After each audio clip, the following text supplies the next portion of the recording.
At a certain point in time, some strange things started happening again around the world in the cities of New York, Manhattan, and the United States. While waiting for the end to begin, all the players who were outside received system notifications that said that the demotion prevention had begun.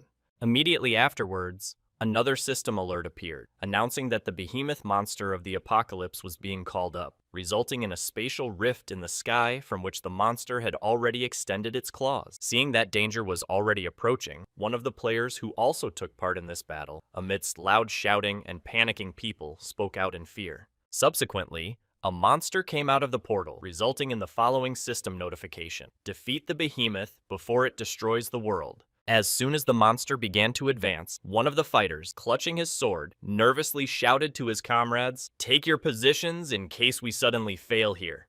Looking at the giant who threatened them and whom they had to defeat somehow, the group leader added, "Otherwise the world would end." The BattleNet began in 2010. At first it was just a competition between butchers, but everything changed when the Space League opened in 2022. And it was then that the real battle for survival with other beings began. Representatives of the Earth, coming from space, continued to lose. It is now 2023, and only 10 different countries remain on the planet Earth after the monster invasion. These were different countries scattered across continents that still had the potential to fight, but the Earth was still under threat of destruction. At the same time, during the battle, a monster that invaded from space, preparing to strike, fired a deadly beam that destroyed everything in its path. Before the behemoth could destroy the group of fighters, his intentions were interrupted by a guy hovering over him in the air. Angry that he was interrupted from his plans, the monster shot his deadly beam upwards, where the boy was. However, his attack did not affect the savior at all. Moreover, he survived the beam and rushed into the fight. Swinging his fists, began to quickly close the distance. As a result of the clash,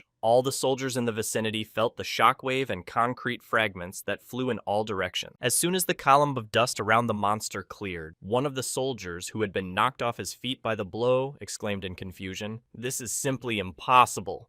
The next moment, standing on the body of the defeated monster that appeared from the spatial portal, the fighter received a system notification that could be seen by everyone, saying that the US Earth was mission accomplished. At the same time, the astonished man who was sitting on the ground said in amazement that this was the very power of the holy fighter. After the victory over the enemy, Song Ji-han, who was a member of the American leaders and ranked 7th in the list of leaders, heard a great job. Turning his gaze to the man on the top of the tall building, the boy heard our beloved country America had won this battle again. Smiling slyly at the guy who had just eliminated a threat that could have done a lot of damage to the entire planet, the man on the roof said, "This moment will remain in the history of all citizens, and I am your master." Folding his hands in front of him as he spoke, he added, "Baron was a guild master of American leaders, the one who was ranked first in the world rankings among players." Immediately after the broadcast was over, the girl jumped off the roof and shouted Jihan, and then heard someone from the crowd of people standing behind Baron shout out,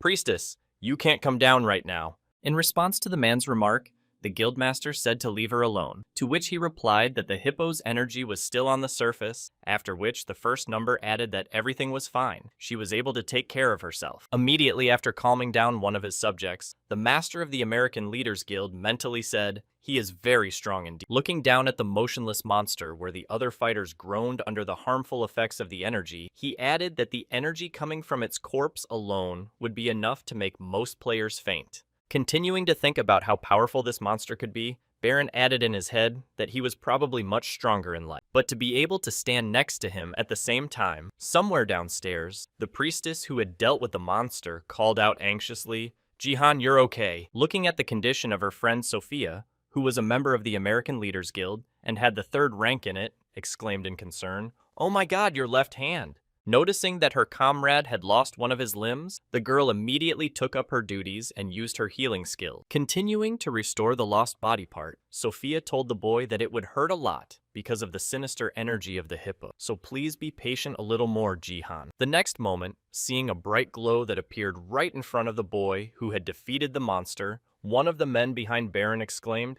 "Mr. Baron, look down." As soon as the guildmaster turned his gaze in the direction the man was pointing, he noticed the chest and then heard it was the reward for defeating the boss. Interested in the reward that appeared, the guildmaster jumped off the roof and shouted, "Hey you two, get away from there." While the monster's body began to disintegrate in the air, Baron and his subjects approached the chest and said, "I will know the use of this reward." Hearing that he wanted to take everything for himself, one of the group of fighters who had been initially targeted by the monster said, with a disgruntled cackle, that he had killed him, and he heard his comrade respond, saying that what we can do is that the end of humanity is closer than ever and very real. The next moment, turning his gaze to the people gathered around the chest, he added, "These people remain our only hope." The moment the guild leader arrived at the chest, he immediately shouted out to the American leaders, "From now on, I will name the guild members who will receive the reward." Hearing the order of their leader, all the members of the guild obediently exclaimed, "Yes, master," leaving Jihan and the priestess behind.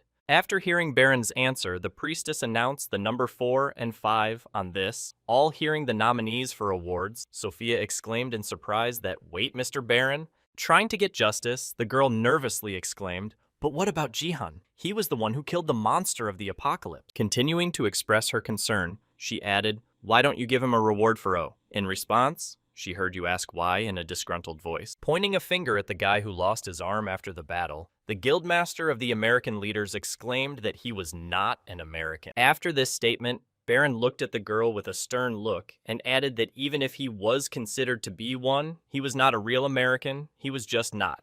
"A useful dog for us.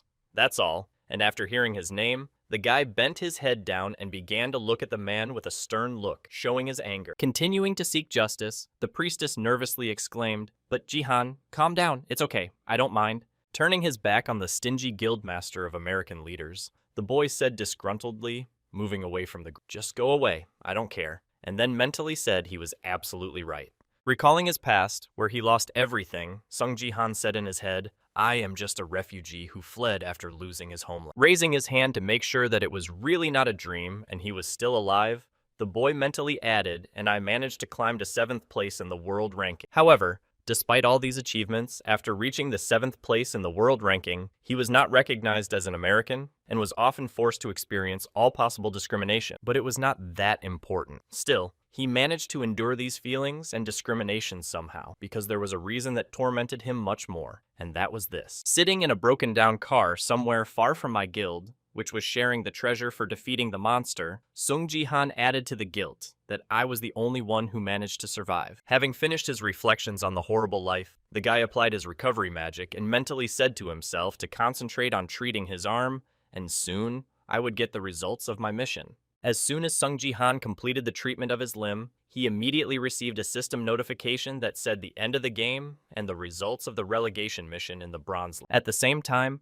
other survivors received system notifications informing them that the mission was a defense mission and that the survival of more than half of the US players was successful. While they were happy to have survived the mission, the soldiers also looked at the other notifications that kept appearing, which reported China's success and Russia's failure. After one country was declared a failure in the mission, others followed, with Japan also reported as a failure, Brazil a failure, and all the others who also participated in the mission failed, and the final result of the mission was unsatisfactory. After seeing the results of this task, one of the fighters who was not in the American Leaders Guild exclaimed with concern that only 2 countries out of 10 were not.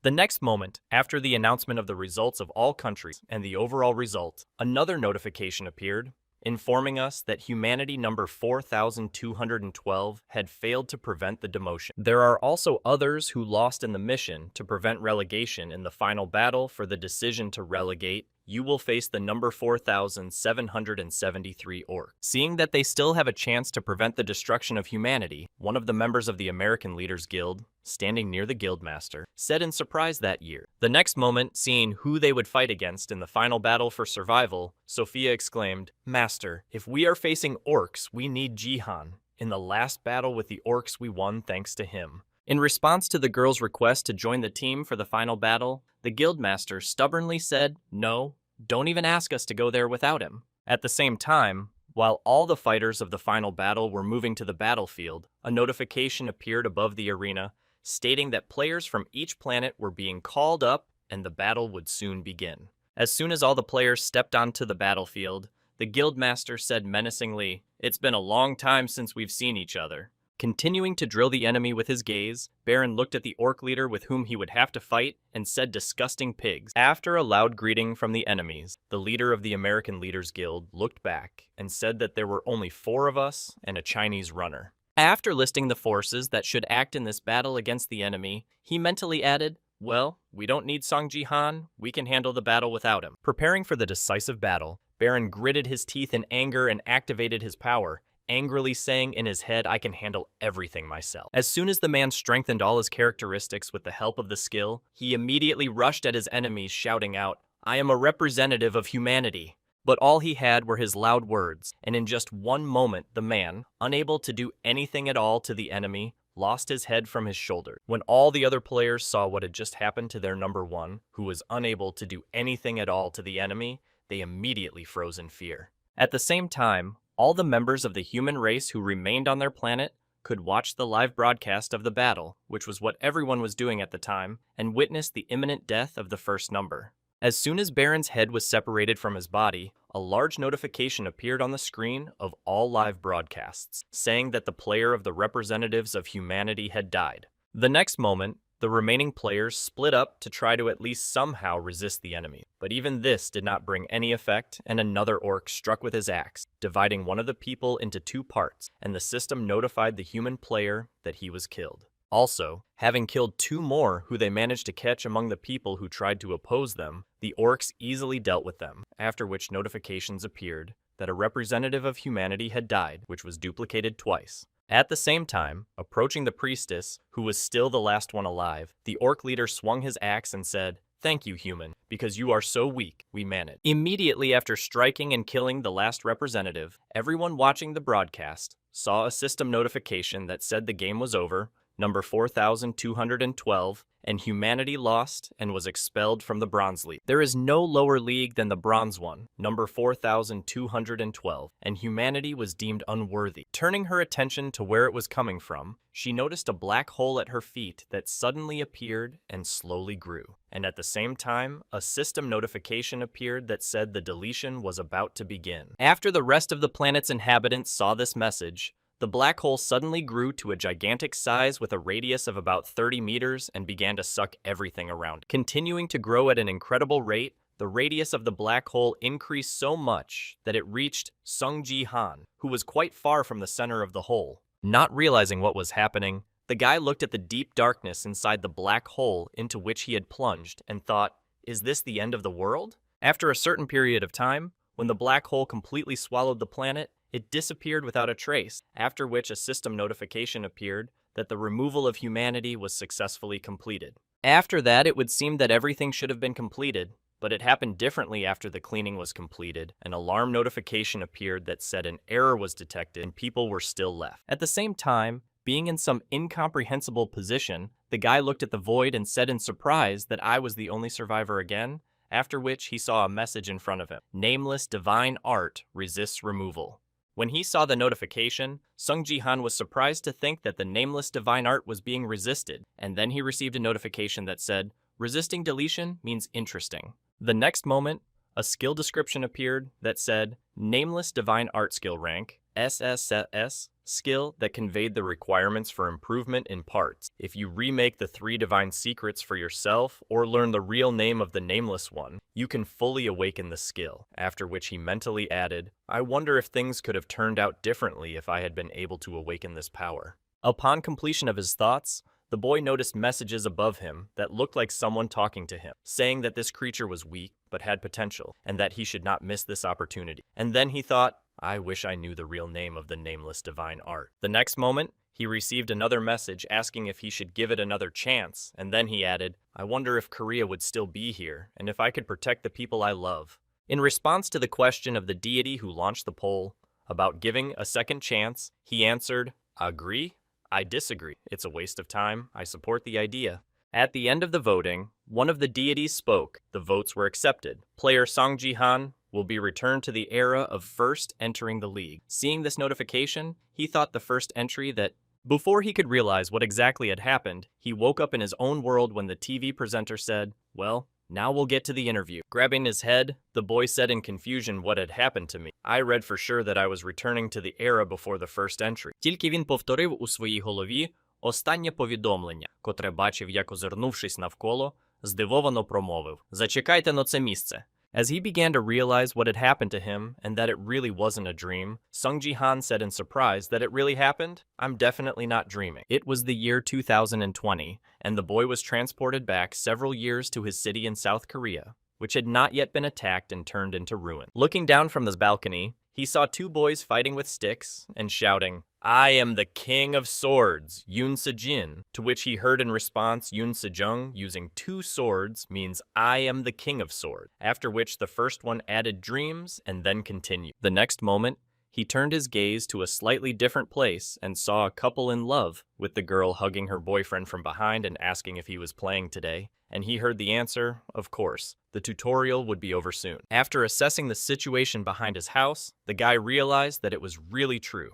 and said in his head, I really came back. The next moment, deciding to see if everything was exactly the same as it had been at the same moment in the past, Sung Ji-han suddenly said to open the status window. Immediately afterwards, he saw that there was a second tier under his name, and he thoughtfully said in his head, second tier, at the time we had just joined the league. He smiled nervously at the realization of what had happened to him and said, there is a possibility if I use information from my past life. Before he could finish his thought, he turned his head and turned to the photo of his family and confidently said in his head, no, I have to change it this time. I will definitely protect everyone. Having received hope and a new opportunity to change the future, Sung Ji-han closed his eyes and added, this time I will do everything to make things different. Having gained the confidence and courage to change the world, the boy spoke sternly, and all because I had the opportunity to see the end of this game and come back. In the year 2020, many people came to the stadiums to cheer for their team at the International BattleNets competition, and Korea was still in a strong position. Among the strongest players in the world, there were 11 people who were considered the best, and among these 11 was the one who was ranked third on this list. The reason why South Korea occupied its unshakable place in the world was because of its sword king, a man named Yoon Se-jin.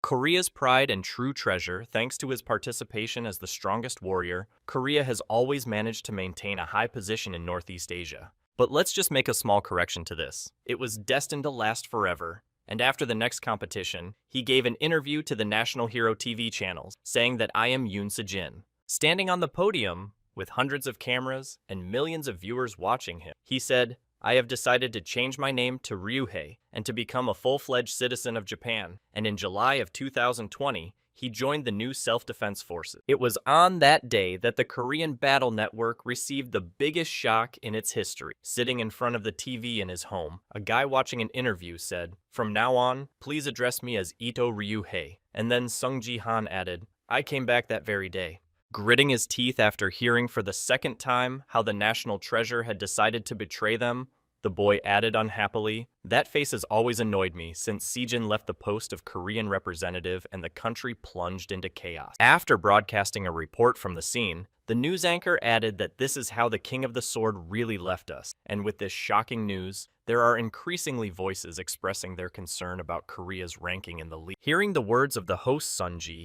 I thought Korea, which until now had been able to stay in the top echelons, faced with constant defeats and a terrifying rate of falling between the tapes within the league, we failed in literally everything. At the same time, the pair of hosts said that despite all this, some analysts note that there should not be any major changes in the ranking, because there are still many bright and promising young people in our country, and we hope that Korea will remain in the top 20. Picking up the remote control and turning off the TV, Ji-han said with a disgruntled expression, and it was no wonder that they had performed poorly. No one could compensate for Yoon Se-jin's absence. Putting his head down, the boy said in his head, everything would have been different if he had at least a little more time, but BattleNet was too cruel. If we recall the first appearance of BattleNet and the players' impressions of it, we could say that it was just an ordinary game for everyone. However, 2 years later, the Space League began, and it turned this ordinary game into a battle for survival if someone lost their life in the game. Recalling what happened to their world after the start of the Space League and what monsters came to them, he added that in reality, he died in countries that fell to the bottom of the ladder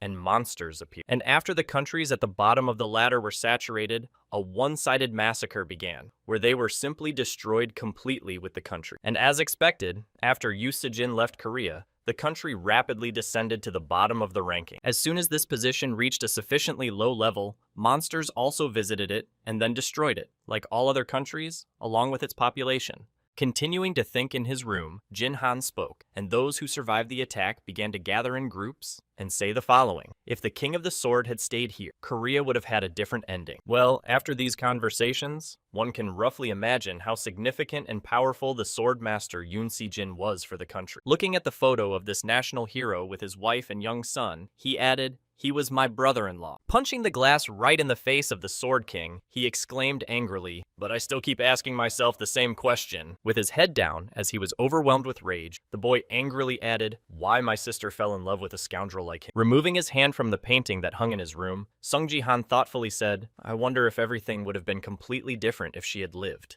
Having tamed his emotions after a fit of rage, the guy realized that he needed to move on and said, "It's great that I'm back in the past, but I'm not going to go back to the past." After opening his profile to view his performance, the guy assessed his capabilities and said disappointedly that my performance was too poor. Sitting down on his couch and holding his head, the guy said disappointedly, "Well, for some reason I'm not surprised. After all, I spent my time drinking and gambling at that time." Opening his eyes after realizing that he could not repeat his mistakes and looking at his profile, he added, "I was too rough in the past." By focusing on the profile description where the gift of the traveler's eye F was written, you can see details about other players. I added the nickname Sunji because I didn't even realize what an incredible power I had. Everyone becomes a player after reaching the age of 18, but only a very small part of all players received gift. The next moment, recalling his past life, he added, "Since I had the lowest rank of F, I used this ability in gambling games in which I predicted the winner. Only at that time, I had no idea that the true value of this ability would reveal its full potential once I was able to duplicate it." Looking again at his characteristics in the profile, the guy once again became convinced of his worthlessness at the moment and said these indicators are too terrible. Such indicators are present in the first level in general, and how did I get the second level at all? Immediately after noticing the bottle lying on the ground, the guy said, I'm sure he remembered exactly what happened now. Looking at the spilled potion and the bottle on the table, Songji confidently said, "It was the experience point potion, and that's how I accidentally raised my level." Once again plunging into memories from the past, he said disappointedly, "Some idiot drank it under the chafe and raised his level. I have no words for the emotions I had in the past. It's horrible." At the end of his regrets about his past, the guy rubbed his neck in embarrassment and accidentally saw something visible in his profile and mentally said,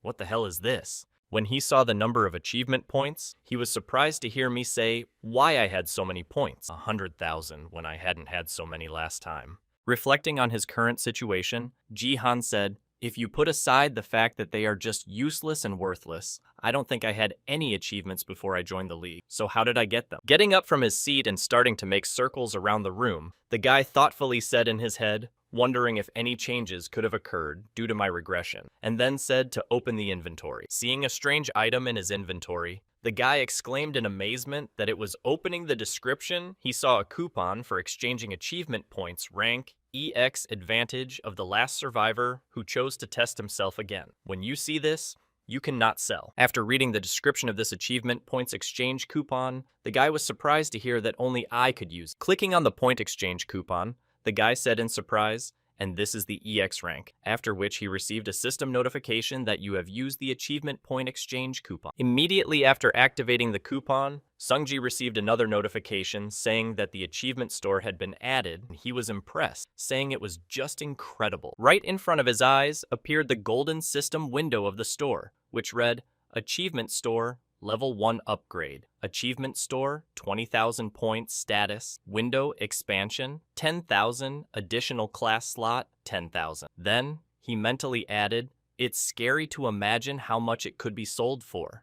The next moment, the guy said thoughtfully, looking at the store, "I wonder if the selection will become larger with the improvement. I need something I can use right away, and now my choice is not very wide." Upon completion of his thoughts, he reached for the button to improve the store for 20,000 achievement points and said thoughtfully, "Well, I'll try to improve the store." As soon as he pressed the button, he received a system notification that said the achievement store now had a second level of inventory expansion added, and seeing it, Sungji thought to himself, "No, I'll try it again." Clicking on the enhancement button again, he received a notification that said, "The achievement store now has the ability to add a nickname to the 3rd level," and then he thought it would not be necessary now either. Looking at his stock of achievement points, of which he had only half, the guy thoughtfully said in his head, "I have only 50,000 points on my balance sheet." Turning his attention to the price of upgrading to the 4th level, he added, "If I upgrade my store to the 4th level now, I will have only 10,000 points left, and the higher the level, the more expensive the upgrade will be. So then I have only 2 options." Looking at the list of things he had in the achievement store, the guy, contemplating the right choice, said to buy everything available now or take a chance and upgrade to the 4th level. Having made his next choice, the guy reached for the store improvement button and confidently said, "I'll just try something that can help me now," and then received a notification that the store had reached the 4th level. Also, according to the system notification, with the increase in the level of the store, another appeared in which it was written that the skill of immediate restoration was added. Not realizing what he had received, the guy looked for the skill tab and said in surprise, "What is this?" and found the description of the skill. He saw in the description of immediate restoration, "You can restore faulty things to perfect condition." Smiling slyly after he got it, the guy covered his eyes with his hand and sighed heavily and said, "No, this is not good with him. We need to end it." Immediately after smiling happily after receiving the skill, he added, "That's why I couldn't just stop betting. I definitely hit the jackpot." Upon completion of spending his achievement points, the boy headed to the room with the game supplies. Touching his hand to the fingerprint scanner to open it, he heard the recognition complete. "You are a member of the Song Ji-han family." When the boy heard who he was, to the Sword King, in whose house he was currently living, he was surprised to hear that he was a family member, and then slyly added, "Here is Yoon Si-jin's playroom." Sitting comfortably on a chair in the game room to immerse himself in the game, Sung-ji turned on the system and said in his head, "Only the system recognizes me as a family member even though the owner is no longer here." When the chair turned on, Jihan received a system notification that said, "You have opened the inventory of the connection to the battle network," after which he happily added, "Well, I'll gladly take it for granted." Immediately after opening the inventory and seeing the spoiled bone in it, Dongfang Shuo rank a useless spoiled brush, Songji confidently said. "This is my first key." Using his newly acquired skills, the guy confidently asked to apply the skill of immediate restoration. The next moment, the crafting effects appeared on the object's icon, along with a system notification that said Dongfang Shuo had restored the damaged brush. After a few seconds, the notification came that the recovery was complete, and the boy reached for the object and washed it just fine. Recalling the powerful man who once owned this object, Jihan confidently said, "Well, now my preparation is complete." Upon completion of his restoration, the description of the object changed. Now the boy was holding a brush of Dongfang Shuo, rank SS, the brush of the famous writer Dongfang Shuo, which preserves the connection with the god of war. Before he could finish all the things he had planned, a system notification appeared right in front of him, telling him that the Bronze League tutorial would start soon. When he saw it, the guy instantly grabbed a brush and called up the status window, and began to draw something nervously, saying I had little time left, while the system window was counting down with 10 seconds left before the call. As he continued to correct his characteristics and change his description, Sung Ji-han nervously said in his head that I was able to rise to 7th place and receive the title of Holy Fighter. Quickly changing his characteristics in an emergency to get what he wanted, he added, "This all happened thanks to a characteristic that combined strength, agility, and health, a unique characteristic rarely seen." Creating something incredible in his profile with the help of a recovered object, Sung-ji said, "This brush was abandoned because it was damaged, but thanks to the 2 words that are now written on it, it was the beginning of me regaining my former glory and awakening my true power along with acquiring a unique skill." As he was finishing up the last seconds of adding what he wanted to his stats, Jihan suddenly interrupted, after which the player Sun Jihan, who was in the arena, received a system notification and entered the battle network. Having no idea whether he managed to complete what he started, the guy found himself in the Coliseum and received an accompanying notification, and your task in this test is to survive. Recalling the battles that took place in his past life during the tutorial, Sung-ji received a system notification that said, "We hope that together with hundreds of players, you will be able to survive the fight against the monsters of the Coliseum. As soon as half of the available players are left in the arena, the challenge will automatically end, and we wish good luck to all participants of the tutorial." The next moment, holding the brush of the famous writer in his hand, the boy who was in the arena with 99 other players said in surprise, "Coliseum means yes. Immediately after he hurried to open his status window, he anxiously said in his head for 1 minute, "What about my combat power to open the status window?" As soon as he looked at the profile, he received a system notification that said the characteristics of strength, agility, and health were combined into combat power. As soon as the desired characteristic came to his attention, the guy moved the writer's brush to his inventory and then received another notification that you have completed the unique characteristic and received 10,000 achievement points. With a sly smile after seeing what he had seen, the boy confidently said, "Well, we met again, even in this reaping, although much earlier." Looking at the characteristic of the military strength score with 5 points, he mentally added, "Of course, this is only one step towards obtaining the nameless divine art, but with this, I will pass the bronze." When preparations for the battle began, Jihan received a warning that you logged in without connecting to the battle connector. If you do not use the connector, you feel 100% of the game. Sighing in disappointment after receiving the warning, the guy said, "I remember it well," and then mentally added a world where pain is reduced by money. At that time, people were still able to reduce the pain they experienced in the game with the help of a connector, and the one Yoon Si-jin had was a high-quality product that could reduce 99% of the pain. Having completed his recollection of the device used by the Sword King, Songji closed his eyes and mentally said, "Well, I'll use it later." The next moment, hearing the sound of another system notification, the boy opened his eyes and saw the description of the open achievement window. Immediately afterwards, another notification appeared, informing you that you had received a restricted quest. Surprised by the opportunity he was given, the guy said in surprise that it was a limited task. I had not seen anything like it in the past. In the task description, it said, "Reach the top 1 in the tutorial, rewarded with 1,000 points of achievement." When he saw the reward for this limited task, the guy smiled slyly and said in his head, "Well, now that I have the characteristic of combat potential, it will be easy for me to do." Having completed his thoughts and noticed the notification about the start of the game, the guy confidently said, "Well, let's get started," and then felt the enemy approaching him from behind.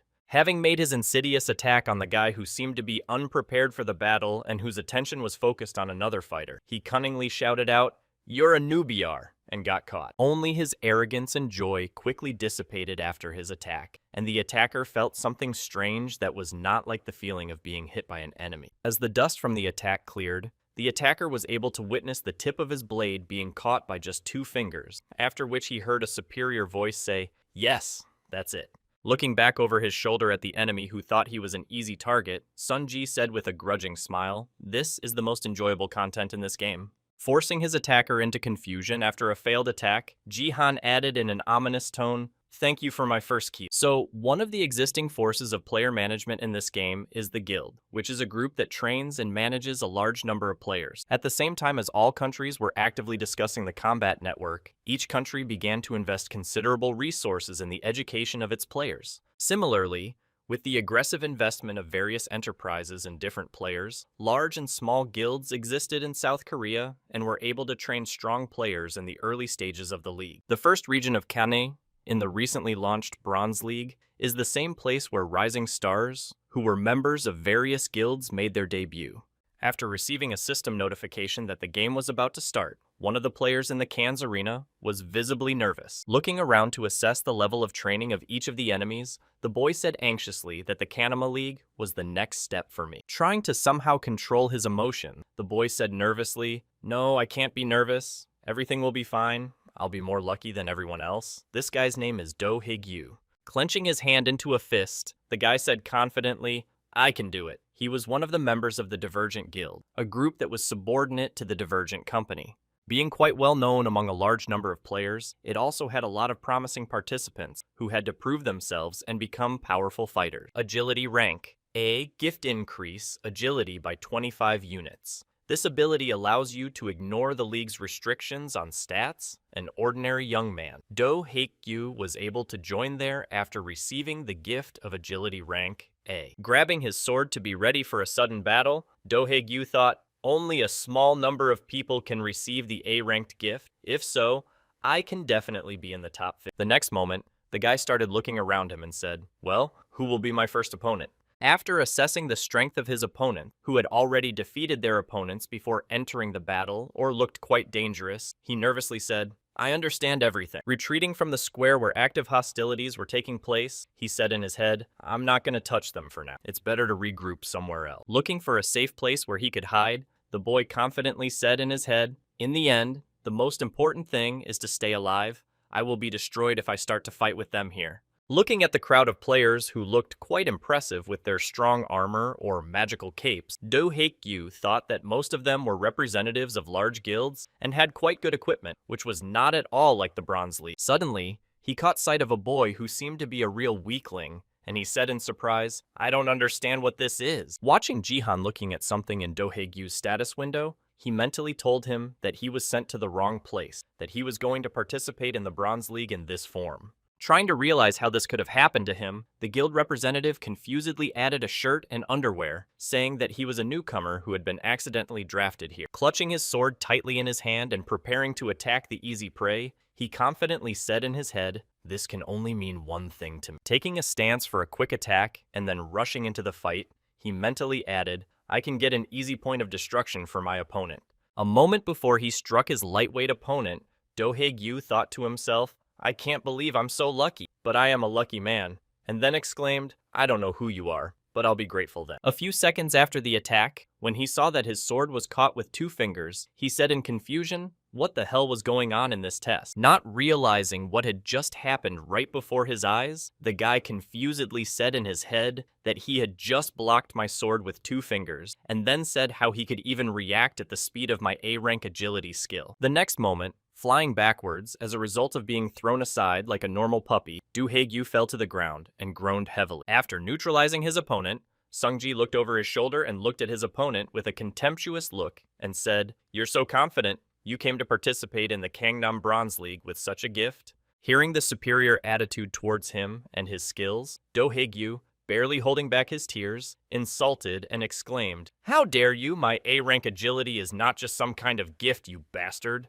Hearing the question from the enemy who attacked him from behind, Jihan confidently said, I will not deny your words, to which he heard in response an angry tone. This bastard, you are serious now. Gritting my teeth in anger to keep from giving away too much, Do Haegyu mentally said, what kind of a pauper with no equipment in his underwear and t-shirt dares to look at me with a superior look, full of confidence just because he blocked one attack? Immediately after he finished expressing his insults towards the guy who was standing in front of him in his own thoughts, the guild representative got to his feet and shouted, I'm going to pounce on you with all my speed. Hearing the threat from his opponent, Sungji mentally said, he's going to attack me with all his might, and to be honest, I shouldn't have taken his speed so lightly before. At the same moment, while conducting his attack, Do Haegyu mentally said, I'm sure I'm faster than him, but despite all his hopes, at the moment of the first blow at breakneck speed, his opponent was able to dodge. But this did not stop him, and he continued to diligently strike at Jihan, trying to somehow hurt him with his attack. But each time he only failed. As the battle continued, with the guild representative Sun Ji dodging his enemy's attacks, I said in my head,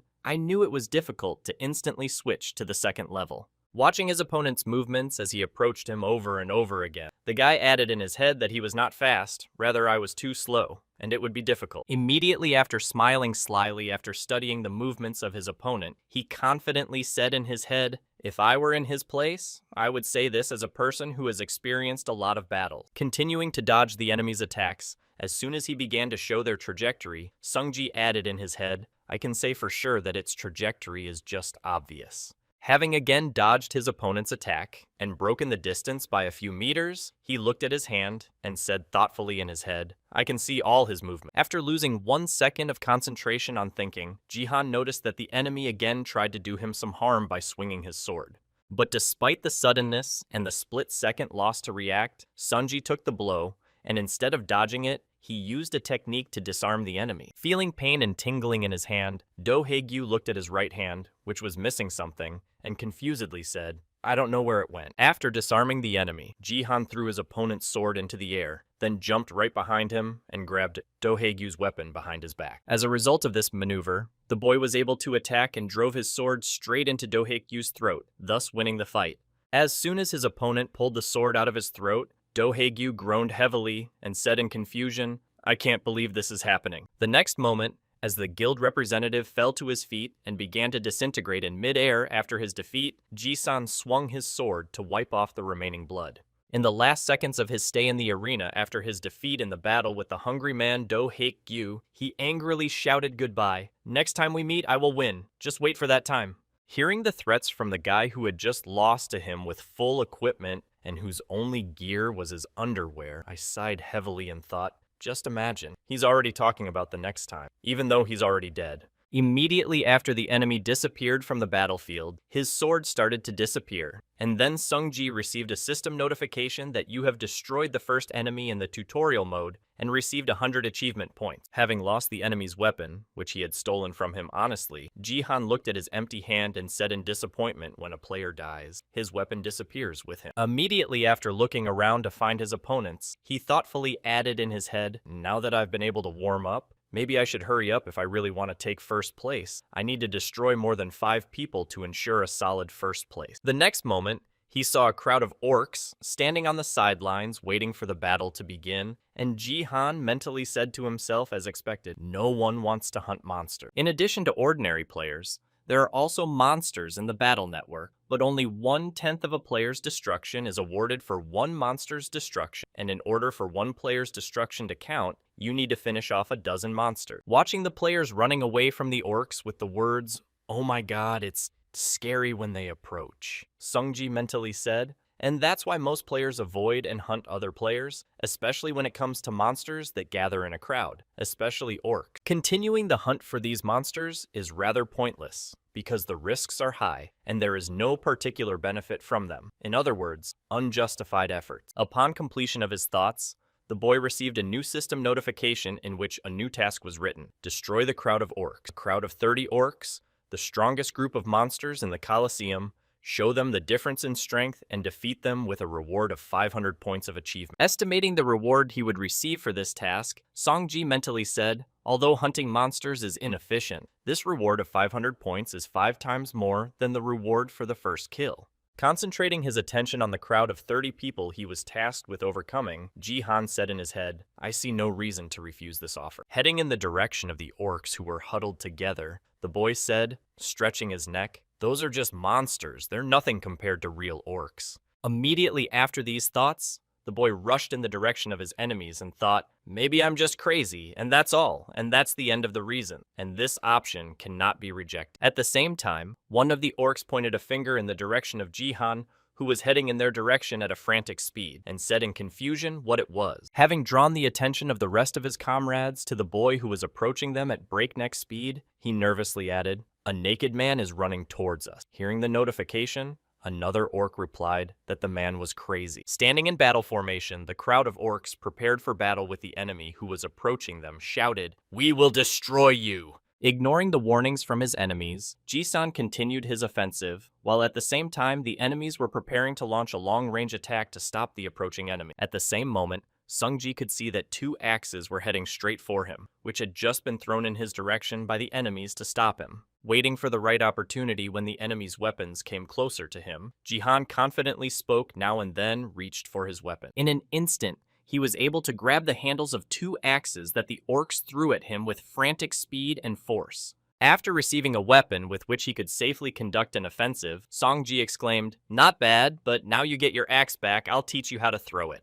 Immediately after these words, the guy threw 2 axes in the direction of the crowd of enemies standing a few meters away and easily neutralized a couple of orcs. Seeing what had just happened to a couple of their comrades, the monsters immediately became worried because the enemy seemed quite capable, and the realization that the battle would be difficult made them feel afraid. While the enemies were looking at the same spot where the boy was coming from, he was able to break through the crowd and run inside. Immediately after the frenzied massacre began, Sunji grabbed an axe from one of the enemies and prepared to launch a spinning attack over a large area. With just one punch, he took several heads off his shoulders and then received a system notification saying that 5 out of 30 enemies were destroyed. The next moment, seeing how quickly the ranks of their fighters were thinning, one of the orcs froze in place and grunted in confusion, not even knowing what to do next. However, this effect did not last long, and after a couple of seconds, when the monsters came to their senses and realized that the man was surrounded by them, they all attacked him with the aim of finishing him off. But they did not succeed. Jihan continued to read the movements of each enemy, and in parallel with the evasions of the enemies, he intercepted each one's weapon and thinned the ranks of the opponent. Continuing to wage an unequal battle against 30 opponents, the boy rapidly reduced the number of monsters, and then suddenly heard a nervous shout of "Man, destroy it." At the same moment, Sungji felt a certain danger approaching him from the left side, so he moved out of the way of the blow and grabbed the spear with which they were going to pierce him and broke it into 2 pieces. When the weapon was broken, the attacker, who remained unarmed, was left alone among a certain number of his fallen comrades, one-on-one against a man who had already mowed down most of the orcs. Frightened by this development, the monster holding a useless stick grunted in fright. At the same moment, grabbing an axe that was lying on the ground nearby, Jihan said, "I wish someone had told you to be so noisy when you're sitting in ambush." Watching his inevitable death approaching, the orc tried to defend himself with the stick he had left in his hands against the broken spear. Having made his stroke, Sungji broke the axe, but without achieving the desired result, he failed to destroy the enemy, as the stick was stronger than the boy's weapon handle. The next moment, looking at what remained of the broken weapon in his hands, Jihan said in disappointment, "Dude, what kind of weapon is this? Look how big you are, and the weapon is just a piece of junk." Seeing that the guy had no axe left, the surviving orc exclaimed that the man's weapon was broken, and that he heard in response, "Well, actually, you have one too." After which he added indifferently, "Now finish him off." Seeing a crowd of enemies coming at him again from all sides, Songji said in disappointment, "This is a shame. Just look at yourself. Life doesn't teach you anything."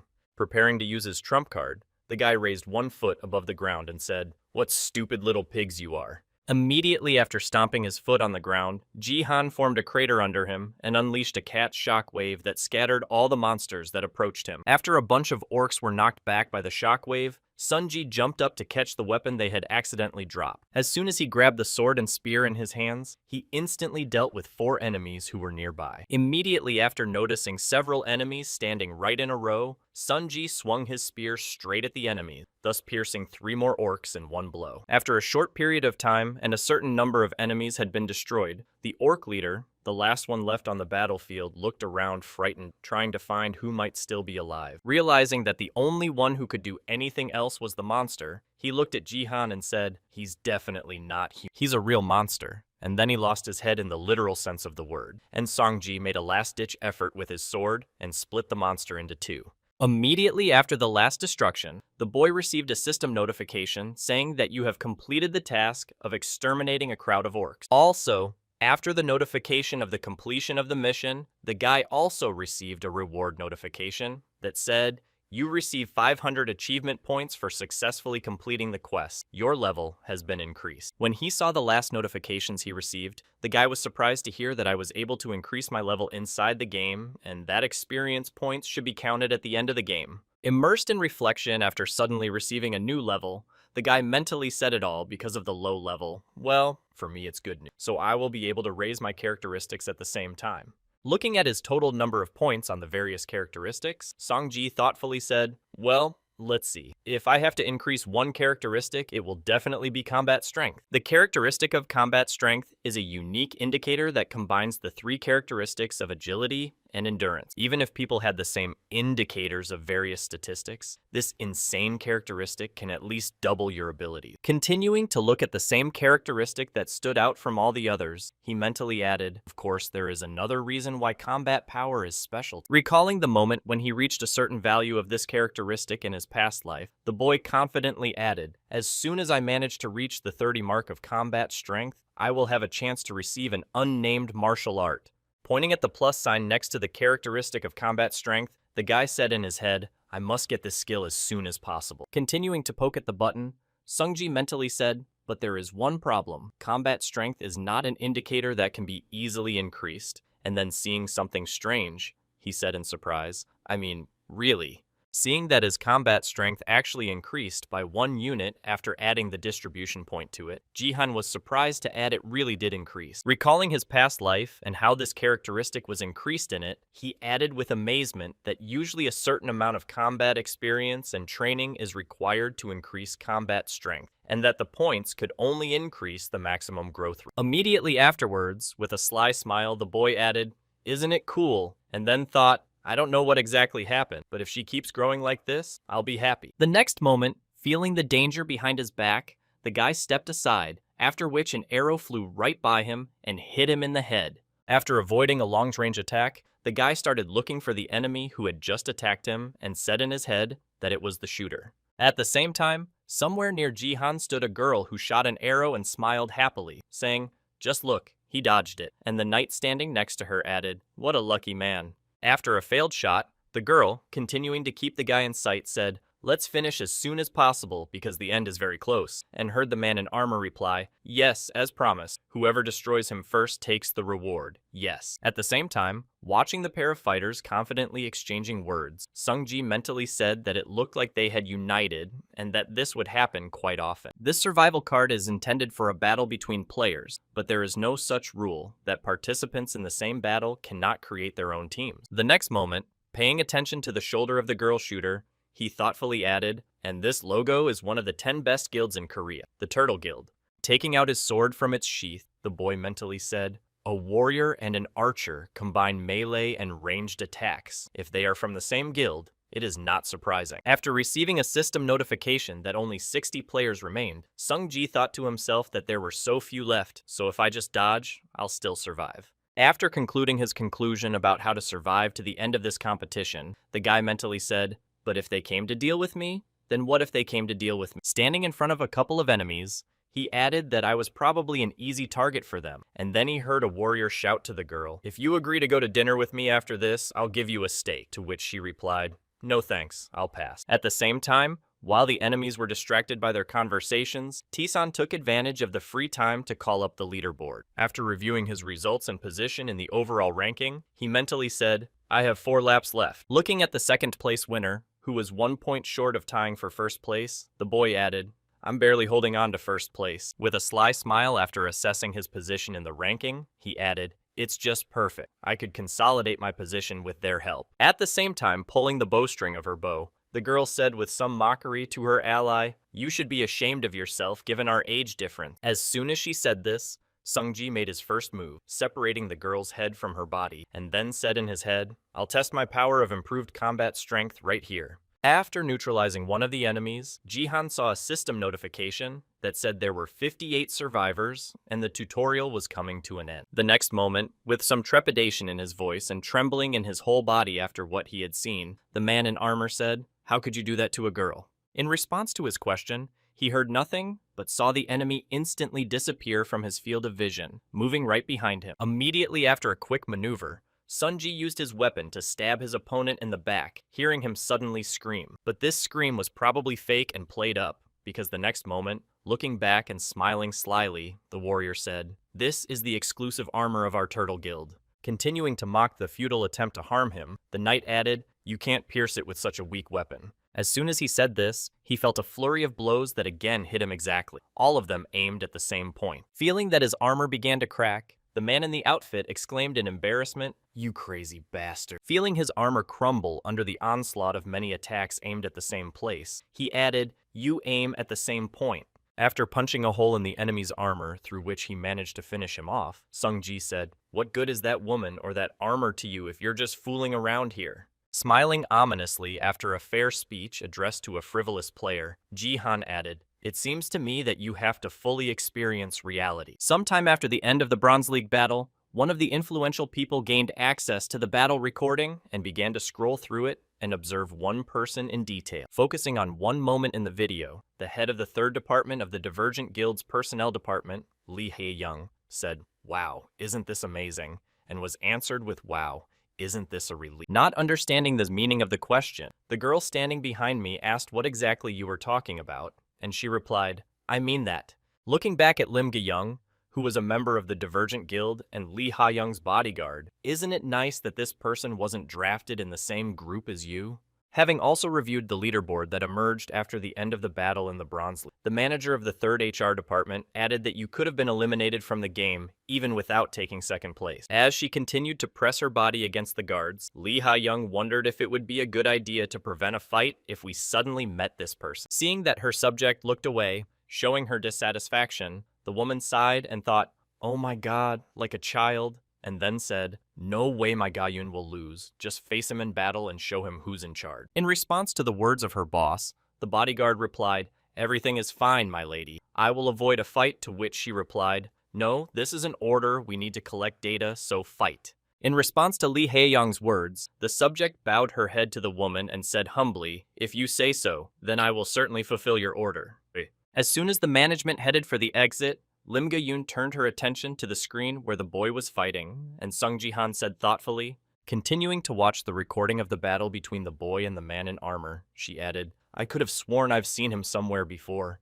Lim Ga-young is a girl who is a member of the Divergent Guild, and currently the bodyguard of Lee Hae-young. She is also a famous S-ranked gift holder, and she was a very promising hunter that the Divergent Guild was ambitiously promoting to the masses in an attempt to make her famous. She lived up to the expectations of all the league participants, and everything would have been just fine, if not for one thing. She was unable to take first place in the Bronze League. And all of this happened because of one person. If not for the appearance of Sun Ji-han, at the same time looking at the leaderboard to find out the name of that strange guy, one man shouted it out for real. Holding a tablet in his hands, a member of the Turtle Guild's scouting team added that he was in first place, despite the fact that he was the second level and not affiliated with the guild. And in addition, he had no equipment. While standing next to him, a warrior from the competition said to the archer, "When are we going to eat?" And she replied with a facepalm, "Shut up already." Continuing to vent his emotions, the scout added that he made 6 laps in worn-out clothes and sweatpants, which is the same as entering the arena with nothing. Is he really only the second level? Looking at the last footage of the competition, where the same guy was standing in the arena, a member of the scouting group added with concern and wondered who he was. While all the big corporations were nervous about the emergence of one powerful player, Sung Ji himself was sitting on the couch after the battle, looking at the system notification that said, "You had taken first place in the tutorial. As a reward, you will receive a 50% increase in experience points you leveled up 3 times from the 3rd to the 6th level." Seeing this, the guy happily said the leveling up is fast as expected from low level. The next moment, he received another notification that said that the tutorial did not give out equipment points. Seeing this, he mentally said, "First, I must invest all 3 points in combat power," and then received a notification that combat power was increased from 6 to 9. Immediately after, I noticed a plaque with another award for the victory, and Jihan added the nickname I won in the league. Right in front of him was a sign that said the bronze nickname for the one who won the tutorial. These characteristics plus 1 point of experience plus 20% are valid only in the bronze league. After watching the tutorial, the guy said, "The one who won the tutorial is valid only in the Bronze League, but it's still nice." Immediately after opening his status window to view the stats, he said if all the characteristics increased by 1 from this nickname. Looking at the main characteristic that interested him the most, the guy happily added that with 10 points of combat power, the Bronze League would be easy. As he continued to think about what he should do next, Jihan mentally said, "The Silver League starts at level 25, and I just need to concentrate on getting stronger." The next moment, paying attention to the empty class ribbon, the boy confidently exclaimed, "That's it. I still have time to get a grade." Obtaining a class is a rather important moment in the life of every player, and if you don't have it yet, you need to take it seriously and deliberately. There are only 4 types of classes. The first is a warrior, the second is an archer, the third is a wizard, and the fourth is a support player. In his past life, Song Ji-han chose the warrior class. Thinking about what class he should choose, the boy thought, "I have already felt the power of a warrior once, and if I choose it, it will be much easier for me to advance," he said. After the regression, I got an achievement store so I can add a warrior class whenever I want, even if I choose another class. With a sly smile, the guy added, "Now I don't have to choose a warrior class, isn't that incredible?" The next moment, reaching for his hand and the list of classes to choose the one he would like to try out, Ji-san confidently added how good the class I want to choose this time will be. After a while, with the competition started again, the participants received a system notification that said, "Welcome to the Kanama Bronze League." This time, the type of task of the Bronze League is defense. And with these system notifications, all players moved to the towers and the walls, and a crowd of dead gathered in front of them, from which they had to defend themselves. Once at their initial test locations, all players received notifications that their main task was to protect the crystal and survive the onslaught of zombies. This battle will continue until there are only 5 towers left, players, and intact crystals on them. One of these towers was occupied by Lim Ga-yoon, a member of the Divergent Guild and the 23rd ranked guild member. Looking around before the battle began, the girl said in her head, even if it is considered a game. Looking at the crowd of disgusting zombies heading for the crystal towers, she added with displeasure that it was a rather disgusting sight. The next moment, 2 beams of light appeared right behind her, which meant only one thing to her. 2 more players were called to the team to help with the defense quest. These 2 assistants were 2 boys. One of them was a wizard and the other an archer. Seeing where they were thrown after joining the competition in the bronze target, the archer said in disappointment that of all the cards, this was the one to which the mage replied about defense. At the same time, looking at her allies, Lim Ga-yoon mentally said, "The people I have to do the mission with this time have B-ranked archer equipment and are affiliated with the LK Guild." Turning her gaze to one of her comrades who had joined her team, she added mentally, "The wizard seems to be unconnected to anyone and has excellent equipment." Having also evaluated the equipment of another ally, the girl confidently said that it was quite good. The next moment, she looked up where another bright beam of light appeared and added the most important team member on this map.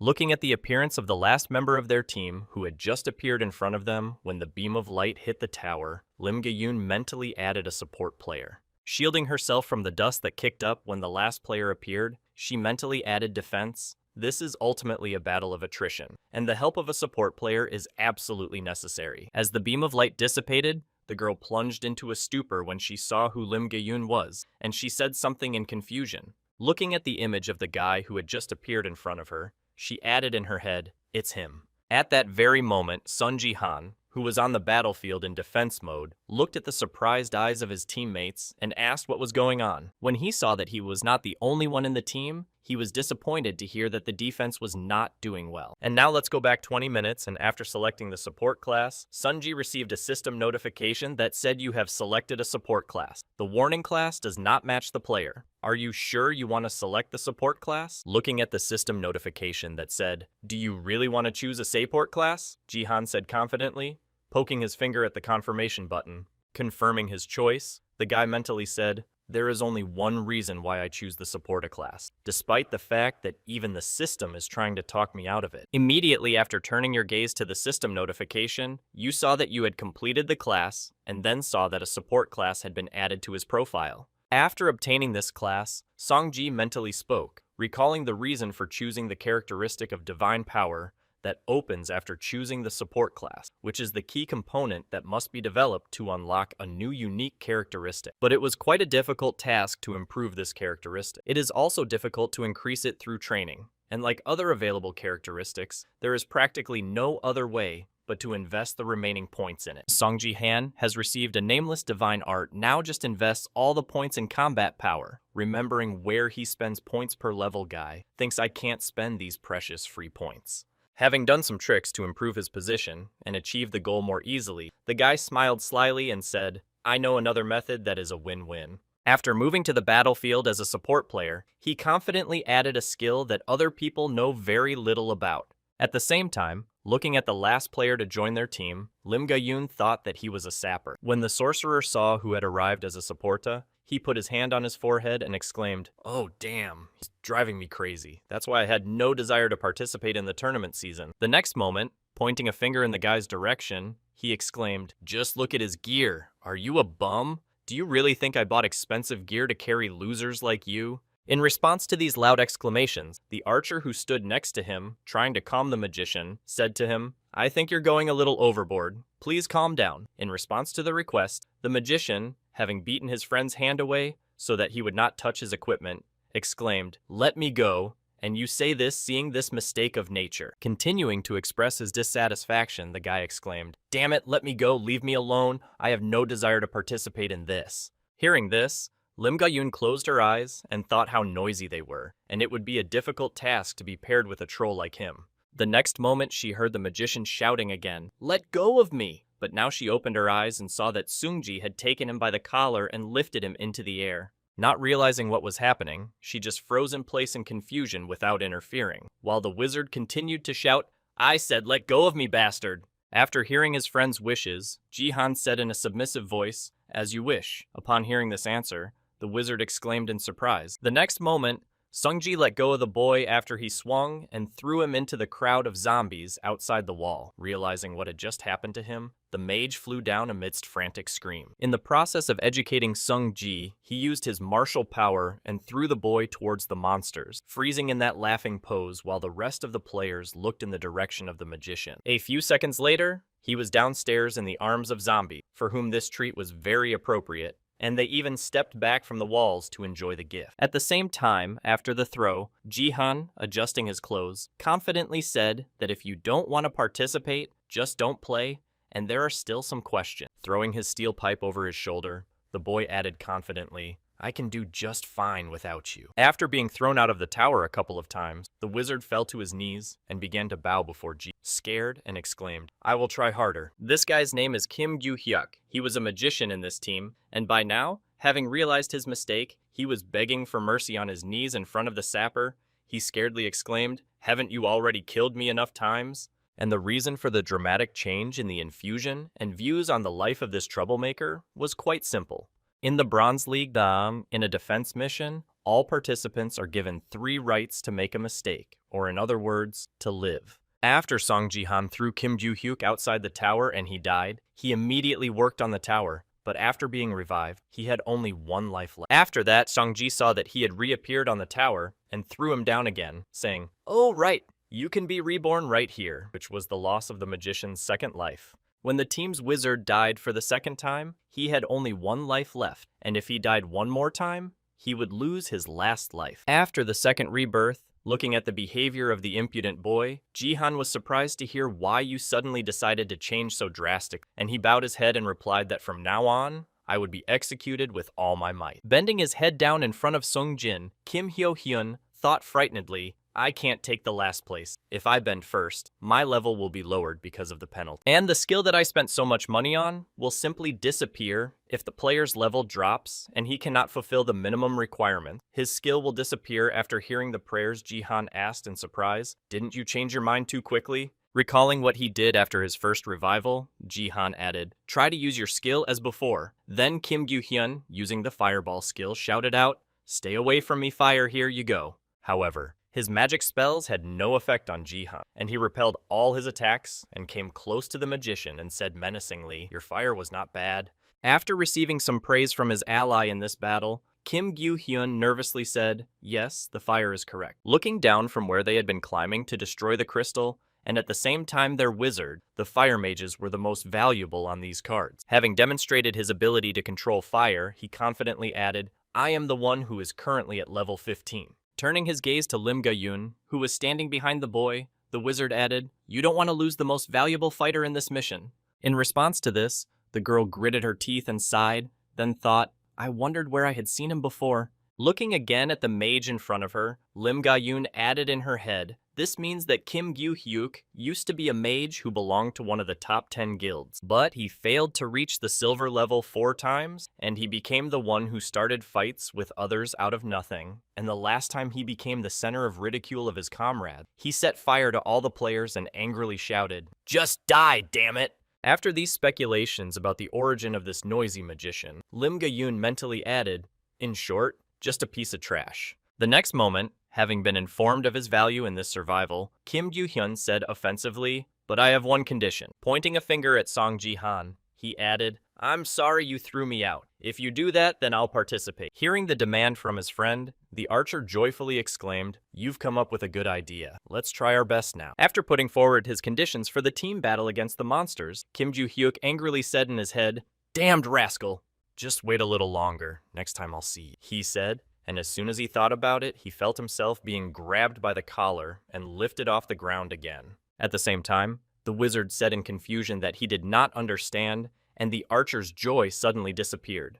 With a sly smile after preparing for the next lesson, Jihan said, do you really want me to apologize to you like that? Realizing what was about to happen, the wizard shouted out in confusion, and then felt himself being thrown into the air. Waving his hand and sending the magician flying into the air above him, Songji said, people can really think. Swinging his steel stick to deflect the target sent into the air, he added that it was I who started the fight. The next moment, after hitting the sorcerer and sending him to the monsters, everyone witnessed Kim Gyu-han flying down again, screaming in fright.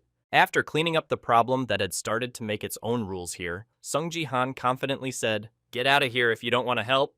Watching the flight of the home run, he added insultingly, "Next time, you will learn that you need to behave more politely with other people." At that very moment, the archer who had witnessed one of their comrades just lose all his life standing there like a man dug in, said in confusion, and he really finished him off. After the system notification that Kim Gyu-hyuk was dead, the zombies had almost reached the top of the tower and were only a few meters away. At the same time, watching the other participants cope with this task, they heard exclamations, as expected from a fire mage, "What an impressive destructive power. If we continue at the same pace, we will not be the last. Let's go and toast some marshmallow." After showing how the other players move with the offensive, the archer said unhappily, "That's why we needed a wizard? What are you going to do now?" Continuing to complain, he added, "It would be great if we met a fire mage and asked him for help, so we didn't have to kill him so easily." At the same time, upon hearing the notification sound, Song-ji opened the system window and saw the limited task of taking first place out of 10 towers with a reward of 1,000 achievement points. Immediately after, another system notification appeared above him, informing him that a task chain had appeared, and then the guy said in surprise that it was a task chain. When he found this chain, he saw the source of the zombies destroy 1,000 zombies alone, reward 3,000 achievement points, seeing the requirements. The guy was surprised to say that 1,000 himself, and then mentally added, "This quest is impossible to complete due to the time limit." Immediately after taking a pensive pose, he thought, if only the reward for it was too great to give up. At the same time, standing aside and watching the guy, Lim Ga-yoon just silently condemned Song Ji-han, saying in her head, "He's the worst person I've ever met." Turning her head away from the boy, she mentally added that if you don't take into account the fact that he did as he pleased, with such characteristics, he chose to be a cheerleader. Even those who just decided to have fun are not like that. Focusing her attention on Sung Ji-han again, she said in her head, "He's not worth recruiting to the Divergent." At the same time, continuing to express his dissatisfaction, the archer angrily shouted, "Hey, say something! Why are you ignoring me? If you're going to continue to behave like this, why don't you fight yourself?" Hearing the proposal from his ally in this survival, Ji-han was surprised to hear that I could really do it. Hearing the request to fight alone, the archer exclaimed in confusion, and at the same moment, concentrating on his thoughts, Sung-ji thought that maybe I could complete the quest if I monopolized all the zombies. As the enemies approached the top of the tower, Lim Ga-yoon took her sword out of its sheath and said, "I'll be in the front line, Mr. Aport, stay behind," and then thought, "This game is spoiled, but as a player I have to accept." Before she could finish her thought, she heard the support player say, "Don't worry, everything is fine." Not realizing what he had just said, the girl confusedly replied, "What do you mean?" To which he replied, "I've already told you everything. I'll deal with them all myself." Continuing to talk about how everything is under control, Sung-ji said, "That's why Miss Warrior will protect Mr. Archer," to which he received a confused response from the guy behind him. But the finger pointing was not just surprise or displeasure. The archer was pointing at the enemy who had already climbed the tower and screamed in fright at the same bloody zombie. Grabbing his weapon along with Lim Ga-yoon, the archer exclaimed that he was different from ordinary zombies. His entire body was made of liquid, and that's why you couldn't finish him off with physical attack. After assessing the enemy who first appeared to them, the archer scaredly exclaimed, "This is a very bad opponent for us." And at the same time, Song-ji ignored any comments from his comrades and went into battle against his first opponent, of whom he had to defeat 1,000. As soon as he struck the enemy with the whole stick, the zombie immediately broke into small pieces that burned with bright flames, and witnessing this miracle, the girl exclaimed in confusion, "What the hell?" Looking at the color of the flames that enveloped every part of the body of the enemy they had just defeated, Lim Ga-yoon confusedly added another sacred flame. Immediately after turning her gaze to the guy who had accomplished something impossible, she said in amazement that it was divine power. The next moment, Sung Ji-han was on a rampage, and all the enemies who climbed the tower immediately faced him and were instantly defeated in the battle. At the same time, the boy himself, waving his steel stick, said mentally, "I have no idea whether I will be able to do it, but I have to try." Preparing for a long struggle to complete the chain of tasks, he expected enemies that continued to rise and added I should at least try. Continuing to destroy enemies, the guy received system notifications indicating progress. In the last notification, reported a chain of quests, destroyed zombies 6 out of 1,000. A few seconds later, when more enemies climbed the tower and he dealt with them, The statistics updated, and the alert said the chain of tasks destroyed 12 zombies out of 1,000. Progress was rapidly increasing as the monsters continued their influx at a frantic pace, and the 17th and 18th system alerts destroyed 19 zombies out of 1,000. 26 out of 1,000 zombies were destroyed. When the progress was filled by 2 6/10%, the enemies began to advance even more intensely, eager to eat meat. At the same time, Sung-ji paused for a second while the enemies were reaching the top and mentally said physical attacks don't work on bloody zombie. Only when I want them to. I release my divine power drop by drop. Again, noticing one bloody zombie that appeared in his field of vision, Jihan, sticking to his tactics, added in his head and destroyed them in one fell swoop. At the same time,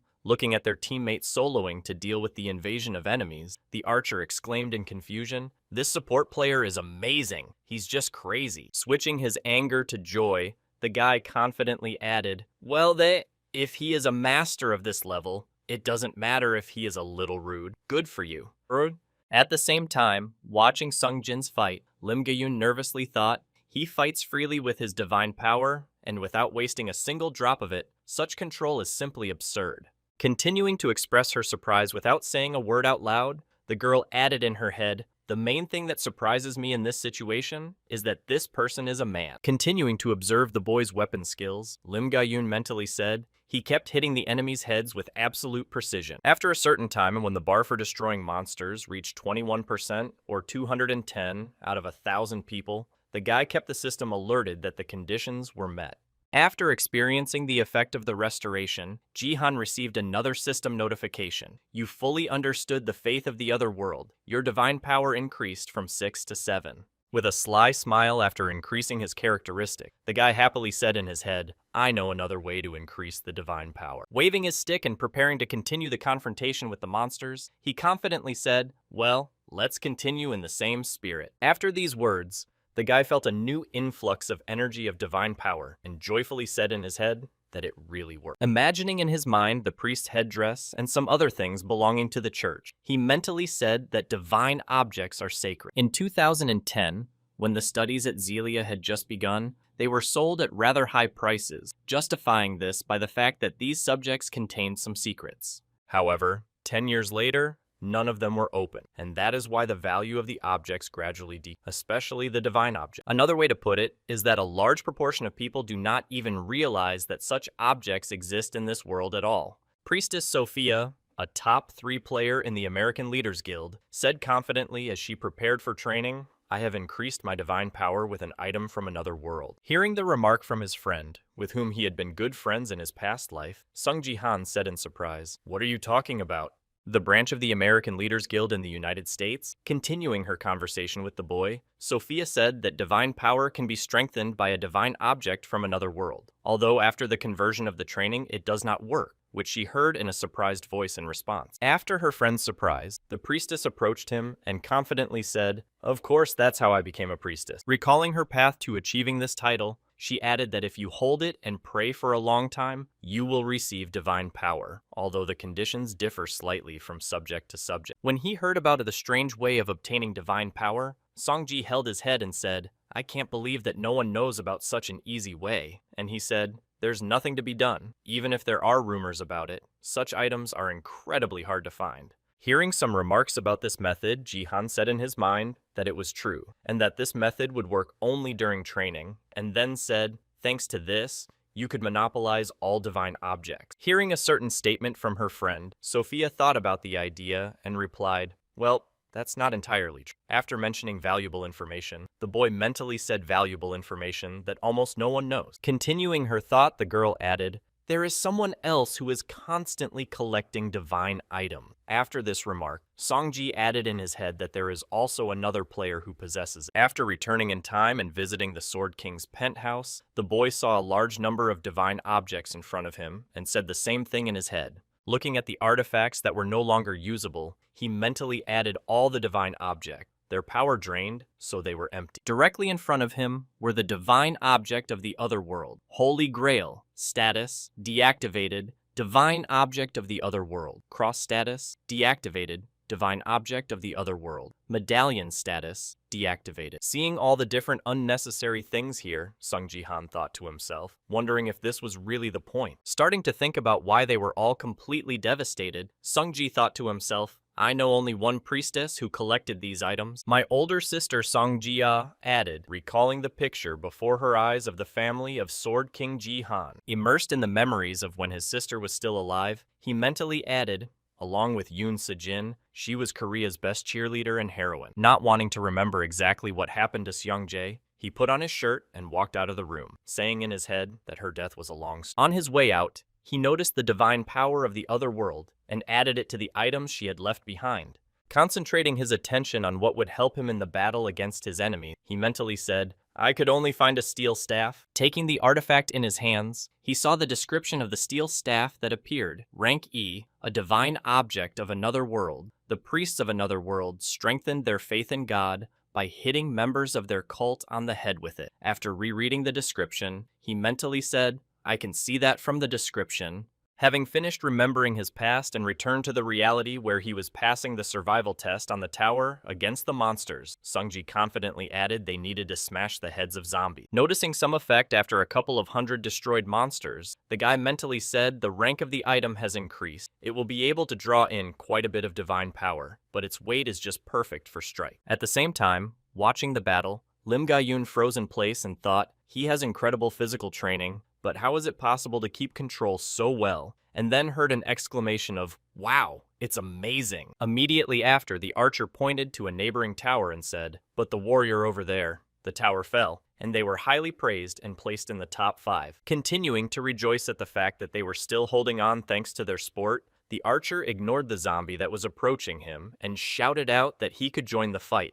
Deciding not to wait for something terrible to happen, the girl reacted sharply to the enemy's attack and quickly dealt with him with a few swings of her sword, thus saving her ally. Noticing the strange behavior of the girl who was acting strangely for some reason, Ji-han wondered what had suddenly happened to her looked quite familiar. Looking at the profile of the girl who held the position of a warrior in their team, Sung-ji said in surprise in his head, it's the Plum Blossom Sword, Lim Ga-yoon.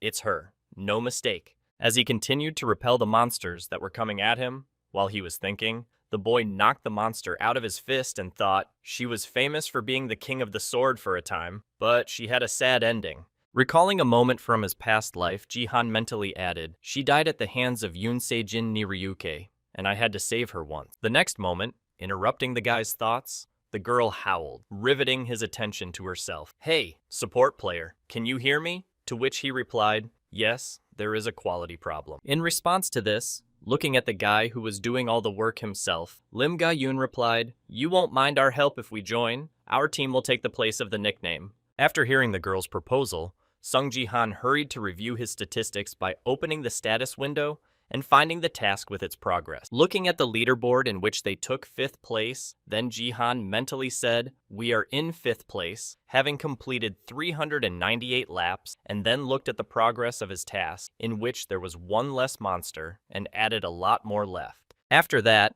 looking at the countdown timer, which said 1 minute and 28 seconds left, he added it, and we had very little time left. Upon completion of the assessment of the situation with the progress and time available, Ji-han turned his gaze to the warrior girl and thought the Plum Blossom Sword would do fine without me, after which the archer exclaimed, we have a simply unbeatable team. After assessing the situation in this defense task and his comrades, who were also quite strong, he confidently said, everything seems to be fine. The next moment, he jumped up and headed for the edge of the tower and exclaimed, go on, I'll leave them to you.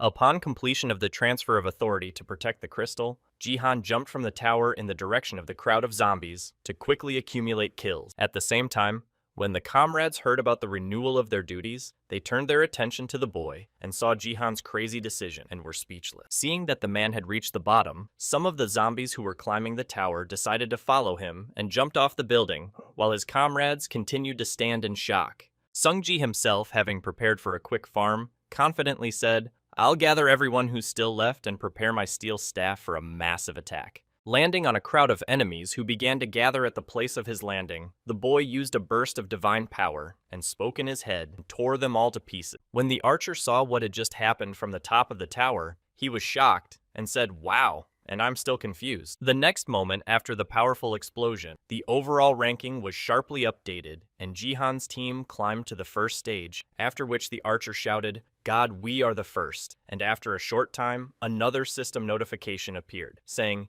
"You are the last survivor." After this notification, Sungji personally received another system notification, saying that you have completed the limited task of taking first place among the 10 towers. He exhaled a disappointed breath after completing the task and said in his head what he expected. After that, he said thoughtfully, "I wonder how many I managed to destroy." Opening the task progress, he saw interconnected tasks to destroy 560 zombies out of 1,000. Then a notification appeared that the game was over. Moving back to the top of the tower after completing the task, Sungji heard an archer run up to him and then happily shouted out to support, "Thank you for your efforts, you were just incredible." Ignoring my teammate, who was happily shouting thank you for pulling us out, I thought I should try again if I was already stronger. Continuing to ignore the noisy guy, he added in frustration in his head, although it was unlikely that such a task would happen again. Looking outside the tower to see what exactly happened there after Jihan landed, she heard the archer shout out, "Let's be on the same team next time too." Seeing the consequences that Jihan caused in the arena with his own power, Lim Ga-yoon was shocked to think that this was nonsense, that an independent player could do this on his own. Observing the cracked ground and crater left by his landing, she mentally added, "Especially since the support was below my level, it must be a mistake." The next moment, interrupting Lim Ga-yoon's thoughts, the archer who had already said everything he wanted to say said, "Well then, I'll be going now." Immediately after saying goodbye, a system notification appeared, and your ally left, then buttoned up his jacket, and Sungji mentally added, "I also need to get out to get the reward."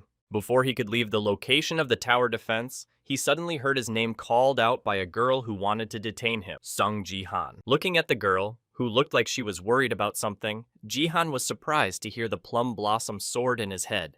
The next moment, he asked me how you knew me, and then mentally added that there was no way in hell we could have met anywhere before. How does she know me? At the same time, standing next to the boy, Lim Ga-yoon, trying to collect her thoughts, said to herself, "I need to talk to him." Gathering her thoughts and gaining courage, the girl looked at her ally and confidently said in her head, "A person with such potential and achievements is needed for the guild to divert." Continuing her train of thought, she added that I, as a member of the guild, must recruit him. And then with a serious expression, she said, "Please give me your number." Immediately after she said that, realizing what she had just done and how it could have sounded from the outside, she said in confusion in her head, "Stop what?"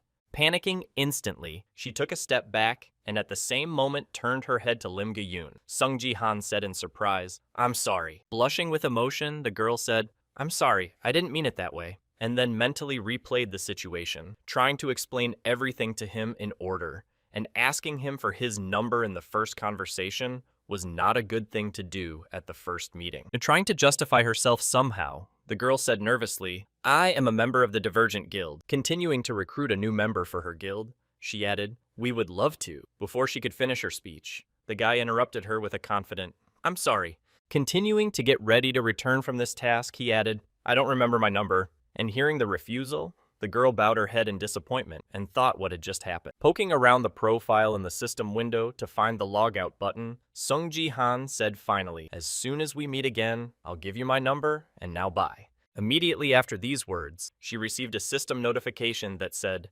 "Ally of the outgoing Lim Ga-yoon," and she mentally wondered how she could not remember her phone number. Immediately after the rejection, the girl began to think too much and said in surprise, "Did he really reject me in such a way?" At the same time, once at home, Sung-ji thought to himself, "I used to use an American number, but what was my Korean number?" Walking down the street, a guy trying to remember his phone number thoughtfully said in his head, "You can't ask someone else about this." Immediately after talking about the problem he was facing, the guy looked up and said thoughtfully, "By the way, I just got accepted into the guild." Continuing on his way, he mentally added that I seemed to stand out among all the others, and then he accidentally heard some noise from the banner and looked up to see an announcement that said he was joining the guild. Realizing what had just happened, he added in his head, "Actually, I could ask for her number, but I don't want to join any guilds yet." Having finished thinking about team play with other players, the guy opened his system profile window and said in his head, "For now, my priority remains to be the team play." Looking at his status window, the guy said, So I raised my level by 2, and now I'm at the 8th level, and I managed to earn 1,500 points of equipment. Reflecting on the results of the recent task, he thoughtfully added in his head, "Not bad, especially since I have increased my divine power." The next moment, having opened an equipment store where all the items cost at least 3,000, I disappointedly said in my head that I would not have enough money for any of them. Disappointed with the prices in the equipment store, the guy turned back and thought it was cheaper in the 20s. As he approached the King of Swords penthouse where he was currently living, he thought to himself, "I'll go home and rummage through my sister's basement again, see if I can find something useful." Using the elevator, the guy pressed the button and waited for the elevator to go down to the system's message that the doors were closing. After activating the elevator, Sung Ji-han reached the desired floor and opened the door to enter when he suddenly saw something unusual in his house. Right in front of him on the doorstep was someone's shoe, and when he noticed it, the guy exclaimed in confusion. Throwing his bag of groceries on the floor, the guy seemed to be off the chain and quickly ran inside to see the guest who came to him. As he walked toward the door, he thought to himself, "Everyone has a moment in their life that they regret, and I have regretted many moments in my past life." As he reached for the doorknob, he thought to himself, "Really?" He opened the door and began to slowly walk inside, and he mentally said, not believing that this moment had really come, but my main reason for regret was that when he saw the girl he valued so much and wanted to protect from the future, he added in his head that I could not protect you. Hearing the creak of the door, which meant that the owner had already returned, the girl looked back and said, "Wow, I'm surprised that you're already awake and went outside." Continuing the conversation with the guy, the guest added, "Well, how about your hangover at that very moment?" Being completely in his thoughts, Sungji mentally added, "I wanted to tell you so much when we met." Recalling the moments when he was overcome by stress and started drinking heavily, she was the only one who tried to comfort and reassure him, telling him over and over again that everything would be fine. In response to his niece's words, Sung Ji-han then bowed his head down and continued to drink, saying, "Seo, you're pretty strong."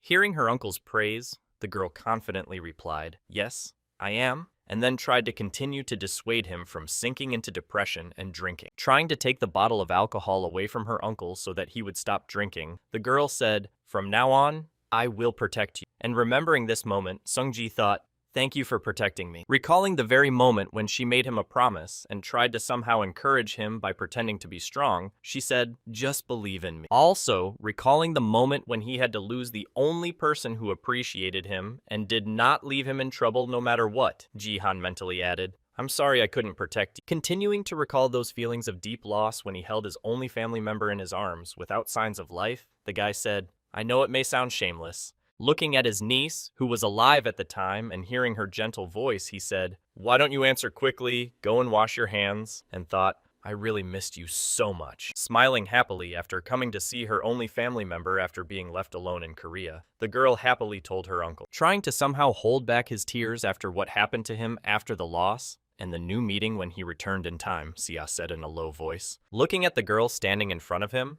the boy mentally said, "This year she turns 18. She is the daughter of Yoon Se-jin and my older sister, my niece." The next moment, after recalling all the information about his niece, the boy smiled happily and asked if the night in Jeju had already ended like that.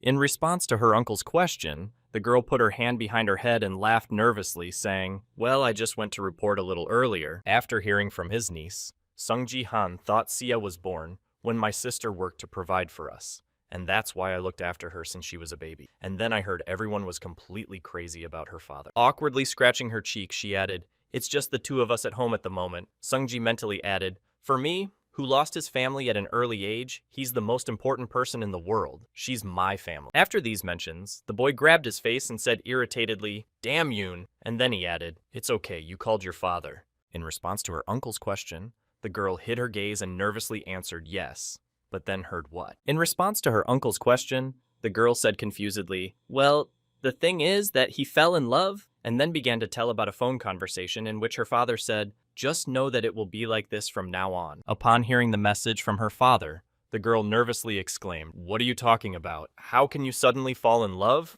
Are you crazy?" And then heard me say, "I don't expect you to understand." And then Sia added, "What are you going to tell me to do? You're going to leave me alone." After being asked by his daughter, Ryuhei replied that this was the woman's condition in exchange for her love. When she heard the demand, the girl sitting in the toilet stall asked in confusion, "So you agreed to such an absurdity?" After receiving a question from his daughter, the man replied, "Well, it's time for me to find out the truth about how his niece was abandoned," and gritted his teeth and said in his head, "What a bastard." A little angry, he just sighed heavily, resigned to what had happened, drawing Sia's attention to him, and then thought, well, he's always been like. Recalling the same broken picture of the man who irritated him, Jihan mentally said, irresponsible, he left his own daughter and country for some woman. Feeling his emotion of anger begin to overwhelm him, the boy mentally added the innocent Sia because of him, and at the same time the girl looked back at the wall where the portrait hung. Seeing that it was now in a damaged state, she asked Uncle, "Did you break the portrait?" Hearing Jihan's question, he thought, "Oh shit." Suddenly coming to his senses and pulling himself together from his fit of anger, he nervously said, "I'm sorry, I got angry and I didn't realize how." Immediately after the acquittal, realizing the circumstances of the situation, he mentally said, "Well, this is really too much. No matter how angry I am, he is still her father." Turning her gaze back to the broken portrait of her father, the girl asked why she broke it. Raising her fist in the air and smiling happily, the girl said, trying to hide her despair, "I wanted to do it myself." Seeing the confusion of her uncle, who froze in his tracks after hearing this, her niece added, "Don't worry, everything is fine with me." After hearing what the last of his family members had just told him, Sung Ji-han confidently said in his head, "Yes, that's the kind of person she is." Recalling the life situation of his niece, the boy added in his mind that her mother was dead, her father had cheated on her, and left her. As he continued to think about what was happening, he said, "But even so, she won't stop smiling about me. Sia is more concerned about me than about herself." Immediately after heading to his niece, Sung Ji-han confidently thought, "You don't have to be like that anymore." Stretching out his hand to her and smiling gently, he added in his mind from that very moment. Holding the girl's head to his chest, the boy smiled happily and said, "Sia, you've become a grown-up." And taking on the role of guardian, he added, "You even know how to take care of your uncle." Hearing this, the girl said something confused. Continuing to act as an adult who now takes on the responsibility of protecting and caring for himself, Sung-ji added, "All right, from now on I will protect you. From now on, you don't have to work so hard." Hearing these words from her uncle, the girl closed her eyes and was finally able to relax. Accepting her new role, the girl said, "Thank you very much, Uncle." Immediately after the sentimental conversations with her family, the girl spoke up, and hearing some remark, Ji-han asked in surprise what happened. The next moment after her uncle's question, the girl added, "You smell like sweat." Hearing this, the boy nervously exclaimed, "Oh, I'm sorry." At the same time, somewhere in the Gangnam district of Seoul, the main building where the guild called Divergent was located. Walking next to her client, Lim Ga-yoon said in a disgruntled, irritated tone, "You can't hold back your laughter, man." To which the latter replied, "No, I'm sorry." Then the bodyguard added, "Just laugh." Having received permission to laugh, Lee Ha-young began to laugh out loud, attracting the attention of everyone in the corridor, and then said, "Oh, I'm sorry, Ga-young." Having fully expressed her emotions, the girl wiped her tears after laughing and said, "The guy is quite busy," and turned his gaze to his subject, who was a little offended. Lee Ha-young added, "Big Ga-young asked for his phone number and he refused." Continuing to mock her subject, she added that she did not remember him, which was something new, and in response to this she heard, "I am powerless, they say. When you first approach someone, you are judged by your appearance. I am not as beautiful as you, and I look more like a man." Hearing the reflections of her subject, who was very much underestimating herself, the woman looked at her with a stern look and thought that this was a problem. The next moment, looking back at the employees, she mentally added, "She doesn't even realize how popular she is." At the same time, behind their backs, one man asked another if this plum blossom sword Ga-yoon could ask her out on a date, to which he heard her reply, "I'll cut you in half." Deciding not to personally take on the baggage of the duty of persuasion, Lee Ha-young shrugged and said, "Go ask people's opinions about you, they will convince you." After a while, when she arrived in the break room, the woman picked up a cup of coffee and said, "Oh, I feel most relaxed here." And then Ga-young asked her what she planned to do about hiring Sung-jin. In response to the question, the bodyguard said, "I plan to convince him at any cost. The old men are insisting on settling everything as soon as possible. This situation depresses. He is quite talented and should become one of us." The next moment, Lee Ha-young noticed one person in the live broadcast and exclaimed in surprise that why he suddenly went on the air today. There are no large-scale battles, and then heard Ms. Yu are still watching gambling broadcasts. In response to her subject's question, the girl said in the sense of gambling, "They just analyze strategies here," after which Ga-yoon asked in surprise simply. The next moment, When she saw whose stream was displayed on the main screen, Lim Ga-yoon said something confused to the lady, and then she exclaimed, "What?" Also, identifying the person who is streaming, Lee Ha-yun said to Sung Ji-han at the same moment. The guy said, "Xiak is working fine," to which she replied, "Yes, everything is also visible on the phone." Recognizing the person on whose stream she had just entered, Ms. Ga-yoon said unhappily, "That's him you're always looking at," and nervously replied, "That's not the point now." Drawing the attention of my subject to the headline of the stream, which said, "I am the son-in-law of the King of the Sword, Lee Hae-young," I added that he says he is the son-in-law of the King of the Sword. At the same time, preparing to implement his plan, the man told Sia to stand a little further away, to which she replied confusedly that it was okay now. In the face of a large number of different comments from viewers who expressed their assumptions about this situation and the name of the stream, Song-ji was preparing for a grand show. Raising his right foot, the boy suddenly stomped, after which the ground broke under him and the crack went to the pedestal of the two swords. After seeing what had just happened on the stream, one of the viewers angrily wrote, "I'm crazy, and this is the same Korean landmark that they are boasting about to foreigners." After the start of the grand show, without even knowing about the commentators, Ji-han prepared for the climax. As the number of spectators grew steadily, the boy smashed the landmark of his country to pieces with just one punch. At the same time, as soon as the pedestal was destroyed, he received a system notification that said the achievement was completed, and then looking at the suit that had been torn apart, Sung-ji said, "I'm a little relieved." Having fulfilled a certain part of his plan to attract a large audience, the guy spoke about the citizenship of the Sword King Yoon Se-jin. So in this world, where the game appeared, there was also a certain platform for broadcasting battles, and it was called the BattleNet streaming platform. It was one of the few streaming platforms that had no analogs and no equals. Seeing the conditions for the achievement, the guy mentally said that since this platform is part of the BattleNet, the number of viewers, subscribers, and views will help me get rewards for achievements. After performing a grand show for Song Ji-han, the son-in-law of the Sword King will have no better chance to win all the rewards than this. The next moment, 2 system notifications appeared above him, saying, "You have achieved the usual achievement of collecting viewers," and "You have achieved the usual achievement of collecting 100,000 dislikes." Looking at the considerable number of achievements that he managed to get, Sung-ji was surprised to hear a lot of dislikes in his head, as expected, and I didn't even think that Se-jin would ever be useful.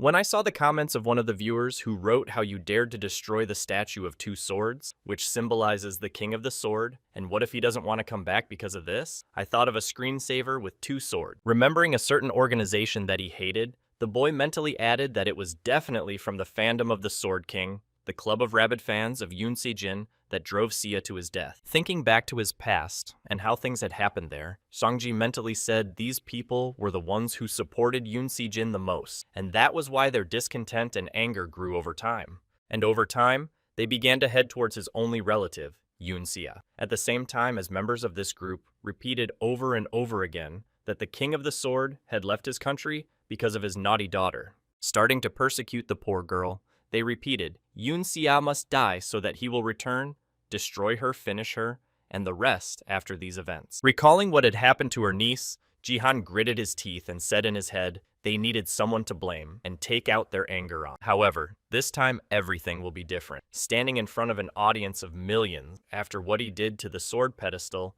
the guy said, "I hope you're all listening carefully to me now," and then thought, "I would love to be a target for their emotion." Having riveted the audience's attention to himself, Ji-han slammed his hand on the remaining swords that had not yet collapsed, and then received comments from the bastard, "Stop asking us to listen to you, but you are spoiling the property." After completing his grand show with the destruction of crossed swords, he confidently announced that Ito Ryuhei would never return. At the same time, there were heated discussions in the comments about whether or not this is Song Ji-han, the guy from the Bronze League training, who only has bronze, and what is he doing? Are you still sure he has bronze after he broke the statue? I don't care about the statue, but I think the idiots from the King of the Sword fan club are going crazy right now. The next moment, holding out his phone with the audio recording to the lens, Sun-ji said, "I'll let you listen to the recording of this conversation that Ryuhei had with his daughter after he decided to take Japanese citizenship." The next moment, the general public witnessed a telephone conversation in which the daughter asked her father what was happening. "Why were you leaving so suddenly?" And he replied,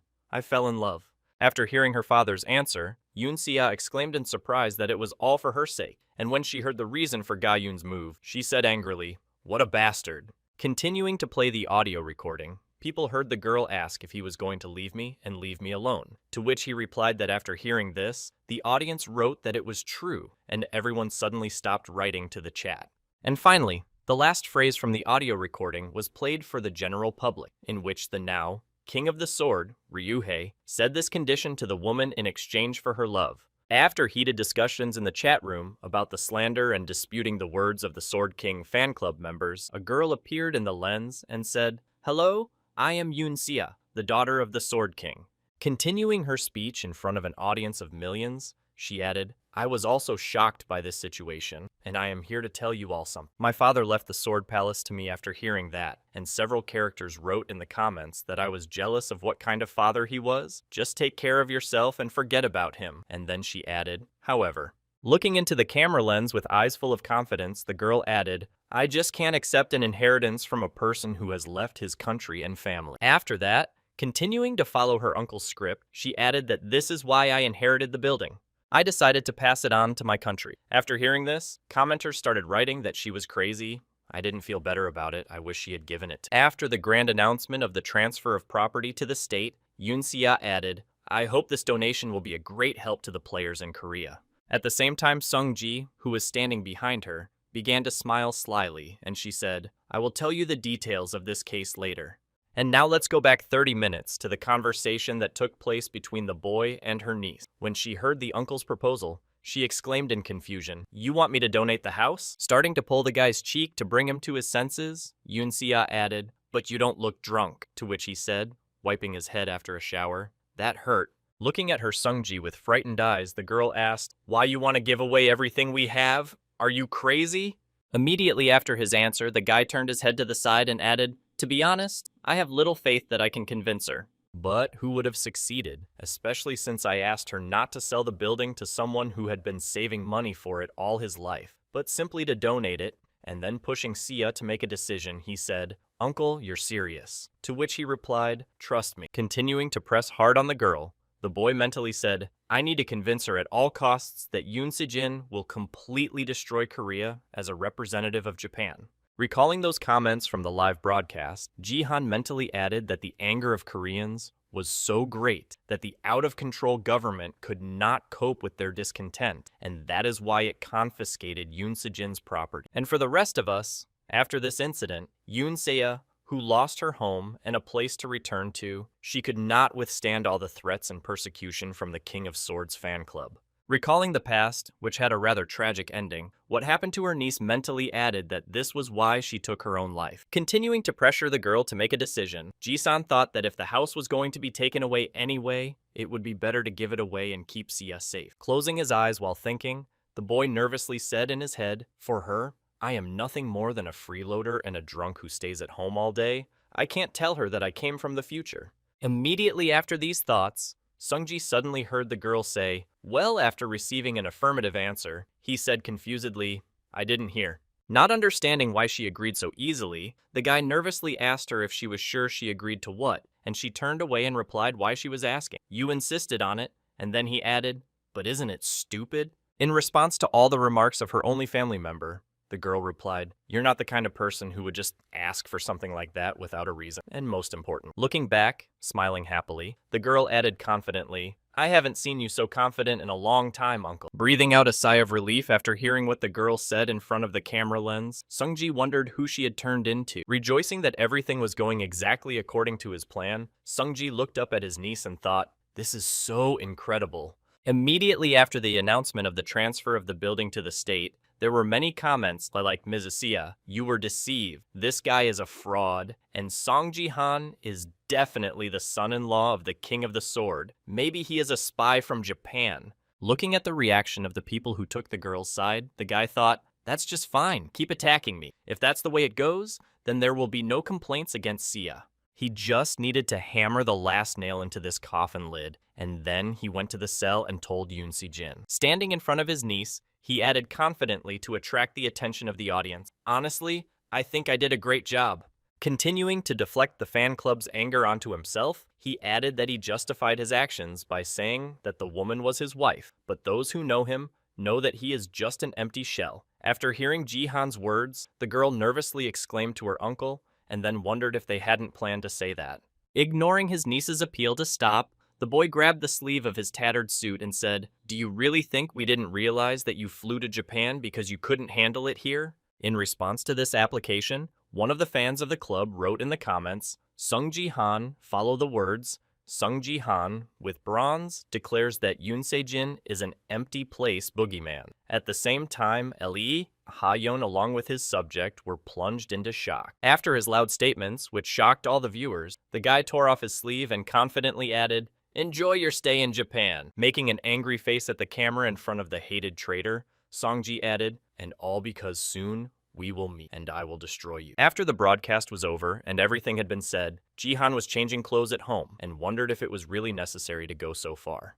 Continuing to look through the comments to the video, the girl added that all Japanese and Koreans are now expressing their dissatisfaction, to which he confidently replied that everything was fine. Don't pay attention to them, or you will be nervous about trifles once again. Hearing her uncle's words, the girl was surprised to hear you say, "You've become someone else, as if you've changed overnight." Hearing his niece Jisan's remark, he scratched his cheek awkwardly and thought, "She did notice, but I wouldn't be able to act as usual after dying and coming back in time." Continuing his conversation with the girl, Jihan said to me that I looked like a lazy man who just drank all day, to which Sia replied, "Why would you think that, even though it's true?" At the same time, a buzzer rang at their door, and hearing that someone had come to their door, the girl asked in surprise who it could be. Immediately after shoving his hands into his pockets, Sung-ji said, "I didn't expect it to happen so quickly," and then heard Yoon Sia's worried voice exclaiming, "Don't tell me they're coming for you." In response, the guy just smiled and then said confidently, "Don't worry, it's not what you might think," and then added, "Well, we'll see." At the same time, somewhere in Tokyo, Japan, Yoon Si-jin and I could not calm down after what happened on the stream. Watching the newsfeed in Japanese, he could see the relations between Korea and Japan deteriorating because the King of the Sword got another citizenship, and I think they will be very disappointed to lose their best player. He is heavily criticized because he took such actions because of a woman, and everyone is interested in how beautiful she is, but the problem is that Mr. Ryuhei's son-in-law provoked him on the stream. And I wonder how the King of the Sword himself will react to all this. Nothing unexpected. His son-in-law is the embodiment of the rage of all Koreans after watching the news. Hearing the question from his wife, Yoon Si-jin replied, "No, you woke up then," and said that after such a shock, it was difficult to fall asleep. "Se-jin, I'm worried that you have to go through such difficulty." In response, the man said to Shizuru, "You don't have to call me Se-jin anymore." Continuing to insist that his past life should not be mentioned anymore, the man added, "I took a different name, and that's why." Hugging him from behind, the woman replied, "No, you're wrong." Holding tightly to her lover during the hug, Shizuru added, "You, Yoon Se-jin, Korea's top 1 player, King of the Sword, Yoon Se-jin." Hearing what his beloved had just said, the man looked back and excitedly said to Shizuru, to which she replied that the truth could not be changed. As she began to kiss passionately with the man she had been able to force to betray his country, the woman confidently said, "You are my Yoon Se-jin." At the same time, opening the front door to greet the guest, Jihan smiled slyly and said welcome. Upon being invited inside, the guest took off his shoes and said, "Thank you, please forgive me for intruding, but I have the feeling that you were expecting my visit." In response to a question from a man standing on the doorstep of Sung-ji's house, he said, "No, not at all, but I knew that the government would definitely intervene if it was important." Looking at the man who represented the South Korean government, the manager of the BattleNet department, Park Young-sik, the boy said, "Please come in, Manager Park Young-sik." Pointing to the place where he could sit, the boy said, "Come on in," and then mentally added, "After Yoon Se-jin left, his department stopped coming to us." However, it was this person who continued to make sure that Yoon Sia and I were considered, and then I heard from the manager that Seiya had not seen him for a long time. When she saw who it was that had come to visit them, the girl nervously said in response to her husband's greeting, "I welcome you." After inviting the man inside, the boy closed the door and smiled slyly, saying in his head, "Now that everything is ready, I can take what I need." Having a cup of coffee with the daughter of his former representative, the firm's manager said, "I watched the show. It was pretty brutal. The government has accepted the fact that we will not bring back the Sword King." Hearing this, Jihan thought unhappily. They understood it. Then the manager added, "But we cannot let the citizens know about it so quickly." Continuing to circle around the main topic, Park Young-sik said that a battle between Korea and Japan would soon take place. So before he could finish, Sungji asked why we shouldn't get right to the point. Immediately after this offer, the boy added, "You want me to refuse the donation of the palace, right? Because it is an admission that the king will not return." When the manager heard the question from the guy sitting in front of him, he was surprised to hear how he had guessed. The next moment, recalling the past when he met this person, Park Young-sik thought, "This is exactly the same loser as I remember him being unemployed and obsessed with gambling." Upon reflection, the man added, "You are absolutely right. We have not yet given up hope for his return. We offer you to become a contract manager instead of a donation." Hearing the offer, the girl was surprised to think, what a scheme. And then Sungji said, "They're cunning. They want to put me in charge of the management until the real owner returns." Reflecting on the right choice after this offer, the guy asked if the house would go back to the owner when he returned, to which Park Yoon-sik replied, "You are absolutely right." The next moment, taking an envelope with a contract from his briefcase and handing it to the guy, the manager added, "It would be great if you stayed in the Sword Palace." While the guy was rereading the contract, the man said all the terms are favorable for both parties. So read it and think about it at the same time. Ji-han thought they had sorted the situation out. Continuing to read all the details of the agreement, he mentally added, "I was going to give everything, but if they want something else, that's even better for me." Immediately after completing his thoughts, putting the contract on the table and pressing it to the table, the guy confidently said, "I realized we would also like to ask for a favor," and I heard what kind of favor he was asking. After witnessing her uncle's words, Yoon-sia said in surprise, "And I also came out after that." Ji-han confidently said the fact is. At the same time, a large number of players received a notification saying that the Golden Light had started its stream, and when they entered it, viewers happily began to write, "Hi, you're streaming a stop? And where did he climb this time?" That he was on the head of a Colosseum statue. Continuing to laugh happily, the guy who was gathering the audience happily said, "Welcome to my stream." Moving the camera to the place where he is this time, the Golden Light spoke today, and we returned to the bloody and dusty Colosseum. Jumping off the head of the statue and moving to the center of the field, he confidently added to the streamer, "The travel specialist came to you again, smiling happily." After recording his moment of landing in a not-so-great pose, one of the commenters was surprised to write that he was wearing underpants or something. The next moment, the guy got to his feet and confidently added a golden light to the streamer, after which he received a donation with a comment, "Give it to these bronze fools." Seeing that he had just received the first money for the stream from the viewer, the guy started dancing and exclaimed joyfully, "Gods, I'm going to get it as a sign of my favor. I'll dance for you like 02. Oh, this is a dead trend." At the same time, while the streamer was doing this nonsense, his viewers wrote how disgusted they were with this trend. But other participants in the competition, where this character was present, were not happy. Gritting his teeth in hatred, one of the participants said, "Oh shit," and then the other, shedding tears, added, "Oh shit, I prayed that he would be hit by a car again, this son of a bitch came." Quite a well-known player in various circles, and also a streamer of Golden Light. He was mostly known for his appearance and hyperactivity, but from the very beginning, he was an exceptional clown. However, he used to be quite a respectable person in the Golden League until he decided to go down to bronze, saying he was going to explore the depths of the sea. He is not interested in the game itself. He only cares about having fun. He is just a space jester. His characteristics and equipment still remain at the golden rank level, while at the same time diving underwater to the sea creatures. The guy smiled crazily and said, "Wow, life is bubbling up at the bottom." His fun was beating and defeating the bronze players who were weaker than him. And at the same time, the guy said in surprise that I was not such a thief after all. And the bronze players thought that he was a psychopath. When the guy got tired of just standing there, he grabbed his sword and shouted, "Enough with the boring talk. Let's decide who will be the first victim. Let's see." Suddenly, while choosing a target for his stream, the Golden Light noticed a well-known person and shouted out the same content. Heading towards the guy he was interested in, Son Ji-han shouted out a golden light and managed to attract the attention of the player who was also in the Colosseum. Holding out the microphone to Ji-han, he exclaimed, "I'd like to interview you." Hearing the request, Songji thought, "What the hell?" Then added, "Golden Light, son-in-law of the Sword King, best bronze player, destroyer of the two swords statue. You have a lot of nicknames lately. Everyone is interested in you."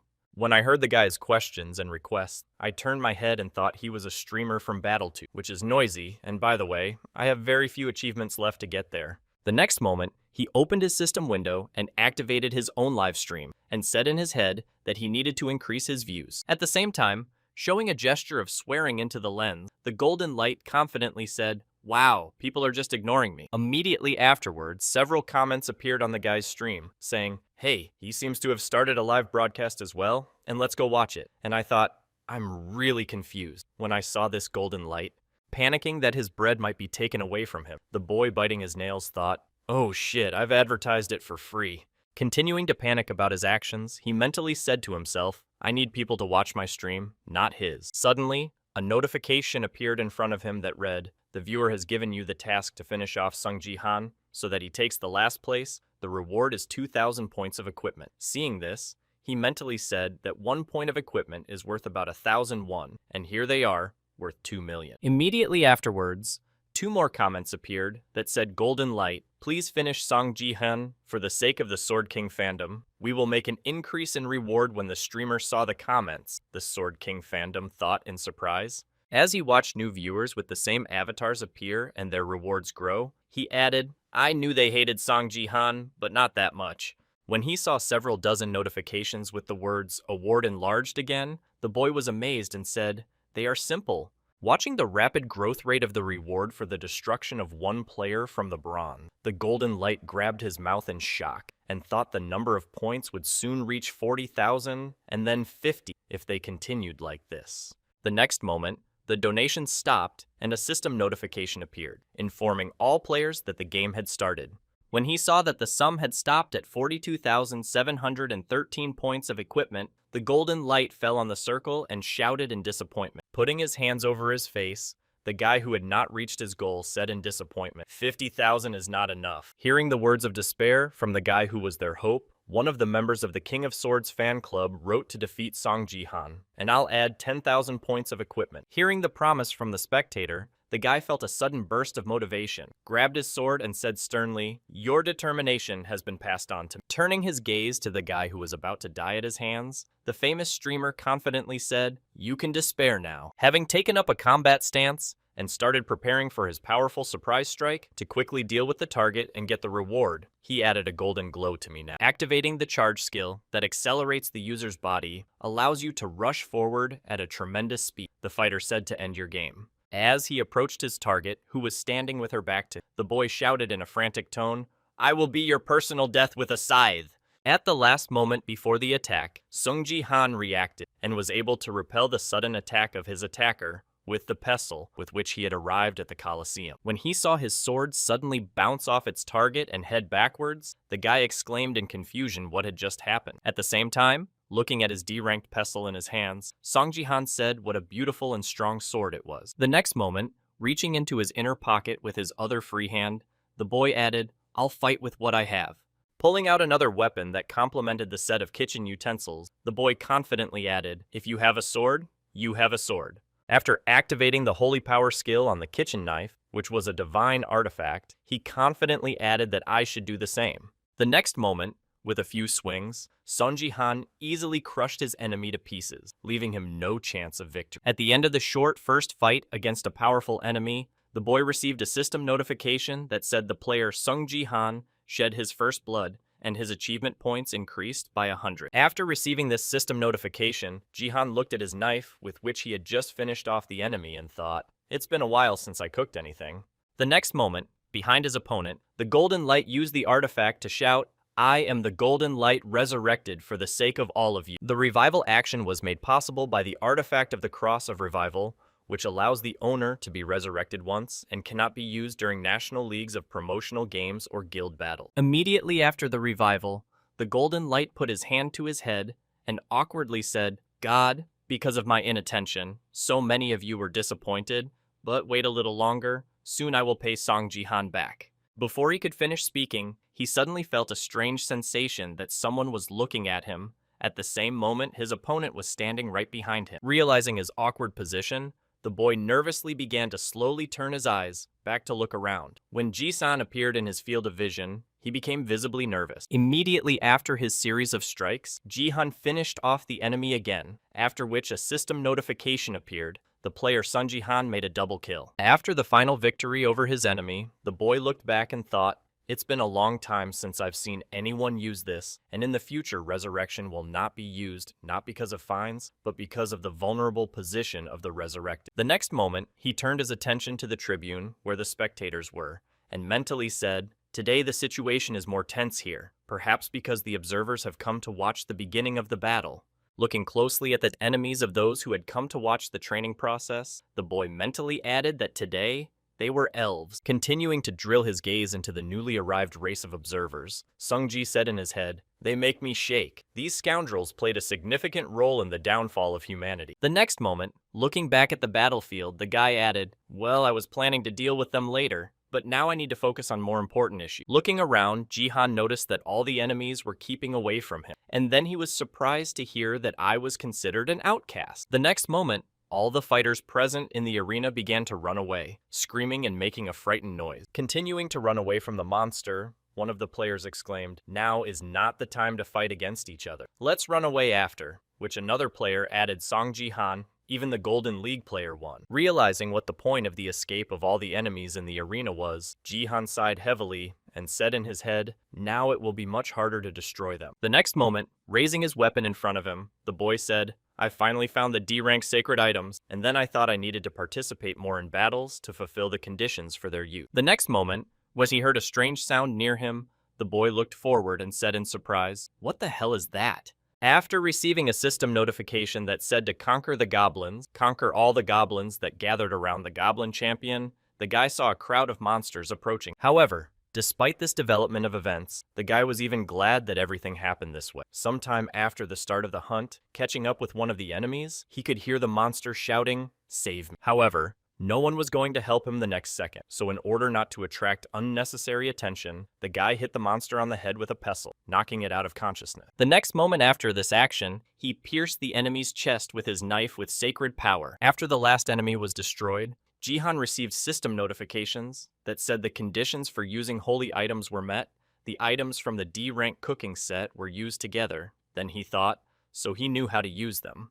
Imagining in his mind an approximate picture of the combination, he mentally said, "You need to hit one on the head and pierce the heart with the other. Since they are from a set, they have a certain order of use." Immediately after looking around after fully mastering the tactics of fighting with his weapon, the guy mentally said, "It's good that I realized this before the battle ended." Only when the dust cleared, he looked around and saw that all the goblins had been defeated, adding disappointedly, "But I still wasted a lot of time. If I had mastered it earlier, I could have killed a couple more goblins." After expressing his disappointment about the protracted training, he noticed that not all enemies were defeated, although he was dissatisfied. At the same time, the last enemy was standing right in front of him, and then a notification appeared that said, "Goblin champion compared to ordinary goblins, whose height is 1 meter. Champions have grown to 3 meters and have more strength, both physical and mental." And then the guy said a long description.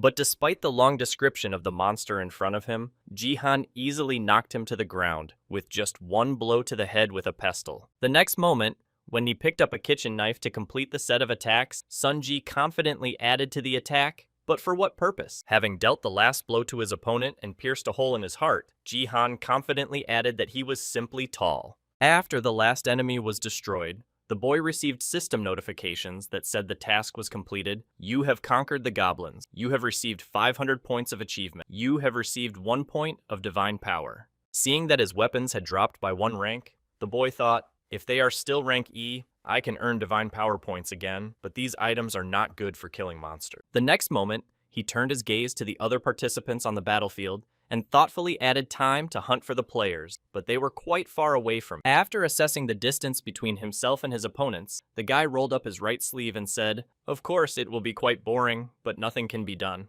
The next moment, he rolled up the right sleeve of his shirt and added, "If they don't want to come to me, they can come to me. Then I'll go to them myself." The boy lit up with an aura of blue flame and confidently walked toward the rest of the opponents who were fighting somewhere nearby. At the same time, somewhere in Seoul's Gangnam district near Yoksan Station was the home of the famous golden light that collapsed with a bang.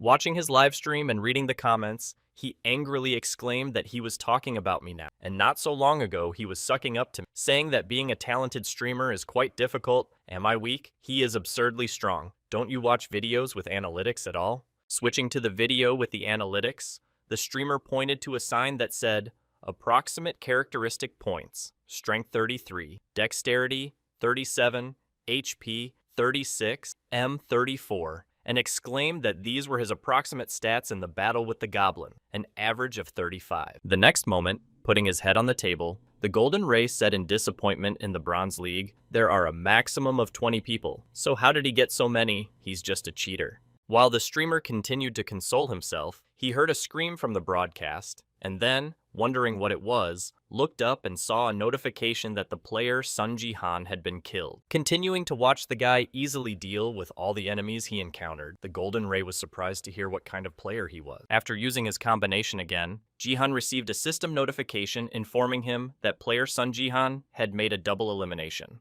At the same time, on the stream he was streaming, viewers wrote in the comments that it was a real art, how one person could defeat 4 people in the air. Noticing that the main threat had switched to them, one of the players shouted out in fright that this was no time to fight each other. "Come on, buff me, you idiot. You have item," to which the mage replied that you were the idiot with the crossbow. When the reinforcements began to take effect, one of the players who joined the team with another opponent shouted out to Sun Ji-han, "Hey cheater." After firing several quick shots from his crossbow, he confidently added, "That's enough. Get out of here." However, despite the fact that several arrows were flying at him, the boy easily managed to deal with them all. Seeing that their joint attack failed, the pair of players who had provoked the monster began to smile hysterically. The next moment, after dealing with a couple of reckless players who attacked him, Ji-han received a system notification that said the player Song Ji-han had made a double kill. Immediately after the battle with a couple of players, the guy received another notification that said, "Items of the E-rank cooking set used together, you received 1 point of divine power. The rank of the items from the cooking set is lowered." Immediately afterwards, he received another notification that said a hidden achievement. Achieve 10 destructions in the Colosseum, and you will receive 5,000 achievement points. Seeing this, he mentally said, "Divine power and achievement points, I got everything I wanted." However, despite the rewards he received, the guy was disappointed and thought, "That's not enough for now. I need something more substantial." As soon as he said this, another notification appeared in front of him. An epic task among the spectators of the Colosseum. Find the Queen of Shadows and provoke her. And he shouted the same epic task in surprise. Looking at the high rank of his task, the guy was surprised to think that it was given in the Bronze League. And, more importantly, the reward. The reward notification said reward 50,000 points of achievement of the constellation of the Shadow Queen's interest. Then he was surprised to think that the constellation was interested. A constellation is an absolute being, a representative of a star, and also a divine creature in the battle star. And a message of interest from such a person means only one thing: they can become your sponsor. And it will also help to get abilities that are so easy to get after mentioning these creatures, the guy thought. What is happening in the Diamond League is happening to me right now. Raising his head from the podium, the boy mentally said that he needed to complete this task at any cost. If he could lure one constellation to his side, the others would be interested. Starting to run his eyes around the seats on the stand, the guy nervously added in his head, "I wonder if I'll be able to find her."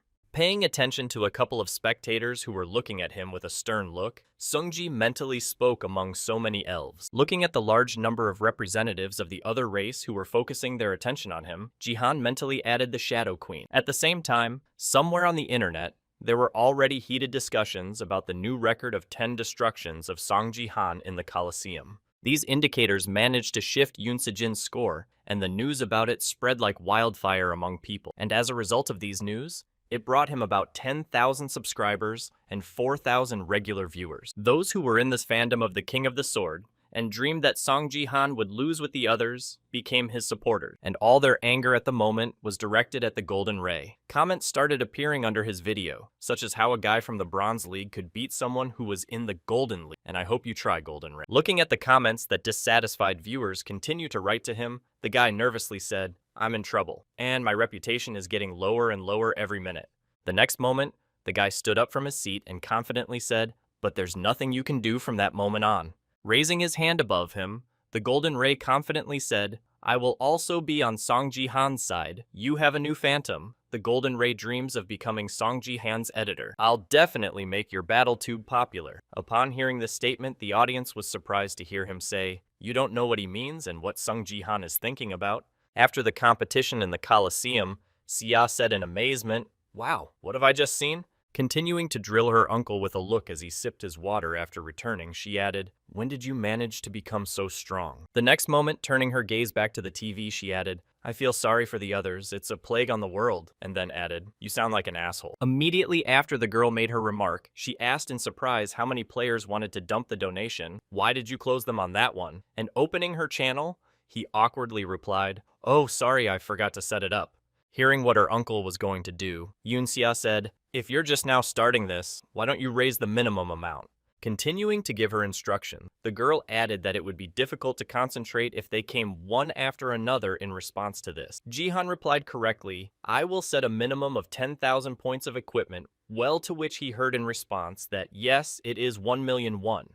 At the same time, Seongji, sitting in the chair, was thinking about something much more important, and Sia was wondering if it was still not enough. Continuing to think about how he could accomplish the task, the guy mentally said an epic task, which means I have to find and provoke the Shadow Queen. The next moment, recalling the number of elves in the stands, he mentally added, "I just haven't figured out how to find her among so many spectators yet." Suddenly, his thoughts were interrupted when he heard someone address him and ask if he wanted me to help you. Turning his gaze to his niece, Jihan heard her say happily, "You always have that look on your face when something goes wrong. Tell me and I'll help." Hearing the offer of help from his niece, Jihan smiled gently and thought she was very much like her sister. Immediately after mentioning the person this girl reminds him so much of, Seongji said, "Really? Then let's see how you handle it."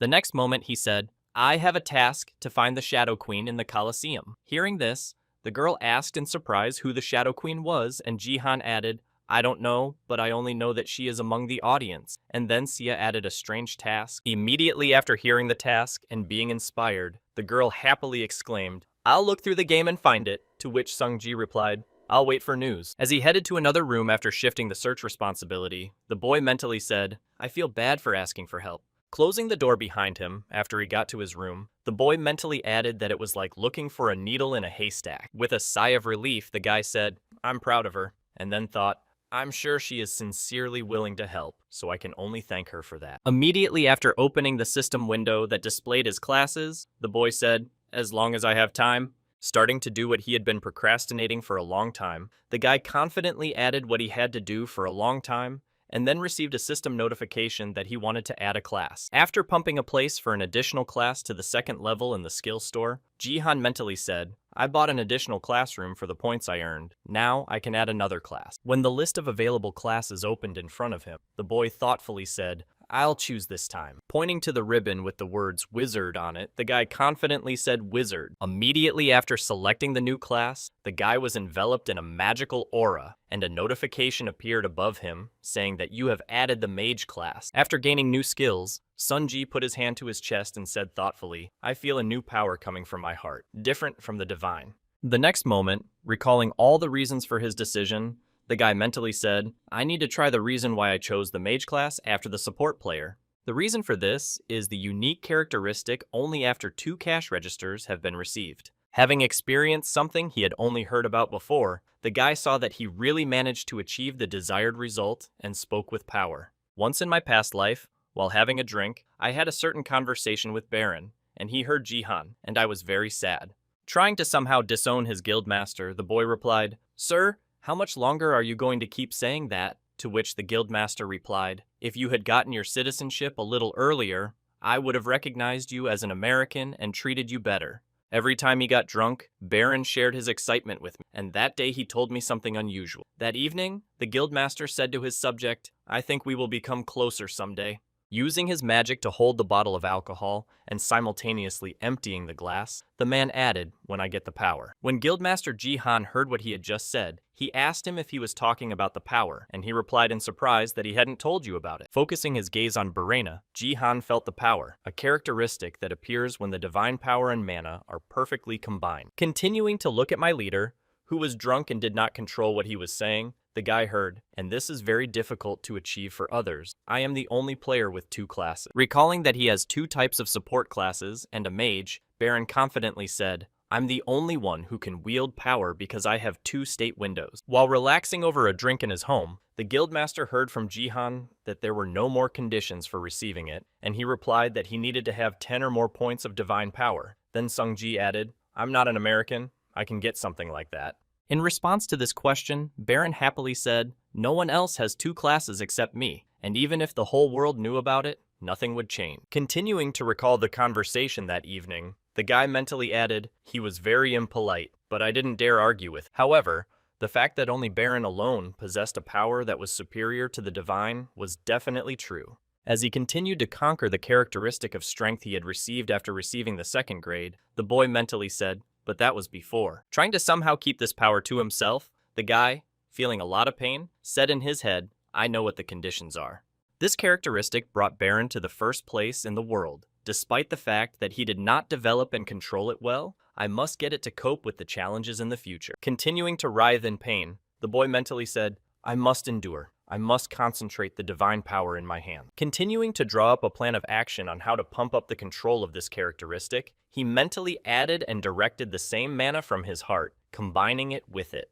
Holding his hand in the sphere that had formed with great force, he mentally added that he needed to concentrate so that nothing would leak out.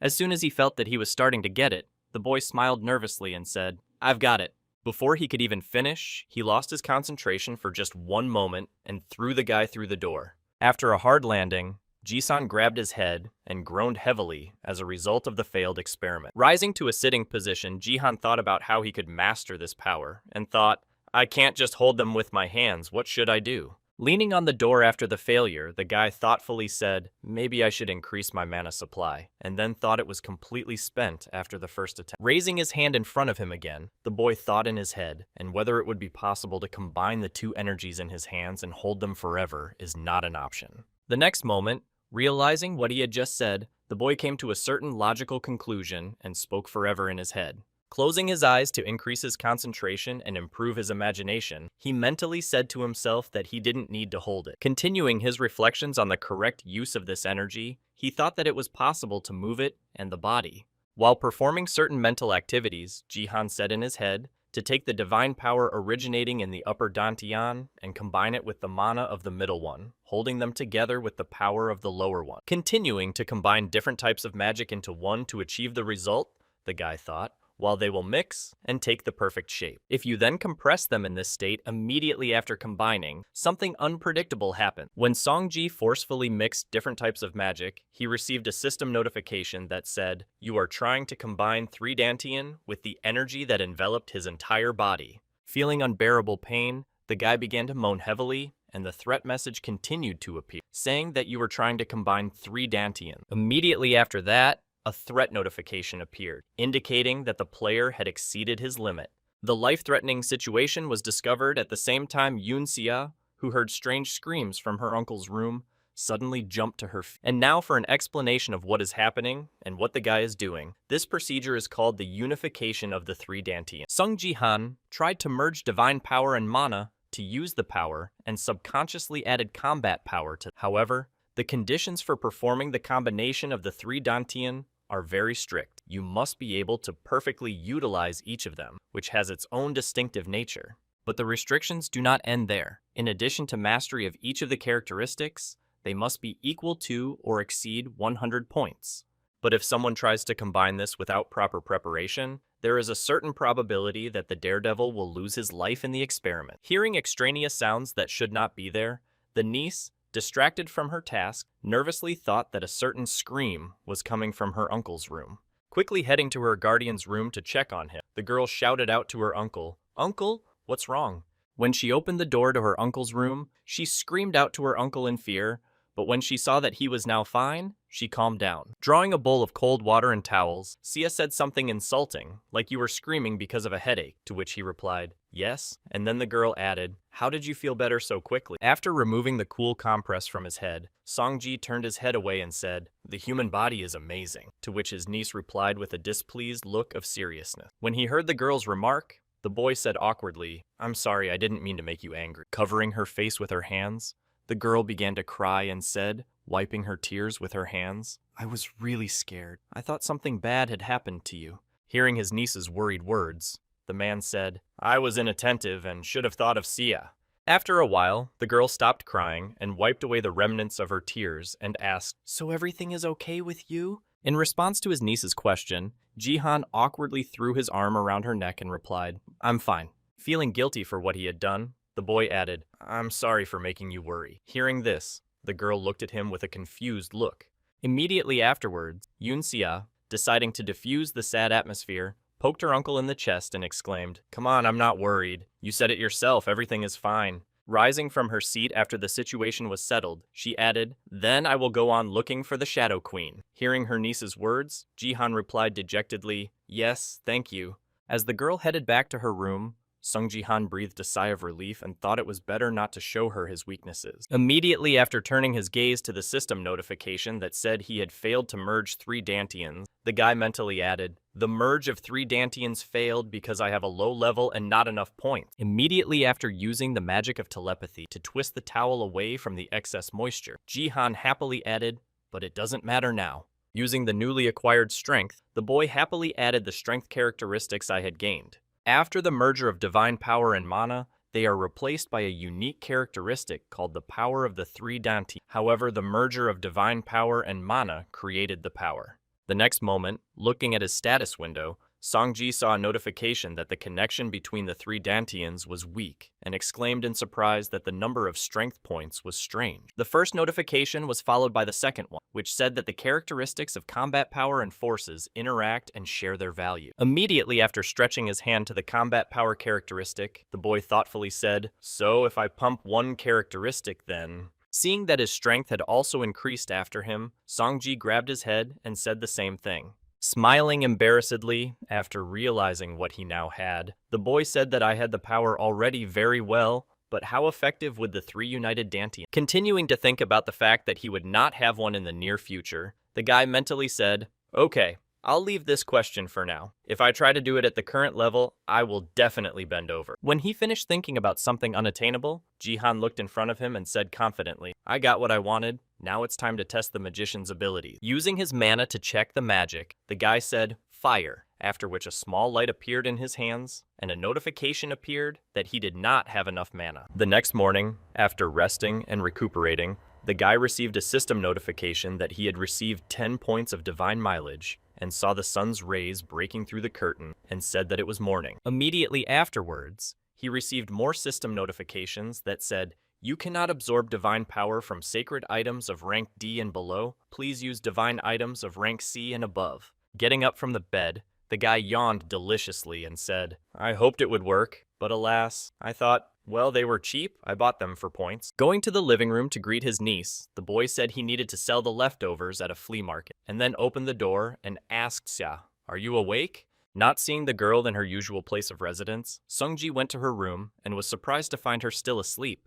Hearing the stomp of feet on the stairs, Yunxia took off the earpiece and said tiredly, Oh, uncle, you're awake. Surprised by the looks on his niece's face, Jihan asked what happened to your face. Did you not sleep all night? And she replied that I was watching the reruns, to which the guy added that there was no need to go that far. After her guardian's remark, the girl called him over and pointed at the screen and said, I found something, and he looked at it and said the same thing in surprise. When he saw the screensaver of the video, which was turned on by a girl, Jihan was surprised to hear a fan's video, and he heard in response that this is how people who receive the scaling as a gift only shoot people of other races. Hearing how other users were using their gifts, Sungji was disappointed to think that they were using such an amazing gift for covert action. Before he could grumble enough about the waste of his talent, Yunxia interrupted his discontent by exclaiming, Look at this. After rewinding the video to the moment where a couple of people were filmed on thrones, the girl added a repeat of your battle, after which a voice came from the video saying, Look at the elf there, they have the best skin with no flaws. Looking at the pair of elves who were being covertly filmed, Yunxia said, They both look like high-ranking elves, but there is a dark elf among them, and she would be a good fit for the title of queen. In my opinion, the Shadow Queen should be a dark elf. Continuing to build her guesses and show what she had found, the girl asked him how. To which he replied very convincingly, You did a great job, after which the girl added that it was too early to draw conclusion. I'll look again. As the niece continued to scour the internet for more information, Sungji mentally said, I seriously doubt that the constellation can be found that easily. The next moment the girl said, Tomorrow I'll watch videos from foreign channels, to which the guy replied in surprise, Wow, you're a professional. And she replied, I even made a video for you. When he heard what Xia Jihan had made especially for him, he was surprised to hear that you know how to edit.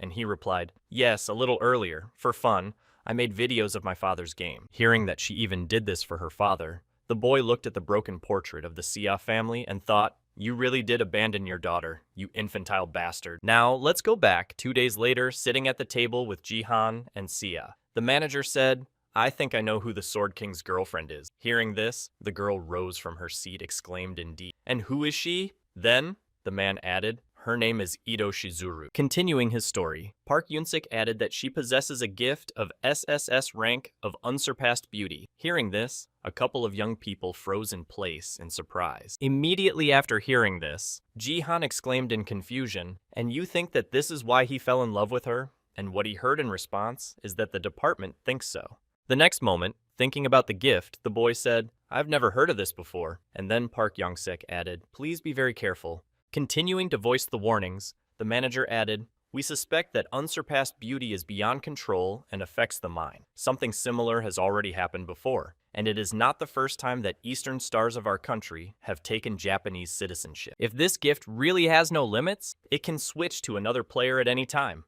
Recalling the manager's words again, Jihan stood by the penthouse windows and mentally said, "Since that day, I have been looking for information about Ito Shizuru, a woman of incomparable beauty. Having not found any information about this person," the guy mentally said, "but so far I have no information. Japan is probably hiding her identity." Resigned to the fact that searching for information is a waste of time, the guy took the phone out of his hands and mentally said, "Now I can't find anything." Just like Manager Park said, I should be more careful. Heading away from the window to begin his preparations, the guy said in his head, "We need to be prepared in advance for sudden changes in circumstances." Thinking over the contingency plan, he added confidently that if the manager is right, then they have definitely already started to act. At the same time, a self-defense plane flew over the building that once belonged to the King of the Sword, after which Jihan added that the Japanese self-defense forces had already arrived in Korea. After a while, the beautifully dressed Yun-sia, who was waiting at the exit, said to Uncle, "How much longer do you need?"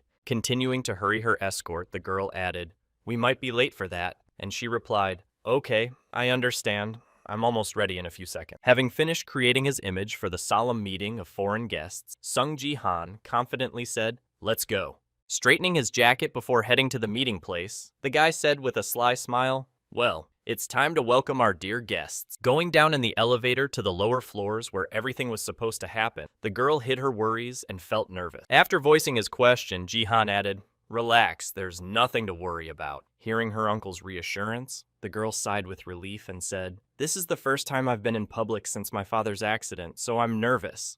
In response to his niece's worried words, the boy confidently said, "Be confident and brave, just like last time. There is no need to think about what others will say. We did nothing wrong."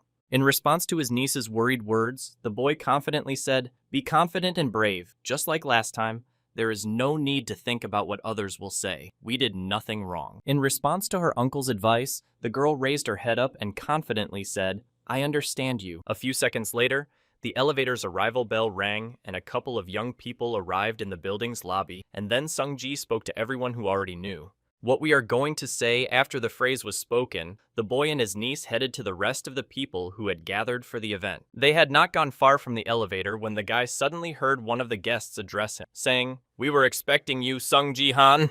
All your requests have been fulfilled, so please come with us." To which he happily replied, "Thank you. Please make sure that everything goes smoothly at this event." Looking at the man who organized the case, he confidently added to the manager, Park Yun. Walking together with the auction organizers to the main hall where everything will be held, the manager said, "At first, your request took me by surprise." Having brought his main organizers to the hall where everything was to take place, the man added, "I did not expect that you would want to put the Sword King's collectibles on sale." When he arrived at the place where the stage screen read, "Auction of the favorite items and other property of the former Sword King Yoon Se-jin," Park Young-sik added, "I did not expect that you would want to put the Sword King's collectibles up for sale." Looking at the table with a sign that read Japan Self-Defense Forces, the manager said in surprise that it was necessary to attract Japan's attention. In response to Park Young-sik's question, who did not understand this choice, Ji-han confidently answered yes. "That's exactly how I specifically selected these lots." Turning his gaze to the chair and a couple of storages that were placed on the table next to it,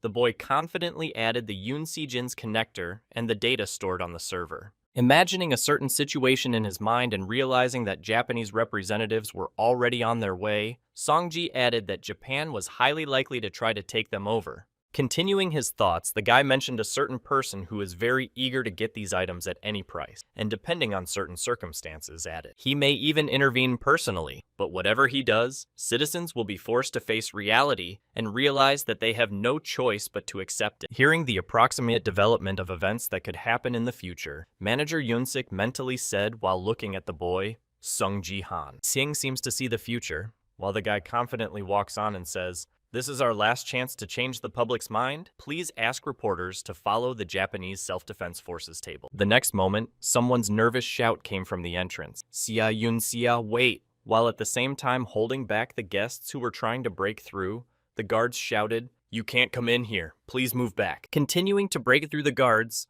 the woman did not give up hope and shouted out for just 1 minute that we were her relative. When she heard the cries and messages about her relatives, she looked back and nervously exclaimed that her aunt and uncle had also arrived. Continuing to push through the guards, my aunt exclaimed, "Sia, you're crazy. You may need money, but how could you stoop to holding an auction of valuable things?" The next moment, turning her gaze to the guy who was accompanying her, she added, "You made her do it, and how dare you try to sell someone else's inheritance?" As she continued to listen to the accusations against her uncle, she sighed heavily and said, "He's a fraud. You and other relatives were thrown out for using your father's name to deceive people." Shocking her family with a sharp statement, the girl confidently added, "You underestimate me too much. I'm completely stupid according to you. In your opinion, I don't see who really looks after my father's money in his absence." Hearing the accusations against her, my aunt exclaimed in confusion, "That God, watch what you say." Continuing to load her mercantile family with accusations, Yunsia confidently said,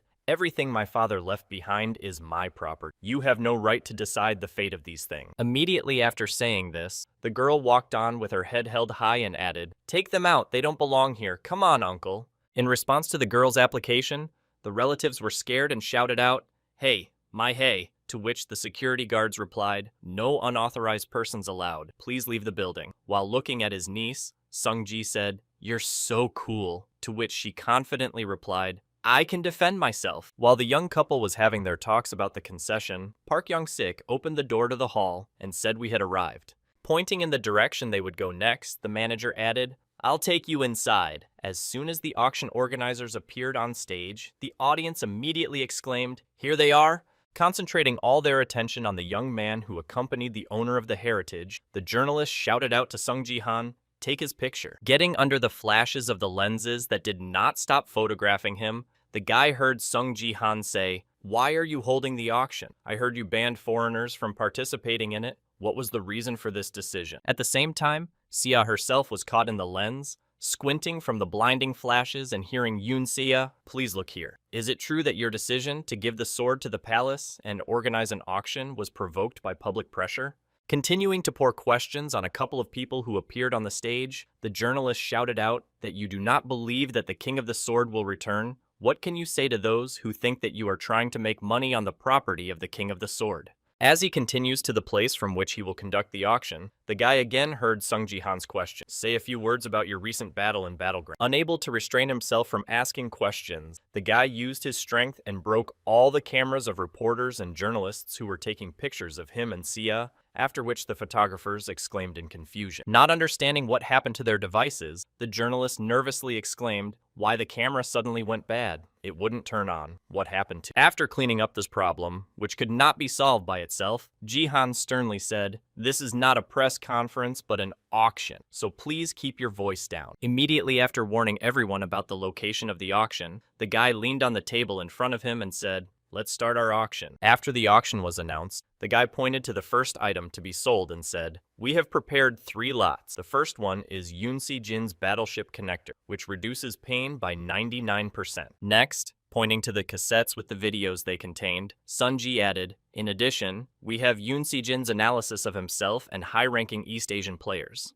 Upon hearing about the second lot, which contained valuable information, one of the bidders said thoughtfully, "The King of Swords data is very valuable and incredibly useful, especially now that the battle between Korea and Japan is approaching." After announcing all the lots that would be sold at this auction, the guy looked at the guests and confidently said in his head that they would definitely not want to miss any of these backgrounds. Continuing to look around at all the participants of the event sitting in the hall, the guy said in his head that a debriefing from a high-ranking player is not something you can get anywhere. The next moment, raising his hand in the midst of the crowd of people discussing the lots, the man suddenly said, "I'm sorry," to attract attention. As soon as everyone's attention turned to him, the man standing next to the bodyguard said, "I am Takeda Kazuo, the recruitment manager." The next moment, raising his finger up, the man said, "Well, if the auction has already started, I can offer my price." Without waiting for an answer from the guy who was running the auction, Takeda Kazuo, I said,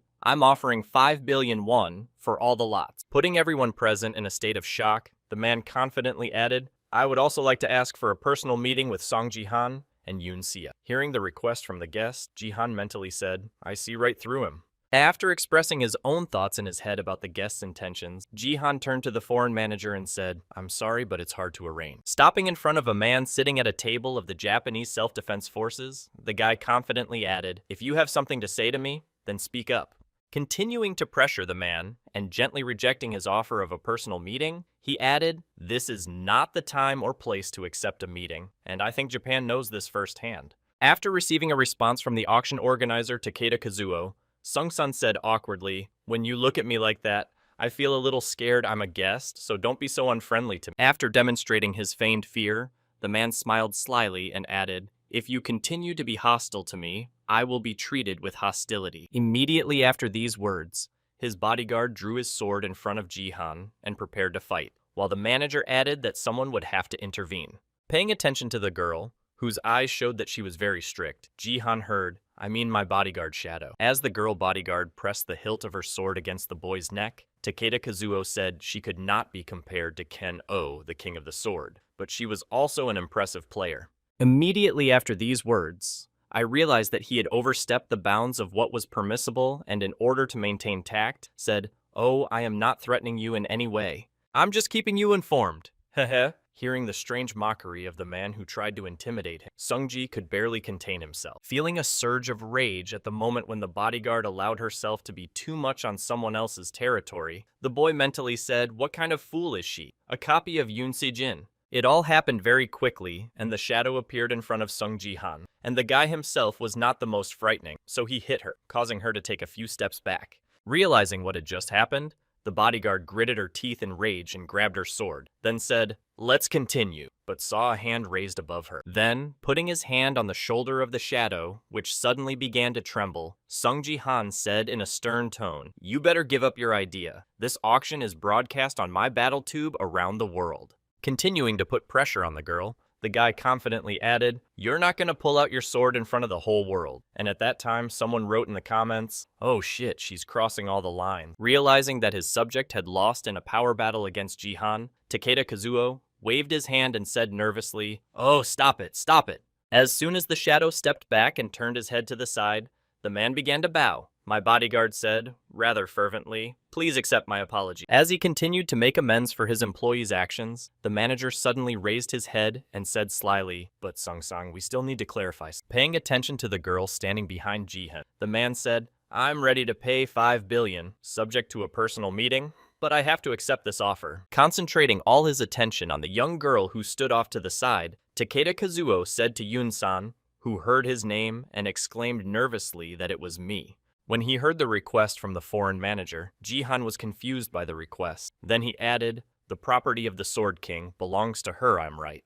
Passing by the guy who stood in the way of his plans and nipped in the bud any attempts, Takeda Kazuo said, "If so, then she is also in charge of the auction." Approaching the girl who was standing by the wall, the man slyly said to Yoon-san, "I suggest we meet in person. You are curious about your father's whereabouts." Straightening his bow tie so as not to appear so ominous, the manager added, "You can ask me absolutely anything, and of course I have a lot to tell you." Immediately after exerting sufficient pressure on the girl, the man raised his head and said, "So, what have you decided?" In response to the man's question, the girl said confusedly, and at the same time, Takeda Kazuo rubbed his hands together, thinking that she would definitely agree. How could anyone in their right mind refuse such an offer? The next moment, despite all his convincing, the girl confidently said no. After the refusal, the live viewer started writing to the manager, and he became pixelated.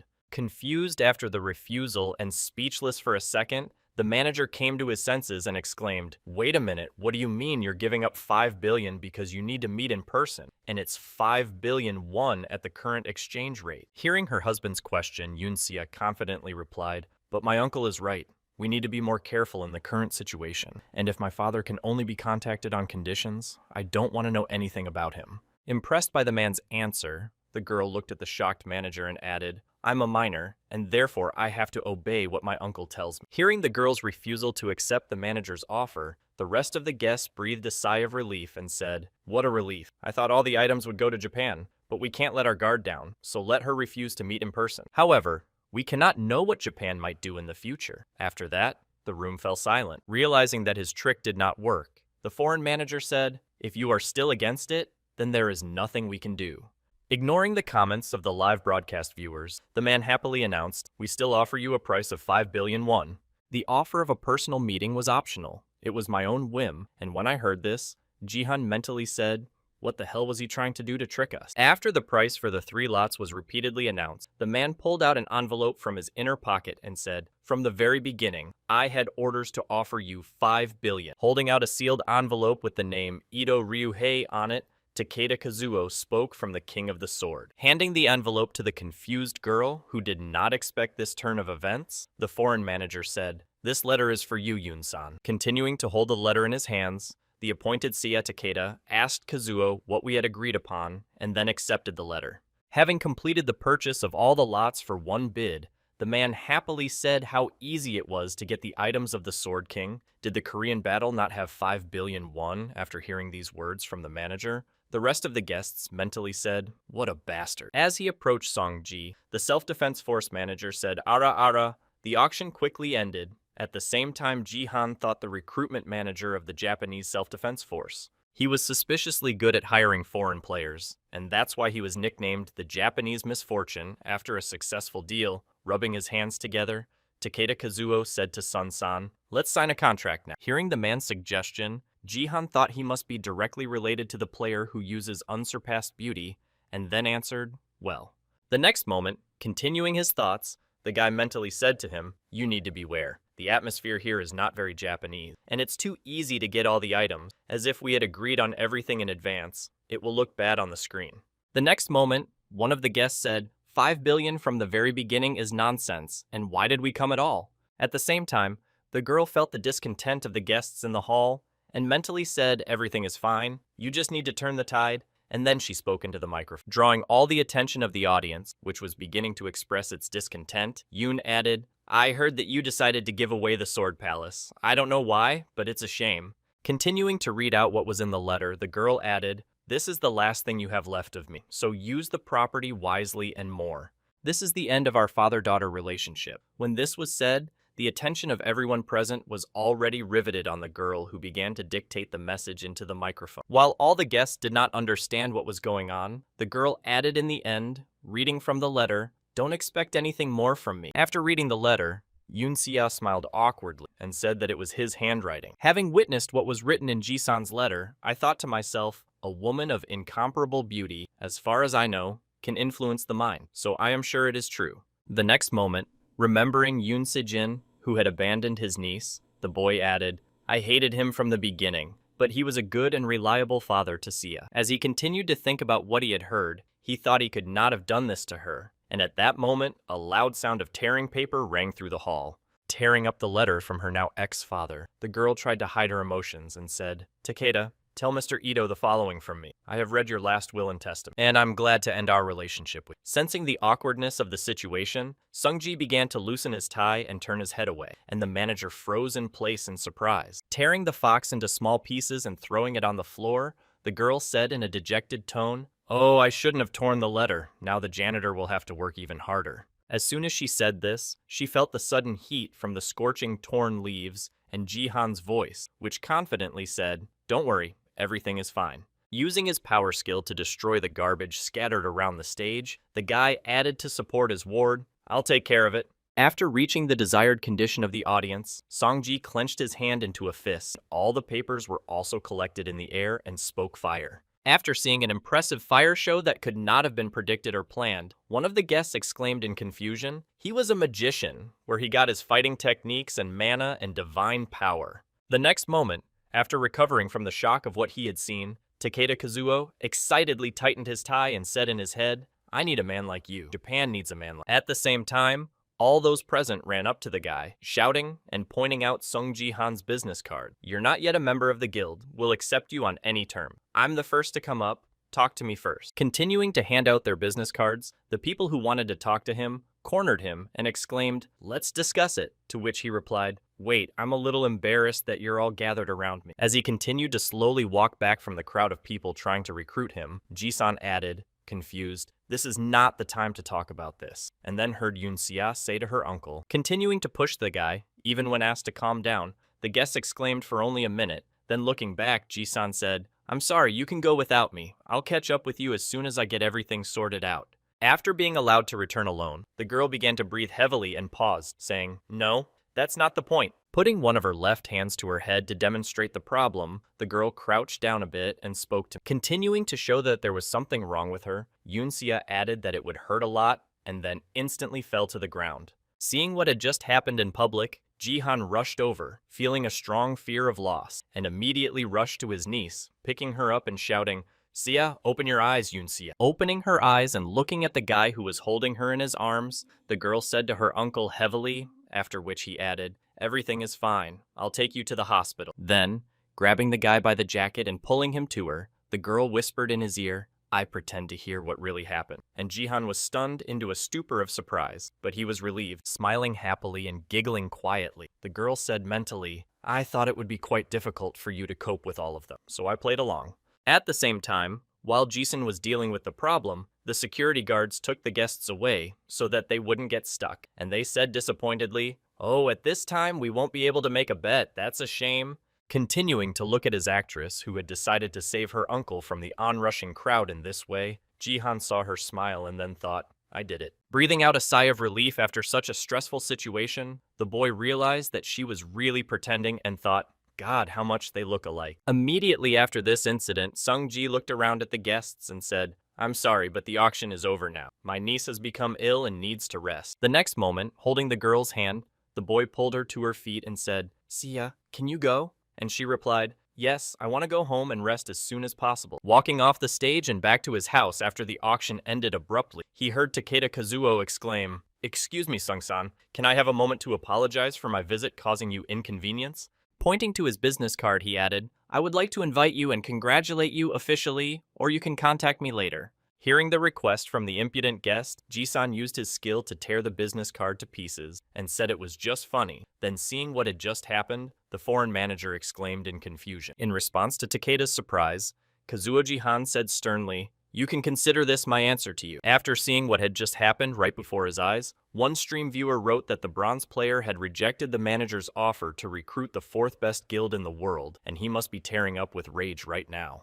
However, in spite of everything, the manager himself was not upset at all. His body was shaking with excitement, and then he said, you are the best, Sung Ji-han. His power is real. Continuing to look at the remains of the business card that Takeda Kazuo had destroyed in an instant, he thought to himself that the unknown force that could tear a business card to shreds was real. Imagining what a great future awaits this guy, the manager added that he deserves it already now, being only in the Bronze League in the future. This Eastern star will become great. Continuing his wet dreams, the foreign recruiting representative of the Japanese Self-Defense Forces said, with a sly smile, I must get it at any cost. At the same time, after leaving the main hall and finding herself in a place where there were no outsiders, the girl high-fived her uncle and said something wonderful. Then, wiping his sweat from his face, Ji-san said happily, you're a great actress. Even I believe you. And she confidently replied, I'm actually good at anything. And then he added, even cooking. After not receiving an answer to his last question, Sung-ji received a system notification that said you have one unread message. After viewing the content with the donation,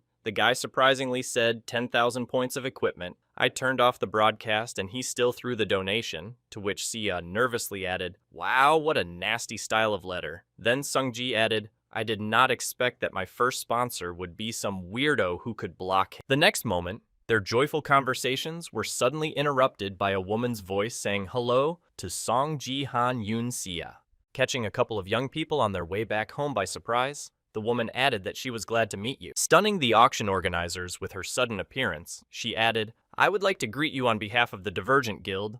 I am Lee Hee-young, head of the 3rd Department. Continuing to push the guy, the woman added, smiling happily, I really wanted to meet you, and I'm sorry for this unexpected visit. When she finally finished her introductory speech, Ji-han was surprised to hear that you didn't have an invitation. How did you get in here? And then he thought she sounded familiar. We've met before. In response to the guy's question about the possibility of getting in, the girl replied that I had quite good connections with the Korean Battlestar Department, and that's what I use. Continuing her speech, the girl added at work, everyone knows me as a nepotistic child. Hearing the remark from the woman, Ji-han said in confusion, what then thought this confidence, shamelessness, and tone of voice. They are definitely familiar to me. While Ji-san was in shock at what he saw, the woman held out her hand and spoke before we got to the main question. Predictor of victories, Sun opened his system window to find out some information and noticed the pose he was taking and mentally said, stop. The next moment, Lee Hee-young confidently said,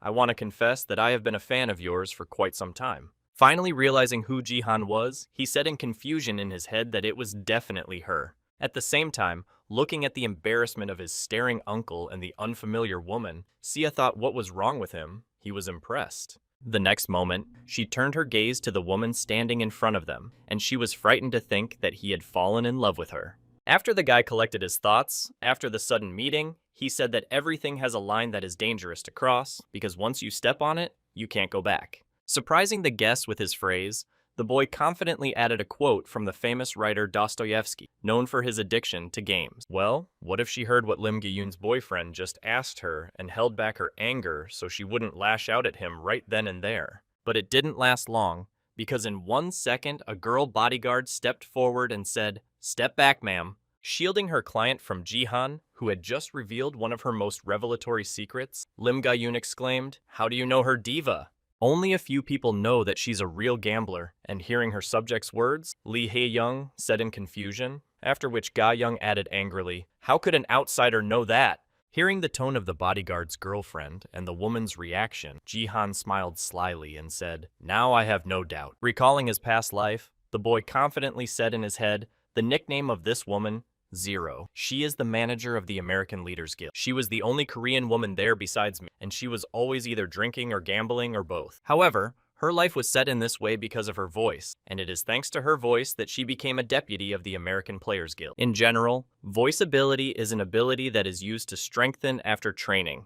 When people start paying attention to pumping other aspects such as characteristics and gift ranks, it will be revealed in its entirety. Again recalling the image of the woman who had been the guild's deputy, he mentally added that the strongest of those who used the voice was Zero. The next moment, the bodyguard girl exclaimed in surprise, "Miss, maybe you go to the casino too." And Ga-yoon replied, holding back her anger, "Please stop." After meeting the two prominent persons, Song-ji mentally said, "The Plum Blossom Sword and Zero in the Divergent Guild are doing well," after which he said I met her on one of my past broadcasts. What she wrote in this chat stuck in my memory, so I decided to clarify. Sorry for taking you by surprise. The next moment, the bodyguard approached his lady and asked her in surprise, "So you're also writing in the chat room?" And she nervously replied, "Please shut up." Immediately after this incident, deciding to change the tone of the conversation to a more relaxed setting, Lee Hee-young said to the Kim, a little uncomfortable that I was called a gambler. Hearing the woman's words, Ji-han smiled and thought, they called me a name, but it's a fact. At the same time, he looked at his uncle Sia nervously and thought, he's smiling? He must really like her. Feeling that everything was going smoothly, the woman reached for her purse and said, "Well, I don't mind talking in a more relaxed atmosphere. I have a feeling that we will see each other often in the future." Watching from a third party, Yoon Sia saw Ji-han's phone being held out to her and thought, "Oh my god, she wants to get the phone. She likes uncle too." Offering him to enter her number into her phone, Lee Ha-young confidently said, "You're the right guild for the Divergent. Let's meet in person sometime." Unable to contain her joy, the niece grabbed her cheeks and thought, "Oh my god, I'm going to be an aunt soon." At the same time, fixing her hair, Lee Ha-young confidently said in her head, "I was incredible. I'm great at setting the tone for a conversation while separating business and personal relationships." The next moment, looking back at her subject, the woman mentally said, This is how you should turn men. But Lim Ga-yoon did not understand anything at all and looked at her with the look of a dead fish. Throwing her hair back again to make herself look more elegant, Lee Hae-young confidently said in her head, "Here's to gaining experience." In response to the girl's proposal, Sung-ji, embarrassed, said, "I'm sorry, but I still don't know my phone number." Immediately afterwards, throwing his arm around her neck, the guy said, looking at his niece Sia, "What's your number?" Hearing this, the girl was surprised to think, what kind of stupid excuses are these? Looking at her uncle with eyes full of wonder, Yoon-sia added in her mind that he was pretending to be unattainable. Immediately after misinterpreting her uncle's words, the girl mentally added that he was definitely up to something and needed help, and then leaning on Jihan-sia said, "Uncle, I'm not feeling well again." Seeing that she started to pretend to be sick again, the guy thought she really wanted to go home, so he had to see her off, and then he told my niece it was not good for me to go. Before saying goodbye to the representatives of the Divergent Guild, Sung-ji said, "If you give me your business card, I'll contact you." And Lee Hae-young said, "Okay," holding out a piece of paper. Walking home with his niece, who was glowing and smelling beautiful, Jihan did not understand the reason for her behavior. But at that time, Sia said to himself, "You don't have to worry about your uncle's relationship." When the pair of young people had moved far enough away, Lee Hae-young said to Ga-young, to which she replied, barely containing her emotion, "Yes, ma'am." Then the woman, barely containing her anger, said, "You can laugh. I'm going to go crazy anyway, so you don't have to hold back." Hearing her subject's laughter mixed with apologies after the incident, Lee Ha-young said irritably, riding the elevator to the top floor of her apartment, Yoon-sia suddenly said, "You know what was the biggest surprise for me?" Then, smiling happily, the girl said, "I didn't expect you to wear your father's suit," to which he replied, "I can't help it. I've grown bigger and mine doesn't fit me anymore." The next moment, Jihan began to adjust his suit from the awkwardness of the situation and said the suit was his fault, to which Sia nervously replied correctly, "If it suits you, it's fine." Immediately after the praise, the girl said, without mentioning what she was talking about, "By the way, your answer was just terrible." Not knowing what she was talking about, Sung-ji looked at the girl and asked her what she was talking about in a surprised manner, which was too old-fashioned and tasteless. Imagining in my head a rough picture of what it looked like in her eyes, Sia added the tactic of being the first to refuse you has been around since prehistoric time. Looking at his niece, who was scolding him for something he didn't even know he was doing, the boy wondered what she was talking about. The next moment, raising a finger up, my niece said, "You can act like you're unattainable, but it's just awful to say you forgot the number. Then it would be very lucky that I was there and was able to save the situation." Realizing what Jihan was talking about, he said confusedly, "I hadn't planned anything like that." When the girl heard her uncle's answer, she was surprised to hear him say that he had indeed said yes and nodded his head. Continuing to talk in a confused tone, the girl asked you in surprise if you were going crazy or not, to which Jihan confidently said no. Sometime after this event, having moved to the task, the boy received a system notification. "Welcome to the Bronze League on the territory of Kanama. You are tasked with protecting the crystal and surviving the zombie attack." Once on the tower, where he had to destroy the crowd of zombies that were heading towards him and protect the crystal, the boy sighed heavily and said, "I'm so tired." Looking down at his head, waiting for the rest of his comrades with whom he was to carry out the mission, Sung-ji thought about how difficult it was to calm Sia. Immersed in his memories, he recalled the moment when the girl began to cry and exclaimed, "I ruined your chance at a relationship because of me." Immediately after this mention of the situation, Jihan put his hand behind his head and sighed heavily, saying to her, "I thought I liked Lee Hae-young, and who would ever like someone who likes gambling?" Continuing to reflect on what he had to face while calming his niece, the guy added, "I didn't expect to meet Zero like this, though." Starting to recall her past life where they watched sports broadcasts and Diego Maceed won on TV, the girl exclaimed, "Damn, I lost again." Immediately after turning her gaze to the guy, Zero exclaimed irritably, "It was so stupid, how could he win?" Then Sung-ji thought we got close pretty quickly because we both lost our homeland and we used to bet on sports on weekends. Zero was simply addicted to it after these thoughts. Recalling the conversation further, the guy said, "I told you he would win," to which she replied, "How is that possible?" The next moment, when the man's status window was shown on the TV, the girl exclaimed that the god of football, SSS, had won an outdated gift, to which she heard me reply, "I told you to pay attention to the rank of the gift." And then she added that I would win next time. After hearing a promise from the persistent girl, Sung-ji said, "You'd better stop playing the O," and was told not to say that again. Taking a glass of alcohol in her hands, the girl bowed her head and said, Everything has its own line, which is dangerous to cross, because once you cross it, you can't go back, and it annoys me. After hearing this, Jihan looked at his friend and asked if she wanted to get rid of the scar on her face, to which she replied that it was the price of making a deal with the devil. Once again plunging into memories and thinking about these incidents, the guy said in his head, "We had a lot in common." As he continued to enjoy his drink at the bar after winning the bet, he suddenly heard Zero say to him, "Hey, Jihan."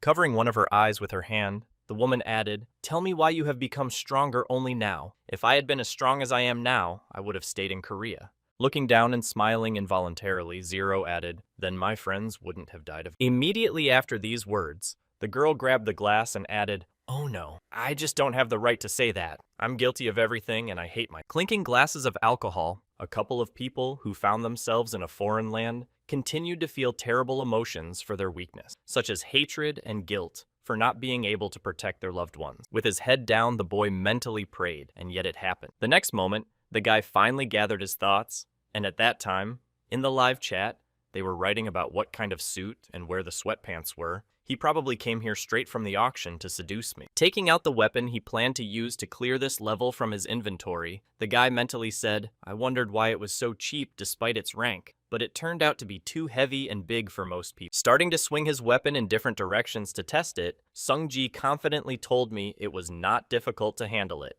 While he was practicing with the sword, one of the players who was surprised by the ease of his control of this weapon wrote a request to show the status window when he saw it. As he drove his sword into the tower, Sungji mentally said, "The audience is growing, and they are starting to ask questions, and 12,000 people are already watching." Looking through the window at the broadcast, he said thoughtfully, "I don't know if I should show it right now, but it would be foolish to ignore the requests of regular viewers." The next moment, when he opened the BattleTube achievements window and saw that he had completed only one of the 5 achievements, the boy slyly said in his head, wondering if he should answer right now. Immediately after coming up with a clever way to please the audience and benefit himself, the guy said hello to everyone. "This is Song Ji-han. I see that a lot of people are interested in my status window, and I've received comments in response to that, but I wish we weren't interested, so don't provoke them." Seeing how active his audience became after being asked about the status window, Ji-han confidently said, "I'll show it. And then I saw that life is beautiful, and then I can retire." The next moment, with a sly smile, the boy added, "But that will happen when I can get 200,000 subscribers on my channel. Then viewers will start writing, but you only have 10,000. The dead must rise again." Watching the audience's reaction after the condition was put forward, Jihan thought they were complaining because it would take a while to get 200,000, and then he said, "I'll add one more condition." After this statement, the comments quieted down, and the guy said, "If I lose at least one game, I will immediately show you my status window." Upon hearing the second condition, the audience suddenly became animated and received hope that they had not had, but Jihan was only too happy to do so, thinking how simple they were. The next moment, 3 beams of light appeared right next to him, indicating that his allies had arrived to defend the tower from the zombie attack. When he saw who exactly had come to see him this time, the guy said in confusion how it was possible that they were all gathered in one place. The guy's surprise was obvious because right in front of him were his old friends. The first was the magician Kim Gyu-hyuk, the second was the Golden Ray, and the third was the football player. Also, upon arrival, when I saw my favorite Golden Ray in front of me, I joyfully exclaimed, "Who is it here? Sun Ji-han? We met again. It's definitely fate." At the same time, feeling a certain fear of the person he met in front of him at the test, the wizard thought frightenedly, Sung Ji-han thought, and the boy himself thought, looking at the wizard, and what was his name? The next moment, turning his gaze to the third participant, Sungji mentally said, "This is also the first time I've met him in person." Concentrating on the man who was kicking the ball on his leg, he mentally added Diego Masid. Watching him perform various soccer tricks, the boy mentally said, "He was the best player in Argentina before I came back in time." After these reflections, forgetting about the past where he lived and appreciating the strength of his comrade, Jihan added, "However, he is nothing now and looks vulnerable and ridiculous." The next moment, thinking about the composition of his team, the guy said in surprise in his head, "Wait a minute, this seems a little strange." Looking around at a couple of his comrades, whom he already knew and was aware of their classes, Jihan thought, "If I am a support player, I am a shiny warrior, and that is a mage." The next moment, he turned his gaze to the last member of his team and added in amazement that he was an archer, Diego Macid, the Argentine archer. Recalling the very moment when Diego's status window was broadcast on TV after the competition, the boy thought in a confused way that in my past life he was a magician. At the same time, Kim Ju-hyuk, who was standing nearby and had a grudge against the team's support staff, gritted his teeth in anger and said, "I never thought I would meet this bastard." Tilting his head to the other side to calm down, the magician thought, "I lost my level because of him, and with it my ability, I don't even want to see him." While he continued to mentally express his dissatisfaction, Hyuk received a system notification that said the family of the Sword King had registered a reward for the task, and when he saw it, the boy said in surprise that what kind of fool could give me that? Looking closely at the description of the task, which said, destroy the crystal and prevent Song Ji-han from taking first place and reward 50,000 points of equipment, the wizard was shocked to think what kind of task it was. After a while, once the game started, Diego Macid began to act if the zombies started to climb too high, the man simply knocked them down. And the most interesting thing is that after hitting the enemy, the ball bounced back under the man's control, and he could continue without losing his ball. After destroying a few monsters that were approaching the tower, Diego said to his Jihan, "Buff me, I'm an archer, and I need more power." Continuing to look at his friend, the man added that in a team game, you should treat all participants fairly, after which Jihan looked at his hand and thought, I didn't have enough characteristics until now, so I didn't use them much. Immediately after starting to cast the spell of amplification, the boy said, however, now the number of divine power has increased. You can try it, after which he said power. As soon as the casting was completed, all the players felt an increase in their own strength characteristic, but the warrior and the wizard were most surprised. Feeling that he had become stronger thanks to his friend, the Golden Ray joyfully exclaimed, "Wait, Jihan, you gave us buffs, you're really a support player." At the same time, Kim Ju-hyuk was thinking about why he was reinforcing us, and then he heard the magician we had already met.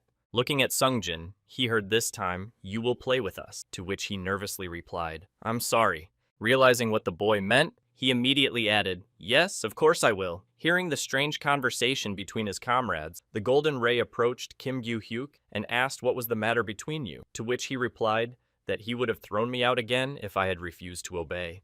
After receiving the necessary information from his comrade, Jihad jumped down from the tower and exclaimed, "Well, then I'm counting on you." Seeing what the support team had just done, Diego Macid asked Diego Macid, pointing down, what was the crazy man's answer and what was not immediately clear to the stupid footballer. After answering the archer's question, Kim Ju-hyuk bared his teeth and thought, I hate him. He really thinks I'm his subject. Immediately after turning his gaze to the task window with the 50,000 reward, the guy added, "No, I'll do what I decide." At the same time, while going down to the crowd of enemies waiting for him, Jihan spoke fire. After creating a simple spell, the boy began to gain concentration, mentally reciting mana and divine power that became more powerful after merging to tear apart the miserable crowd of zombies. By mixing divine power with mana, Jihan achieved the result of a sphere of blue flame in his hand. The next moment, he used this attack right on landing to clear his landing pad. All those within the radius of the attack were instantly burned, and those a little further away flew back. After clearing the landing site, the guy took out his sword, and with it he found himself on the ground, making a single shockwave upon contact with the ground. At the same time,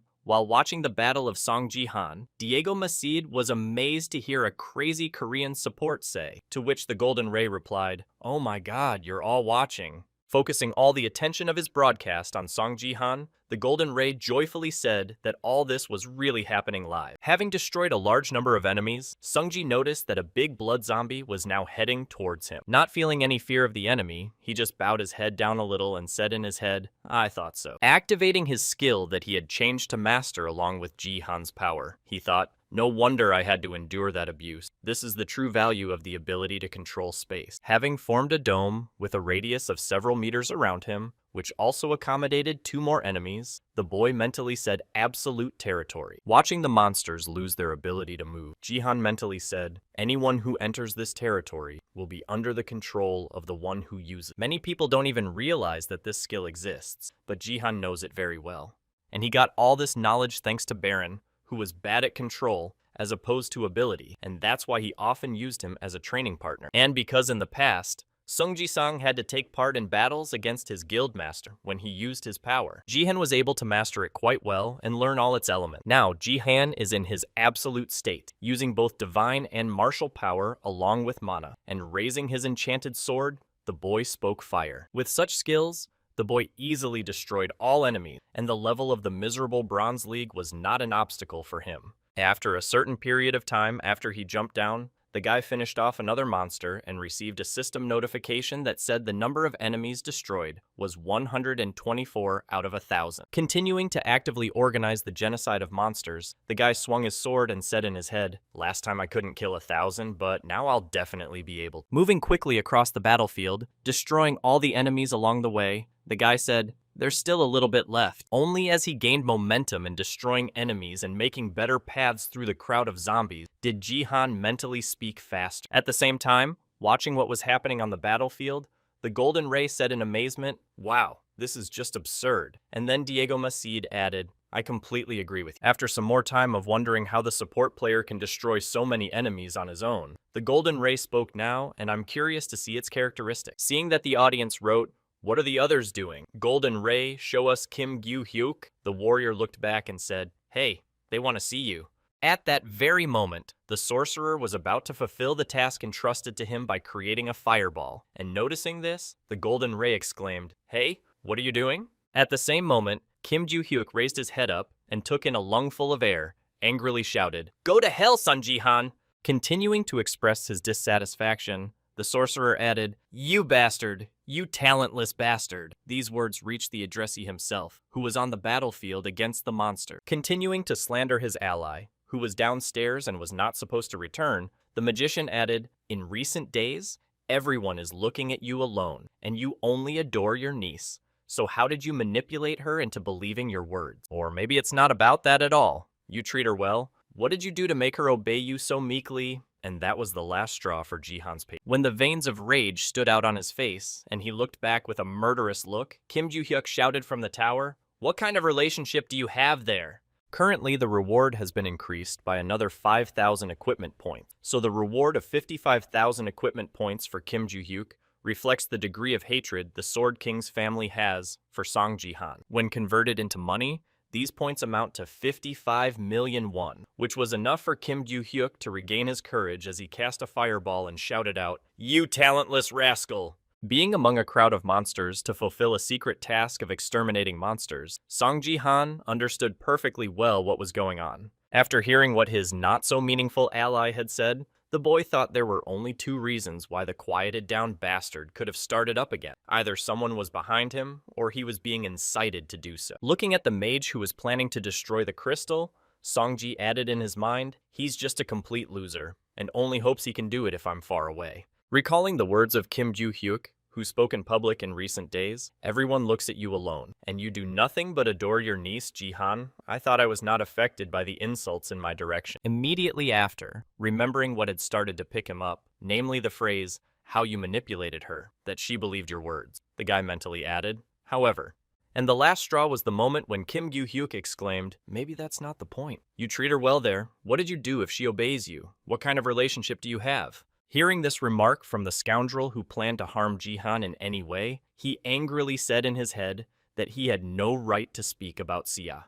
Thinking back to the moment of the first meeting, the boy thought, after returning to time, I couldn't help but remember what I had tried so hard to forget. Recalling that horrific picture of him holding his niece Seungji in his arms, he added in his mind, it was like a nightmare that haunted me, Sia's death. Holding the body of his niece in his arms, the boy shed tears, and frightenedly begged Sia to wake up to hide the scars left by the attack of the Sword King's family members. Her entire body was riddled with wounds and bruises from members of the Sword King's family, and she lost all warmth of life forever. Recalling those terrible moments when he lost the only thing he cherished, the guy gritted his teeth and said, I let it happen, and I couldn't do anything. Having burst into a holy blue flame, Ji-han fell into a fit of rage, and said in his head, that's why I swore that this would never happen again. And that's why I promise I will protect her from anyone and everyone. After that, viewers started writing, wow, Sung Ji-han is pissed off. Look at all the energy coming from him. To be honest, mentioning his family is too much. Teach him a lesson, but he's so far away from him Then he thought now everyone will remember what can happen if they disturb Sia. Looking back at Kim Gyu-hyuk, who decided to cross the line, Jihan mentally said, "At the moment I received the power, I realized something while I was trying to unite the 3-day night." Preparing to use the technique he had previously used in his past life, he confidently added in his mind, "I can use the divine arts." Gritting his teeth before using what he needed, the boy mentally said, "Of course I don't have 30 points of combat power yet." After that, he stretched his left hand to the side and added, "Of course it will be just an imitation, but I definitely felt them." Recalling the moment when he combined mana and divine power to obtain a new characteristic, the boy mentally spoke at the moment of the merger of the 3 danti. Feeling something quite familiar that he had already experienced once, the boy mentally said to me, this familiar feeling of possessing an unnamed divine art. While he was gathering his strength, a couple of zombies were already coming at him from behind, and he thought of the same feeling when his whole body was electrified from head to toe. Immediately afterwards, the guy used his power skill and instantly neutralized the enemies who were heading towards him. When the threat was removed, the guy remembered what exactly happened to him when the 3 dantians combined, and added in his head, "I turned into lightning." Using the technique of imitating the nameless divine art, the boy used the fracture of the heaven. While Jihan used the lightning steps of the shimmering sky to climb the tower, the archer and warrior pair tried to talk Kim Ju-hyuk out of his plan. While the sorcerer was gloating and shouting insults, one of the Sword King's family members sent a donut to Kim Ju-hyuk and told him to quickly break the crystal, and that he was coming to you, to which he replied, "I understand," and then thought how relieved I was that the curses were directed at him. The next moment, when he tried to stop the golden ray, he failed, falling under the magic of the wizard's fire, and flew back. After removing the obstacle from his path, Kim Gyu-hyuk exclaimed, "Don't bother me. If you continue to obstruct me, I will simply burn you to ashes." At the same time, rising to his feet after the magician's attack, the golden ray said to the people, "If you think that Jihan and I will remain safe, then subscribe and like us." The next moment, after casting another fireball spell and preparing to destroy the crystal, Kim Gyu-hyuk exclaimed, "Well, all the time to recruit with this." After releasing the magic spell of a fireball on the crystal, the wizard exclaimed in a crazy tone that I would succeed. Only this attack failed, right in front of the crystal, as a fireball hit the passing ball. As soon as the ball jumped back to the owner after completing the task, the audience confusedly wrote that he had blocked the ball. Remaining in the same pose when he hit the ball, the archer drilled his eyes at the traitor with a displeased look. At the same moment, one of the spectators said, "Wow, Diego." After he saw that he was interrupted again, the sorcerer shouted out in displeasure, "Hey, what's wrong with you? Where are you throwing the ball?" To which he replied, "I always take the game seriously. Your shot could have ruined everything for us." Immediately after pointing a finger in Kim Gyu-hyuk's direction, Diego Masid added, "You also cursed our friend who is carrying this task and even his relative, and I will not allow someone like you to continue to spoil our game." Hearing the accusations against him, the magician angrily exclaimed, "You damn mutt!" And at the same moment, Sungji appeared behind him. Seeing that his idol had arrived at the tower, the golden ray exhaled a sigh of relief and said happily, "Thanks to your interest, Jihan has a follower." At the same moment, realizing that something embarrassing was happening, Kim Ju-hyuk began to slowly turn his head back, breaking out in a cold sweat. As soon as his eyes caught sight of Jihan, he heard the stern voice of a young man who said, "I think I'm going to give up." The next moment, raising his gaze to the one who had decided to cross the line, Sungji added menacingly, "You definitely have something to say to me." When he saw that karma had caught up with him, and very quickly, Kim Gyu-hyuk felt that he had lost control of his body out of fear. Drenched in cold sweat and gritting his teeth, he thought, "What a stupid thing to do now. I've already lost, so I'll say one last thing." And then Sungji spoke. Before he could finish speaking, the boy used his skill of absolute control, and with a tisk-tisk, silenced his teammate. Kim Gyu-hyuk continued to mumble from the inability to open his mouth. "I actually wanted to rip your head off as soon as I saw you here, but I changed my mind." Continuing to slowly bring his entire audience and the scoundrel Jihan up to speed, he added, "You won't just turn your back on me." Using the power skill, the guy said the combiner filters the amount of pain that can be felt through it. Starting to implement his plan to teach the impudent magician, the guy said, "That's why if I finish you off very quickly, you will only go down one level." Continuing to keep the wizard's mouth closed, Jihan asked, I'm sure you've never experienced anything like this in your life. As he prepared to make Kim Gyu-hyuk feel the terrible sensations of pain, Jihan said, I'm going to introduce you to a world you don't know. At the same moment, the magician smiled slyly and said, You idiot, you know perfectly well that you can't really finish me off. I've already lost all my abilities, so I have nowhere to fall. Continuing to console himself because Jihan would do nothing to him in this situation, and he had nothing to lose. Kim Gyu-hyuk said in his head, It's a shame to lose the reward, but I beat you, so this victory is still mine. The next moment, feeling a strange sensation of pain that cut through his entire body and felt quite strong, the wizard thought at first that it was too much pain. Hearing the rascal start screaming in pain, screaming at my body, Jihan asked in surprise what was wrong. It was already hurting, but it was just a warm-up.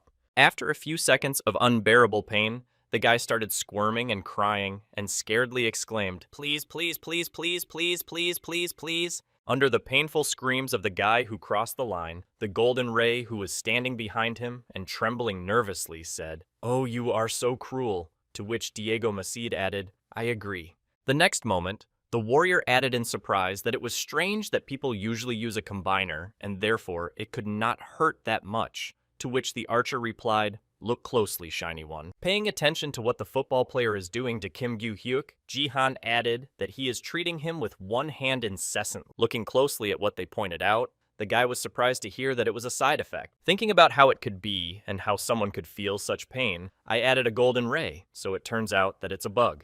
Imagining the approximate mechanics of what is happening here, he thoughtfully added that if you treat wounds that are caused by periodic damage that is similar to poison or burns, you will experience an overload at this time, and you will feel all the pain that the connector transmits. Continuing to watch from afar what was happening before his eyes, the golden beam added in confusion, looking really hurt by the ability he was giving off so much damage. At the same time, to Kim Gyu-hyuk's screams, Jihan continued to punish him for what he had said, mentally saying muscle strains and bone cracks, bone fractures, and muscle tears. This all happens because of the ability to send an unknown energy into the body and destroy it from the inside, and only a few martial artists are experienced enough to use it. At the same time, moaning heavily in pain, the wizard said confusedly in his head, I put 95% pain reduction, so why is this happening? Feeling something he had never felt before, the magician added a pain in his head, as if my organs had been ripped out and my body was pierced with needles. Continuing to suffer from painful sensations for some time, the guy gathered the courage to think I don't want to feel this, and then exclaimed, Just finish me off, bastard. Hearing the traitor's request, Jihan grabbed his sword and instantly took his head off his shoulders. After the head separated from the rest of the body and began to disintegrate in space, a system notification appeared saying that the player Kim Gyu-hyuk had died. The next moment, while waiting for that rascal to be reborn, Sungji stood in the right place and thought he must reappear somewhere. At the same time, without noticing the monster behind him, the Golden Ray said in his head that he needed to negotiate with him more carefully. At the same moment, the stalker fan streamer Golden Ray fully felt the fear of Song Ji-han. Reborn again in front of Song Ji-han, the traitor wizard exclaimed in fright at the sight of him. Please have mercy on me, I was wrong. After experiencing pain again, the guy switched off, after which a system notification appeared. Player Kim Gyu-hyuk died, and the audience wrote in the comments that it was probably due to pain shock. Seeing that he had already died from the normal use of the skill, Jihan mentally said he couldn't even withstand that and died. He needed to better regulate his strength. After 2 lost lives, the boy was reborn for the 3rd time, and then exclaimed in fright when he saw that he was in the same place again. Starting to crawl back from Song-ji, who was slowly approaching him, Kim Gyu-hyuk scaredly exclaimed, Don't come, meaning, please don't come, I was wrong. In response, Jihan looked at him with a menacing look and said, If you understood that, you should have known better than to say something you can't answer for. The next moment, he saw a donation of 10,000 points of equipment on his stream from a user with the nickname Sia0822. Watching the whole spectacle from the house, the girl anxiously exclaimed, Uncle, I'm fine. No need for that, you're too excited. Continuing to dissuade her uncle from continuing to punish the culprit, the girl added, If you continue, you will lose all your followers. Starting to get nervous that her family member was getting out of control, Yoon-sia added stop and concentrate on the task. Hearing a request from his niece who interrupted his flow of anger, Jihan was surprised to think, wow, she's calmer than I thought. Immediately after looking at the boy who had fallen under his first punishment experiments, Jihan thought it was certainly not enough, but deciding that this was the end of the matter, the guy thought that without taking any action, it would be enough for now. We have a peaceful period. At the same time, Kim Joo-hyuk was crawling in the opposite direction from Seung-jin and said, "Please save me. No, finish me." Then the support team thought, by the way. Thinking that he still needed to get information, the boy mentally said he needed to find out something and then said who it was. Looking back after Kim Joo-hyuk's question, he saw Jihan's face and asked what bastard convinced you to do this, to which he scaredly exclaimed, "I'll answer, I have an excellent memory. His nickname is the Sword King Family 898, and he offered me 50,000 points of equipment." Immediately after he quickly laid out all the information about the customer, the wizard folded his arms in front of him and said, "I've completely lost my mind. Such a reward is not worth my death." Continuing to beg for mercy, he added that his fans were throwing money right and left, and it blinded me at the time. Supporters of the King of the Sword wrote, "And how dare you, who entrusted the task to such an idiot? There will be no second chance for you." When he heard the reason why he was suddenly hired, Jihan was surprised to think how one person could offer 50,000. It must have been an entire organization. Having thoroughly considered all the information received from Kim Joo-hyuk, the guy grabbed him by the collar and said, "Well, then I'll take that into account for the future." As Jihan was preparing to let the sorcerer fly, he said, "Finally, you can thank Sia for stopping me." After being thrown into the air by Seong-ji from the tower, Kim Joo-hyuk scaredly exclaimed, "Thank you, Sia." After making the throw, the golden ray holding the sign with the number 10 says, "You have just seen how to deal with clowns." The next moment, the camera panned to Jihan, who was rubbing his hands together and said, "If you liked it, then subscribe and like and subscribe," while Jihan thought he needed to finish off more zombies. Continuing to look down and get angry that he was prevented from completing the task, the guy angrily said in his head, "If they hadn't interfered with me, I would have completed the mission long ago." Immediately afterward, he remembered that just a few minutes ago, when he had gambled, he had already destroyed 921 representatives of the monster race out of the 1,000 needed.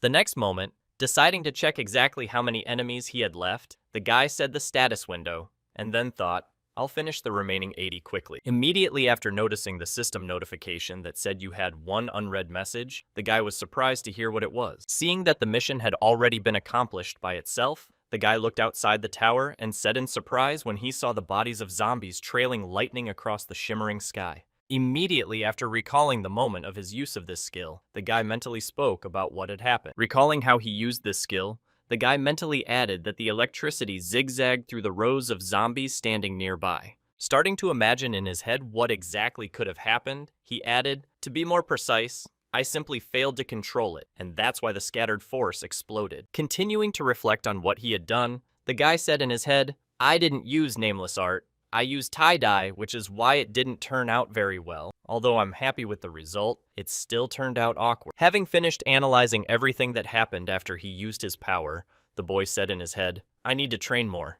The next moment, he suddenly heard the voice of a golden ray shouting his name in an attempt to attract attention after hearing what he had heard, and Jihan turned his gaze to Diego. Continuing to call his idol, the shiny one asked joyfully, "If you were going to go down further, could I go down there with you?" Immediately afterwards, Mr. Masid spoke to the archer, ignoring all the words of the golden ray of Jihan. As soon as he turned to him, the boy held out his hand. As they shook hands, Seung-ji said, "Thank you for protecting the crystal," to which he heard in response, "I did what I had to do." Continuing his casual conversation, the guy happily added, "Let's meet sometime so I can repay you." Immediately afterward, he added, "I have something to discuss with you." But as he said this, he suddenly felt a strong earthquake. Not understanding what was going on, one of the participants in the survival task shouted out in confusion that an earthquake like this had never happened before. Looking down at his feet, the golden-haired boy, trying to understand what was happening, said now as if something was about to explode, "What should we do?" And then Diego shouted, "Look over there!" Only a couple of the guys turned their attention in the direction the archer pointed, and then they could see a giant limb coming out of the ground, and Jihan exclaimed in surprise that it was a hand. The hand that appeared from the ground began to laugh ominously, while the three guys just froze in place, not understanding what was happening. The next moment, the golden beam exclaimed what it was, to which Diego replied, "A hideous hand." Then the warrior added, "It was so far away but still seemed big." Continuing to stare at the hand that appeared from the ground, Jihan could not understand what it meant until he suddenly felt a strange feeling. Seeing that the hand began to nail and grab monsters that were within reach, Jihan mentally said this thing. Continuing to observe the behavior of the hand that was inexplicably hunting zombies, Sungji mentally added, devouring. After these words, the zombie hand has already managed to catch and examine all the monsters in its reach. The next moment, noticing the actions of the hand that suddenly appeared, the Golden Ray exclaimed in confusion why it appeared on the map of the Bronze League, although it should be in the Golden League or higher. Also, seeing the monster that had just appeared from the spit out of Jihan's hand, he mentally said that it was an evil monster made of pieces of different bodies. As he watched several of these golems approach them, he added anxiously in his head, and the shiny one correctly noted that he had no place in the Bronze League. The next moment, when he opened his system window, the boy exclaimed anxiously that it was because of interrelated tasks. In the window of the new task received, the interconnected task of the Origin of Zombies 2 was written, defeat the corpse golem without the help of the crystal, after which he mentally said what it meant without the crystal. Immediately afterwards, a system notification appeared above him, saying that you had cleared the map of 10 towers, and he was surprised to see that it was a system notification. The next moment after his thoughts, he received another system notification that said, you have been given a bonus task. Watching the enemies he had to defeat, Jihan read in the task notification window the bonus task to stop the corpse golem. At the same time, one of the other team's group confusedly said the bonus task, but why did it appear in the Bronze League? And then another added, hey, we're really being asked to stop them. The next moment, all the participants who were still on the battlefield received a notification that said to stop the corpse golem created by the Black Hand's follower of destruction. If you use the blessing of the crystal, you will reduce the difference in your strength. At the same time, the viewers of the live broadcast nervously wrote to God, they will definitely not be able to defeat such a bunch of enemies. Bring the bomb here. After seeing the requirements set for them to fulfill, the Golden Ray nervously exclaimed that they really believe that we are able to accomplish this task. Even the players of the Golden League would have to suffer. After hearing the words from his friend, Sungji closed his eyes and thought he was right. They can't expect us to cope. Continuing to look at the horde of enemies who were approaching them with every passing second, the guy mentally added, otherwise they would not have offered such a reward. After reviewing the task, which said, stop the corpse golem created by the follower of destruction with the Black Hand, the reward is 10,000 achievement points and a fragment of crystal. Then Jihan thought a fragment of crystal, so they give out something other than points as a reward. The next moment, he turned his gaze to the sword next to him and mentally said, this means that this task is at least of epic class. At the same time, resigned to his fate, the Golden Ray sighed heavily and said, well, if this is a bonus task, then let's do our best. Immediately after accepting the fact that they would have to fight against the enemy, the Golden Ray said to Jihan, you need to be the first to receive the blessing. In response to his friend's words, the guy pulled his sword out of the ground and said, no need. Hearing this, the viewer wrote that he was scared, to which he replied that he was going to show his status win. After refusing the offer to receive the ball's blessing first, the boy went to the monster to finish him off with his own toy. A corpse golem is a dead man with an incredible amount of health, which can only be defeated by destroying the core in the center of the body, which is quite difficult to do because it is large and deeply seated. Moreover, the corpse golem is considered a monster boss, even in the Golden League, and the fact that Song Jihan is doing well at his rank does not mean that it will be easy for him to defeat them. The next moment, when he was on the edge of the tower, the guy used his skill of combining forces and said, hey you two, you better move aside. As soon as his comrades took safe places to avoid being hit by the shockwave, Sung Jihan rushed at the enemy. At the same time, seeing what the guy left behind, a couple of his friends who remained near the crystal fell into a stupor. Immediately afterwards, the support player flew at one of the group of golems that was heading towards the tower to finish it off and complete the mission. It is the most basic ability among all the skills that exist in the list of nameless martial art. There are three main talents of combat commitment, without which nothing will happen at all. It is the heaven of man and the earth at its core, with the concepts of heaven, earth, and man each having its own meaning.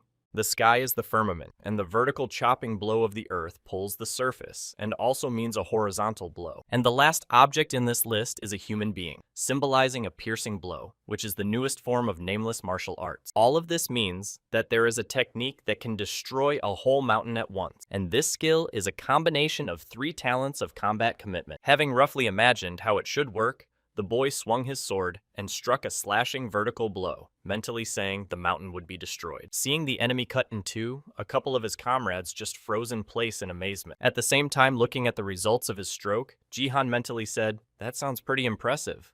But in reality, it's just a vertical strike. The golem has already begun to fly downward, divided into two parts. Immediately after, Sungji received a system notification that said, "You completed the bonus task of the 4th tower," followed by comments like, "Wow, you're crazy. You better not joke with Sung Ji-han." Standing on the tower near the crystal and watching his comrades battle when Song Ji-han swung his sword. At that very moment, the Golden Ray experienced emotions that contradicted themselves and were difficult to describe in words. Looking at his comrade, who had just defeated such a giant in one blow, his emotions could be described as fear, despair, expectation, and desire. All these 4 different sensations mixed together inside him and kept giving him a strange feeling.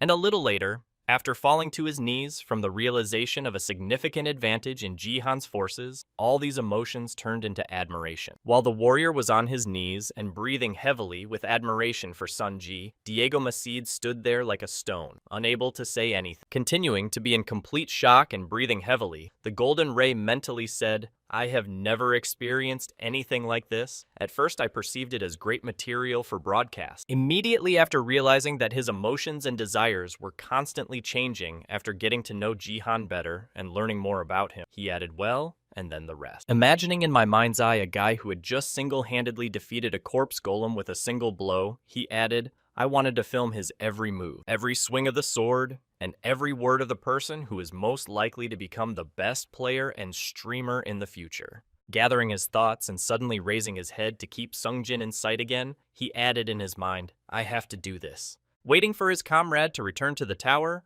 who was already heading back in a lightning beam, the warrior thought I would film his becoming a legend. However, despite the Golden World's decision to give Song Jihan all of itself, after the boy returned, the Golden Ray exclaimed to Jihan, "You really did a great job." Ignoring the words of his admiring friend, Sungji looked at the other archer who was standing next to him at that moment. The beginning of the relationship between Song Jihan and Diego Macide, standing in front of the man, Jihan would drill him with a piercing stare without saying a word until he regained consciousness. At the same time, as they were failing against each other, the other teams involved in the defense of the tower shouted out, "This is a stupid game." A few minutes after the start of the additional mission, a system alert appeared that the 3rd tower had failed to complete the task. At the same time, Jihan and his comrades received a great notification. The bonus task was completed, and the players of the team that completed it received 3 times as many equipment points. When he saw what he got for his efforts, the guy smiled slyly and said in his head, "The game rewards me generously." However, after receiving the reward, Jihan looked to his left and said, "But I still have one more thing to do." Approaching Diego Macida, Sungji said to Diego, "Let's meet in reality," to which he replied, "No need to thank me. I already received a bonus reward thanks to you." Then the guy added, "I want to share information about your ability. I'm interested in this." When he heard why he wanted to organize a meeting in reality, Diego Macide asked in confusion what my ability was even possible. In response to his new friend's question, the guy created a magic spell in his hand and said, "If I were a mage, it would be rather boring to tell you everything now, so we'll discuss it in more detail over lunch." When I heard the offer from my friend Diego, I thought to myself that he was hinting at a change of class, and that if someone else had made the offer, it would not have been worth the time. Only this time he was approached by a certain ace, Son Jihan, whose incredible strength he had seen firsthand. And that's why Diego just couldn't let the words of the guy who suggested he change his class pass his ears. In thinking about the guy's offer, the football player thoughtfully said in his head, "If there really is a class that would be perfect for me." Immediately after a short thought, the guy said, "I see, then I'll write to you." To which Jihan replied, "Okay, if you tell me what you like to eat, I'll find a suitable place." After voicing this proposal to one of his comrades, Jihan heard the exclamation of a Golden Ray, which said to Jihan, "I want to be invited too." In response to the warrior's request, Songji said, "I can't. I'm inviting Macide to repay him." And then the Golden Ray exclaimed, "Let me help you with the stream." And he said, "I'll refuse." Trying to somehow get on his idol's list of friends, the Golden Ray embarrassedly exclaimed, "I want to become your reliable friend like an installer." Hearing the offer from the warrior who was so eager to become friends, Jihan thoughtfully said, "Well, you could." And then the Golden Ray asked reassuringly that really, then I would too. Before he could finish, Sung-ji interrupted him as he was leaving the game, saying, "But I'm going to decline the offer." Before leaving the game completely, the guy said it was a good game and then disappeared into thin air. Having been rejected for his offer, the Golden Ray groaned in frustration. He continued to stand there staring at the place where Jihan had just left the game and shedding tears. The Golden Ray said sadly how cruel it was. Sometime after returning home, the guy received system notifications that said, "You have completed the interconnected tasks of the zombie origin. You have received 10,000 achievement points and a fragment of a crystal." The next interconnected task is trace the follower. One will open in the Silver League. Seeing the amount of reward, Jihan thoughtfully said 10,000 points, probably assumed that the task is difficult. Not a bad reward. Looking at his savings after he had collected all the rewards, the guy said in his head, "I had to work hard." The next moment, picking up the shard of the crystal he had been given as a reward, Sung-ji thought to himself, "Although the crystal disappointed me, after reviewing the description of the crystal fragment, it is available for one use and can only be used in the Bronze or Silver League, after which I thought the Divine Blessing can only be used by saints, who have played the role of support to the maximum. This is a top-ranked reinforcement that will increase all performance by 50% and is considered mandatory in the Major League." Moving the crystal to his inventory, he said disappointedly, "But this item can only be used once, and only in the Bronze and Silver Leagues? That's just horrible." After reviewing the main reward, the guy said, "There should be rewards for the defense itself. For the first place, I was given 50% more experience points and equipment points." Looking at his status window where his characteristics were written, he thoughtfully said, "I am level 13 in combat and normal strength, with 17 points each to play to move to the Silver League, 12 levels left. I have incredible performance." Continuing his thoughts, the boy said, "I wonder if there are players who level up at the same speed as me," and then received a system notification. A divine item, a sword piercing the pontiff's horse, reacts, "You have fully understood the religion of another world." The next moment, after feeling some additional effects, Jihan received system notifications that said your divine power has increased by 1 point. It has merged with the force. Immediately afterwards,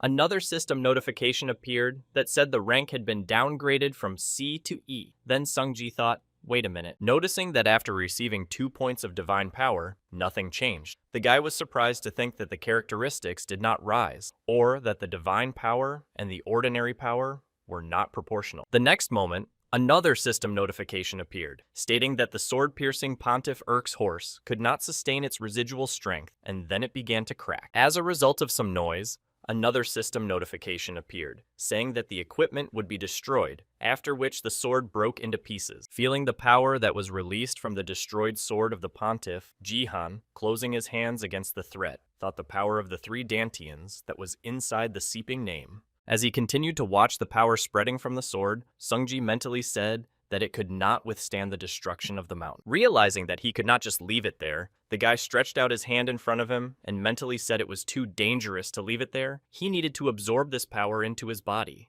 At the same time, the power that had spread throughout the apartment began to emit a bright glow that could be seen from a considerable distance in the dark night. At the same time, somewhere nearby in the neighboring building, the manager of a foreign company said how hard I was trying and even moved into the next apartment. The self-defense forces of Takeda Kazuo, as well as the family of the Sword King, 898, while eating chicken, said in disappointment, "But my plan failed." The next moment, he began to recall his work, which began when Kim Gyu-hyuk received the assignment with the registered fee, and then exclaimed in surprise that what kind of fool could give me that? What kind of task was this? In the description it said, "Destroy the crystal and prevent Song Ji-han from taking first place, reward 50,000 points of equipment." After issuing this task, Takeda Kazuo said, "What could be better than an assistant who shares your goals?" Sitting in front of the computer monitors and watching the live broadcast of the defense task, the manager said with a sly smile, "You take revenge on Sung Ji-han and I'll see his status window." Watching the reaction of the guy who fell for the money, he added, "Stupid people. Even after losing their strongest player, they continue to quarrel with each other. Thanks to them, it's easy to engage in incitement. It will be enough for me to just pretend to be one of the fans of the King of the Sword to interfere with Song Ji-han. How simple it is." Waiting to see what would happen next, Takeda Kazuo leaned on his folded arms and said, "Sung-san is with me. You stay alert. But it's not me you need to fear. It's your own countrymen." Continuing to watch the broadcast, on which Kim Gyu-hyuk continued to engage in nonsense, the stupid magician said, "Hurry up and destroy him." Stretching out his hand to the monitor in front of him, Takeda Kazuo smiled ominously and said, "Let Sung-san feel the taste of helplessness." Having made the first bite of the shin, the man said, "This is what I was hoping for, but nothing happened, so stop spoiling the game by pretending to be a fan of the King of the Sword." Seeing that the task of destroying the crystal had failed, the manager added that it would be great if I got everything the first time, but he is a pathetic player, this mage. Recalling what he had been doing for quite a long time, the foreign manager added that he could not cope with the game at any level, and he would have been better off breaking the crystal right away instead of doing something stupid. He only had to do what he was told, and then, according to my plan, he would have had to show his window of characteristics. Taking another bite from the chicken, Takeda Kazuo angrily gritted his teeth and exclaimed, "That idiot is the reason I have a problem." Starting to express his dissatisfaction, the man waved his hands and exclaimed, "I'm going to choke to death with irritation at this rate. I'm going to lose my sleep." The next moment,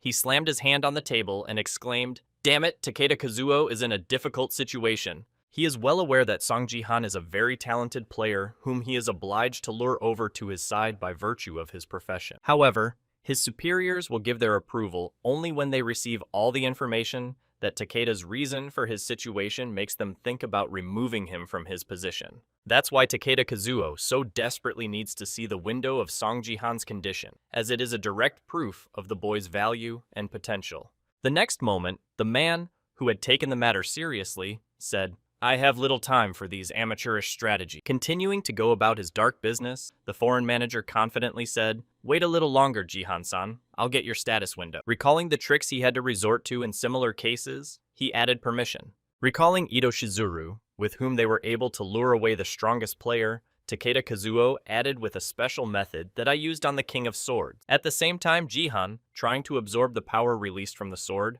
received a system notification: "Your divine power has increased by 1 point. It has merged with the power." Not understanding what had happened and how it worked, the guy sat down on the ground after destroying the threat and thought, so it turns out that the power gets 1 point for every 3 divine points. Immediately afterwards, the guy looked at his profile, and after receiving the notification, his combat strength increased by 1 point. Then he thought that thanks to their connection, his combat strength increased to 18 points. The sword that pierced the horse was destroyed, and the divine power that remained in it was probably absorbed by my body. It was a pity to lose the weapon, but it was worth it. Immediately afterwards, the guy received a system notification saying that his power had exceeded 17 points. From now on, you can only absorb divine power from divine items of rank A or higher. Seeing the new requirements for the accumulation of divine power, the guy said disappointedly, "Well, that's too much, a rank that is. I can forget about increasing divine power for now." Frustrated by the restrictions, the boy mentally said a cheap trick, after which Yoon Sia ran into his room and nervously shouted to his uncle. Immediately after pointing to the receipt on her phone, the girl joyfully exclaimed, "Uncle, I just received 50 billion in deposits." When the boy saw this, he got to his feet and said, "Wow." And then the girl asked her uncle in confusion. Paying attention to Songji's appearance, she added, "Why did you answer something like that and suddenly my sword exploded?" Immediately afterwards, ignoring the bleeding from his forehead that had just started, Jihan smiled happily and said, "Don't worry about the little things." Grabbing her uncle's hand, the girl said unhappily, pulling him along, "God, you're unbearable. Quickly go wash yourself so I can treat your wounds. I thought you had finally grown up, but you're still a child." After patching up with the guy at dinner, the girl asked if everything was okay with you, to which Jihan replied in surprise, "Why are you asking?" Then a girl sitting in a restaurant said, "Well, we got a lot of money. Maybe pork tenderloin is too simple for us now." And she said that it was bad, but the girl said no. As Yoon Sia continued to eat, she said, "I've always enjoyed eating, and as far as I know, you like Western food." To which Jihan replied, "I think that's true." Immediately after recalling his past life, the guy said in his head, "But I've eaten enough to stop being fascinated by her." Sitting in the restaurant where the employee shouted fire stronger, more careful, Sungji relaxed, thought, "I really miss dining in such an atmosphere for the first time since returning, as I ate proper." Starting to smile happily, the guy said in his head that from time to time it is good to get out like this, and then said, "I still prefer Korean cuisine." Hearing her uncle's words, the girl replied with an offended huff, "And yet, if I'm paying, I could order something better and more expensive." To which he waved his hand and said, "Don't worry, we'll have dinner together often." In response to her uncle's words, the girl replied, "I don't think so," after which he froze in place and asked what she was talking about. Then the girl looked at her surprised uncle and said, "Well, That's because I'm going back to school. You might not be able to tell by me, but I'm the head of the student council, so it's strange to be away for so long. And I said, wouldn't it be better if you rested for another week, as your teacher advised you to do? To which she replied awkwardly, you know. Recalling the event she does not want to miss, the girl said the day of receiving the blessing in the gift room is near. Hearing the girl's owl, Jihan mentally said, Sia's birthday is coming up soon. On August 22nd, she turns 18. Even in hellishly bad times, she was looking forward to this day. And she dreamed of receiving a blessing in the school gift room, where everyone receives one after reaching a certain age. She hoped that she could change the situation if she got something good, but her hopes quickly dashed before they could be saved. And all because, after visiting that room, she received an FF rank gift. Upon receiving it, the girl fell to the ground in disappointment and covered her eyes with her hand. It was the very turning point after which Sia broke down, and her last hope of changing anything was dashed. As he continued to eat the roast pork, Sungji thought to himself, she'll be upset if I tell her about this in advance, so it's best to lower her expectations a little bit. At the end of the reflection, the guy asked, so you'll be back tomorrow? And he answered with a joyful voice, yes, on Monday, there is no better time to come back. Hearing the girl's words, Sungji firmly said, I'll be driving you and picking you up, to which she replied in surprise that why would she do that? Trying to somehow refuse the proposal, the girl nervously exclaimed, I'm not a child, to which the guy replied, you know what the situation is now? Don't resist. When she heard her uncle's words, the girl said, why did you suddenly start behaving like this? The girl huffed and turned her head away from her uncle and added, offended, you don't look good. Seeing his niece's strange behavior, Xiangji, holding back his laughter, accidentally let out a small laugh, and hearing it, Sia asked him in surprise what was laughing. Hearing the girl's question, Jihan looked out the window and said, don't be like that. Just agree to what I'm offering you. The next morning, when he arrived at the parking lot, the boy exclaimed in surprise what was going on. Watching the empty parking lot, where there was not a single car to take the girl to school, he added what had happened here. Recalling the old days, Jihan said in confusion where the sports cars and supercars had gone. Hearing her uncle's question, the girl said that they had decided to sell them. And then, making a facepalm, Jihan said, I was wondering where all the keys had gone. After seeing what Yoon Sia had seen, she laughed and said, I'll take the bus. But at that moment, Sungji noticed one car that was still in the parking lot. Pointing to the last hope they had left, Sungji said, there's only one left. And seeing the last car, the girl exclaimed the same thing. Approaching the yellow car, Sia added that it was her mother's car, and then Jihan said they didn't sell it because it wasn't worth much. When he got behind the wheel and found the ignition key, the guy said, it's got the keys, and the girl asked him if he wanted to drive it. In response to the girl's question, Sung Ji-han asked what was uncomfortable, and he said no, not at all. Trying to somehow bring her uncle to understand why she reacted in such a way, the niece said, I'm just a little worried about what he said. Sometime after arriving at the parking lot near the school, Ji-han encountered a big man and heard him say in a threatening tone to move the car. Getting right into the alleged problem, the girl nervously rinsed through such possible situations, after which he again exclaimed that you are deaf, clean up your trough. Yoon-sia studied in Seoul's Gangnam district at the BattleNet school, and it was there that the first events began to develop after her vacation. Continuing to look at the angry man, Ji-han thought, I knew that a cheap car would attract attention, but I didn't expect to be openly provoked into a fight. After I finished thinking about it, the guy asked what was wrong, and the big guy angrily exclaimed, how dare you park this junk here, I'm not going to. Opening the car door and starting to get out of the car, Ji-han asked why you parked in the middle of the parking lot, to which he shouted, we always park here, you rascal. Leaving my vehicle and looking into the eyes of the impudent man, I said, watch your language, I am also the guardian of a student of this school. Seeing who the conflict was between in the parking lot, an employee nervously exclaimed that it was Song Ji-han, and then another employee reached for his phone and added that he was the bronze killer. Starting to record the video, the man nervously said, God, why is he here? Then another man asked if the daughter of the Sword King went to this school, forgetting that she had gone to the academy, but had already returned. After filming a short video of an altercation between two men in the parking lot of the BattleNet school, the man heard Aha upload it to the internet. A few minutes after the video was distributed, the information reached the headquarters of the divergent guilds in the Gangnam district of Seoul. Lee Ha-young began to urgently pack and called out to her bodyguard, Lim Ga-young, who was quickly following me. Not understanding what was so urgent, she started to turn her head, and then the supervisor added that we were sent to the BattleNet school, and then showed the video that was spread on the internet Then Ga-yoon said in surprise to Sung Ji-han. Continuing to sit in the chair, the girl asked what happened there, and Lee Ha-young, putting on lipstick, replied, "You ask?" As soon as the meeting was over, the woman confidently headed for the exit and said, "How dare you treat me with contempt? I'm going crazy." Gritting her teeth in anger and resentment, the woman said menacingly, "I'll see you soon. You'll wait for me." At the same time, while continuing to stand in front of the aggressive man, Ji-han heard, "You are hungry and your car is poor." The man swung his fist to hit the guy and show who had more rights here, and shouted out a supportive voice. The next moment, after delivering a direct punch to Sun Ji-han's face, he angrily exclaimed, "I told you to bow your head in front of me, you bastard." Seeing what was happening in the parking lot, Yoon-sia ran out of the car and screamed to her uncle. At the same moment, a couple of men standing near the parking lot nervously said, "Wow, you can't dodge such a blow," to which the other added, "Wait, I don't understand how strange it is." Noticing something that was beyond their comprehension, the man added, looking closely, his fist stopped right in front of the guy's face. Feeling that something was holding him, the big man confusedly said in his head what was happening, "Why I could not move." The next moment, when he tried to say something, he found that his mouth had also become paralyzed, and he managed only to shout out a word, after which his words were cut off. The next moment, the man flew face first to the floor, bowing his head in front of Song Ji-han. After some education, Ji-han looked at the big man with a contemptuous look and said, "You must be someone's driver." Continuing to reprimand the man, Sung Ji added, "However, your behavior is not only a bad role model, but also resembles the traits of a bandit." After which Sa approached Ji-han and exclaimed, "Uncle, people are watching enough." The next moment, hearing Yoon-sia's voice and rolling down the window of her limousine, the schoolgirl looked out and exclaimed, "Oh my god, it's really you."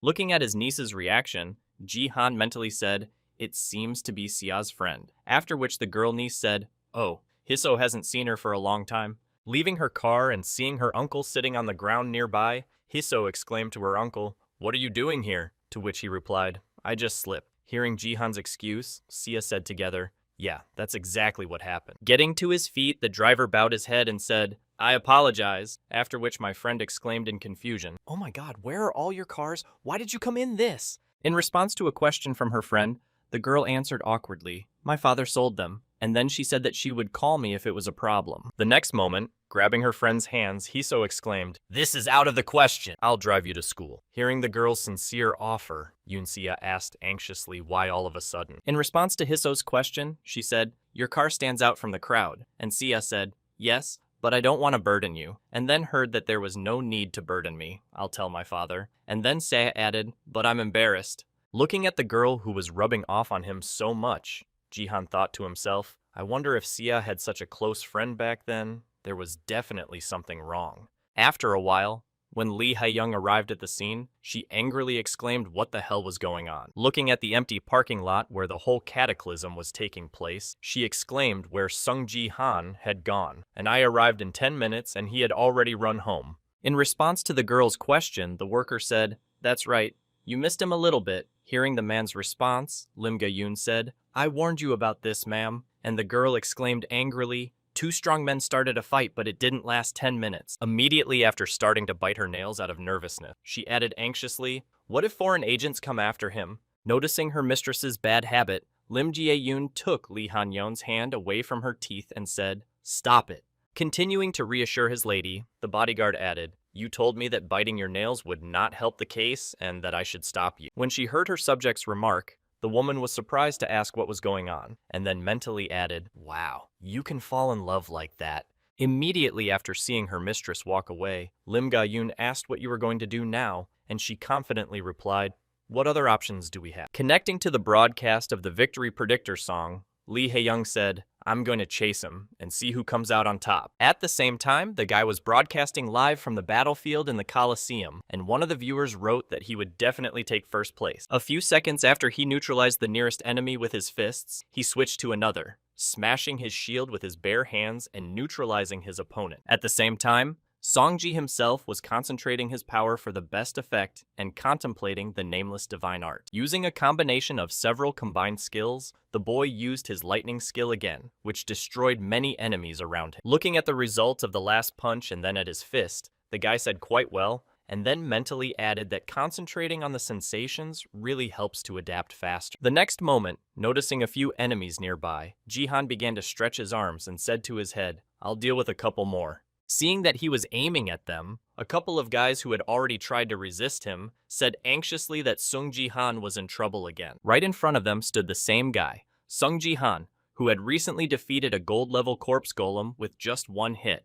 And of course, at this level of difficulty, where all the players had low characteristics for Bronze League players, it was literally a bolt from the blue, because no one could stand up to him in this range of enemy. Activating his lightning-fast skill again, the frightened cries of Song Ji-han rang out from the Colosseum as if a natural disaster had struck and could not be prepared for. After some time, the boy received a system notification that the game was over, and after that, he was teleported back to the place where he was. Immediately afterwards, he was overtaken by another system notification that said you took first place, and then the viewers of the broadcast began to write, "Wow, he's first again. He's always first." The next moment, several notifications appeared saying that you had won first place 5 times in a row. Your experience points and equipment points had been doubled, and your level had been increased twice, and then the guy said, "Wow." After the notification about the double leveling up, the guy also received a new notification saying that you have reached the 15th level and unlocked the dungeon map. Seeing this,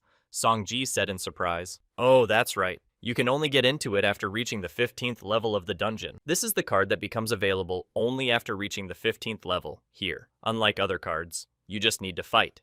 In this type of test, you will have to go through mazes, solve puzzles, and avoid traps. Recalling the basic principles of this event, the guy mentally said, "However, you can't go far here on your own. Even in BattleNet, it is recommended to cooperate with other players because it is very important to work in a team in dungeon." After mentioning that he was already the center of attention, the guy mentally said something about me and so many eyes would have been sharpening their teeth. Then, if I enter a dungeon with someone who plans to take revenge on me, it will be difficult to join a guild for a while. Thinking about the team game and the solution for the team meeting, the guy confidently added, "No, it's not worth it. They will start to get bored when I decide to." The next moment, he opened his profile to look at the results and thought, "It's going to be hard, but it's worth the wait. I'll soon reach the Silver League. And that's when I won't have to join someone else's guild. I'll be able to create my own and recruit the members I need for this mission." After a while, when he found himself in the kitchen preparing breakfast, he asked Sia to set the table, and she replied yes. Having finished preparing breakfast for himself and his niece,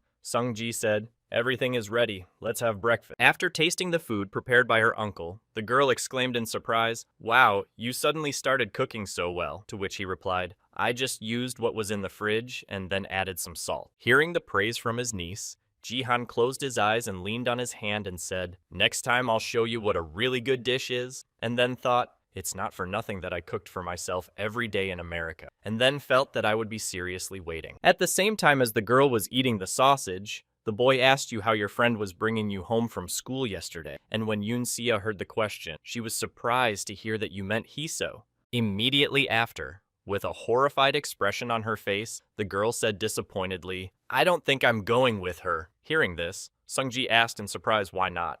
Hearing her uncle's questioning, Yoon Sia awkwardly said, "I forgot to tell you on the way home. She was overreacting to everything, and I was uncomfortable to the point where I wanted to fall through the ground." The next moment, recalling her friend's words, she said to Sia, "How are you going to live on? You must be heartbroken. Can I help you? Why did your father do this to you? You are his only daughter." After hearing the questions that so-called friend of hers asked her, Jihan said, "You suck." And then he heard what a lame girl she was. Confirming her uncle's words about the girl, she also said that there was another reason. Smiling happily at her uncle, Sia said, "My mom's car is much better, and it's much more comfortable and even warmer." In response to his ward's unobtrusive offer to drive her to school in the same car, Jihan said, "I think so too." After a while, on his way to school, the boy could see a large crowd of different people in costumes shouting out to him, "This is Sung Ji-han." Nervous because of the crowd that had gathered, the guy asked if they were all scouts and reporters, to which the girl replied awkwardly, "We attracted a lot of attention yesterday," after which Jihan added that they were probably stalkers. When we arrived at the school and headed to the parking lot, the guards were holding back all those journalists and shouted, "This is a private area, please move back, you cannot pass without a visitor's pass." Sighing heavily after avoiding such a crowd of people wanting his attention, Sungji said, "Ugh, we need to change cars as soon as possible or come up with something." And the girl said in surprise that uncle. Pointing to the parking lot where a couple of attractive ladies were standing near the cars, Sia added. As soon as the guy arrived in the parking lot and stopped the car, Lee Ha-yeon straightened her hair and said, "You finally arrived, Sung Ji-han." At the same time, leaving his car upon arrival and simultaneously looking at the girl, the boy wondered why they had such serious expression. The next moment, when he left the car and slammed the door behind him, he immediately said, "It's very strange to see you here," and was answered, "We arrived a little earlier and were expecting you," and Sia thought they were somehow obsessed with him. Continuing to insist, the girl said, "I gave you my business card, but you never called me at that very moment." Sia, standing behind her uncle, said, "Come on, uncle, this time I won't interfere," to which he replied, "You're getting it wrong," and then thought, "I forgot about her." Starting to approach the guy who ignored her request, Lee Ha-yeon said, "And that's why I want to ask you to give me some time right now, Sung Ji-han." Taking a seat at a table in the cafeteria, the couple began to discuss something, while the other managers, who could only watch from a distance, said in frustration,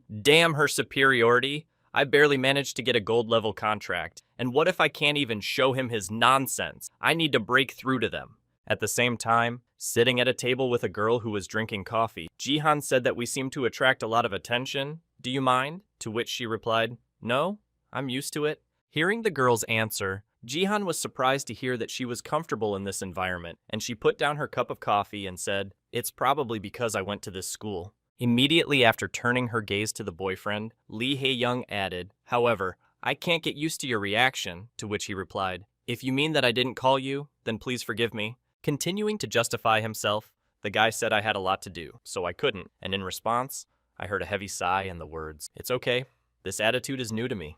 Turning her gaze to the boy again, Lee Ha-young said, "You are the first person who makes me run after you." The next moment, she pulled her hand back, thus signaling to her subject to bring the document, and that is why I prepared the proposal. The next moment, a deal appeared on the table, handed to her by Lim Ga-yoon, and she placed the offer on the table and said the platinum level. Hearing how high the girl's bid was, one of the managers exclaimed that she was offering a platinum level contract to a person from the bronze league, and then the other added, "Hey, I quit." At the same time, Sung-ji looked at the offer that the girl made to him and thought, "I didn't expect her to offer so much." After a few seconds of silence after the contract was presented, the girl interrupted the guy's thoughts and said, "I'll tell you a secret."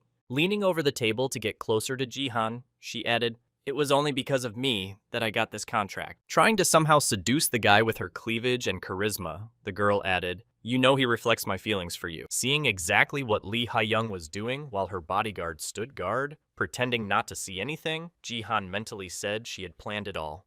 The next moment, turning his gaze to the managers, who were also walking away from the garden, the boy confidently added in his head that he had planned it so precisely. The next moment, he turned his gaze to the girl who was quite close to him and looked her directly in the eye and spoke in his head from the beginning to the end. After a while of the girl being very close to him, Sung-ji smelled a familiar scent and said in his head that it was the same perfume that Zero wore. At the same time, not understanding why her seduction does not work on the guy, Lee Hae-young mentally said what kind of expression he has on his face, how he manages to remain calm, I don't understand. At the same time, Ji-han thought now he is sure that Lee Ha-young is Zero.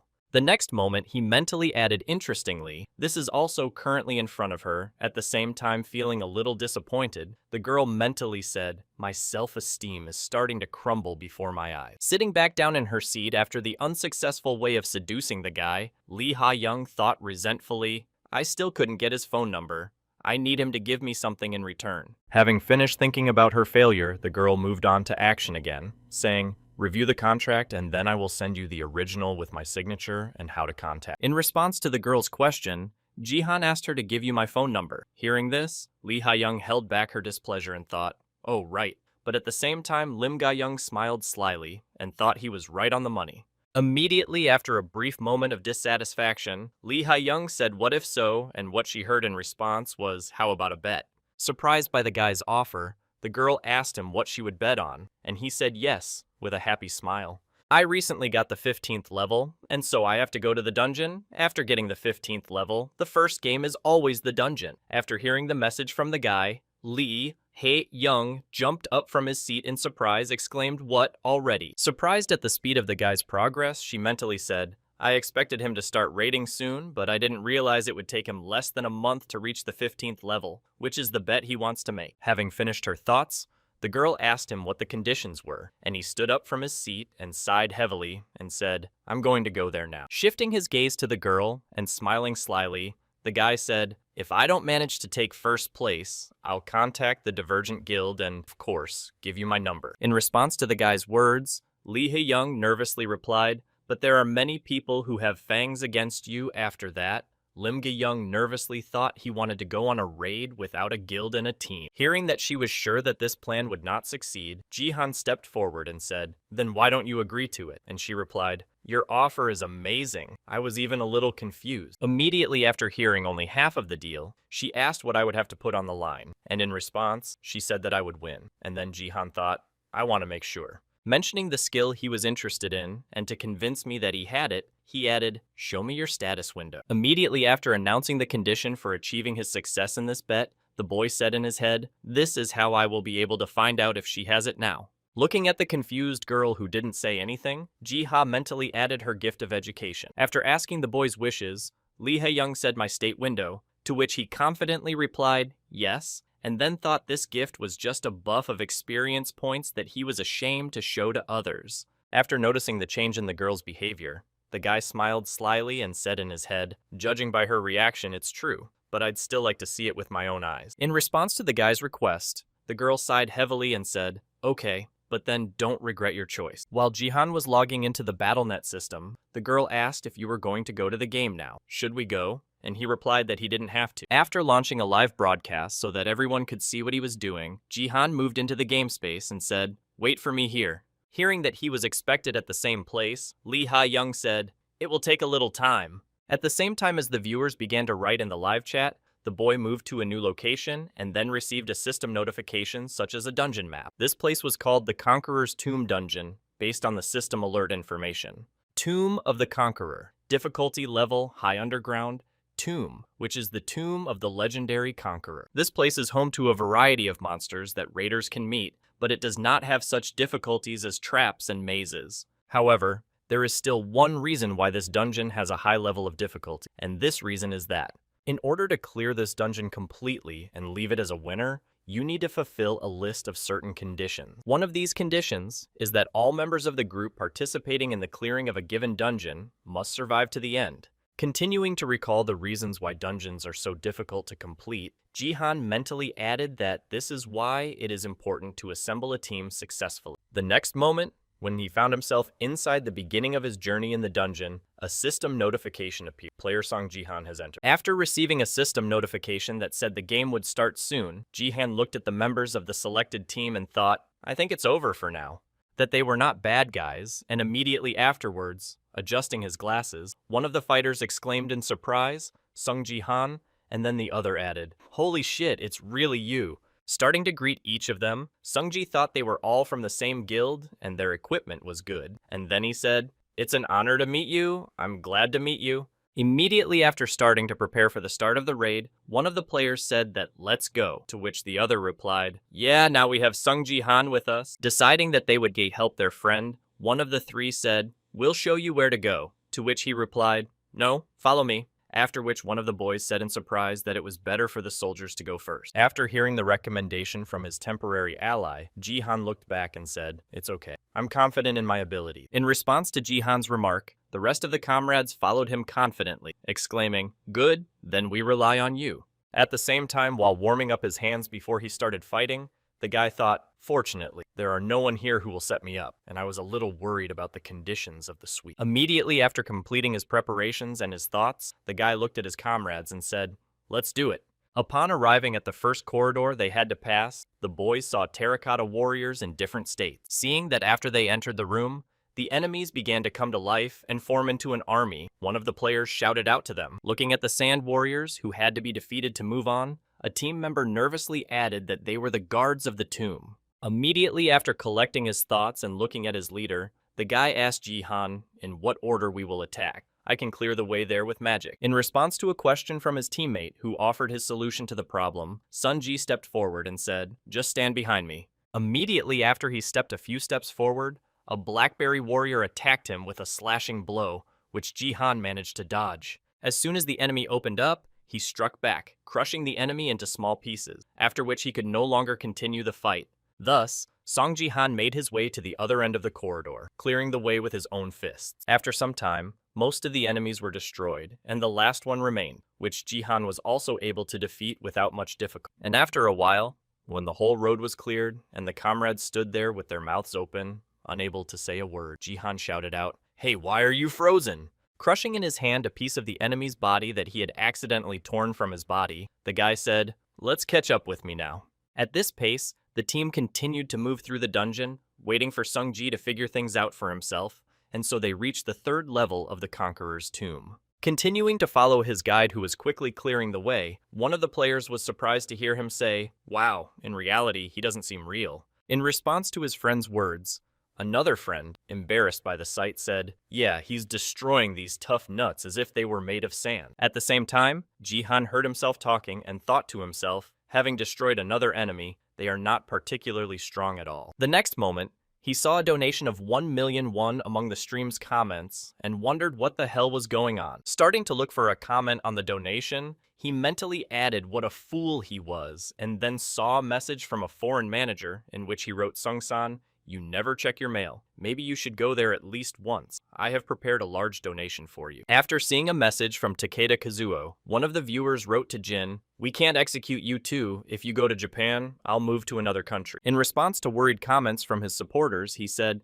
"Don't worry. I'll stay in Korea. We need to block him." Immediately after blocking the annoying fan, Jihan said that the 3rd level was dealt with, after which a blackberry from the players said that we would have cleared only the 1st level during this time, after which another added that we were not just being dragged through, but were being taken by plane. As Jihan walked forward, one of his comrades who followed him stopped to check on the state of the destroyed statue, knocking it on the head with his sword and saying in amazement how he was destroying them with his fists. While one lagged behind, the others went forward, and the leader of the trio looked down and said, "Thank you in advance. I'm sorry that you have to do everything alone." And he said, "You don't need to apologize." Immediately after Sung-ji started the psychic war, he added that it helps me a lot that you are not playing against me, to which the leader happily replied, "God would be great to continue working with." Next in line, based on the system notification that appeared on the level 4 of the dungeon, Jihan looked at it and said in surprise that it was a direct path.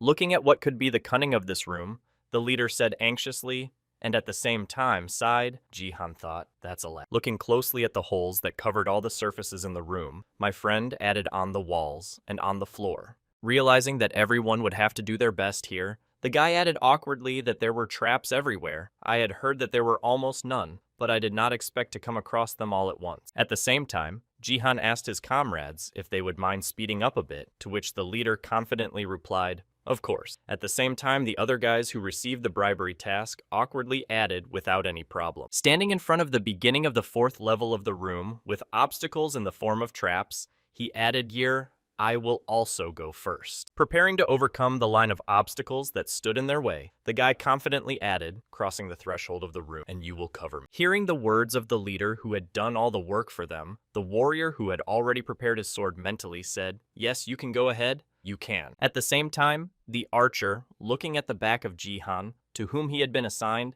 mentally added just that, "Take another step. And then 1 million will be mine," and all this was caused by a task that said, 7 Sword King, 787 registered reward for the task, nothing special to do, just finish it quietly, without anyone noticing the reward for completing 1 million points of equipment. The members of the Black Falcon Guild received the same tasks sent to them by the same user, the family of Sword King, 787, who registered the task reward. This task was created by a foreign manager who was also watching the live broadcast, but was blocked from the chat room. And when he saw that a couple of players were tempted, he happily exclaimed, "I'm done." Holding a cup of coffee in his hand, after fulfilling his duty to comprehend the goal by any means necessary, the man said happily, "I didn't want to resort to this, but there is no other way to understand it." The next moment, Takeda smiled ominously after realizing his diabolical plan and said, "What are you going to do, Sung Ji-han? I bribed a few people." Also, while watching 2 players from the Falcon Guild who were visibly nervous after receiving the task, I added that they would not give themselves away. However, Sung Ji-han probably knew that this could happen, but without showing it, he confidently moved forward, clearing the dungeon. When the boy had already started his sprint to overcome the room with traps, the foreign manager slyly added another step. And then you lose.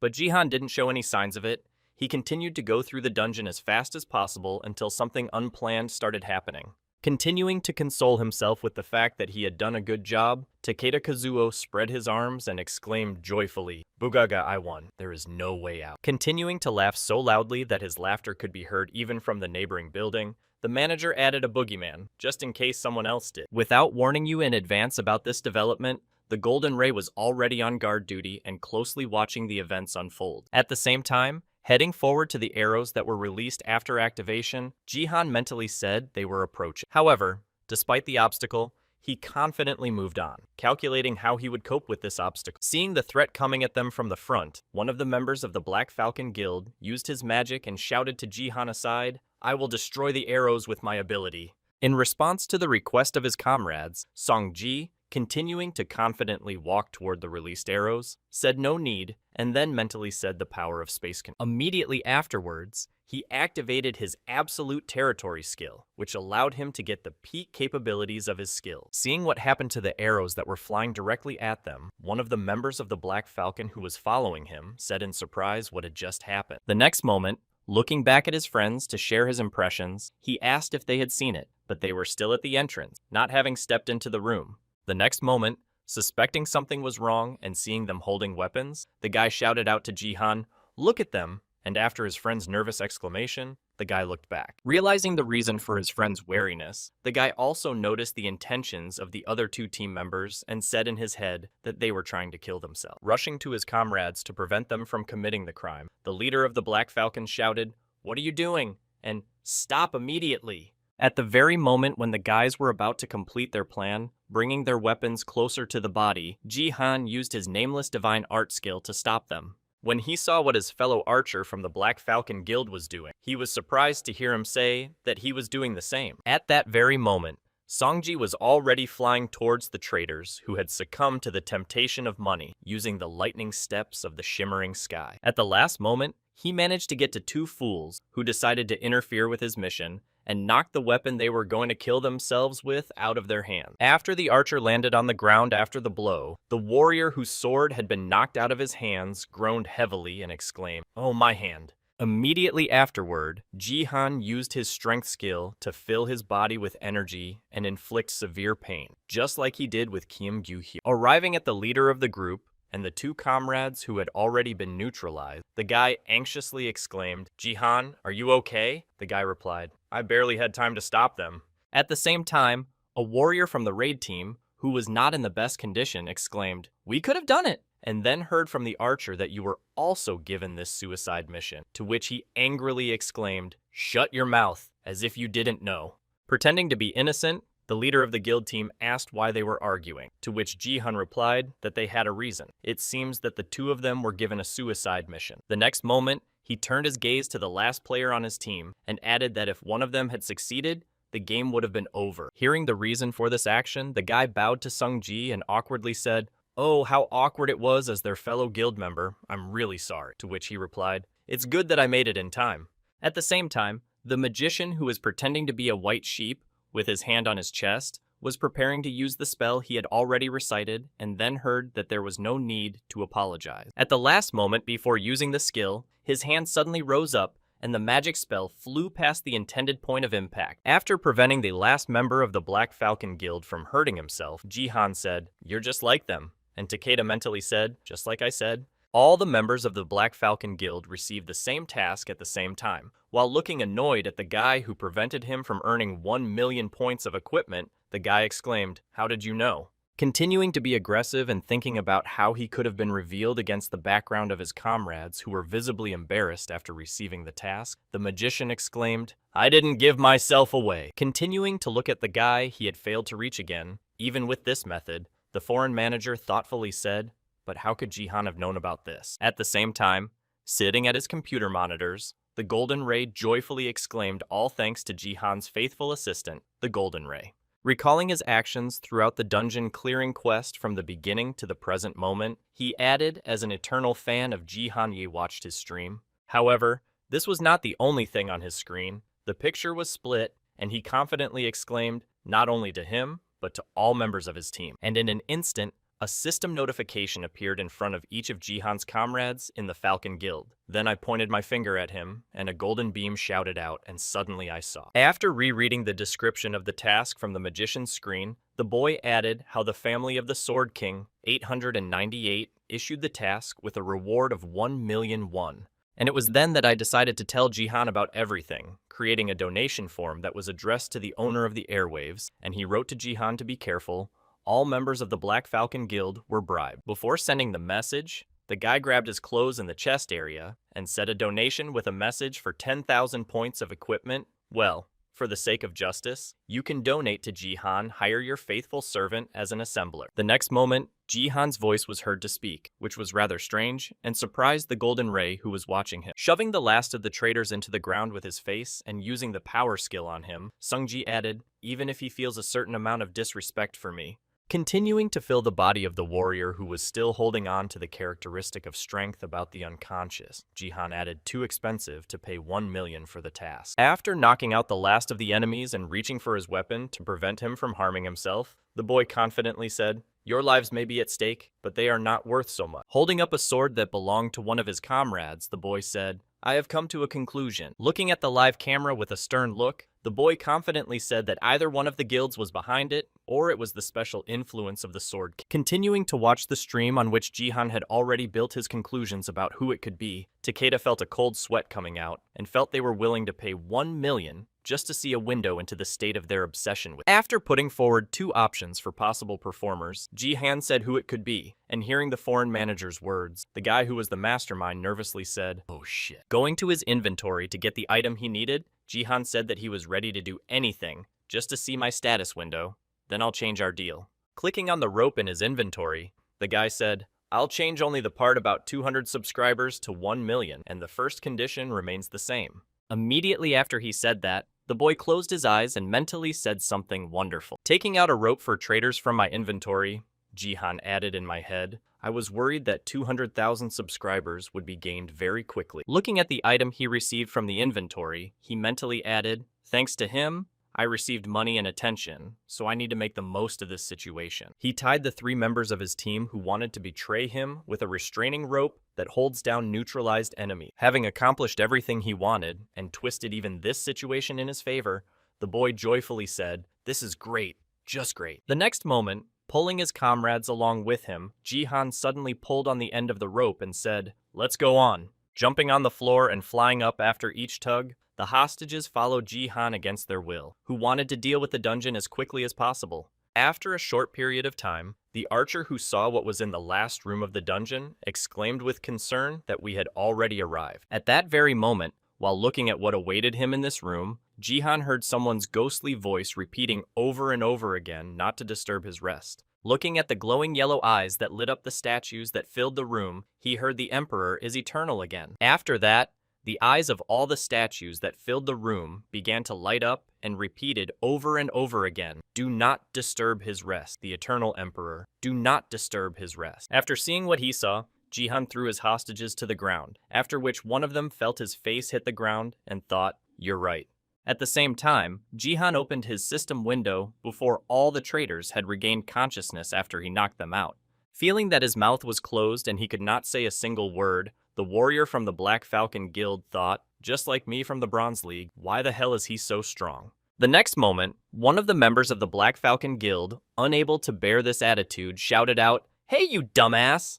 Deciding that he could still threaten in this situation, the warrior said, you've got it, you've got it. I'm giving you one last chance to let us go. Unless you want the entire Black Falcon Guild to become your enemy at that very moment, Jihan pointed his index finger at the first of the 3 traitors. Activating his skill, he attacked the guy at all the right points, piercing his armor and then blinked in surprise. Feeling a strange feeling, the warrior mentally said that this happened, and then heard you really hope that your guild will help such inept people as you. Lowering his head, and then falling down without being able to get up, the warrior mentally said my body was completely exhausted at that moment. Jihan used his technique on the archer. While Jihan was dealing with the rest of the players, the warrior raised his head and turned his gaze to the boy, thinking, how is this even possible? And Looking at Sungjin, who was watching his hand, the warrior added mentally, he pressed on the painful points. At the same time, Jihan thought, it's been a while since I used this method, but I haven't wasted my skills. At the same time, feeling that their bodies had lost all their strength, the mage thought that this was possible only after reaching the advanced class of martial arts warrior, and I thought he was a support player. Gritting his teeth in discontent, the offended warrior thought he was going to drag us along with him or something. The next moment, deciding to provoke the guy, the warrior remembered the stream where Kim Gyu-hyuk managed to throw him off balance and thought his weak point was his niece. Continuing his thoughts, he added, then I'll show him my ability to insult, which I developed while playing on the computer, and then your niece spoke. Before he could speak, his mouth was forcibly closed, after which Jihan, holding back his anger, smiled fake and said, why doesn't the man just shut up? After hearing the threat from the guy, the warrior who was at the bottom among his comrades, holding back tears, thought I don't give a damn about anything. It just hurts like hell to be dragged along the ground. Continuing to drag the baggage of the traitors behind him, Jihan looked out the window of the state from time to time, used the treatment after this time feeling the effect of anesthesia. The archer happily said that it felt so good to the warrior, to which he replied, shut up. After completing the necessary action, the boy looked at the map and mentally said, we are now on the 6th floor. Putting a marker to see where he was, the guy went forward, pulling his allies with him, and said in his head, if I clear him, I will go to the last level. After a while, he arrived at the room, after which a system notification appeared in front of him, the 6th floor of the dungeon, and he mentally cursed. Raising his head up, where he could only see the brightly burning yellow eyes of his enemies, who were many in number, Sungji mentally said, I can't see them very well in the darkness. Noticing some of the enemies who were a little lower and had a little light on them, the guy confidently added in his head, but they are all clay warriors. The next moment, hearing a noise coming from behind, he looked back and noticed enemies coming from behind and blocked the exit. When the enemies launched an offensive, Jihan took it upon himself to defeat them all, but in addition to the usual battle, he also had to defend the hostage. After a certain period of time, he defeated all the clay enemies in the room with him, or so he thought. The next moment, when he just relaxed, he felt a strange feeling, something very similar to an earthquake, and all the statues he had defeated had their eyes lit up. Immediately after this incident, the guy received a system notification that said the tomb began to tremble, and he looked back to find out what might have happened. When one of the hostages saw what happened after the victory over the clay warriors, he nervously exclaimed that it was a wow. At the same moment, many more clay warriors crawled out of the walls, their eyes glowing yellow, and began to say, do not disturb His Highness's rest. Standing on the ground, where the enemies began to jump, the boy listened to them say over and over again, the Eternal Emperor, do not disturb his rest, do not disturb His Highness's rest. At the same time, assessing his enemies, Jihan thoughtfully said in his head, their eyes are glowing. Most likely they are in berserker mode. After which a system notification appeared in front of him. It was a plate with a task, and after rereading its description, Sunji mentally added, it's been a long time since I've been given a task, and the last time I was given one was when I was completing a map with a defense type. When all the enemies were already on the ground and no more appeared, Jihan used his skill and covered the hostages under the shield, reinforcing its strength characteristic. Immediately after installing it, he struck it with his sword and heard an angry man shouting that why put us under the shield to hit us like that?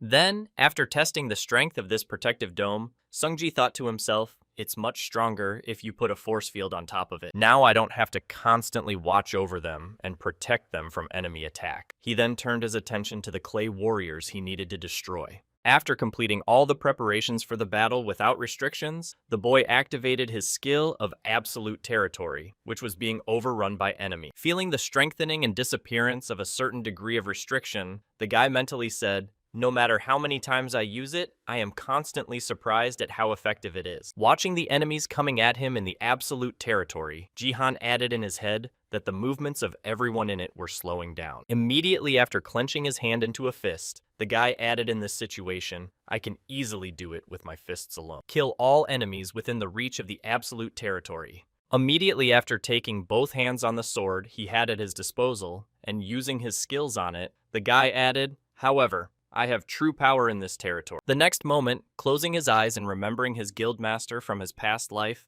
the boy said, you should be ashamed of yourself, Baron. You only use this ability to boost mana. Having finished his thoughts, The guy swung his sword and said in his head, "Enough of this unnecessary chatter. It's time to end it." In a few seconds, using his skills, the boy created a giant vortex that pulled all the enemies into it and destroyed all the statues in a short period of time, after which he received a notification that the task was completed. Heading to the top floor with the boss, the guy mentally said the Tomb of the Conqueror can only be cleared when all members of the group are alive. Arriving at the boss's room, the boy heard, "Please, thieves, people come for the ash and leave the rest alone. I will give you what you want." Hearing the words of the boss, Jihan mentally spoke, "Now you will need to fulfill the conditions of the last floor," after which the boss added, "Watch your manners." Recalling how exactly the passage of this level ends, Jihan mentally added a bow as a sign of respect. Then the commentators wrote, "Wow, they are already in the boss room. It will all end when they bow." The next moment, 4 places appeared in front of the guy,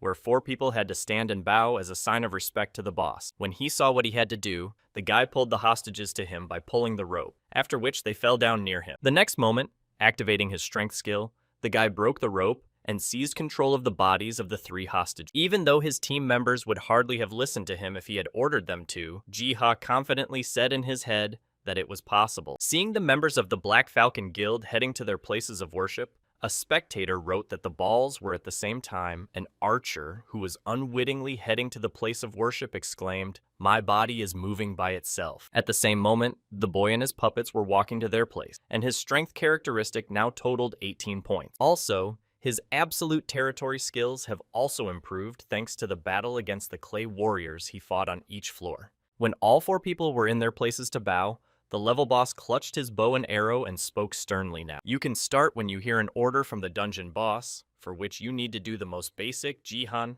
began to fulfill the order. While directing his puppets to fall to their knees and bow before the battle, the boy thought this distance was a bit too long. Having covered a fairly large area with his absolute territory, the guy mentally added, "But if I stand still, I can control them," after which one of his comrades exclaimed, "Oh, my nose."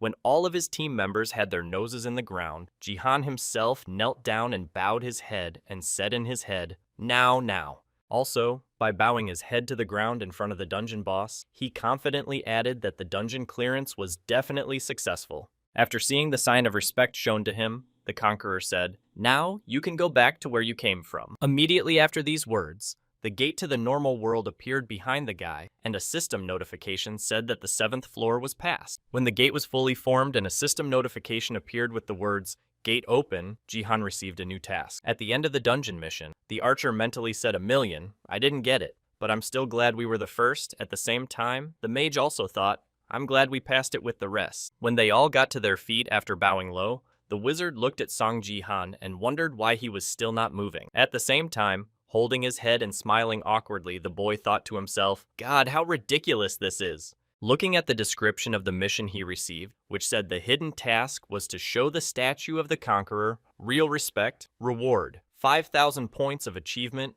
arrow of the conqueror. The guy mentally said, what kind of task it was. The next moment, raising his head to the statue of the conqueror standing in front of him, the boy thoughtfully said in his head, 5,000 points of achievement is not such a bad reward.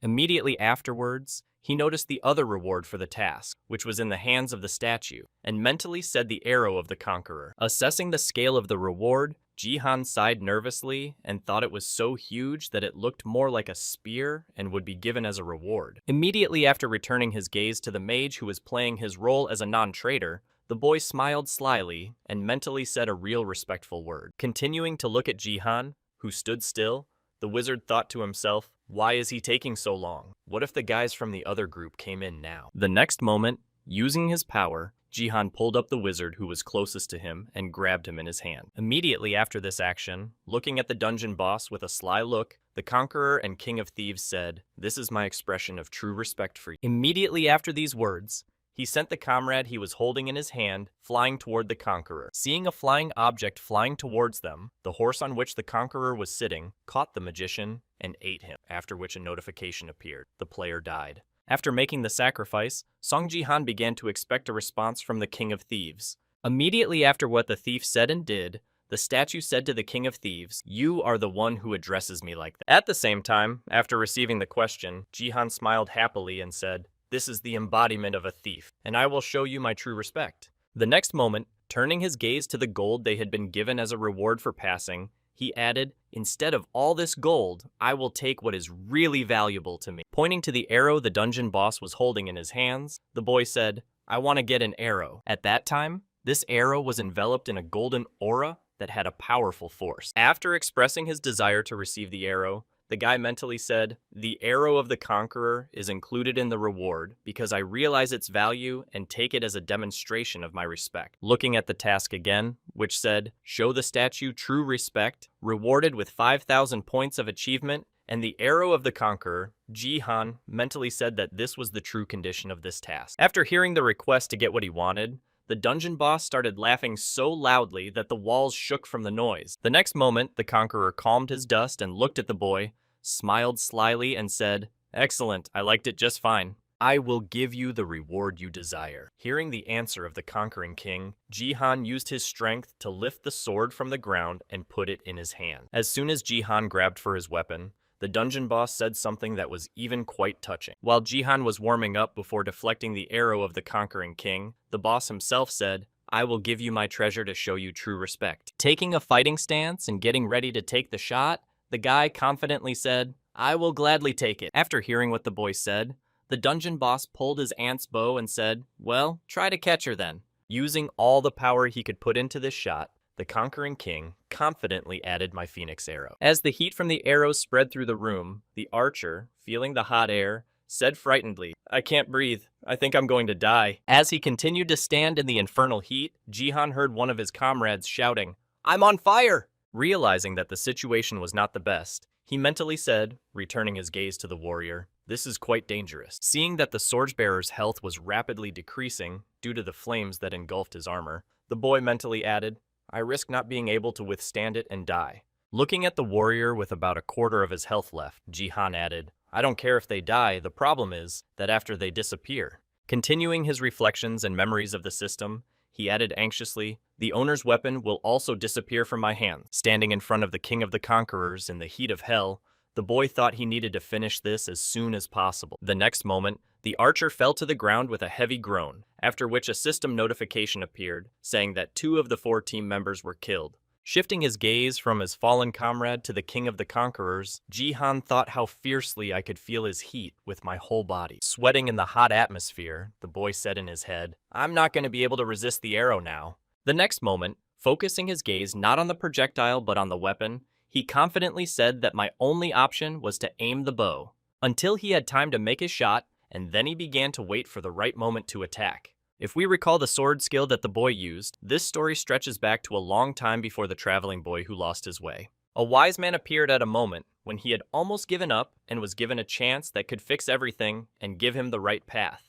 Then he pointed his finger at the boy who had lost his way and said, "I will show you the right path to follow." Continuing to give his instructions to the wandering boy, the sage added, "Only in this direction should you go." From the combat dedication of 3 talents, thanks to a wandering man who lost his way, people were able to reach. Launching his attack at the most opportune moment, Jihan said in his head, "The most perfect ultra-speed punch." Seeing that the confrontation had begun, the king of the conquerors pulled the bowstring of his bow and prepared to shoot. At the same time, Jihan released his sword in the direction of the bow to knock down the enemy's sight and make it impossible for him to shoot, a skill called the Way of the Immortal Sage. Having failed in this confrontation, the dungeon boss looked at his weapon, which was destroyed. Realizing that this opponent is a really worthy boss, the thief said, "Your name." Seeing that he had finally reacted to his action, the boy smiled happily and thought it worked. After which, Sung Jihan spoke. Hearing the boy's name and looking at the arrow lying next to him, the conquering king said to Sung Jihan, picking up an arrow from the ground which had fallen near him after a failed shot, the dungeon boss said, "You are quite a notable and noble warrior."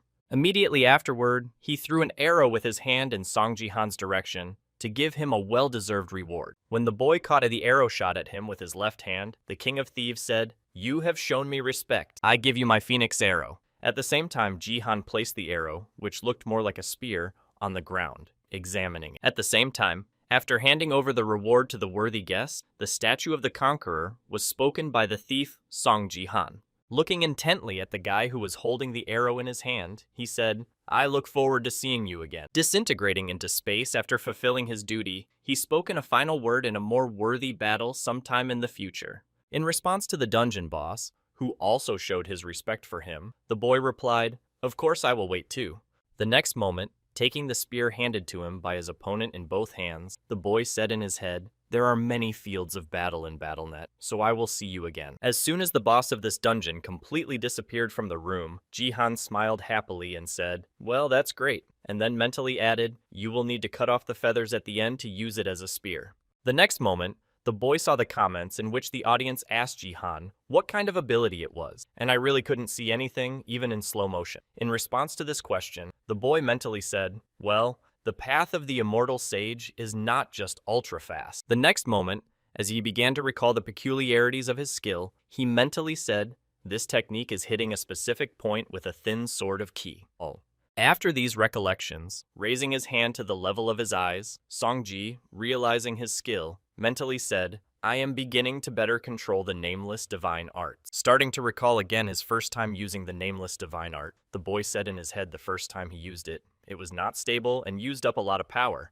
Immediately after, remembering his diligent training and the times he used this skill in battles when necessary, Jihan thought, "But the more I used it, the more I used it." Clenching his hand into a fist after he threw away the sword of the last of his teammates, the boy mentally said, "Well, it's gotten more graceful and stable with time." Continuing his deep thoughts about mastering a skill that is not yet available to him, the guy said in his head, "I managed to demonstrate the basic forms of martial arts," and then received a system notification that said, "The Conqueror has accepted you." Immediately afterwards, he also received another notification that said, "You have been released from the conditions of the 7th floor." Seeing this inscription, the guy was surprised to think that everything was over. After receiving these notifications about the completion of the test, Jihan looked back to where the last of his team was lying on the ground with his head bowed and said this. At the same time, not understanding what had happened, the warrior who was left alone among his fellow guildmates in the dungeon said in surprise what he was doing. Seeing that only 2 of the survivors were left, and the other was Jihan, a member of the Black Falcon Guild, said in fright when the archer died. The next moment, Sungji approached the last member of his group, spinning the spear he had received as a gift from the dungeon boss over his head. Realizing that he could be in trouble, the warrior heard Jihan say, "I'm sorry. As you can see, I'm not so generous as to let the person who stabbed me in the back take first place." And then he burst into tears and began to tremble with fear. After making a conclusion about what he was going to do with the traitor who sold out for a certain amount of money, Jihan used the new weapon he had received to make a hole in the guy. Having completed the extermination of all the traitors after passing the dungeon, the boy said this after dealing with the last one, and then received a notification that a team member had died, leaving one of the 4. At the same time, somewhere in the real world, when they saw a system notification that the game was complete and the image of the guy began to appear in front of them, one of the managers exclaimed, "He's here," and then one of them added, "Oh shit." Paying attention to the weapon held by the guy with the signature of the highest level, the first one exclaimed in amazement, "Wow, it's an arrow or a whole harpoon." Continuing to marvel at the weapon, the other manager added that he had received such an item in the bronze dungeon. At the same time, Lim Ga-yoon saw the guy's return and was speechless. Noticing that the attention of the girls who came to offer him a contract was focused on him, Jihan asked, "I hope you all watched the stream carefully. I was the first to hear it again." And the bodyguard girl thought in disappointment, "No matter how many times it happens, I still can't get used to it." And then Lee Hae-young said, "Yes, you are really impressive." Immediately after hearing that the girl had indeed seen his results, Jihan confidently said, "I'm very glad. Then I'll ask you to fulfill your end of the bargain after losing the bet." Continuing to press the girl who was standing right in front of him, Sungji added, "You're not going back on your word," to which she nervously replied, "But yeah." Continuing to hold his weapon behind his shoulders, Jihan heard a request from the girl. If you could lower the spear while talking, it is a little scary, and then thought what an impressive power. When the guy hit his spear with oppressive force, the girl demonstrated her status window and said, "Well, I told you you'd be sorry." At the same time, Sungji saw what he needed and smiled happily and mentally said, "I knew he was into her." Looking at a skill with a description of education allows the user to educate the player. An additional gift helps other players become stronger, faster, Jihan heard the girl say, in an offended voice, not to say a word about it to anyone. At the same time, watching from behind her boss, who was obviously in a bad mood, Lim Ga-yoon thought to herself, "She'll be fine."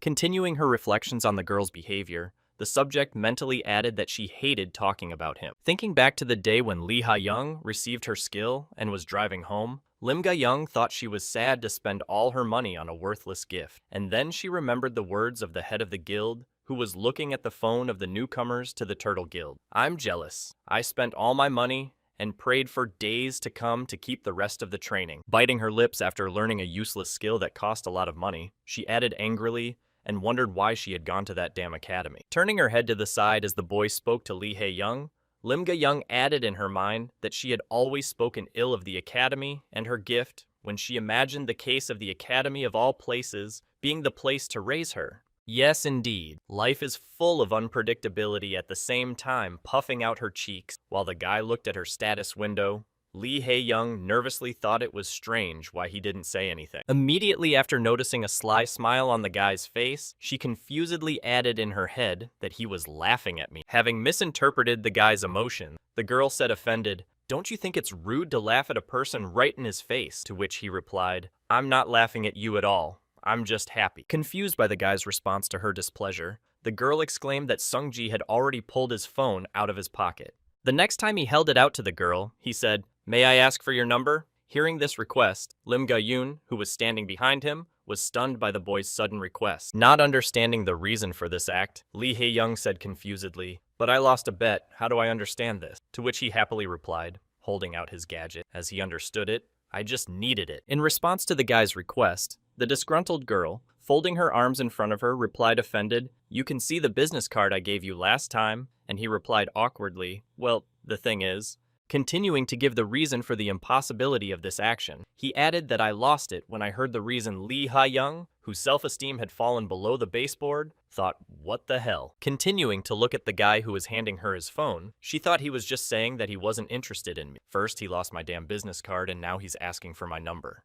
Taking the boy's gadget in her hands, the girl was surprised to hear him say that she was interested in the skill of parenting, and it seems to me that this is exactly what it is. But why? Barely containing her anger, the girl said in her head, "I feel like I'm being led by the nose. My ego can't take it. I can't give him my number after everything that happened." Holding back her anger at the impudent boy, she grabbed his phone and confidently said in her head, "I can do it." Receiving his phone back after entering the number, Jihan heard the phone ready, and then looking at the recorded contact, he was surprised to hear that heart. As soon as he realized what was depicted, Lee Ha-young turned her back on him and said to her subject, "Gae-young, let's get out of here." Having made a cunning prank that was supposed to put the guy in an embarrassing position, the girl looked back and smiled slyly and thought, "Well, I didn't expect you to be so confused by Sung Ji-han."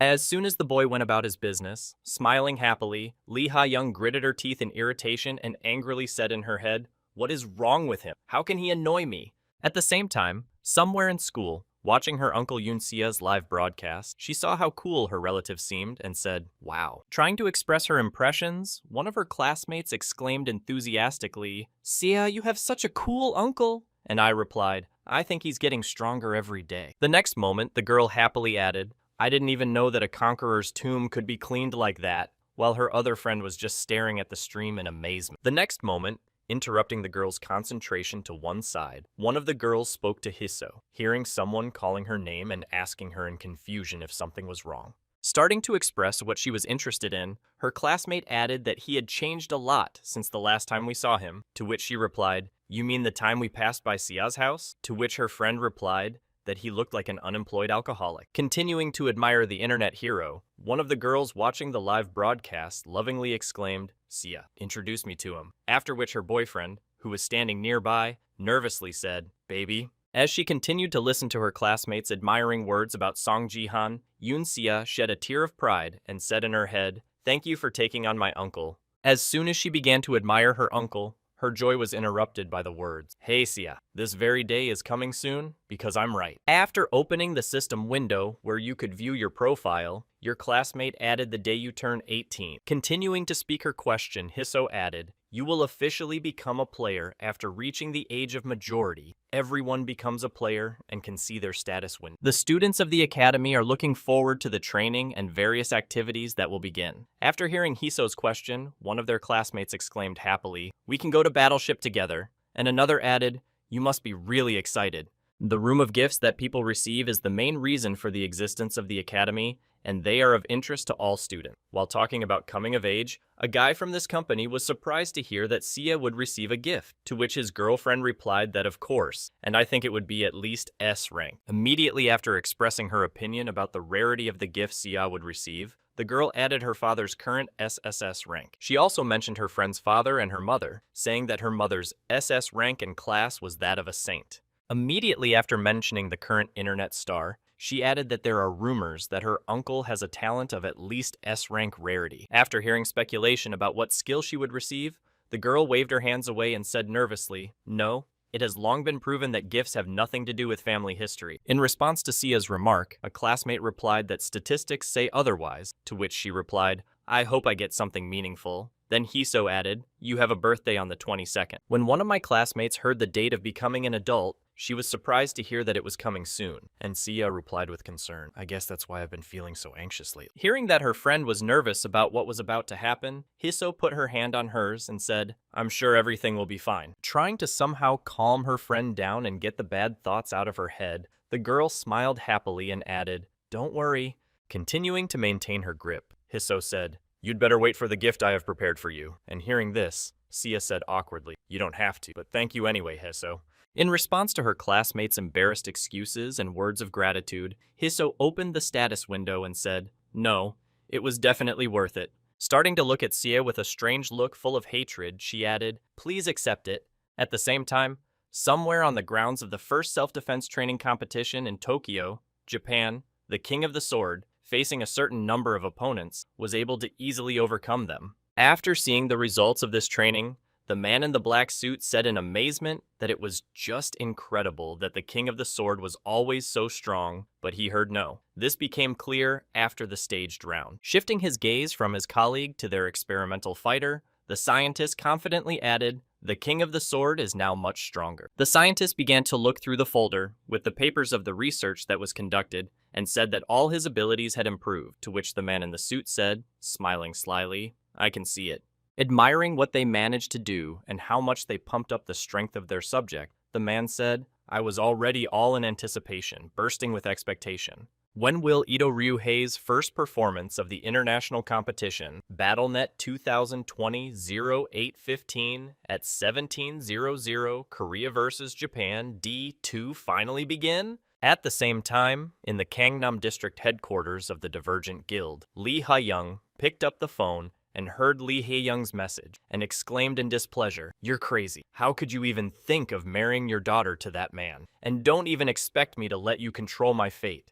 Continuing to listen to what was being dictated to her on the phone, the girl added angrily, "That's why I left, and the decision about when I should get married will be solely up to me." Once again, when she heard objections to her arguments, the girl, angry that she was not being listened to, shouted angrily into the phone, saying, "I'm not getting married." After ending the phone conversation with someone who was trying to set her up with an unwanted gentleman, Lee Hae-young sighed heavily, and then her bodyguard came into the room and asked if she was okay. Hearing a question from her subject, who came inside after an emotional conversation, the manager exclaimed, "No," which did not exactly stun her subject. Continuing to express her dissatisfaction, Lee Hae-young looked over her shoulder and exclaimed, "Does it look like I'm okay? I'm just mad," and was answered by the fact that you look upset.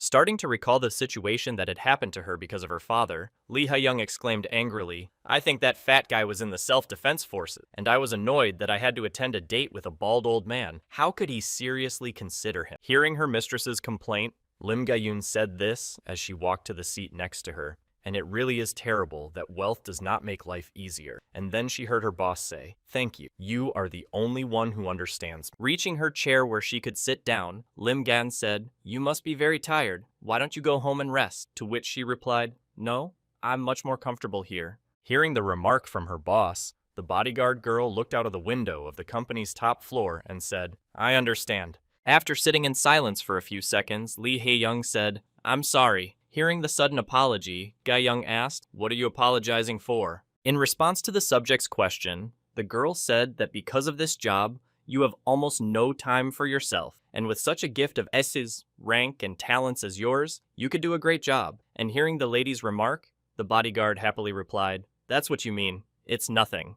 It is my duty to be your bodyguard, and I will wait until you inherit the company." Hearing the words of her subject, who had no regrets about giving her life, The lady said, I wish I did. Immediately after grabbing her phone, Lee Hae-young added, I'm going to become independent, earn my own money, and live as I wish so that my parents can't pick on me about the wedding. Hearing the words of her boss, Lim Ga-yoon replied, that sounds pretty good, but it's a shame that your way of earning money is gambling. In response to her subject's remark, she said that there was nothing illegal about the winner's prediction. It was an investment, you see, and she responded with a thoughtful look. Immediately after spreading her arms to the side, the girl added thoughtfully, but if it's an investment, you should get something in return, thus greatly angering Lee Ha-young. Offended by her subject's words, the girl said, this time I'm going to win big. And when the bodyguard heard this, he asked if she was talking about the battle between Japan and Korea, and she added, what else? In response to her manager's words, Lim Ga-young replied, well, it's a pretty safe investment, of course. It's sad that all Koreans are betting on Japan to win with a score of 3-0. Looking at the results of the betting, where 98% were in favor of Korea losing with a score of 3-0, Lee Ha-young said that no matter what anyone says, everyone knows that Japan will win. Hearing that it was impossible to lose here, the bodyguard said, well, an easy victory is also a victory, and then heard from her supervisor, who was clutching the phone with all her might, saying that she was right. While she was expressing her anger, she suddenly heard a vibration on her phone and looked at it. Lee Ha-young said in surprise that Sung Ji-han was texting me at such a late hour. Looking at the content of the message that was sent to her late at night from her boyfriend, Lee Ha-young was confused about what it was. Sometime before, sitting in a restaurant to which he had been invited before, Diego Maceed drooled and said, wow, this is so appetizing. Surprised by the delicacies he was being treated to, the man added, this is the first time I've ever eaten Korean veal here, and it's so amazing. After hearing this, Ji-han said, you look much better. And then he asked if it was too expensive, and the boy said, it's okay. If you want anything else, just let me know. Hearing a suggestion from his friend to express his desires without shame, Diego Maceed said, well, then we can order some drinks, and was answered with wine, of course. After a while, when a bottle of alcohol was brought to them, the man opened it in a few deft movements and began pouring it into glasses. Having tasted the drink prepared by his friend, Ji-han was surprised to say in his head that he was able to mix soda with beer even better than I could, and then said that the proportion was perfect. After praise, having tasted one piece of grilled veal meat, the man grabbed his face and said, wow, it's delicious. There are no words for it, and I heard in response, I'm glad you liked it. After spending some time together, Ji-han asked if we could switch to first names, and he replied, of course, I think it will be much more comfortable. After finishing his veal snack, Diego Maceed spoke while Ji-han was still sipping alcohol, and to be honest, I was a little offended. Throwing his arm over his head, he said, I simply could not have survived without BattleNet. I was a football star, but at one point, I was at the very bottom. Putting his head down on the table, the man added in disappointment that he could no longer earn money, which is why my wife and children left me. Hearing the words of the man, Ji-han spoke at the very bottom at one point and then thought, he speaks Korean well. Immediately after analyzing the words of the man sitting in front of him, Ji-han said in his head, well, everything is quite obvious. Recalling the man's brilliant career up to a certain point in time, he mentally added Diego Maceed from Argentina, a world football star who had everything he needed. But it didn't last forever. As soon as BattleNet appeared, everyone immediately forgot about football and stopped being interested in the sport, and so it lost its fans. Looking at the broken man lying on the table in front of him, Ji-han thought what could be added if a world-class footballer was now teaching kids in Korea. A few seconds after Ji-han's remarks, Diego Maceed looked up at Ji-han and said, enough complaining. Let's get down to business. Abruptly jumping from one topic to another, the man said, so you want me to become a sorcerer? In response to the man's question, Ji-han smiled and confidently replied, yes, you understood me correctly. Immediately after opening his state window, Ji-han said, your gift enhances any equipment that resembles a soccer ball, because I'm right. Hearing the question from his friend Diego, holding a glass with an unfinished drink in his hand, he answered exactly that.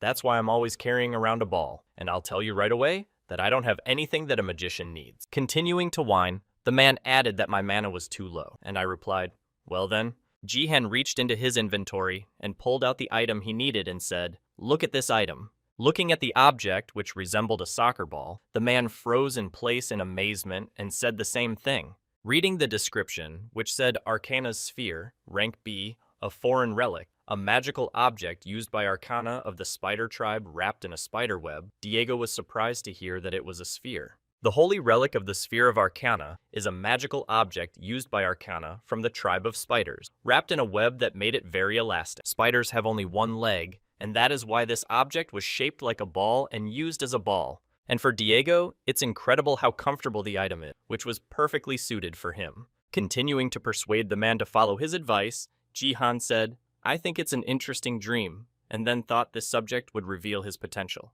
Starting to recall his past life, the guy mentally added that in the past, he was the most powerful magician of all who ever existed. And then nervously looking at the Sphere of Arcana, Diego asked how much it cost. Thinking about the price, the guy said 500,000 points of achievement, which means 50 million. And hearing the amount of the item, the man exclaimed, "What the hell? I'm sobering up. This is more expensive than the down payment on our house." Continuing to express his surprise, the man exclaimed, "I couldn't save up for it even in 10 years, but thank you for showing me," and I said with a heavy exhale before he could finish. Immediately after that, Jihan took his hand to the side and confidently said, "Honestly, I would like to give it to you, and if necessary, I can also support you financially." Hearing the proposal from the guy sitting right in front of him, Diego Masid said in surprise, "How am I supposed to understand this? Why did you suddenly decide to do this?" In response to the boy's question, Jihan said, "I want you to join my guild." And when Diego heard the request, he asked what guild, and the boy added, "That's right, I plan to create my own when I get to the Silver League." When the man heard what plans his interlocutor was making, he was surprised to hear that he had the money for it, and he replied, "Yes, but what about it?" Taking out his phone and entering the necessary information, Sungji handed the gadget to Diego and said confidently, "I'll be earning even more in the near future." When you saw what the former best football player had done, you were confused and out of your mind. At the same time, looking at the message he received, Jihana's Lee Ha-young nervously said in her head, "This doesn't make any sense," and then said, "What kind of choice is this?" Looking at the list of victories and defeats in the battles sent to him by the guy who can predict the future, the girl added 1 victory and 3 defeats with a grudging smile. She visualized in her mind the approximate picture and power of the person they would be fighting against, and added that Korea would be able to defeat the King of the Sword. Sometime later, after meeting eyes with his opponents, Yodo Ryuhei said menacingly, "I am glad to meet you." While the Korean representatives were greeting their opponents, the crowd of spectators was getting excited and preparing for what was about to happen. When the start time of the competition approached, the host happily announced that he welcomed all the fans of Battlestar around the world. International Competition, Battlestar, Lee, 1020th year, August 15th, 17th, 00, Korea versus Japan. Dade, as the start of the event approached, the host added excitedly, "Well, let's start the competition between Korea and Japan."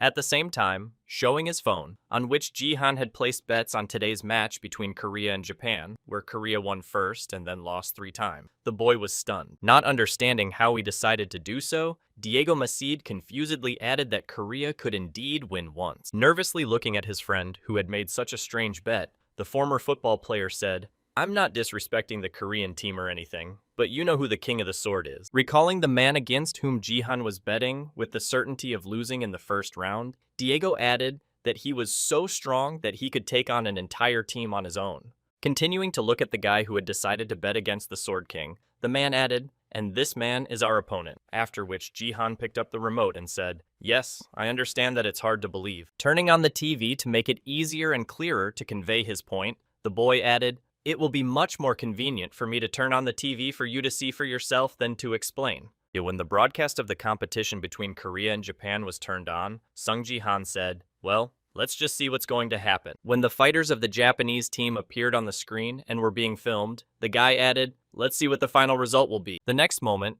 all players received a system notification stating that an international competition had begun, Korea versus Japan, and that the conditions for victory were to defeat all players of the opposing team. Immediately afterwards, another notification appeared, informing that there would be only 5 rounds, and the first one to get 3 wins would be considered the winner. While the stands exploded with joy and cheering for their universal favorite King of the Sword, the man himself stepped forward and spoke in Japanese to his comrade. "Listen to my instruction." After hearing an order from the man who took the place of the captain in their team, one of the team members said, "We are not going to obey." Continuing to be supported by his comrades, the rebel added, "We also do not recognize you as a member of our team." In response to this statement, Ito Ryuhei said in surprise, "I'm Korean." When questioned by the team commander, one of the subjects added unhappily that there was a much more important reason for our behavior. Looking at the man who stood in front of them as the group commander, the man added, "This is not your place, but Seiji's. He's been in our team for quite some time." When the King of the Sword heard the reason for their selfish behavior,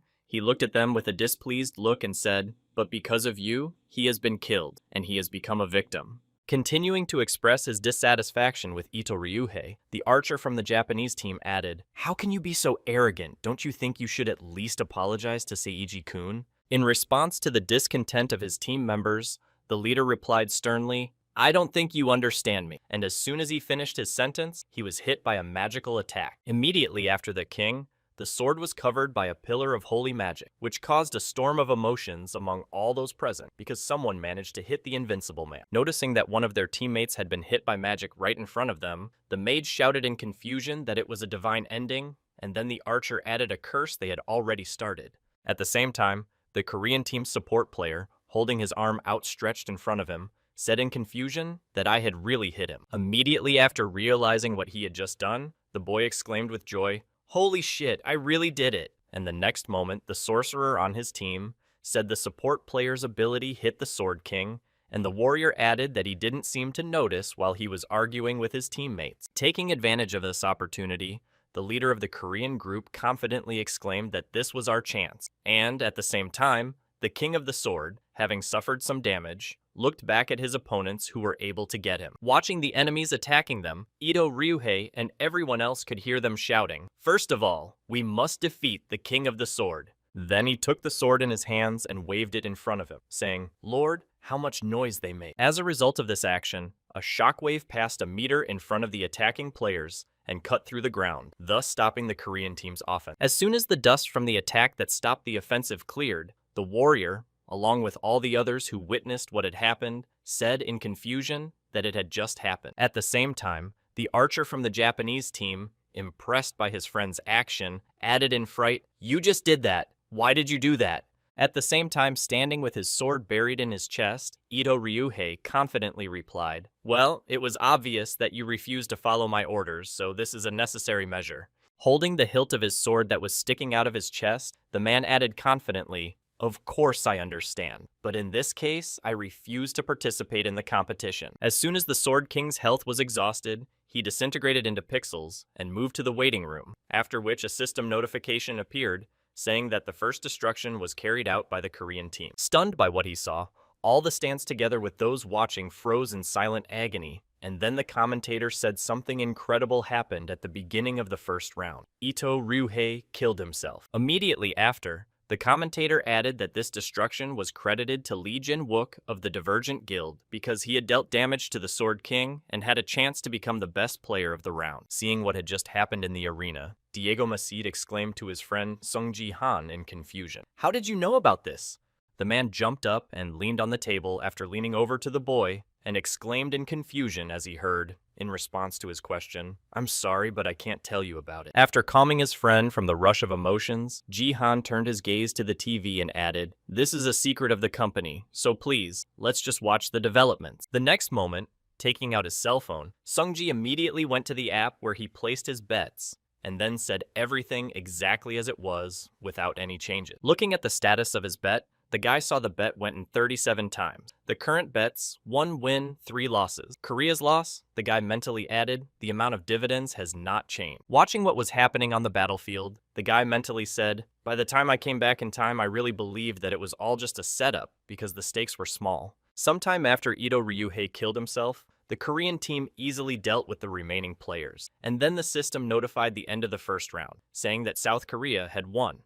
At the end of the battle and the announcement of the results by the system, the commentator said the first round was over. Thanks to Ryuhei's unexpected behavior, South Korea was able to win. Pointing the camera's main lens at the Korean team's support player, the commentator added, as previously mentioned, the best player was Lee Jin-wook, and I'm sure the players on both sides are now confused. After the first round, when the whole team moved to the waiting room, the archer said to the team leader, "What the hell are you doing?" Continuing to shout angrily at the man who had killed himself in the middle of an international competition, the archer added, "How could you destroy yourself, you representative of the nation? What are you thinking about?" After receiving questions and a ton of dissatisfaction from his teammates, the King of the Sword said, I can't just watch this anymore, which further irritated the archer. Looking down at the member of his team who had grabbed him by the collar, the man said, "You're just a bunch of nobodies who don't even have the slightest bit of professionalism." Starting to express his thoughts, the Sword King added, "Now I understand why you lost to Korea every time." And after hearing the team leader's remarks, the rest of the team angrily exclaimed that you were out of line. Continuing to exert his authority on the team members, Ito Ryuhei added, "I don't care about your childhood friendship. If you continue to not recognize me as the boss, I will kill myself every time I enter the arena." Ignoring the discontent of his subjects who tried to offend him, the man confidently added, "So you have a choice. Choose victory with me or miserable defeat as usual." Realizing that they had little choice, the archer and the rest of the team, realizing their situation, simply bowed their heads in resignation to the circumstances, after which the archer said, "Oh shit," and the next moment, the second round began. Heading to the battlefield for the second round, the South Korean team was talking in confusion in front of them. At that moment, a warrior said, "I didn't understand anything at all about what happened." Having taken the appropriate position before the battle, the guy added why he so suddenly decided to kill himself, and then heard back from his friend that he might have been sent for this purpose. Hearing his comrade's assumption, the warrior confidently replied, looking at the Sword King, who reappeared in the arena, "No, it's unlikely." And then someone added, "What if he destroys himself again?" Turning his attention to the man who was preparing for the second round of the battle, the warrior added a little more energy and his mood changed completely. Realizing that this time the battle would not be as easy as it had been before, the man said, "Everyone be on the alert." Continuing to inform his comrades, the warrior added that our enemy is the king of the sword. How dare he not finish his sentence when his sentence was suddenly cut off. It all happened in just 1 second. Ito Ryuhei cut 3 enemies in half with a swing of his sword. When he came to his senses after 2 of his enemies were defeated and the warrior was at the height of his powers, the support player said in a confused voice what had just happened. When he saw what had just happened on the battlefield, Song Ji-han, who was sitting in a bar with a friend and watching it on TV, held his breath. At the same moment, Ito Ryuhei took the appropriate stance to deliver the last blow. Using his skill, he attacked head-on and thus was able to simply cut 2 players in half who were standing in a line. After seeing this and the first victory of the Japanese team, the stands exploded with emotion, shouting joyfully for Ryuhei. At the end of the second round, the commentator declared the Japanese team to have won by just 2 strokes. Looking at the score, which has now been updated, the commentator said, "The King of the Sword of Change to destroy the entire Korean team of the international competition, BattleNet South Korea, won. Japan won." After some time, the 4th round finally began, and the South Korean warrior decided to give it his all and stormed the Sword King. Recalling the previous round, the commentator said Japan won the 3rd round. Now the score is 1-2. Oh, ours need to cheer up somehow.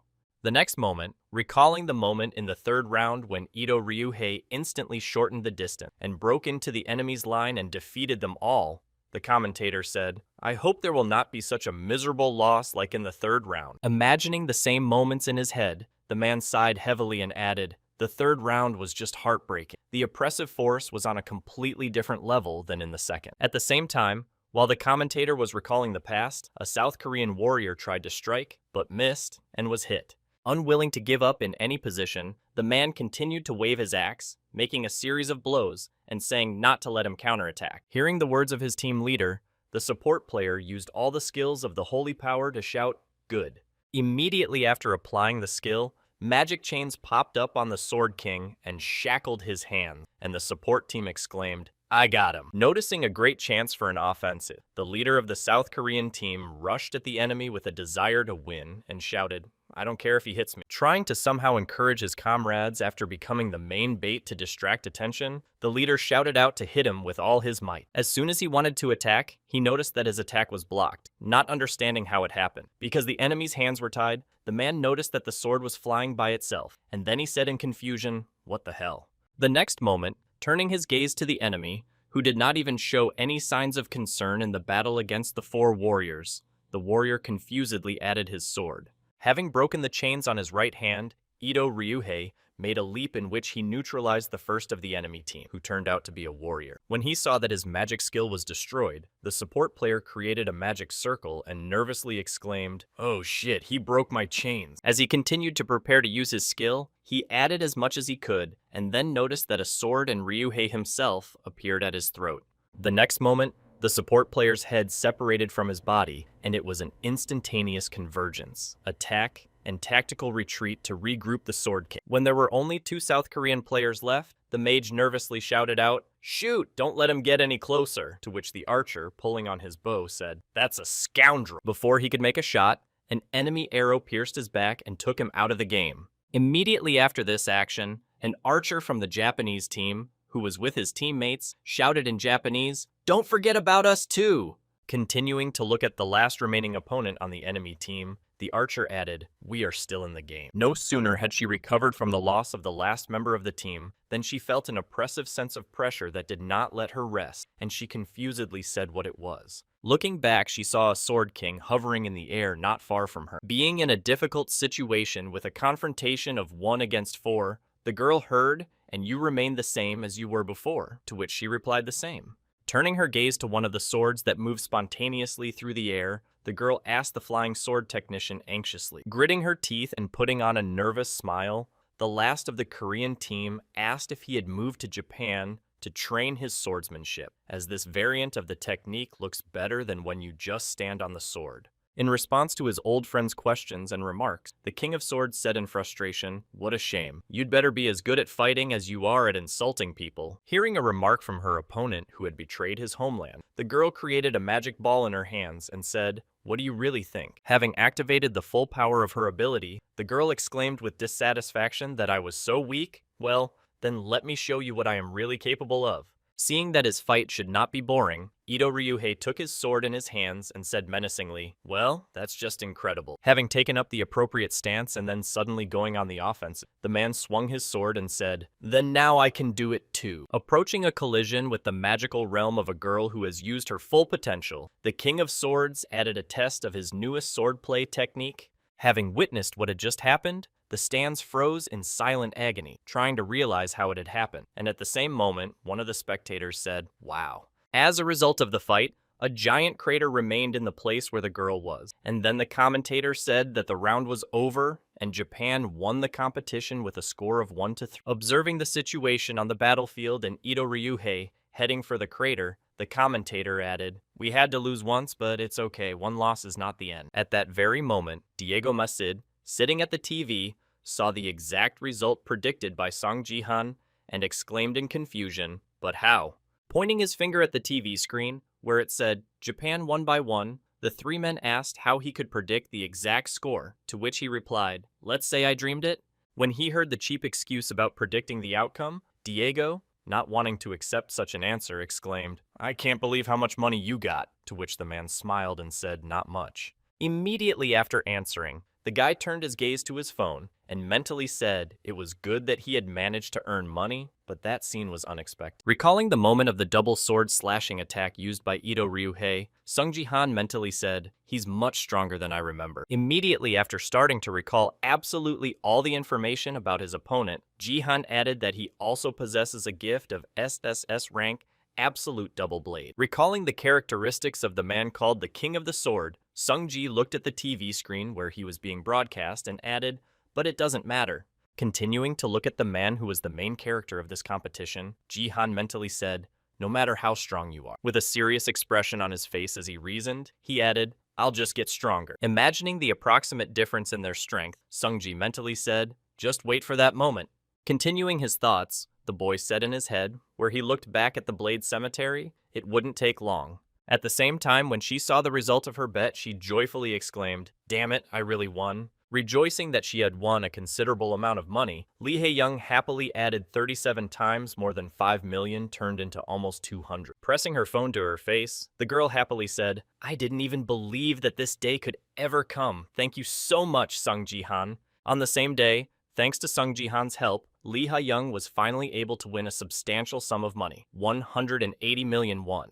However, this still did not cover what she decided to do herself, as she ended up losing 20 million. Of course, she followed Sung Ji-han's advice and bet 5 million on what the guy told her, but she was 100% sure that South Korea would lose with a score of 0-3. And on the outcome of a dry defeat, the girl bet the sum of 200 million won. Betting on such a crazy amount? she said with a sly smile. This bet would be more reliable than a boogeyman. And of course, she lost them after the results were announced. Realizing her worthlessness, Lee Ha-young said in defeat, I wasted not 200 million, but a chance for a happy future. At the same time, in the restaurant where the guys were sitting, Sung-ji said to his friend, let's get down to business. After discussing the reason for such an expensive gift, Sung-ji said, then you will sign a contract. Continuing to give in, even in such a favorable situation, Diego Masid put his hand behind his neck and said awkwardly, to be honest, I still don't understand why you want to work with me so badly. Trying to find out the details of why Sung-ji was so interested in him, the man asked me in surprise that I was so valuable or something. In response to his friend's question, Ji-han smiled slyly and said, you've seen with your own eyes how accurately I predict the results of the competition, and even now I am confident that my choice is correct. After receiving an answer from the guy that did not explain anything to him and confused him even more, Diego Masid asked in confusion how I should understand it. After receiving a question from the man he wanted to recruit, Ji-han pushed the sphere toward him and said, I'm just convinced. As soon as the ball reached its future owner, the boy confidently added that in the future, you would become the most powerful wizard, continuing to recruit a man who will undoubtedly benefit him in the future. He said this contract is an investment in your future. Then, taking the sphere that the boy handed him, the man said, just be on my side, Diego. Upon hearing the request from the guy who gave him an expensive gift, the former football player thought to himself, I wonder when the last time I was offered something like. Starting to recall those moments from his past when he still had a career as a football player, the man said with his head down, I miss the times when I was still important to others. Recalling the moment when he scored the ball into the opponent's goal and how everyone cheered and congratulated him, I thought that after the start of the battle net, I would never be able to feel those feelings again. The next moment, shifting his gaze to the realm of Arcana, Diego Masid said in his head, but Seongji Han gave me hope. Having carefully considered all the pros and cons of this proposal, he mentally said, I simply have no reason to refuse, and then extended his hand to him, and they shook hands in agreement. After accepting the offer of the guy who made his dream come true, which he thought would never come true, Diego confidently said, I'd love to work with you, leader. Continuing to express his gratitude that Sung-ji had done something that was really important to him, Diego Masid said, I will never forget what you did for me, and I will repay you 1,000 times. No, 10,000 times more. Hearing his new subject's words, Ji-han smiled happily and said, I like your self-confidence. It's certainly beautiful. After finishing the conversation about joining his guild after its creation, Ji-han said, I'll be waiting for you in the end, and after a while, new competitions began in the Coliseum arena. In an attempt to eliminate his main rival, one of the men pointed his sword at the girl who was the strongest of all the participants, but he failed, and his attack ended in failure. Lim Ga-yoon's plum blossom sword easily repelled the attacker's attack. When the attacker was defeated,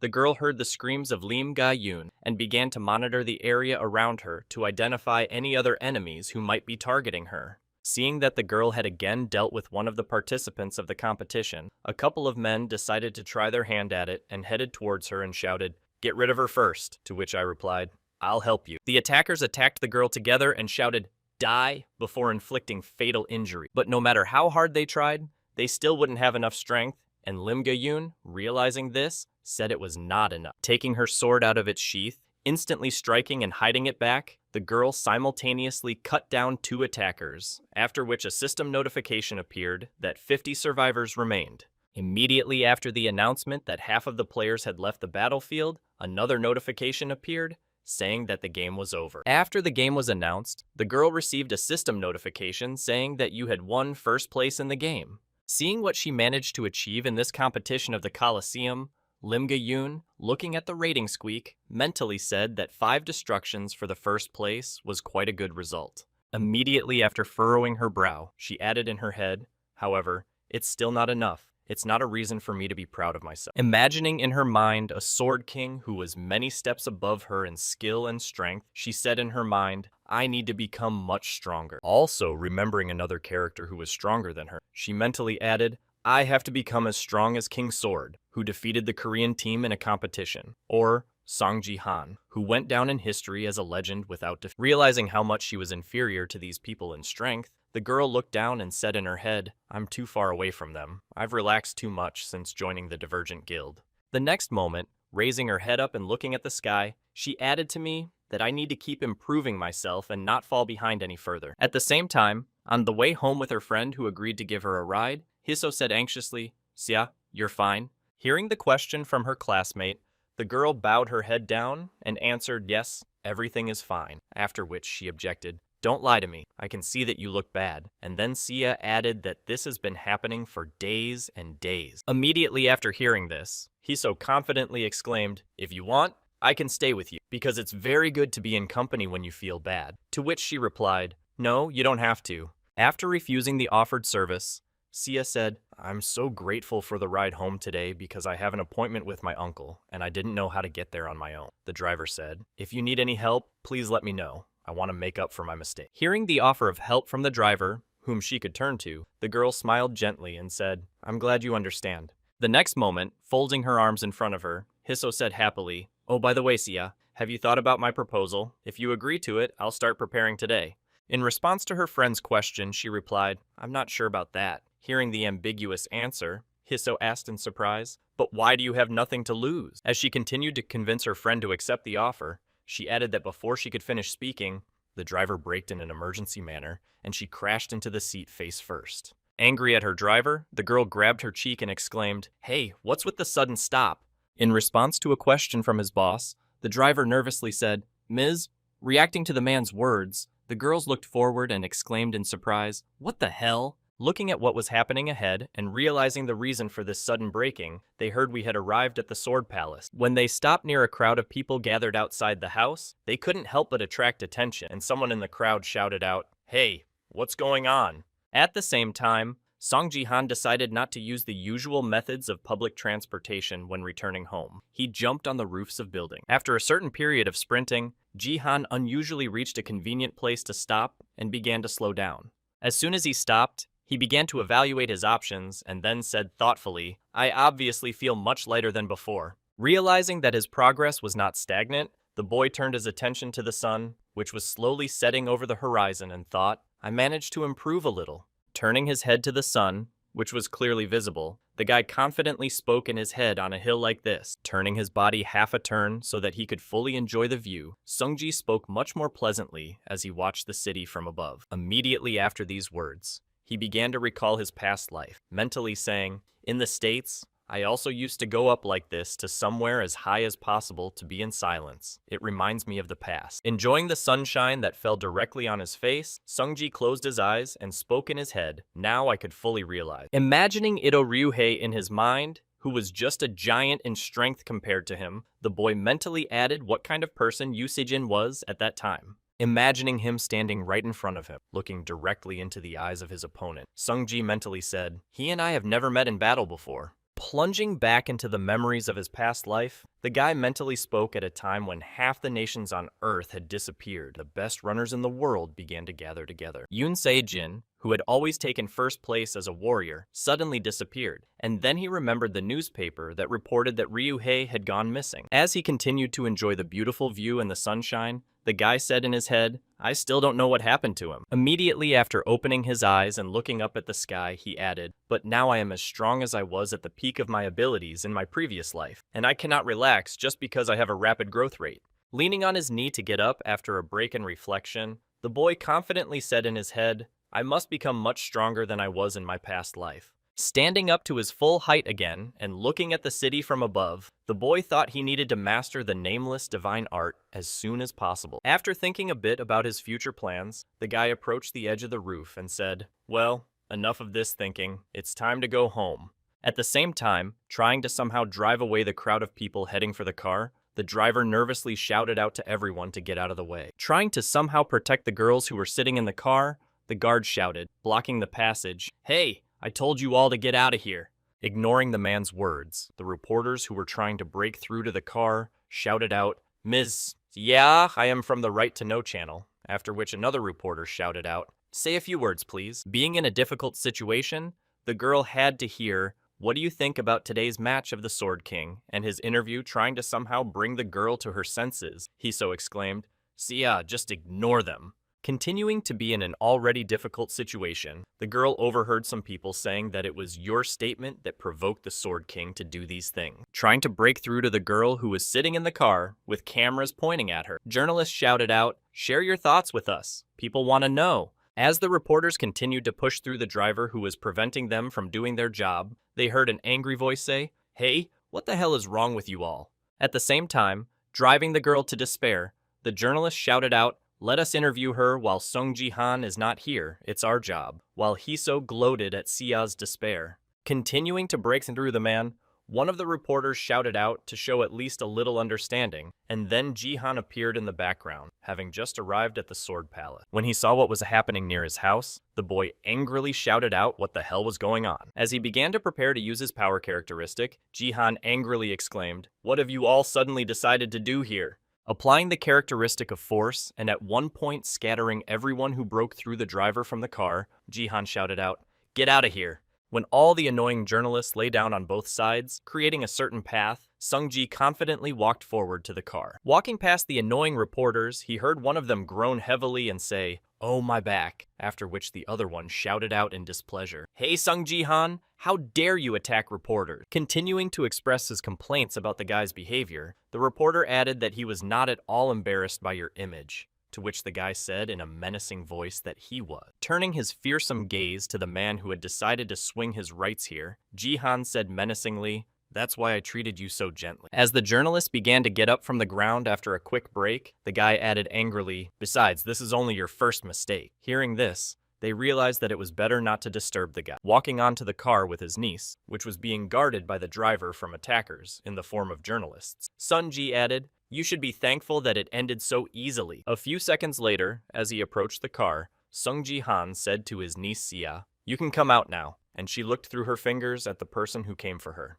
As soon as the door opened, Sung Ji-han immediately appeared behind them, smiling happily and saying to his niece, "Let's go home." As soon as the girl was safe, the boy supporting her said to the driver, "Thank you for protecting her," to which he awkwardly replied that it was nothing for me. As the pair of young people headed home, Hiso, who had left the car to say goodbye, called out to the man, "Sir, take care of her," to which he looked back at the girl and replied, "Thank you very much for your concern." After thanking his niece's friend, Sung Ji-han said, "Goodbye and see you later," and waving goodbye, the girl nervously said, "See you then." As soon as the boy and her friend moved away, the anxiety on the girl's face suddenly disappeared, and she was just trying to keep her emotions in check at the moment so as not to give away her true identity. The next moment, when they had already entered the building, she was finally able to give vent to her emotions and bent her head down, covered it with her hand, and then began to laugh softly. Immediately after this action, she said, holding back her laughter, "How hard it was for me to hold back my laughter." Hearing this, one of the reporters was surprised to hear that she was not the student, to which another colleague replied, "Yes, you're right." Looking at the girl who was mocking Yoon Sia and wiping away her tears, the reporter confidently added that she was the granddaughter of Kim Hiso, CEO of Taiwan Daily, the first publishing company in South Korea. As she continued to wipe away her tears, after mocking the weak-willed girl she was pretending to be, Hiso said, "Oh, poor Sia, it's all over for you now." Or Mori.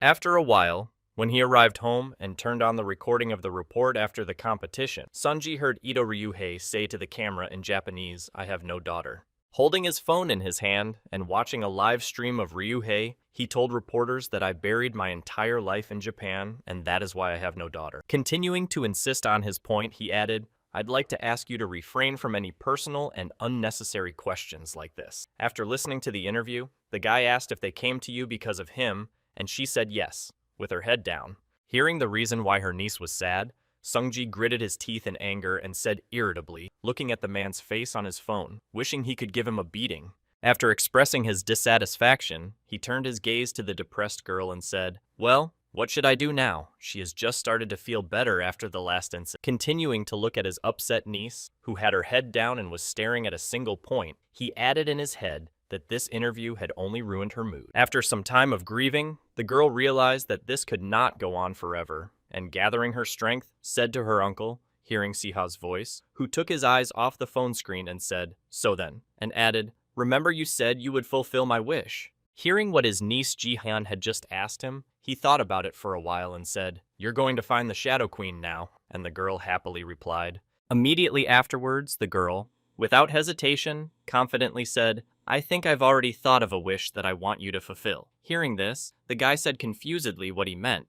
The next moment, pulling out her phone in front of her, the girl confidently said, "I think I've already found the one you need." Showing the image on her phone of the right person, who was most likely the same person her uncle needed, she said the Queen of Shadows. Sometime after the conversation with his niece, the guy decided to test her theory, and after a system notification saying the game had started, one of the viewers of his live broadcast wrote to stop what you're doing. In response to a question from his viewer, the guy smiled slyly and said, "I'm going to destroy my spear," and then mentally added, "I definitely need to." A little later, after a short pause, the guy added more seats. After hearing about Jihan's plans, the audience wrote, "This time he came up with something strange, but I'm okay with it." The next moment, he mentally added, "I'll try it." Keeping his gaze on the person who was far away from everyone else and watching only him, Sungji thought to himself, well, let's see. Keeping eye contact with the suspicious person who was not taking her eyes off him, he mentally added, whether she was really the Queen of Shadows. And now, let's go back one day to when the conversation with my niece took place, when she finally managed to determine who the Shadow Queen was. Demonstrating an elf girl standing near a column in a dark cloak, Yoonsia heard her uncle interrupt and say, "Yes, I believe she is the Queen of Shadows." The next moment, she turned her phone screen back to her and began to go through other possible options, and said thoughtfully,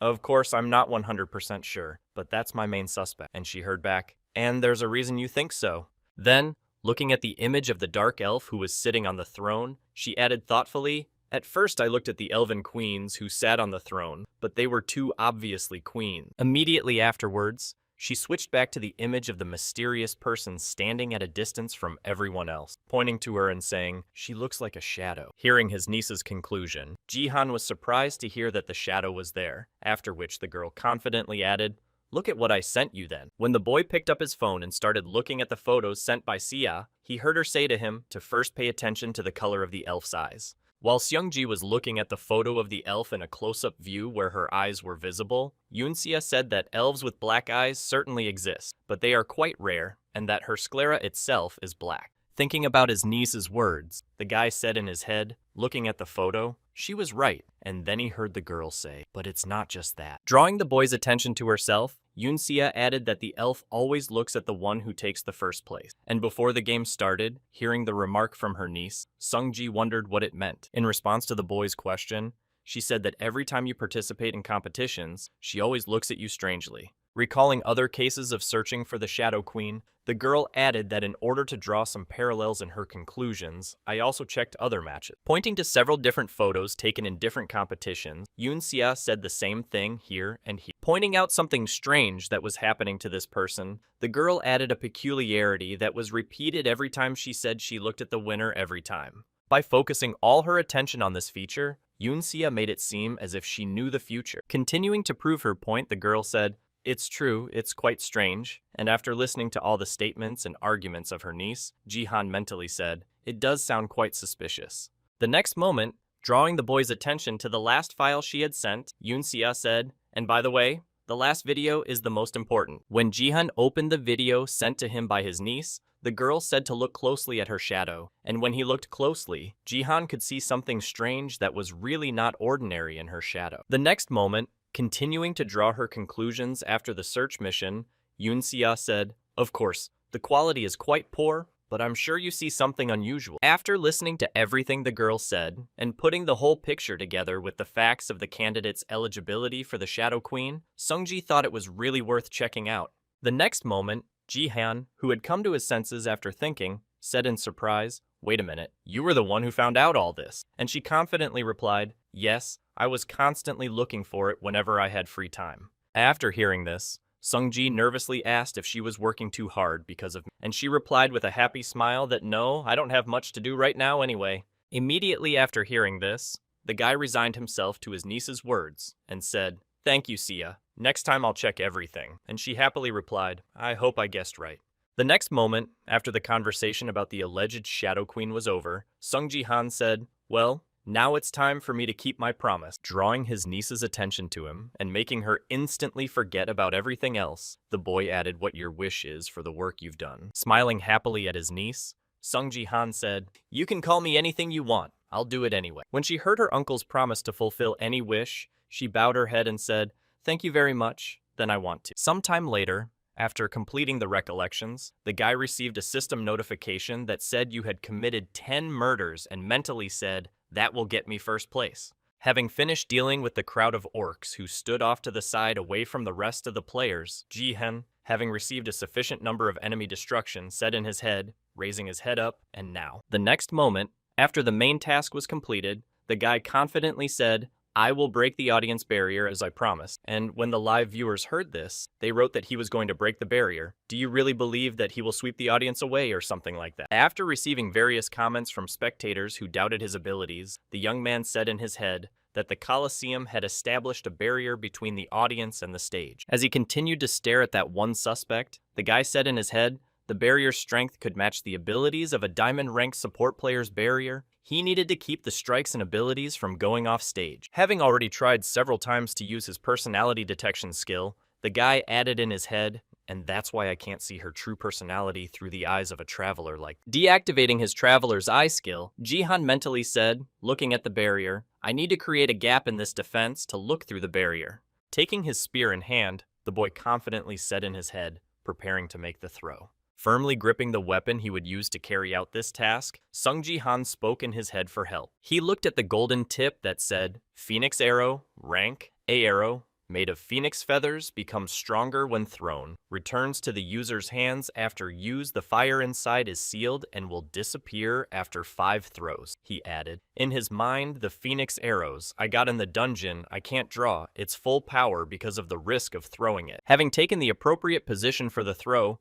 the guy confidently said in his head that this would be enough to break the barrier. After completing all the preparations, the guy used his skill to say, 3 talents of martial affection, let me see your face. The next moment, the guy added the path of the immortal sage and then threw an arrow at the barrier without seeing the result, and the live viewer said, wow, I thought he would really succeed. And then another guy added it, and they didn't even blink. After several consecutive attempts to throw his javelin, the guy noticed that a speck appeared on the barrier, and one of the viewers of the stream wrote, wow, it really worked. Realizing that his attempts were not in vain, the guy again took the appropriate stance for the throw after his weapon returned to his hands and recited 3 talents of combat commitment. Putting all his strength into hitting the barrier one more time and finally breaking through it, Sunji spoke the way of the immortal sage. After a certain number of attempts to hit the barrier, Jihan finally managed to create a hole in the barrier, and seeing that the guy really succeeded in his plan, one of the viewers wrote that he really managed to destroy it. As soon as he managed to achieve his goal,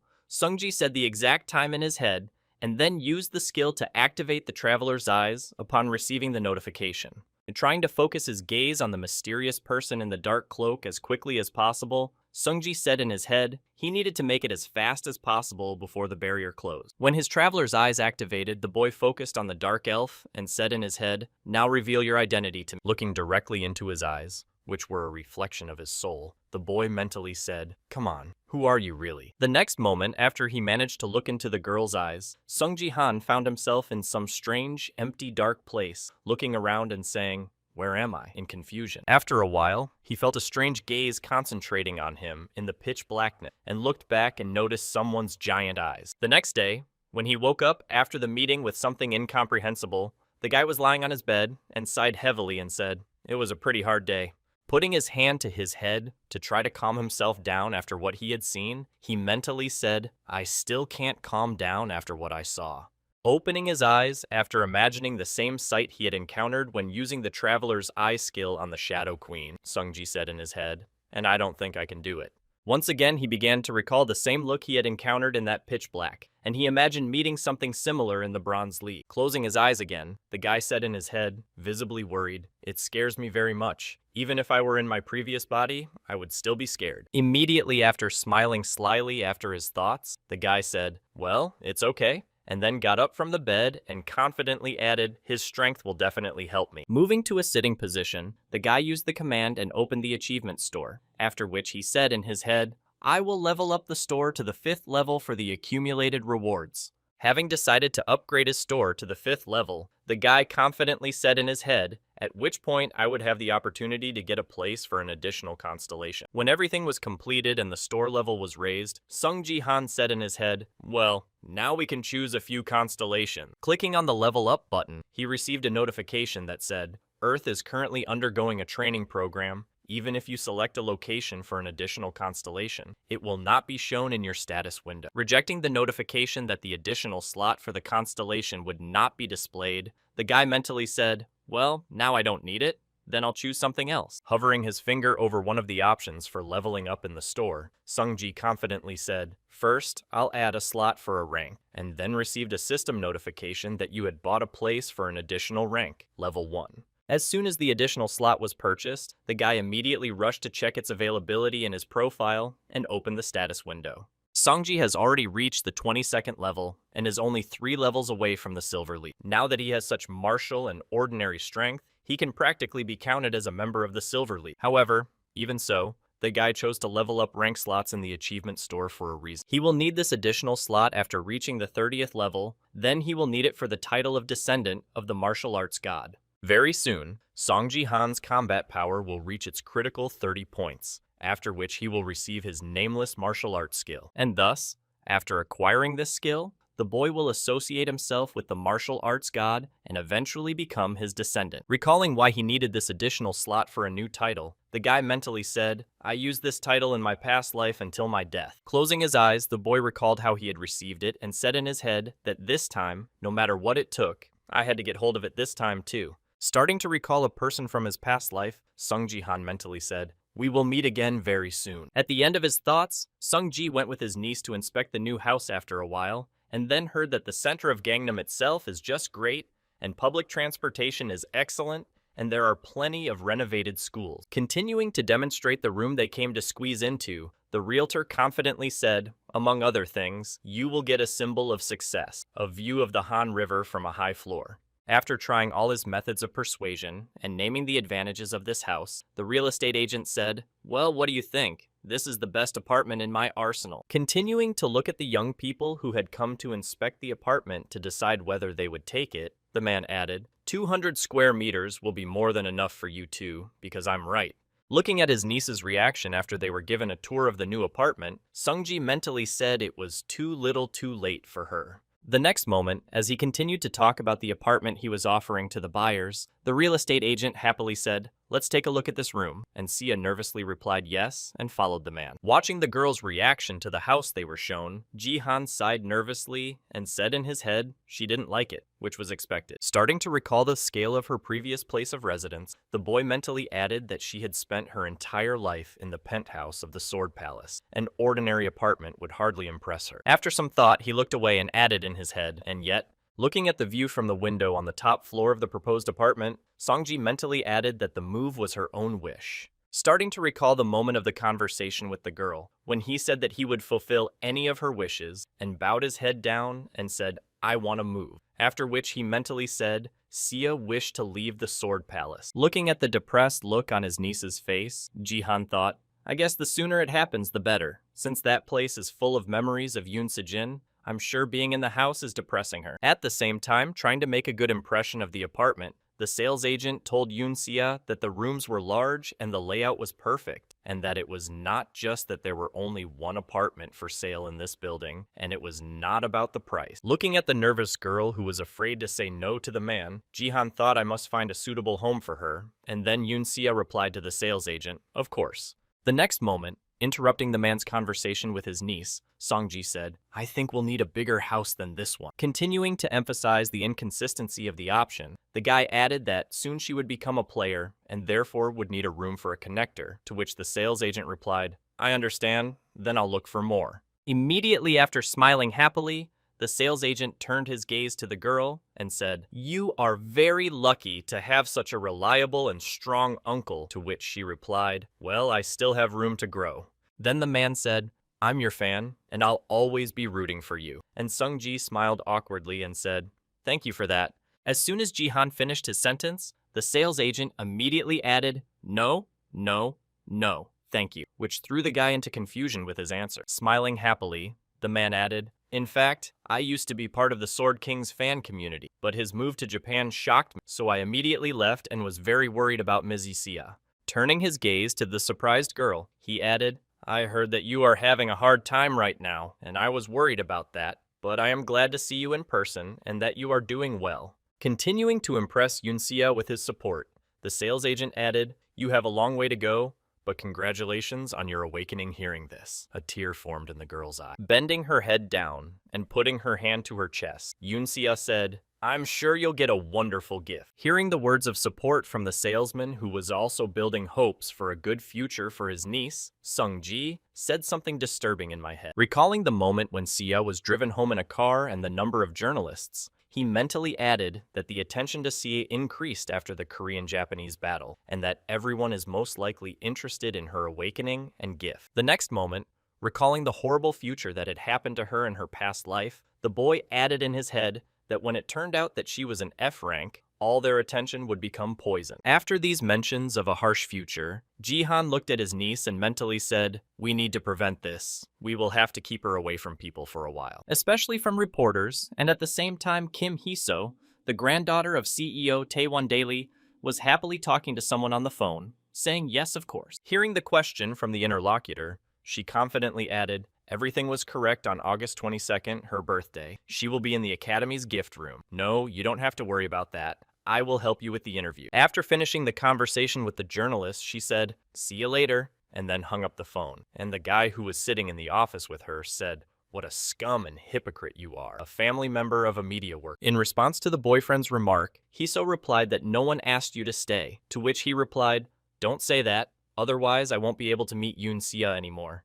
Immediately after focusing on the girl, he added, "But why do you hate her so much?" To which the granddaughter of the media company's director replied that she was from an ordinary family and people keep comparing us, and if it weren't for Battlestar, she would have remained a hillbilly. After hearing the girl's explanation, the guy laughed and asked, "So that's why you organized an interview for her?" And she smiled and replied, "It will be a great article. I'm doing it for the good of my family." Continuing to announce the reasons for her hatred, Kim Hee-so added that if she gets a lame gift, it would be nice to humiliate her. Hearing this, the guy stood up from his seat and replied, "You're a jerk." Hearing the boy's words, Hee-so showed a photo of Jihan and said, "Your participation is also important. In this case, Song Jihan is the uncle of this bad boy. He is always there for you." Continuing to emphasize her defender, who usually sows at the most inopportune moment, the girl added, "You are sure you can defeat him in a battle?"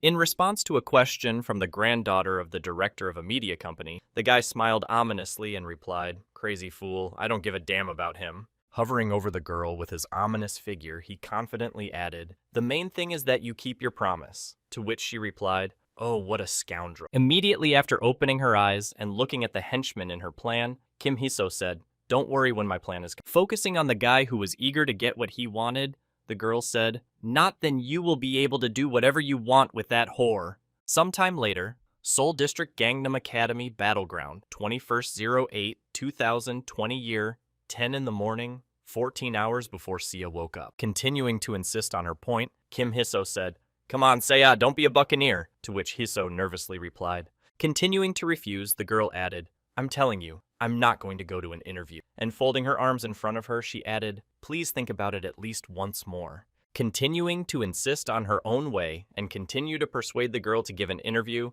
Kim Hee-so added that it was all for your own good, to which Yoon-sia replied, "But I already told you I don't want that." When she heard another rejection from Sia Hee-so, she said insultingly, "You're torturing me. You were recently criticized for the King of Swords despite your innocence." Continuing to press the girl in every possible way, she added, "Shouldn't we now cover their words with a good report? I tried so hard to convince Grandpa to help you." When Yoon-sia got tired of listening to the girl's whining, she stood up and said, "Thank you for worrying about me, but I don't have time for that right now." Heading out of the classroom where they were, Sia added confidently, "I'm going to the restroom." Not getting what she wanted, Kim Hee-so gritted her teeth in anger and said in her head, "What a bastard, I hate her with all my heart, she just had to agree." The next moment, calming her temper, she straightened her hair and added in her head, "Oh well, it doesn't matter, they are already waiting for her in front of the gift room." Recalling her diabolical plan, which must succeed under any circumstances, she added in her mind that everything would happen today, and she wondered what gift she would get for this wretch. Smiling ominously with anticipation, she thought that if the awakening happened anyway, it would be good to write an article about it before Sia went to hell. As she continued her thoughts, the girl gloated, saying that it would be better if her gift was an FAV rank, and at the same time Sa closed herself in the toilet stall and hung her head. Reflecting on Kim Hee-so after her persuasion in the interview, Yoon-sia said how hard it is to hold back. But I already know about it. Closing her eyes and starting to imagine that picture, the girl mentally added to my already known knowledge of how Hee-so really feels about it. Some time ago, while putting on her lipstick, Kim Hee-so suddenly heard her friends say, "Hey, you're still hanging around Sia?" Continuing to mock their friend, the girls added, "You're like lovers," to which Kim Hee-so angrily replied that she should stop fooling around. Then one of the girls added, "Aren't you going to send her to hell and cut off all ties with her?" To which she replied, "First you need to use Sia to the maximum," and then her friend added, "I heard that her father abandoned her, so what can I do with her?" After hearing a remark from her friend Kim Hee-so, she opened her makeup bag and said, "Oh, you guys are too kind to forget that my family runs a publishing company." Reaching inside with her hand, Hee-so, laughing ominously, added the best moment to deprive the man of all this when he was already flying into the abyss. Continuing to gloat and tell her plan, the girl added, "I hope she gets an F-rank gift and she'll be completely broken. I want to take a bunch of photos with her shocked and desperate expression." When one of the girls heard what their friend had prepared for her, she said, "You're a real nasty girl," and it was quite interesting to see. Immediately after starting to laugh ominously, the girl added, "I look forward to this exciting show and hope as many people as possible will see it." Being in a toilet stall, where a conversation happened to take place, Sia's shock at realizing who Hee-so really was did not last very long. Biting her lip, the girl said anxiously in her head, "I'm just not comfortable. I'm really scared." Standing in the room to receive the gift, the girl folded her arms in front of her and added anxiously in her head that I might actually get an F-rank gift. As Yoon-sia bowed her head and continued to pray, she said in her head, "You can't let Hee-so hide his true identity. Let anything but an F-ranked gift fall out. F-ranked st-ato." As she was sending all her prayers to those who sent the gifts, she sincerely said in her head, "I beg you." Continuing her prayer that something she was so afraid of would not happen to her, Yoon-sia mentally said, "Please give me a good gift." At the same time, standing somewhere on the street, Sung-ji looked at his watch and said in his head, "There are only 5 hours left." The next moment, as he was heading to BattleNet School, he heard someone say to him, "Mr. Son, please come here." Arriving at the pair of guards, Jihan asked if Sia was okay in the gift room, and one of the men replied that she was protected by the guard. When he heard that his request had been listened to, the guy replied, "Thank you. Please make sure that no stranger approaches her,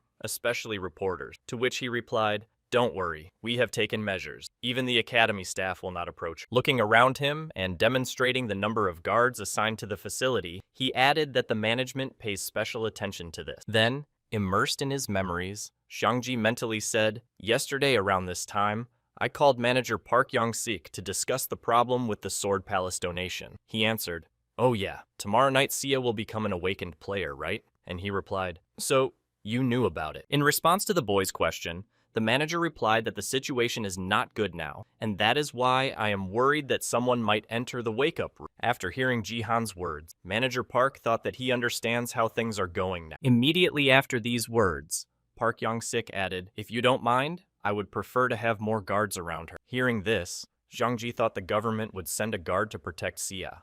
Closing his eyes and exhaling a sigh of relief that everything had worked out so well, Jihan said in his head, "Once again, I needed help." Walking along with the man in the direction he was pointing, Sung-ji suddenly heard him say to him, interrupting his thoughts, "We have arrived at the place." Pointing to the room on the right side of him, the guard added a gift room. "There are chairs behind the door. You can sit down and wait there." After receiving a detailed explanation of the situation, Sung-ji replied, "Thank you, I'll see you after midnight." And he said, "I understand if you need anything, let us know right away." Left alone in the gift room and sighing heavily, Jihan started to shake his head and mentally say, "No need to worry this time. I will be there to protect her." The next moment, taking the consolation prize out of his pocket, he looked at it and added, "Now I can only hope for one thing." Looking at the gift of a monocle with a gold frame and chain, he added in his mind that this gift would comfort Sia. When a certain amount of time passed and there were only 5 minutes left before Sia's awakening, Seung-ji suddenly heard someone's sarcastic voice say, "God, you are here." Approaching the gift room with a man carrying a video camera, Kim Hee-so said, "Hello?" Stopping next to the boy, the girl smiled haughtily and said, "We meet often." Seeing Hee-so Jihan in front of him, he thought, I remember Sia introducing her as her friend, and the reporter next to her. Getting up from his seat, the guy said unhappily, "How did you get here?" The entrance was closed so that no one could come in, and the girl laughed and said, "The publishing company is full of ties if you don't know." Continuing to tell lies, Kim Hee-so added, A friend of mine helped me by overhearing the outright lie, Sung-ji said. You're not even trying to hide the fact that you secretly entered here. Hearing the boyfriend's remark, Kim Hee-so replied unhappily that I secretly came because I had a case at my own academy. Continuing to insist on her point, the girl added, I want to interview Sia. Hearing this, Jihan irritably replied, Stop bullshitting and get out of here. She'll go home as soon as she wakes up.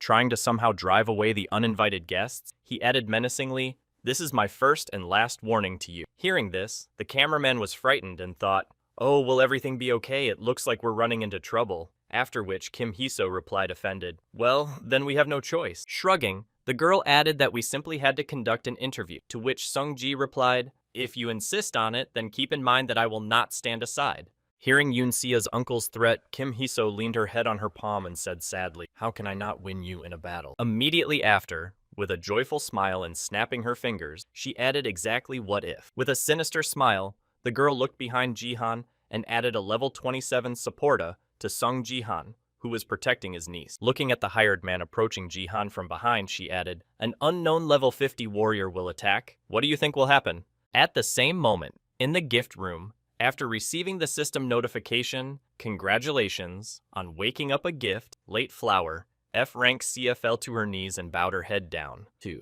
When the attacker hit the boy on the head outside the gift room, the girl said sadly, I was hoping so much that this would not happen. Feeling that at this point her life could be put to rest, she sadly said, Well, now it's definitely over. At the same time, in front of the door of the gift room, the assailant hired by Kim Hee-so said with a sinister smile, Just don't bother me. I will take care of our Seiya and love her with all my heart. Hearing what the guy who had just attacked him from behind had just said, Jihan said angrily, looking back at him, How dare you mention her?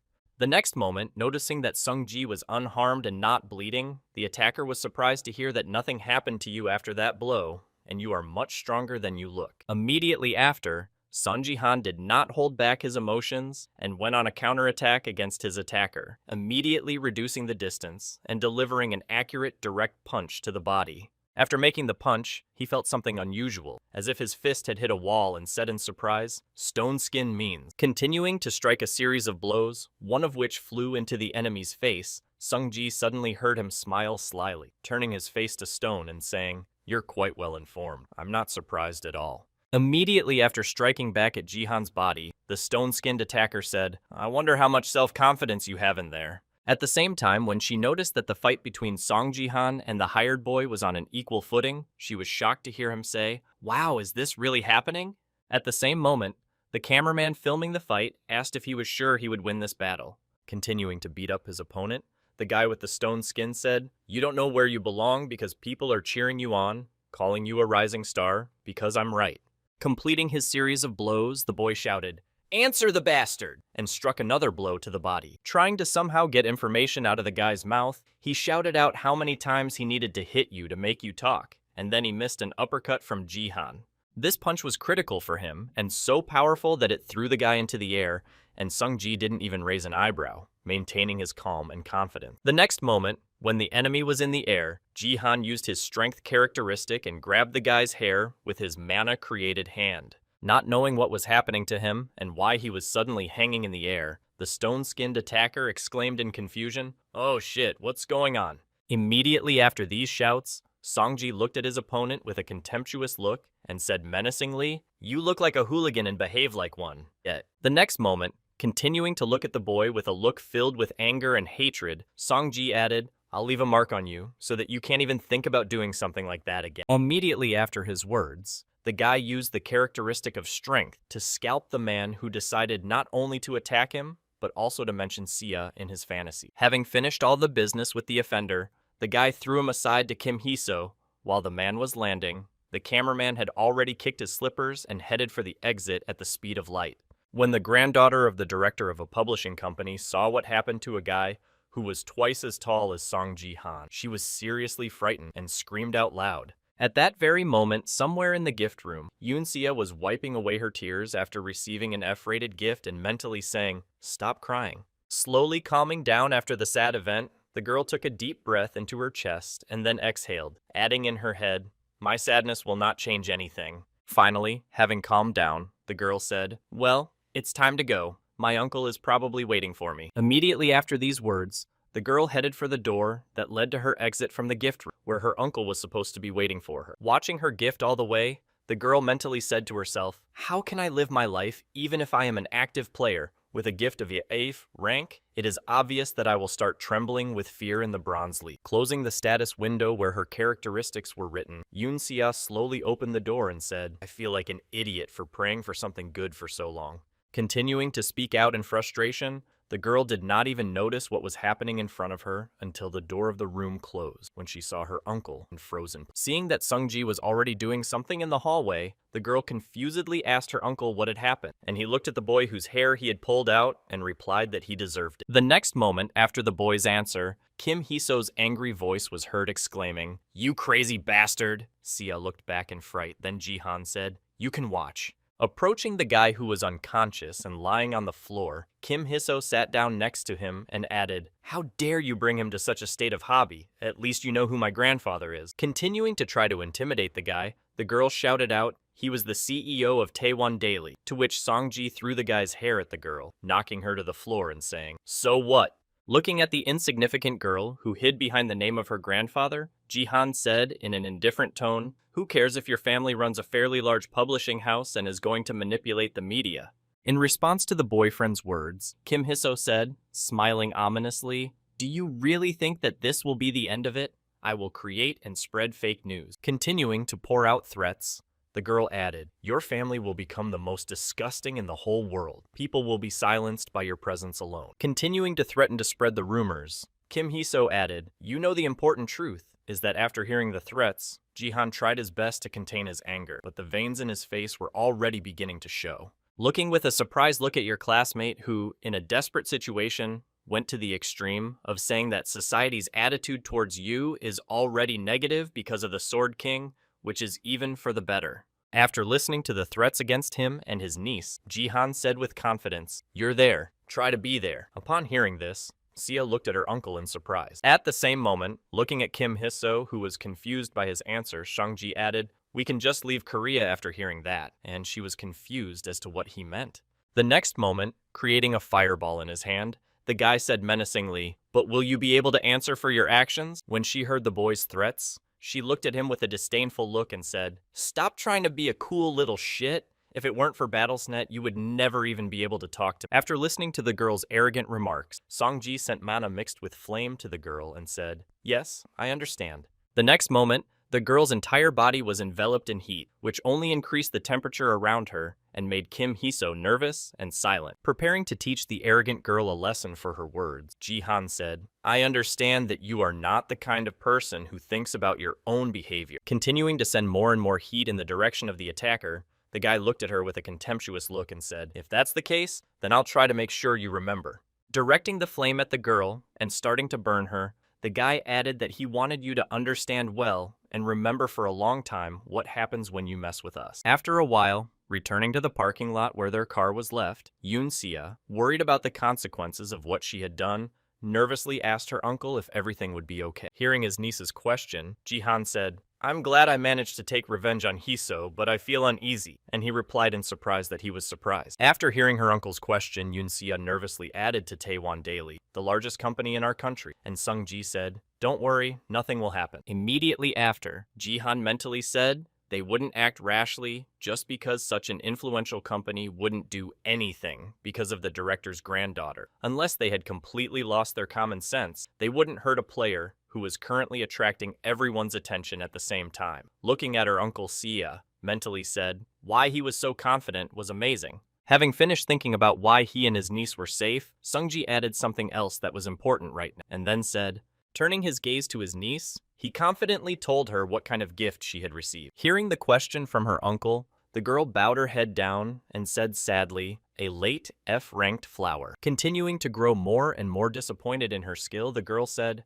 I think it will be difficult for me to achieve anything as a player. And then the guy called up his state window. Showing it to his niece, he said, Sia, look at what Jihan was showing her. And Sia asked him in surprise, is this your state window? And he replied, yes, this is the first time I've ever shown it to anyone. After examining everything in it, the girl saw something that did not fit in her head and exclaimed in confusion, wait a minute, Concentrating her attention on the inscription of the gift of the eyes of the FEE ranked traveler, the girl asked in confusion what this was. You also have a gift of F rank. Surprised that her uncle also did not have a unique gift, Encia asked him, "How did you manage to become so strong?" And he replied, "Look at the standing over him." Then noticing the strength and fighting power, she asked him what it was. After reading the names of the characteristics, she said, "Combat power and strength are definitely characteristics from Battlestar," to which he replied that they are special because many people do not know about them because the conditions for obtaining them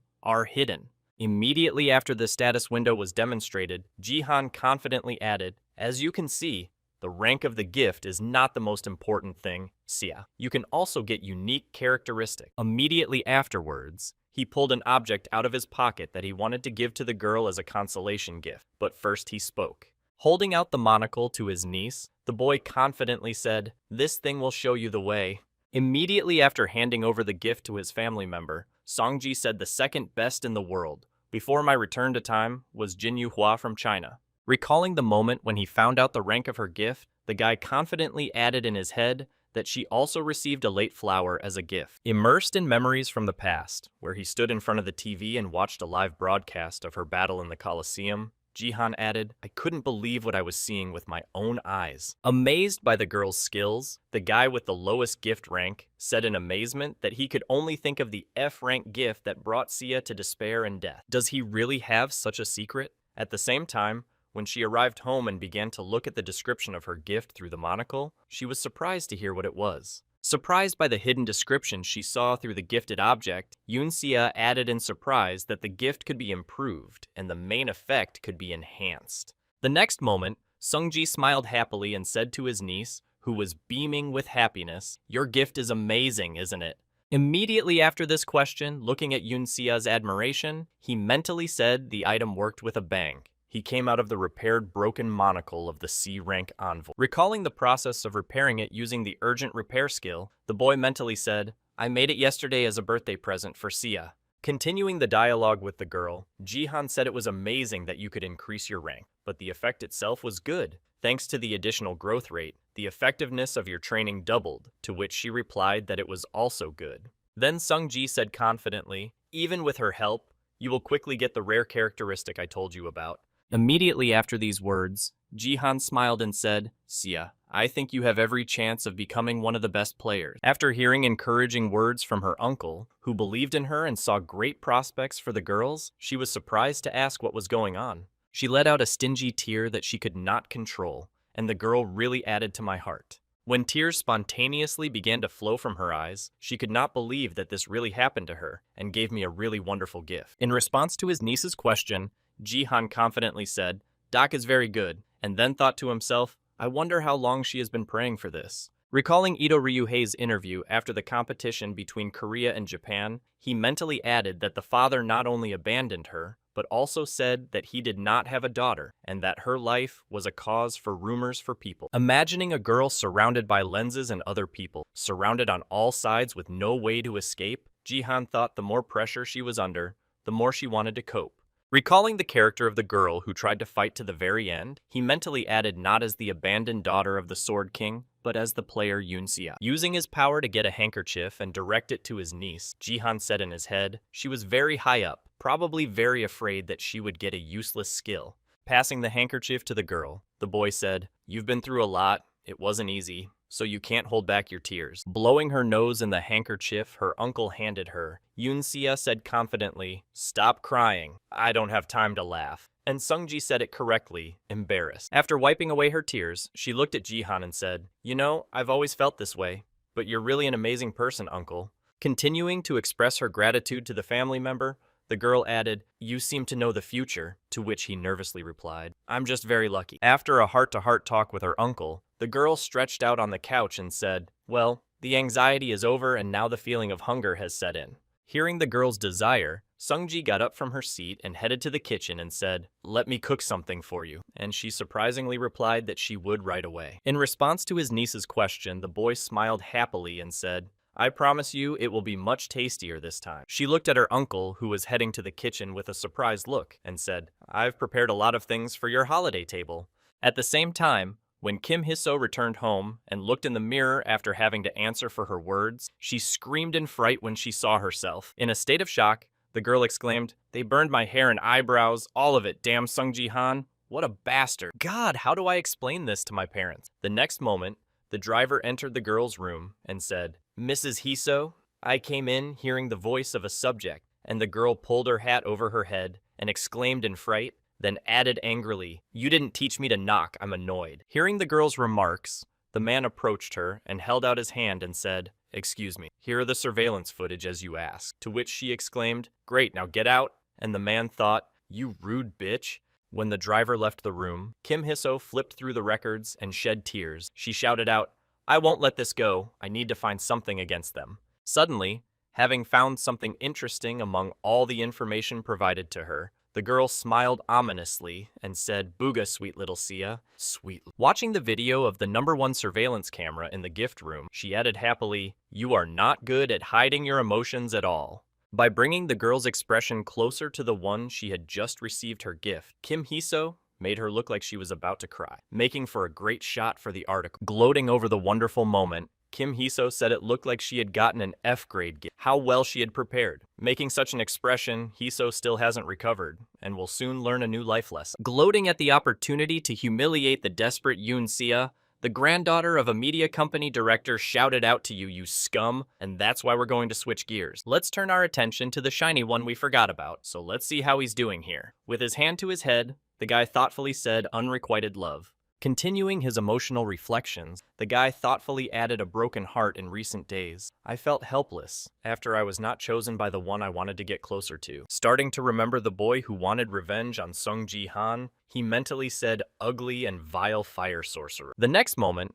out of nowhere, he mentioned some other birds and confidently said, "Dirty and stupid eagles." Imagining in my wet dreams the moment he carried poor Ji-han in his arms, I added a golden ray and dealt with everyone who disturbed Ji-han's sleep. Immediately after all these heartfelt words of his proud deeds for the sake of his beloved platform, the boy jumped up and down, and then I realized. The next moment, grabbing his chest, closing his eyes and clenching his hand tightly into a fist, the golden ray exclaimed that I was simply destined to become his manager. Continuing to imagine himself as the poor guy's savior, he said, "That's why I'm asking you, Sung Ji-han." While the guy himself was in the dungeon clearing monsters, the golden ray was in his room and added, "Please read my message." Continuing to destroy monsters, even without knowing that someone had written to him or contacted him, Sunji confidently pursued his goal.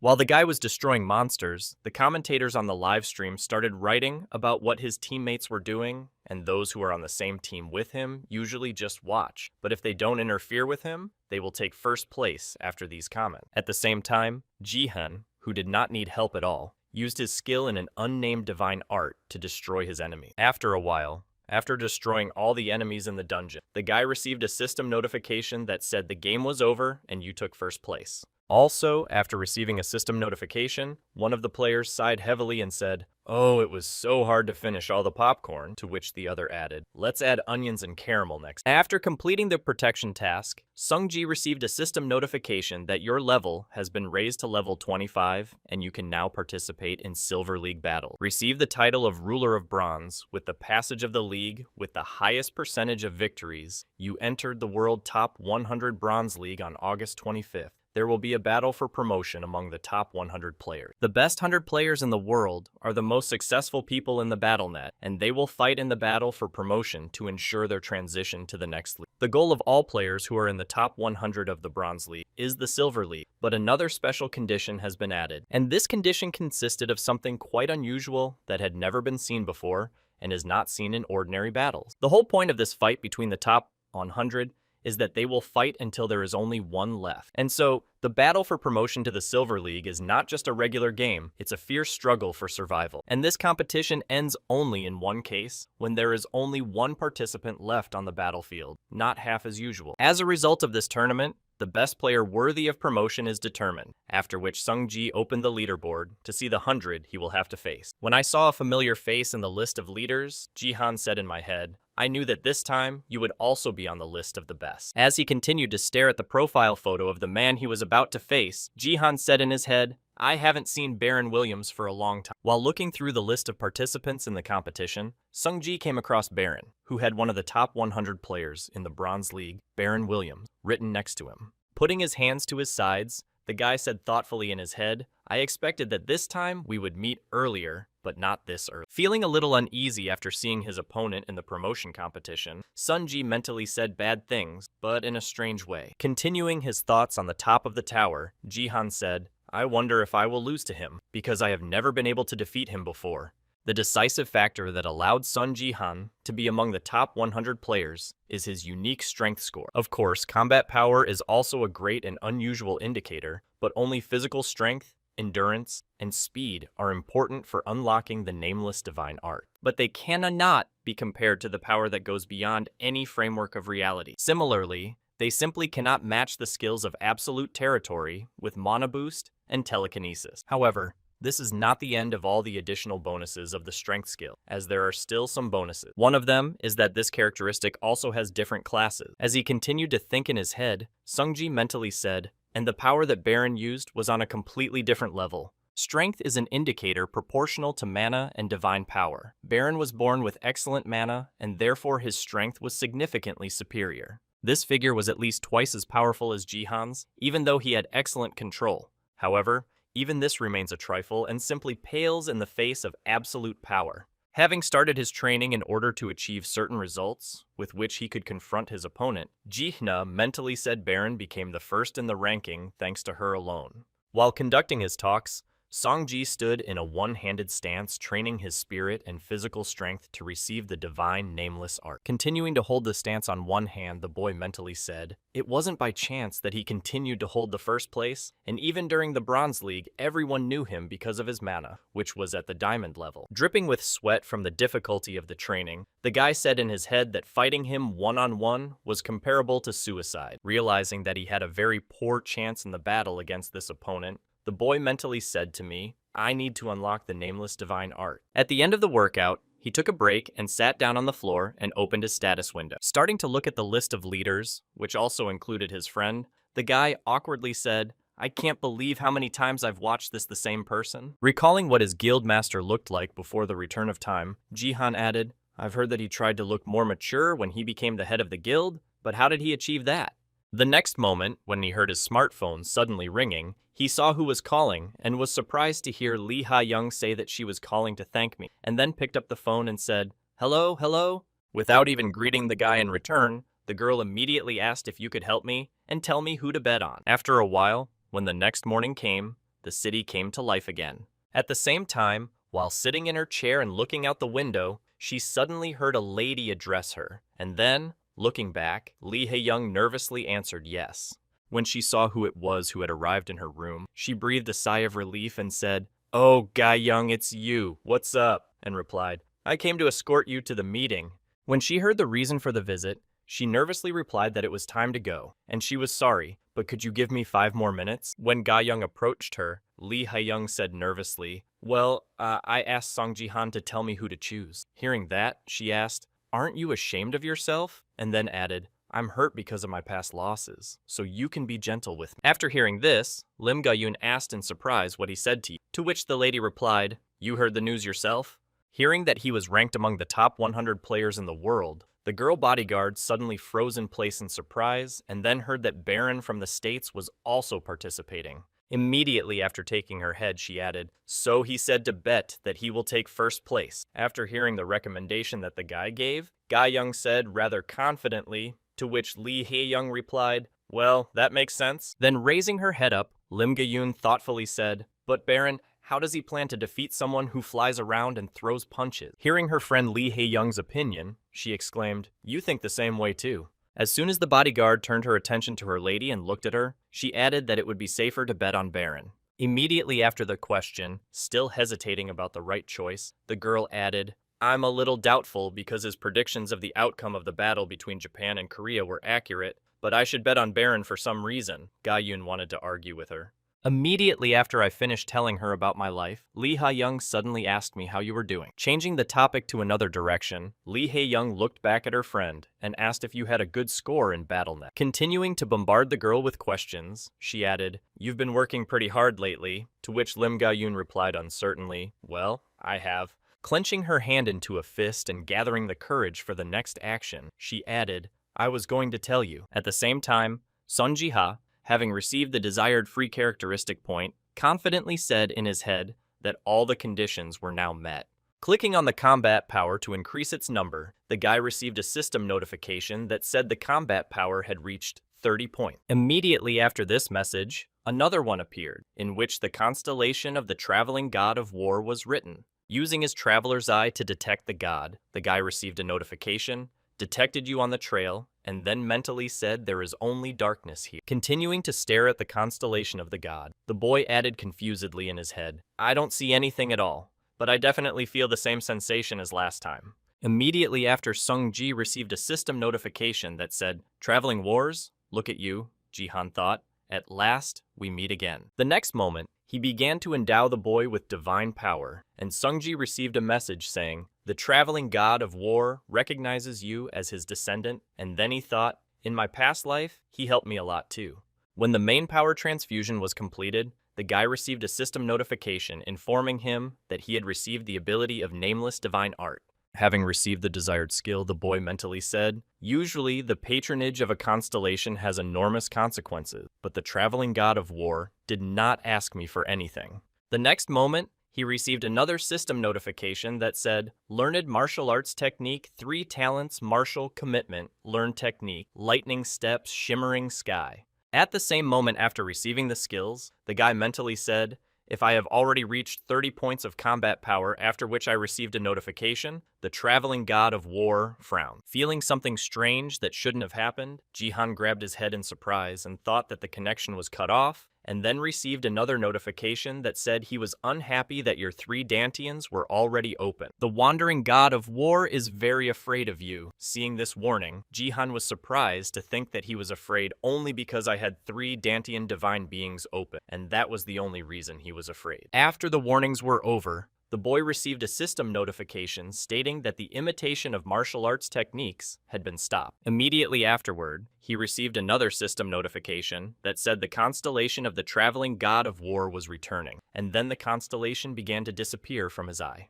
At the end of the failed contract with the traveling god of war, the guy said in surprise, looking at his hands, that I had returned. The next moment, the 7th-ranked Sun Jihan got to his feet and hurriedly checked his status window. Someone who had to take part in a battle for promotion in the near future saw what had happened and nervously said it was a disaster. When he saw the inscription, "No gift," the guy mentally said, "My gift is gone." That's how he lost his main advantage in this competition. When he arrived at the school to pick up his niece, Sungji heard from her that she had left the academy. When she got into her uncle's car to pick her up, Yoon-sia happily said hello to her uncle, who replied with a welcome back. On the way home, after he picked up his niece from the academy, Songji asked how it felt to have a huge burden lifted from your shoulders. In response to Jihan's question, the girl said with a sigh of relief, "Of course, I feel like I've been born again." After her awakening, Sia decided to leave the academy because the main reason for attending is to receive a gift, and those students who have already awakened mostly leave. Taking on his niece Sung Ji-han personally and starting to train her, Sia decided that she could get lessons from me anyway, and that's why there were much fewer reasons to stay at the academy. Continuing to coach the girl, pointing out her mistakes and supporting her in a difficult situation, Sung Ji-han mentally added, "And besides, she won't get into any more trouble." Driving the car after he picked up the girl, and after she had solved all her problems in life, Sungji added a major problem now. Recalling what he had recently experienced, the guy thoughtfully said in his head, "Concludes in me." Looking up at the sky while driving the car, the guy mentally said, "Tomorrow there will be a battle among the best 100 players about me to do. I not only lost the eyes of a traveler, however, he also completely lost the ability to inherit the Nameless Divine Art. Nameless Divine Art, rank S ability that is transmitted in parts." Angry that he had gotten some kind of fake, Jihan mentally said, not only that they now have S rank and not SS, but also that I had only 2 techniques that I had before, which was a joke or something. At the same moment, noticing her uncle's strange appearance, the girl asked in surprise, "I see you're in a bad mood. Is it all because of the battle for promotion?" When he heard the girl's question, Sungji hesitantly answered yes, and then mentally added, although I'm more concerned about the uncertain future. Immediately after interrupting the guy's thoughts, Yoon-sia confidently exclaimed, don't worry, I'm absolutely sure you'll win. Smiling happily, the girl focused her gaze on her uncle and added, you always manage to find a way out of any situation. With a light sigh, Yoon-sia added, that's why I don't even care. You'll probably just come home and say I'm the first again. Immediately afterwards, the girl confidently added, can I take part in the betting? I'll bet everything on your victory. To which he replied, no. There will be trouble if you do that. When he heard his uncle's answer, the girl said unhappily, but he even broadcasted live bets. So it turns out that you can and I can't, he replied. That's right, you're still small. When Sia heard the ban on gambling and betting, she sighed heavily and said, I didn't really want to make those bets. Hearing that the girl had easily abandoned her plan, Sungji said, that's a good thing. But before he could finish, he felt something strange in his left eye. Confused by the sudden sensation in his body that he had never experienced before, the guy confusedly said what it had just been. Sometime after returning home, Sunji went for an evening walk and took a seat on the playground and began to concentrate. During this action, feeling some changes in his body after meeting with God and losing the gift, the guy mentally said something was obviously wrong in his eye, some strange sensation. Keeping his eyes closed and feeling something strange in his left, the guy mentally added, I've never felt anything like this before. I need to get rid of it somehow. Continuing the operation to catch the particle that remained in his body after the god of war, Sungji mentally said, I will slowly approach the source of the pain using force. Finding out what exactly was bothering him in his body, the guy began to bring his strength characteristic closer to the particle of war left by God and said in his head, and then I will remove. The next moment, a red ray appeared in the guy's eye, which was supposed to destroy the lobe, but this operation caused a lot of pain. At the end of the procedure, when the steam left his eye, the guy put his hand on his head and said, oh, it still hurts. I wonder if my eye is at least intact after that. Keeping his eye closed, tears spontaneously flowed from it after the surgery. Jihan received a system notification that said you have removed the traces of the wandering god of war.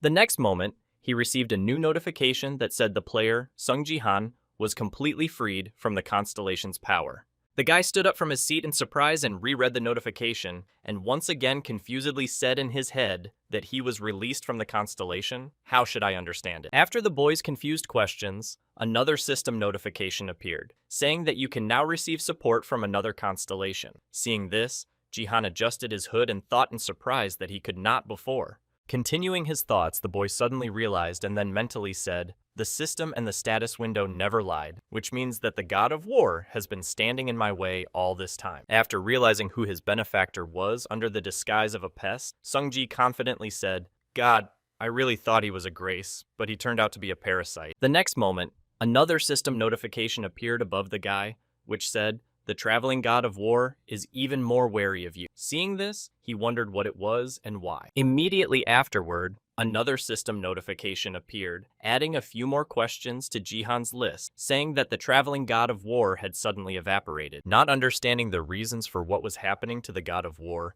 the guy wondered in his head what was wrong with him. He was afraid of the Bronze League player and even ran away from the same martial arts deity. Folding his arms in front of him, the guy said awkwardly, I've been living through this for the second time, but I still have more questions than answers, although in any case, his soaps are no longer available. Resigned to what had happened to him, the guy said confidently, well then, okay, and bowing his head to his state window, he added mentally, I'll take the chance to find another constellation. Starting to search for the task he had received earlier, the guy happily added in his head, and now I have a new opportunity. Seeing in front of him again, the same task with the description of the epic task among the spectators of the Colosseum, find the Shadow Queen, and provoke her reward of 50,000 points of achievement. The constellation of the Shadow Queen's interest, after which he added, fell just in time. Flipping through the assignment while walking home, the guy thoughtfully said in his head, let's say she supports me, but what should I do tomorrow? After realizing that he had lost his gift for detecting the Shadow Queen, the guy thought to himself, I need to compensate for the absence of the god of war, and then said, oh, I have something in reserve. The next day, moving to the main arena of the Colosseum where the battle among the strongest should take place, all players received a system notification stating that the battle among the top 100 players was about to begin. While all the contenders surrounded Sung Ji-han at the very beginning of the battle, the players received another notification stating that the game would be extended until only one person remained. After the next notification, which said, "Prove that you are the best," a countdown began in the comments, which was conducted by a live viewer writing 1, 2, 3, Korea forward Sung Ji-han. Ignoring the commentators, the guy looked around him and assessed the situation and said, "I'm not going to fight everyone, and that's why." He picked up his spear and swung it in a circle, saying, "Come at me all together," after which the provoked players rushed at the boy. After starting the battle against the attacking enemies who decided to take him by force of arms, Sunji mentally said, "Let's finish this as soon as possible." While he was throwing away or neutralizing some enemies without giving him a break from the attack, others attacked him. Suddenly, at one point, feeling the danger from his back, Ji-han crouched down, keeping the pressure on with the help of the strengthened spear he was controlling with it. At that moment, a fireball was flying along his trajectory. Continuing to cast magic spells, the wizard shouted madly that you were unarmed or something. Gloating that he was able to force the guy to drop his weapon by attacking him from behind, the magician shouted out to the fool and then punched him in the face. Having caused considerable damage to the enemy and incapacitated him, the guy mentally said to everyone here except Baron, "One face." As he continued his thoughts, he said in his head that it was better not to overexert himself in order to preserve his strength to face strong enemies, and suddenly he noticed a sword appear before his eyes. Slightly leaning back, Sungji barely had time to put up a block to avoid critical damage when the attacker struck him and moved behind his back. After surviving the sudden intrusion into the duel with the weakling, Ji-han looked back in surprise and said that Lim Ge-yoon, looking at the girl, whom he clearly did not expect to meet on this battlefield, the guy confusedly added in his head why she suddenly appeared here. After the Space Championship began, we started to get used to the fact that death in the game also entails death in the real world. It was at that time that the Northeast Asian League began, and all players received a system notification that said the Northeast Asian League Final. Continuing his recollections, Songji added in his mind that the representative of Japan was the Sword King Ito Ryuhei. At a time when no one in Korea could hold an equal fight with him for fear of death, Korean rankers avoided him with all their might, refusing to agree to participate in the final. However, after some time, a volunteer appeared, and the person who came out against Ryuhei as a representative of Korea was the candidate for the successor of the King of the Plum Blossom Sword, Lim Ge-yoon. Looking at the girl in his sudden encounter with her, Sung Ji-han wondered in his head why she was suddenly here. She had never been in the top 100. As he continued to think about the girl, he noticed that she was quite serious about winning and was trying to defeat him with all her might, but the boy dodged her attacks. Having prevented another attack from Limga, Yoon Ji-han wondered in his head if the future had changed. Realizing that maybe the future is slowly changing under his influence, Sung Ji-han seized a good opportunity to use the skill of the lightning step of the flickering sky and went on the attack. Picking up his spear from the ground and striking the girl to prevent her from counterattacking, Ji-han went down. He gripped his spear tightly in his hands and pulled it back to swing, saying in his head, "No, it's not about that at all." The next moment, he struck the spot where the girl was standing, where the spear bounced off, breaking the ground and causing the area around her to collapse. After an unsuccessful offensive, the boy noticed that she launched a counterattack, and he was surprised to hear her say in his head that she had always had so much strength. Realizing that something was obviously wrong with the girl, he nervously added in his head that she was not pumped up. Her parameters were different from those she had at our last. Observing the mastery of the sword that the girl managed to achieve, he added in his mind that she also disappeared all unnecessary movements while fencing. Continuing to analyze the girl's skill in the moments of confrontation, Ji-han added in his head, her punches became much heavier and her steps much lighter. Having blocked the girl's next attack with his spear, the guy wondered in his head what had happened to her during the time we hadn't seen each other. And now let's go back to the moment of the conversation between Lee Hae-young and Lim Ga-young. After discussing the questions, the lady said, "By the way, you have a good account in BattleNet." Looking at her subject, the girl added, "It seems to me that you've been doing a lot of grinding lately." To which she replied, "Well, I have." Immediately after the question, Lim Ga-yoon gathered her strength and confidently said, "I entered the top 100 players in the bronze." Upon hearing this news, Lee Hae-young was surprised to hear that you were already at the 25th level, and she replied that she had just recently risen. Continuing to talk about her achievements, the girls added, "I took first place every time except when I met with Sung Ji-han, after which I heard the admiring voice of my mistress. Wow, why didn't you tell me about such good news before?" Interrupting the joy of her mistress, Lim Ga-yoon said, Well, I wanted to ask you for a favor. Hearing the request, the girl was surprised to hear what it was. Hearing that her request was not rejected, Lim Ga-yoon took up her sword and said, "Can I have a new piece of equipment? I don't want to speak ill of mine, but after a long time of use, I understand." Pulling her sword out in front of her, she added, "This sword is too heavy for me. I tried my best to get used to it, but my hands can't handle it."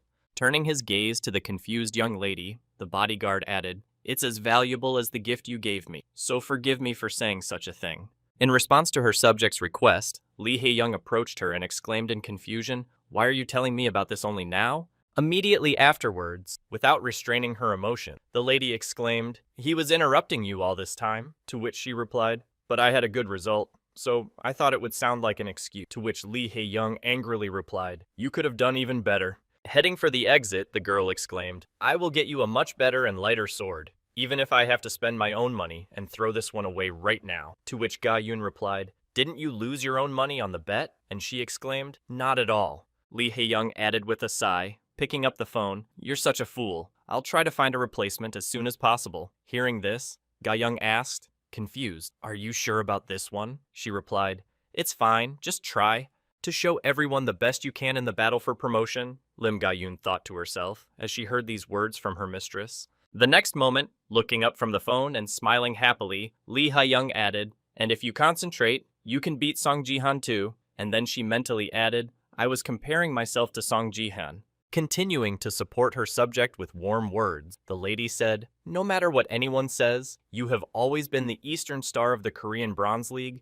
You just need to prove yourself." Then Ga-yoon mentally added, "She sincerely encourages me with words that I am capable of going higher." Immediately after these heart-to-heart conversations, the manager confidently told her employee to go big. In response to all the wishes and warm words of Lee Hae-young, the bodyguard girl smiled happily and said well, and then added in her mind, "Thank you, young lady." As she continued her confrontation with Sung Ji-han, she mentally said, "However, I seriously doubt that I will be able to fulfill my promise." Having been hit by her opponent, who was clearly outnumbered, she added in her head, "I can't beat Sung Ji-han now." At the same time, looking at the girl who was trying her best to fight him, the boy mentally said, "You know you can't win." Noticing how she went on the attack again, Sung-ji prepared to set up a block and added in his head, "Why are you trying so hard?" Blocking every punch, lunge, and attack of the girl, Ji-han mentally said, "You have managed to survive many times when you have fought with those who are stronger." It was the same in the Northeast Asian final, and now, after these thoughts, the girl stopped in her tracks and said, "I know better than anyone that I can't beat you yet." She added, "I'll probably never even be able to beat you." After striking at the opponent who blocked him, Lim Ga-yoon added, "But if I give up now, then it will definitely be the end for me." Sung-ji froze in place. Taking a stance for the appropriate technique and raising her sword up above her head, the girl added, "I may not even surpass you." With a murderous glance at her opponent, with whom she was constantly comparing herself, she added, "But I will at least try my best to match you." Hearing these words from the girl, Ji-han hid his eyes and said in his head that she was exactly like a player who keeps trying to become better, knowing that he will not defeat his opponent. Recalling her involvement in the past from which he returned, Sung-ji said in his head, in his past life, the Sword King finished her off with 2 swords. Recalling the moment in the tournament when the girl lost the match, he added that in this life, she was among the best. Continuing his thoughts as the girl was preparing to use the technique, Ji-han thought, "I wonder how much my return to time will affect the future." At the end of his thoughts, the guy raised his head and smiled happily and said in his head, "I always believe." Imagining the composition of his guild in his head, the guy confidently added that "You should be on my side, Lim Ga-yoon." At that very moment, the girl, having completed all the preparation, recited the secret technique of the Plum Blossom Hurricane. The next moment, she began to quickly close the distance and was right in front of Ji-han, ready to strike. Realizing that he needed to do something to protect himself from Sung Ji-han's attack, he said, "Of course, she doesn't go well with a spear." Swinging his weapon and also preparing to use his secret techniques, the guy added, "However, there is a suitable technique for this situation." At that very moment, gathering all her strength, the girl recited the 3 catastrophes of earthly martial devotion in 1,000-fold rage. And somewhere nearby on the battlefield, a man approached one of the opponents who was in the Colosseum and said, "Well, here we are again, Baron Williams." The man who was the main contender in this battle for survival was Clark, a junior warrior player and the one who was in the top 3 in the US Bronze League. And his opponent was none other than Baron Williams, a support player and wizard who was a member of the American Leaders Guild. At the same moment, a notification appeared above the players, saying that the game would continue until one player remained, after which Clark Jr. said everything turned upside down. Some coward who simply gave buffs to others from behind the back of the world's best player. Continuing to threaten Baron, the top 3 player added menacingly, "I'll show you that you and I are on completely different levels," to which he just yawned, showing that he didn't put them in any kind of a position. As soon as the man quieted down, the top US leader said, "You came like a bunch of ants and are gonna talk right here." Hearing this, one of the men exclaimed angrily, "Oh shit." Provoking a group of opponents, Baron created a sphere of power in his hand and said, "Enough is enough. Come at me, all at once." The top one of the US Bronze League, Baron Williams. As soon as the battle began to gain momentum, a system notification appeared that said, "Prove to everyone that you are the strongest," after which he exclaimed, "I will burn you all to ashes." Baron Williams, who was ranked first in the US among the Bronze League, was simply obsessed with battles. After a successful provocation, 3 of the men set out to destroy him and prove that their power was much greater than he could have imagined. Only at one point, when Clark Jr. approached, Baron Williams grabbed him by the face, thus interrupting the attack. And the next moment, he used his magic mixed with divine power and thus neutralized 3 enemies at once. At the same moment, the dean of the players behind Baron shouted out in confusion that, "What the hell? Just take him out." Hearing an order from one of his opponents behind him, Williams looked back and shouted in a crazed voice that he wanted me out. Immediately after these words, applying his skill to the opponent behind him, the man added, "Do you really think you can do it?" Continuing to destroy everyone who came across his path, Baron shouted madly, "Perish, inferior beings." There was not even a glimmer of humility in this man, only impoliteness. However, despite the fact that he possessed such great strength, Williams still accidentally noticed his abilities. A little afraid of Song Ji-han when he first saw him fight against the Cherry Blossom Sword and the abilities demonstrated on the battlefield. The situation was the same in the past too. Despite the fact that he outnumbered the guy in strength and always won, but some concerns did not let him rest. After completing the fight against the attackers, Baron went to the guy and said, "Hey sir, you're right." And after approaching him, pointing his finger, the man added the invincible son, Chi-han. Sighing awkwardly after being recognized by the applicant, the boy said, "Jihan Chi-han means thief in my language." Hearing that he had just been caught saying his opponent's name, the man put his hand to his face and laughed and said, "I'm sorry, I don't speak third world languages." Immediately after activating his power characteristic, the man spoke again. "I confess to your understanding, Chi-han." Immediately after these words, the man used an insidious trick to attack the guy in a moment of carefree conversation when he was relaxed. But despite this cunning, the man still failed in his attempt to harm the boy and defeat him in such a way. When he saw that he was unharmed, he said, "I knew it." Just managing to see out of the corner of his eye that the guy was already approaching him from the right side, Baron added, and quite skillfully, at the same moment, Jihan used a lightning-fast step of the shimmering sky. After entering the enemy's rear, Songji used his spear to try to attack the enemy, but he failed completely, as the enemy managed to dodge him. Rising into the air and creating a large number of magic circles in the sky, the man said, "I see that you are quite strong." During the battle against his worst opponent, Songji avoided his fireball, which he fired over and over again, and continued to approach Baron's bow. And at one point, when the distance was sufficient, the boy jumped up and tried to attack the enemy with his fist, but the latter dodged the attack at the last moment. After an unsuccessful attack on him, Williams, prepared for a retaliatory strike, said, "How dare a lowlife like you?" He tried to get to the same level as me, and then fired a beam of magical energy in the wake of the guy who was landing. When the guy survived his attack and was on the ground, Baron Williams confidently shouted out permission to show me, starting to create a large number of magic seals in the air that covered a large area of the Colosseum. The man shouted out the end, and everyone who heard his voice looked up into the sky. Preparing for the mass destruction of everything that comes within his reach, the man added that lower tiny insects like you are meeting. Immediately afterward, a large area of the Colosseum was covered by an attack with magic fireballs, which set about a dozen people on fire. While in the air above the arena, Baron Williams continued to control the flames he created on the surface below him. Laughing ominously after his act, hoping that he had destroyed everyone below, the man ominously exclaimed that this is exactly what the lowlifes deserve. The next moment, some golden rays began to shine through the red flames, and then the voice of Song Ji-han himself came out and said thank you. With a swing of his spear, The guy used a combination of 1,000-fold destruction to dispel Baron's skill and, as a bonus, also killed several more people who were on the verge of death.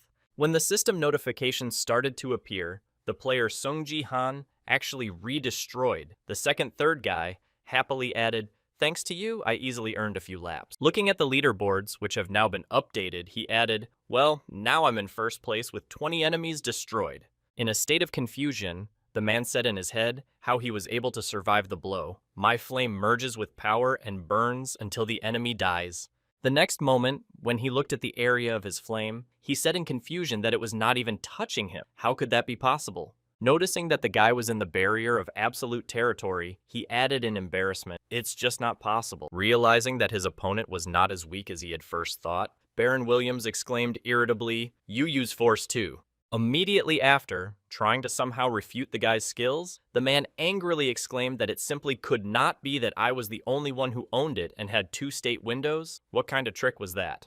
In response to the man's question, Sung Ji-han confidently replied that there are no tricks used here, just 2 status windows are not something so exclusive. Immediately after remarking that he was not the only unique wielder of the power in the whole world, Ji-han added, "I finally understood." Continuing to humiliate the man and provoke his anger, he confidently added how incompetent you are. Hearing this, the man simply exploded with anger, his face showing a thirst for blood. Immediately afterwards, he activated his skill and began to radiate his power in all directions, setting the Colosseum on fire. When the flames had spread far enough, the man exclaimed angrily, "You're just pretending. I'm sure of it." Creating a giant wave from his magic flame, which he used to cover Ji-han's dream, Baron added, "How dare you even mock me?" Continuing to threaten the boy, he added, "I will burn you, so that there will be no ashes left." And at the same time, Ji-han stood there without even raising an eyebrow. When the danger was already breathing down his neck, he said, "I can't let this happen." Taking out the magical item he had received earlier, the guy confidently added, "I just need to use all my strength." The next moment, he began to remember the same evening when he was walking home after removing the particle of the god of war from his eye, and he thought, "The Queen of Shadows can replace the constellation. But what about tomorrow?" Continuing to think about how to close the gap in power, the guy mentally said to me that I needed to somehow replace the lack of the god of war. Suddenly, remembering an item that could help him with this, Sungji pulled out a fragment of a crystal from his inventory that gave the player a divine blessing and increased his characteristics by 50% and said, "I have this." After using a fragment of the crystal, the guy received a system notification that the effect was counted, after which Ji-han confidently said, "I've been waiting for this moment, Baron William." Feeling the influx of fierce power, the guy received a system notification that said all of the characteristics of the player Sun Ji-han were increased by 50%. Clenching his hand tightly into a fist, Ji-han confidently said, "I will use everything I have now, and I will definitely destroy you." A coward is what most people used to say about a man in the past when he had not yet mastered the skill of strength. He was embarrassed not only because he was not as muscular and tall as others, but also because he was afraid to fight, and people always talked about him. What a waste of a gift, and that's why Baron remained insecure until a certain point in time and always stayed behind others. He had 2 state windows and 2 classes at his disposal, and if he had managed them correctly and used them to his advantage, he could have dominated Battlestar. However, Baron chose a different path. He wanted to be a support player and a magician. In other words, he had to always stay in the rear of the group. However, after receiving the cat's power characteristics, everything changed dramatically for him. It changed the boy. After receiving this characteristic, Baron began to dominate the battlefield with his mana. As a result of this incident, a considerable number of quite prominent people simply fell before him and his outstanding power. All the players who had to face or somehow heard about Williams had about the same reaction. They said that Baron had 2 disasters in his hand. The first of the disasters was the Fiery Hand, which allowed the man to sweep through all enemies thanks to a tsunami of flame. And all those who fell under this skill had no chance of survival, and afterwards, only scorched ruins remained at the site of the attack. Continuing to smile madly, Baron mentally said in his head, "This is exactly how the truth is." However, even after the wave that covered the Colosseum arena, something strange happened. A man noticed the flames dissipate and said in surprise what had just happened. At the same time, waving his spear, the boy scattered the flames of his opponent and spoke the way of the immortal sage. After that, he channeled all the accumulated force and sent it upward in the direction of where Baron Williams was, and it was just 1. With just one piercing attack, she was able to break the flames of the barons that everyone feared so much, which left only destruction in its wake. Not understanding what had just happened right before his eyes, and how the guy had managed to survive, Baron mentally wondered how this was even possible. After realizing his plan, Sungji smiled slyly and said, "I knew it when I saw the enemy's confusion. You seem quite strong from the outside, except that inside, you're still just an empty shell." And then you use your lightning-fast skill and leap into the air toward Baron. Trying to hit the man with a series of punches to knock him to the ground, Jihan confidently added, "You were too concerned with hiding your lack of skills instead of developing them." After reaching the critical point of his jump, Songji instantly grabbed his spear and swung it, saying, "You don't have the accuracy of strokes." The next moment, after delivering a chopping blow to the man's head with his spear and sending him to the ground, the boy exclaimed, "That's who you really are, Baron Williams." After hearing what his opponent had said, the man on the ground said, "You speak as if you know something about me." In response to his opponent's words, Jihan smiled and said, "You remind me a lot of someone I know." Immediately after plunging into memories, picturing Baron's image from the past in his head, he added, "No matter how much you pretend to be strong, no matter how much you portray your confidence." The next moment, turning your gaze to the same Baron in his youth, he added to your unconcealed sense of inferiority, the oppression of conscience deeply penetrating your heart. Continuing to express his opinion on his opponent's behavior, Sungji talked about building muscle and changing his appearance, as well as his strange adaptive abilities. However, all these abilities are useless if your gut remains in the same state as before. After listening to all the words that the boy said to him, Baron Williams got to his feet and said, "I don't like your arrogance at all." In response to his opponent's words, Jihan smiled happily and replied, "I can say the same about you," and then mentally added, "I hope this act will teach him a lesson." Immediately after finishing his words, Jihan used his lightning-fast skill to close the distance and said, "Let's end this chatter and finish the fight." With his spear pointed in front of him, Sung Jihan charged at the enemy, who stood still and did not rush to do anything to prevent the attack. At the last moment before the collision, Baron pointed his palm at the guy and fired a lightning bolt shot at his opponent. Seeing that his enemy was able to block this attack even at such a distance, Baron Williams spoke with lightning speed. Holding his outstretched hand in front of him, the man added, "People call it a second catastrophe." Baron's second catastrophe is lightning. Unlike the fire wave that hits with mana and long range, lightning is a high-ranking ability that concentrates mana to pierce the enemy. And it's a perfect fit for Baron because in her case, the amount of force is more important than the accuracy of its control. After using his other catastrophe, the man took to the air and spoke, but it was quite unexpected. Looking at a guy who had already surprised him several times during their fight, Baron added, "You managed to experience its full power." In the next moment, recalling the moment he used his skill, the man mentally said he blocked the spear at the last moment to prevent a fatal injury. Appreciating Sung Ji-han's abilities after he withstood 2 of his disasters, Baron said, "You have a pretty quick reaction." The next moment, turning his attention to the slightly burnt skin and burnt clothes in the chest area, he added, "Although you didn't manage to completely beat it off."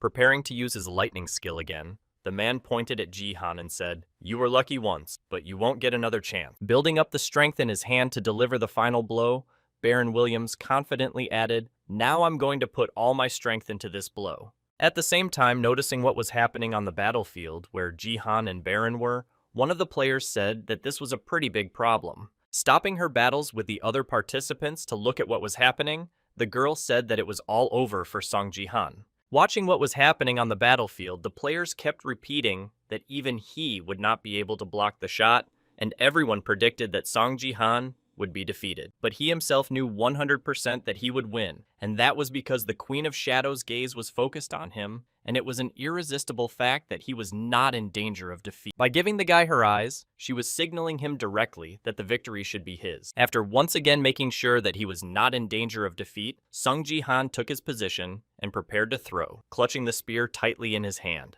Since Baron had used lightning on him, the guy already knew how long it took to prepare, what its speed and strength were, so he knew. The next moment, as soon as the opponent said lightning, Song Ji-han released the spear from his hands and spoke the arrow of the phoenix. Immediately after that, the phoenix arrow flew out of the guy's hands and hit the enemy, tearing him into small pieces. However, he did not even raise an eyebrow, realizing all the risks of his last throw. With a sly smile after the attack, Jihan simply watched, even though he realized that he had made the 5th throw, after which the arrow would disappear. And all this is because the arrow was not aimed at Baron. It was aimed at the Shadow Queen standing in the stands behind him. After the collision with the protective barrier, something happened that had never happened before for the first time in history. The barrier of the Colosseum was broken after a collision with a protective structure. The spear disappeared, and a giant hole appeared in the barrier. After a while, all the TV channels began to feature South Korea's biggest celebrity, the Eastern star Song Ji-han, in their newsfeed. Changes to defeat the omnipotent and invincible Baron, whom everyone avoided like the plague, knowing the power he possessed. After seeing what happened in the Bronze League tournament, Lee Ha-young was disappointed with the results and exclaimed that why Song Ji-han was so strong in battle. Continuing to complain about the results of the fight between the two outstanding fighters, the girl exclaimed in frustration that he was able to defeat Baron and that was nonsense. While Lee Ha-young continued to whine after losing her bet, exclaiming, "Oh no, I'm going to lose all the money I earned last time." Lim Ga-young returned from the tournament. Hearing the whining of her mistress, the girl asked, "So you didn't consider the possibility that I might be the winner?" Continuing to walk toward her supervisor, the girl bodyguard smiled and said, "Of course, I expected this, but it was still offensive." In response to her mentee's words, Lee Ha-young replied, "You shouldn't have lost almost as soon as the fight started." Continuing to express her remarks to her subject, Lee Ha-young added, "You had to stay longer for me to at least pay attention to." Even after reprimanding her subject, when she saw that she was not offended, she said in surprise, "But I can see that she is in a good mood." Immediately afterwards, Lee Ha-young added, "I have an interesting feeling that a heavy burden has fallen from your shoulders." To which the subject replied, "Yes, I feel something similar." Starting to recall the period of time when she fought Ji-han, Lim Ga-yoon said, "Our fight showed me that I continue to get stronger." Continuing to feel that exhilarated feeling of joy, the girl added, "I will not stop there." And after listening to her bodyguard, the lady smiled happily. After a short pause after Lim Ga-yoon's speech, Lee Ha-young said, "Well then, I'll be rooting for you." And she replied, "Thank you very much." The next moment, she heard a commentator shouting from the phone where the live broadcast was going on, saying that something incredible had happened. Forgetting about the conversation with her subject, the girl grabbed the phone and said, "Oh, that's my money." Seeing that she had already been forgotten, Lim Ga-yoon asked, "Are you still betting?" The next moment, the commentator's voice came out of the phone again, as you all saw. And then Lim Ga-yoon said in surprise, "What the heck?" followed immediately by Lee Ha-young as well. At the same moment, watching the broadcast from his seat after Baron's defeat, Sun Ji-han angrily said, "He wasn't aiming at me." Continuing to comment on everything that was happening in the arena, the man added, "I destroyed the barrier." After the protective barrier protecting the audience was destroyed, Song Ji-han spoke to the audience. Concentrating his gaze on the person who no longer had anything protecting him from him, the boy said, "Queen of Shadows." Immediately after this phrase, a dark aura began to emanate from the dark elf, filling the entire arena. At the same moment, the live broadcasts were interrupted for their viewers, after which a system notification appeared, which said there was no signal. After the incident, Sung Ji-han found himself in a dark place and thought, "It's quite dark here." Watching his seat in the stands, covered in shadows, he added in his head that even the air was cold and heavy, making it hard to breathe. Sung Ji-han said in his head, "She's definitely watching me, but if there's no notification, she's not watching." It can hardly be considered a test, after which a system notification appeared describing an epic task among the Colosseum spectators. Find the Shadow Queen and provoke her. Seeing the description of the task he was to perform again, the boy clutched the spear tightly in his hand and said, "If that's the case," pointing his weapon toward the girl, he added, "Then I will use my skill to follow the path of the immortal sage." As soon as he made his attack, he noticed that she disappeared into the pitch blackness, and then he was surprised to hear that she had absorbed the sword's ki. After trying a few more times to do something to the darkness, the guy mentally said, "None of my attacks work on it." The next moment, noticing that shadowy soldiers began to appear behind him, the boy destroyed one of them with a single fist punch that appeared behind him. However, he thought so. Immediately after this action, without feeling any interaction with the body of the creature, Songji said in surprise in his head, "I have struck the void." Looking back and surveying the battlefield at the same time, the boy added in his mind that they were all just shadows. At that very moment, defending himself from the attack of the shadows that suddenly appeared on the battlefield, one of the tournament participants shouted out in confusion, "What the hell was going on?" Also, under attack from the shadow enemies, Song Ji-han moved to a defensive position to protect himself from the shadow soldier's attack. Trying to figure out how he should confront this person, the guy mentally said that physical attacks are not effective at all. The next moment, having created a small fireball in his hand, the guy mentally added, "Well, if that's the case then, Using his skill of divine power and mixing it with flame, the guy fired a fireball at the enemy and said, "How about that divine power?" Looking at the consequences of his attack on the shadow with divine power, the boy said thoughtfully, "It did not cause direct damage, but it did destroy a small part of the shadow." The next moment, after thinking about the decision, the guy said in his head, "I think if this is really a shadow, then the light is its weakness," and then he felt something grab his leg. After the boy was immobilized, another shadow with a weapon in its hands rushed at Song Ji-han. Watching the shadows continue to advance, the guy said in his head, "Well, then I need to make a blast of light around me." Recalling the moment when he first used this skill, the boy said in his head as he did when he had not yet mastered the lightning step of the shimmering sky. Immediately after that, Sung Ji-han prepared to use the skill by creating a powerful light source underneath him. Seeing that the enemies were retreating from him and could not harm him now, Sung Ji-han thought to himself, "They could not come closer because I am surrounded by light," and everything turned out to be much simpler. However, the boy's joy did not last long, as the small shadows receded over him and a giant cat appeared, preparing to strike him with a giant sword. Not understanding what was about to happen, Ji-han thoughtfully said, "Wow, what is this thing?" The BattleNet Combiner is the equipment necessary to participate in the BattleNet, which has the effect of absorbing pain during the game. Since amputation burns and other injuries occur quite often, it is recommended to reduce pain by 80%. That's why most of the top players use models that reduce pain by 90%. This allows these players to feel much more confident on the battlefield and do things they would not do in real life. And this equipment allows them to forget about the fear of severe pain, but not everyone is like that. Even though everything is fine and dandy, Sung Ji-han doesn't even think about using a combo to reduce pain. And the reason why Sung Ji-han does not want to use this device is quite simple. The guy just knows that soon BattleNet will become a reality and no connectors will help them. The combo can only take away the feeling of pain temporarily, but when the Space League and the real game start, it will simply become useless. To always keep fighting with your life on the line means to always be in reality, which is why Sung Ji-han doesn't use a combiner. Even at the very moments when the fire was burning his skin and lightning was striking directly into his heart with millions of volts, Sung Ji-han still held on, overcoming such pain that an ordinary person would find it difficult to imagine. And now he is at risk of being cut in half by a 10-meter sword hovering right above him, waiting for the right opportunity. At the same time, watching what was happening on the battlefield, one of the players confusedly said what the other had said to him, and I didn't understand what had happened. Watching what was happening in front of them at the giant shadow fighting with Ji-han, one of the players exclaimed what the hell was going on. Noticing something interesting in this situation, one of the players said that for some reason, it only attacks Sung Ji-han.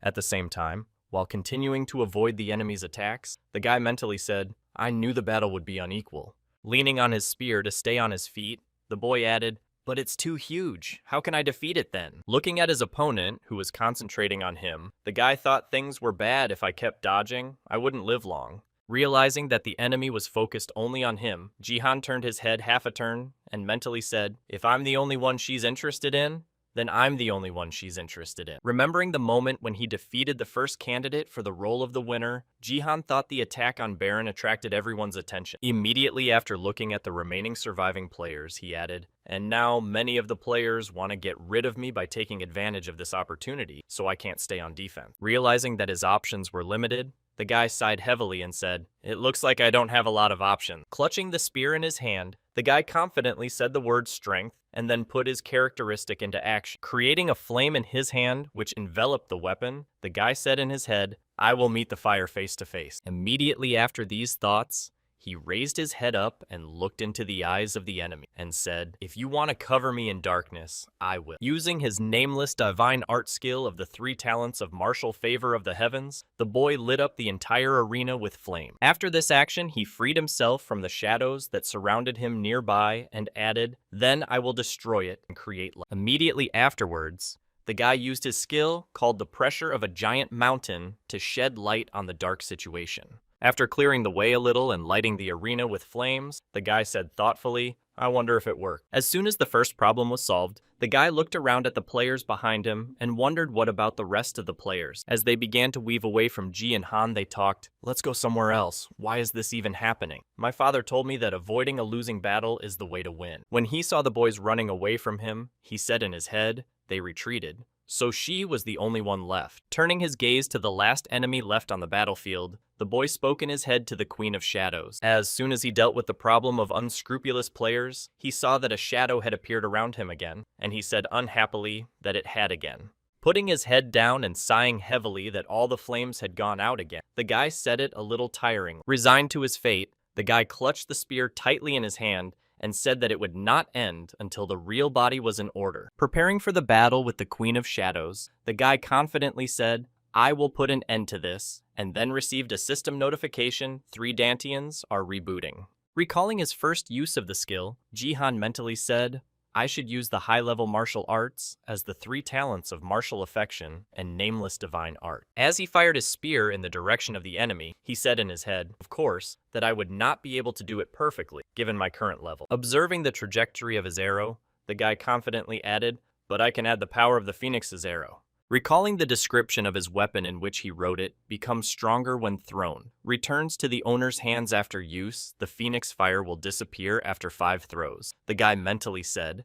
the Phoenix Fire is activated when thrown. It compensates for the lack of strength. Moving into the memories of the past, the guy said in his head, that lightning was previously considered divine anger. Continuing his reflections on ancient times, the boy mentally added some of the punishments that the angry god inflicted on humanity when the world was filled with darkness and chaos. Stretching his arm upwards with the spear, the boy became a lightning rod and then mentally spoke light. The next moment, when lightning struck the spear, a warning appeared in front of Jihan, saying that you have gone beyond your potential and your life is in danger. However, the guy did not pay any attention to the risks to his life. He continued to realize his plan by reciting the martial arts of the god of lightning. As he prepared to launch a lightning-fueled attack on the Shadow Queen, he said in his head the words that purify all demons and evil. As he began to throw, Songji gritted his teeth and recited an unnamed divine art in his head. Divine lightning technique. After using the skill, the guy shot a spear at the enemy at the speed of light. The technique that the guy was using now is different from all the others. It is on a completely different level from all martial art. Due to the lack of strength of the Phoenix arrow, the boy had to use other methods to compensate for its shortcoming. And that's why Song Jihan used the power of thunder and lightning to use another absolutely unearthly ability. To be more precise, not the full power of this skill, but only 80% of the total power, which is all his endurance was enough for. From the very beginning, a lightning flash is a synthesis of numerous lightning bolts that appear. However, no matter how hard he tried, Song Jihan still failed to achieve the effect of uniting them, and that's why they didn't match the speed of the Phoenix's arrow and this unfinished technique. At the same time, the Shadow Queen was standing still and watching a lightning bolt approach her, even when the weapon was already in front of the girl's face, and she did not show any sign of being afraid. This attack only managed to reveal the face of the Shadow Queen, but did not harm her at all because it stopped before it hit its target. Although at least that's how it might have seemed at the last moment, a piece of lightning carved a small incision in the Queen's cheek. Seeing that he was still able to inflict at least some damage on the enemy, Jihan smiled happily and said, "I did it." The next moment, using his characteristic strength, the boy brought the spear back to his hands, which froze in front of the Queen's face.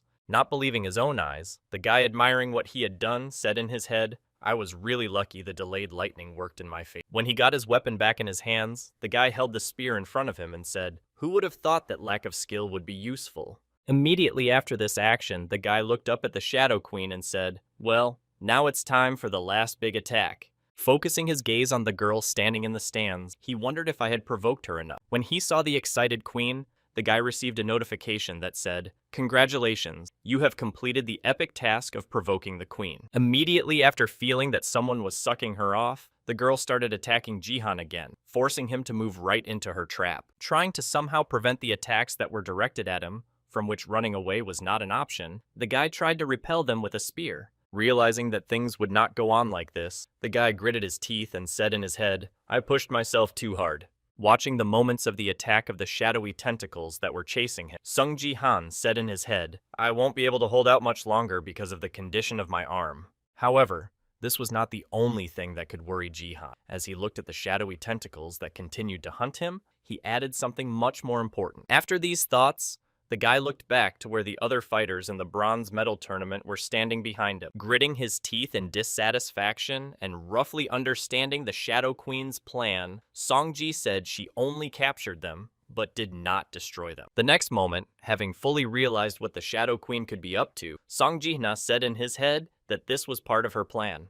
While he was standing in one place, tentacles began to spin around him and took away his ability to move. Realizing that he no longer had a chance to escape from captivity, the guy said in his head, "Oh shit, she probably wants to finish me off first." Once again deciding to try to escape from the captivity of the shadows, Jihan used the technique of the lightning step of the shimmering sky. Having not felt any results after using this skill, the guy said in his head, "I can't move." At the same moment, he noticed that a giant sword was moving towards him and was going to finish him off, and he said in his head, "The attack is quite slow."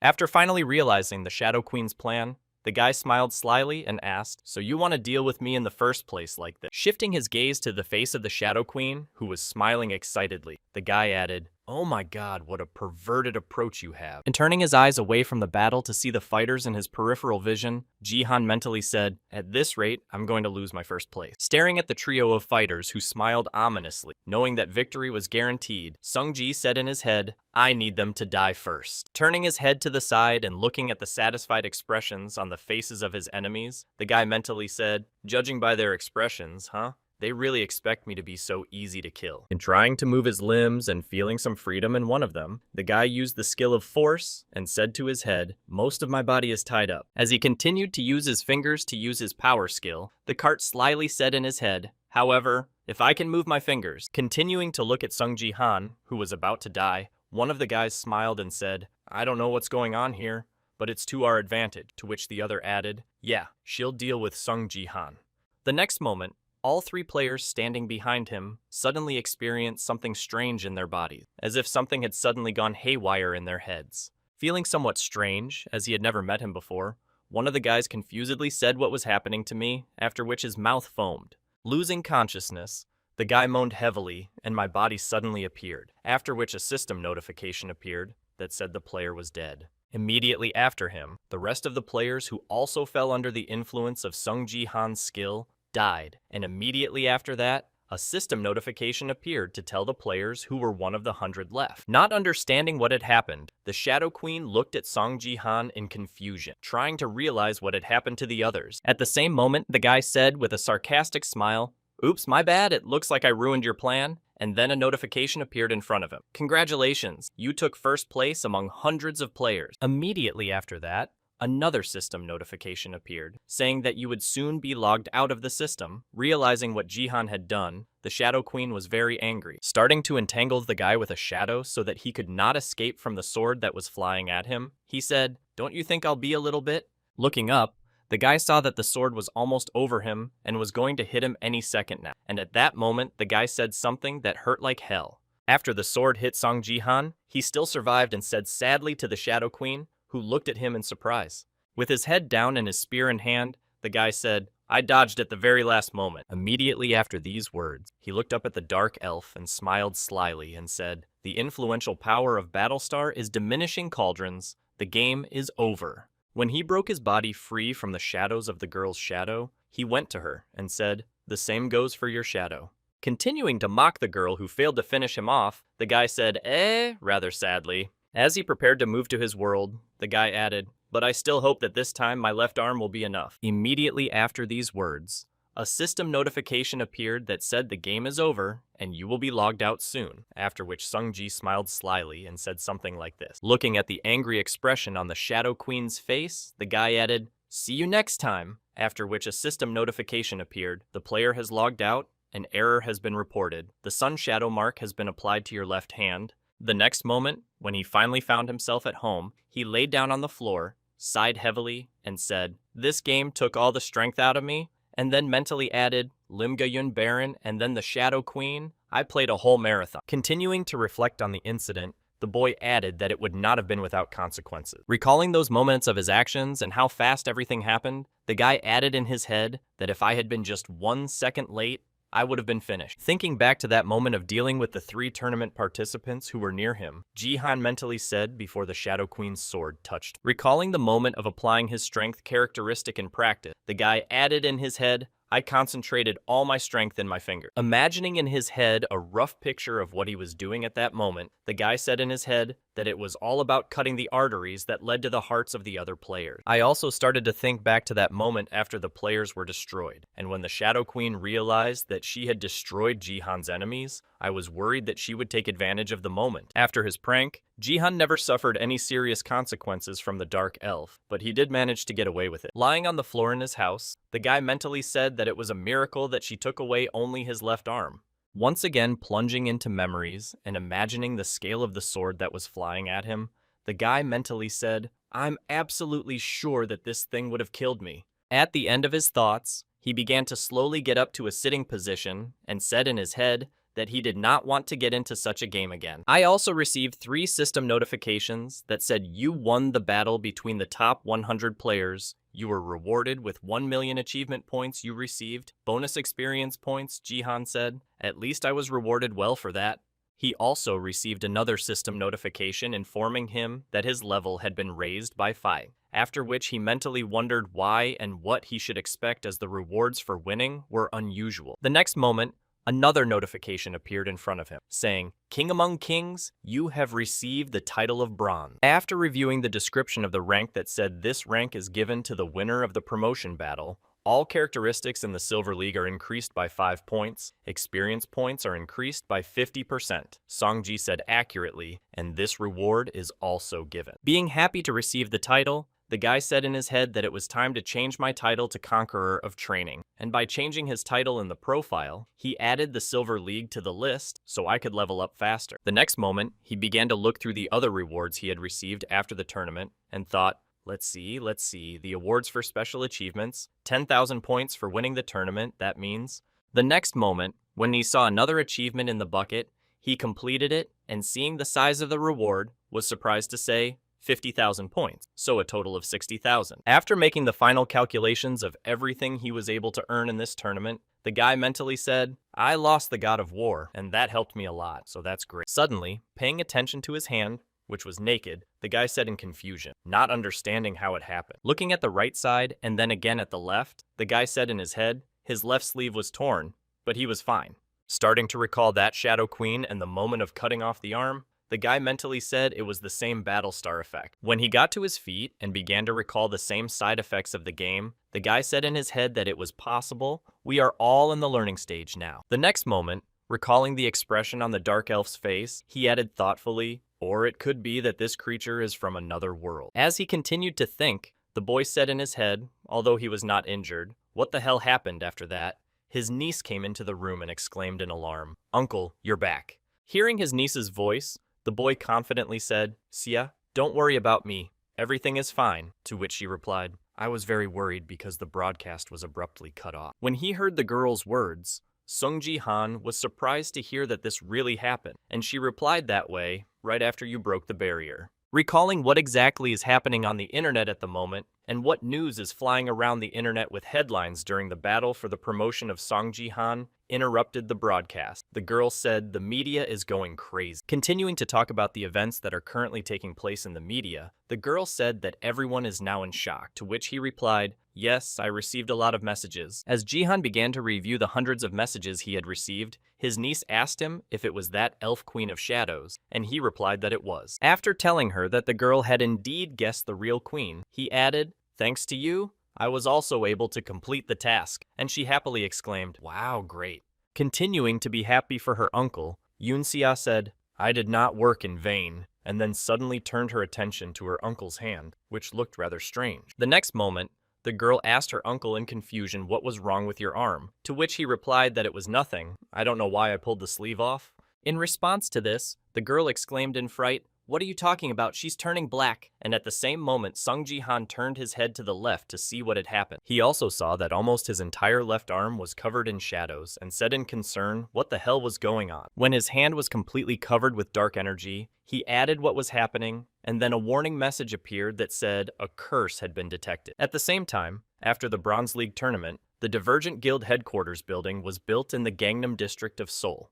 The TV was playing a video replay of Song Ji-han's fight against Baron Williams, and the commentator was saying that his moves were incredible. Carefully watching every move of Song Ji-han, Lee Ha-yeon never took her eyes off the screen for a moment. At the same time, the recording showed that it was amazing that he defeated Baron, but even more impressive was what happened afterward, which is how he broke the barrier. And this all happened in the Bronze League. I'm looking forward to seeing what the future has in store for him. After watching the video, the girl put her hand to her head and said with a grudging smile, "I'm not sure what everyone is talking about, but he won Baron, became the best out of the 100, and even broke the barrier." Looking down, she added worriedly in her head, "Sung Ji-han is getting much stronger every day. We need to hire him no matter what it takes." However, this fight made him too famous. At the same time, somewhere in the conference room, one of the conference participants put Sung Jin's personal file on the table and said, "Well, what do you think?" Watching the video of Ji-han defeating Baron Williams, another participant in the meeting added that, "I think he is a very valuable player," and the director added that, "I couldn't agree more."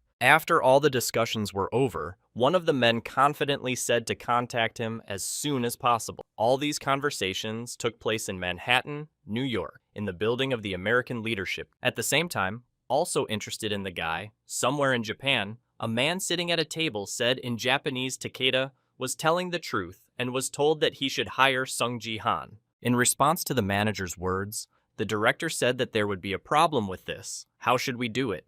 Didn't he say that he would not join us for any money?" To which the manager replied that we have a special measure. Hearing these words, the director immediately objected, saying, "I told you it was impossible because of the king's sword. Who would control it if not her?" Having received a remark from his superiors, the manager confidently said, "Don't worry, I have a special idea for such cases," to which the latter replied in surprise, "What are you talking about?" Then the manager replied, "I think there is a way to keep the Sword King with us in the meantime while seducing Song Ji-han." Then the director asked in surprise, "Are you serious now?" To which the subject bowed and replied yes. Continuing to convince the director, the manager added, "I'm sure she's on her way," and at the same time, the people who accompanied the girl have already gathered at the runway. Standing in front of the helicopter on the landing pad, the man looked at his beloved and asked, "Are you really not going to tell me where you're going?" In response to the man's question, the girl smiled slyly and replied, "Ryuhei, don't worry so much." Using her mind control magic before saying goodbye so that the effect would not suddenly dissipate, she added, "I'll be right back. Just wait for me, good boy." Returning to the helicopter, she added, "And then we will continue to love each other." Hearing this, the man bowed his head and accepted the order. The next moment, opening his eyes and seeing his beloved off on her way, Ito Ryuhei humbly answered yes. Waving goodbye to his girlfriend, he added, "Be careful, Shizuru," after which she waved back. After saying goodbye to his obedient animal, the guard said, "You are the first goddess to whom she smiled happily," and replied yes, and headed for the helicopter cabin. Before going inside, the girl raised her head up and happily said, "The sky is so clear today, it's a great time to visit," and Sung Ji-han agreed. At the same time, in one of the establishments, using his power, Sung Ji-han raised a glass with a drink and said, "You should be thanked for getting a chance to apologize, but why are you behaving like this?" Immediately after his threatening words, the guy spilled the contents of the glass down and then added in an angry voice, "You will regret this." When the man felt something pouring on him, he did not realize what was happening at first, and then when he came to, he said in confusion what it was. Feeling some trembling all over his body after the drink spilled on him, the man put his head down and began to examine himself. Realizing what had just been done to him, the man in the business suit gritted his teeth and said angrily, "You're Sung Ji-han." Turning his gaze to the guy who had just dared to do this to him, the man angrily exclaimed, "You rascal! Have you gone completely mad?" And now let's go back 10 minutes to fully analyze the situation that happened. On his way to Ji-han's house, the man happily said so. Riding the elevator to the right floor, Kim Nam-tae from the South Korean office of the ministry, BattleNet's head, happily announced over the phone that he had just arrived. When the elevator reached the right floor and the doors opened, the man, accompanied by a couple of guards, confidently walked forward, saying thank you very much for your help and answering the question. Heading to the apartment where he was supposed to hold the meeting, the man gave a hand order to his bodyguards to stay put and said into the phone, "I have to deal with this after everything you've done." Smiling slyly as he discussed all the details of the deal, the head of BattleNet's South Korean office added, "To repay you for all the trouble you've been through. Using the doorbell, I sent a signal to the door and said I will definitely pass on your words to the two who mistreated Taewon-dae At the same moment, the apartment door opened. After inviting the guest inside and putting some goodies and glasses of juice on the table, Jihan said in surprise that he had not expected the head of the BattleNet Ministry to visit us. In response, the man laughed and said, "I'm sorry I couldn't come by more often. How are you doing here?" To which Yoon-sia replied, "Not bad." Immediately after an unobtrusive attempt to strike up a conversation, Sung Ji-han asked, "What brought you to our house?" To which he nervously replied, taking a glass of juice. Immediately after that, Kim Nam-tae confidently added, "The ministry decided to reward you for your success. Isn't that great?" To which Ji-han replied in surprise that he was really grateful, and then thought, in this case, it's nothing. Immediately after his announcement, the head of South Korea's BattleNet department put a glass of juice on the table and added a first thing. Holding out his hand to the boy to set the conditions for receiving, Kim Nam-tae slyly smiled and added, "You and Yoon-sia need to formally apologize to Taekyung daily." When she heard the condition under which they could receive the reward, the girl was surprised and asked to apologize, after which Kim Nam-tae added, "Apparently you attacked a family member of the CEO of this company." Immediately after, he added that if you sign a contract to become their recruiters and apologize, they are ready to turn a blind eye to what happened recently. Smiling happily after his offer, the head of the South Korean Ministry of BattleNet added, "Isn't this a generous offer?" To which the guy immediately firmly replied, "No."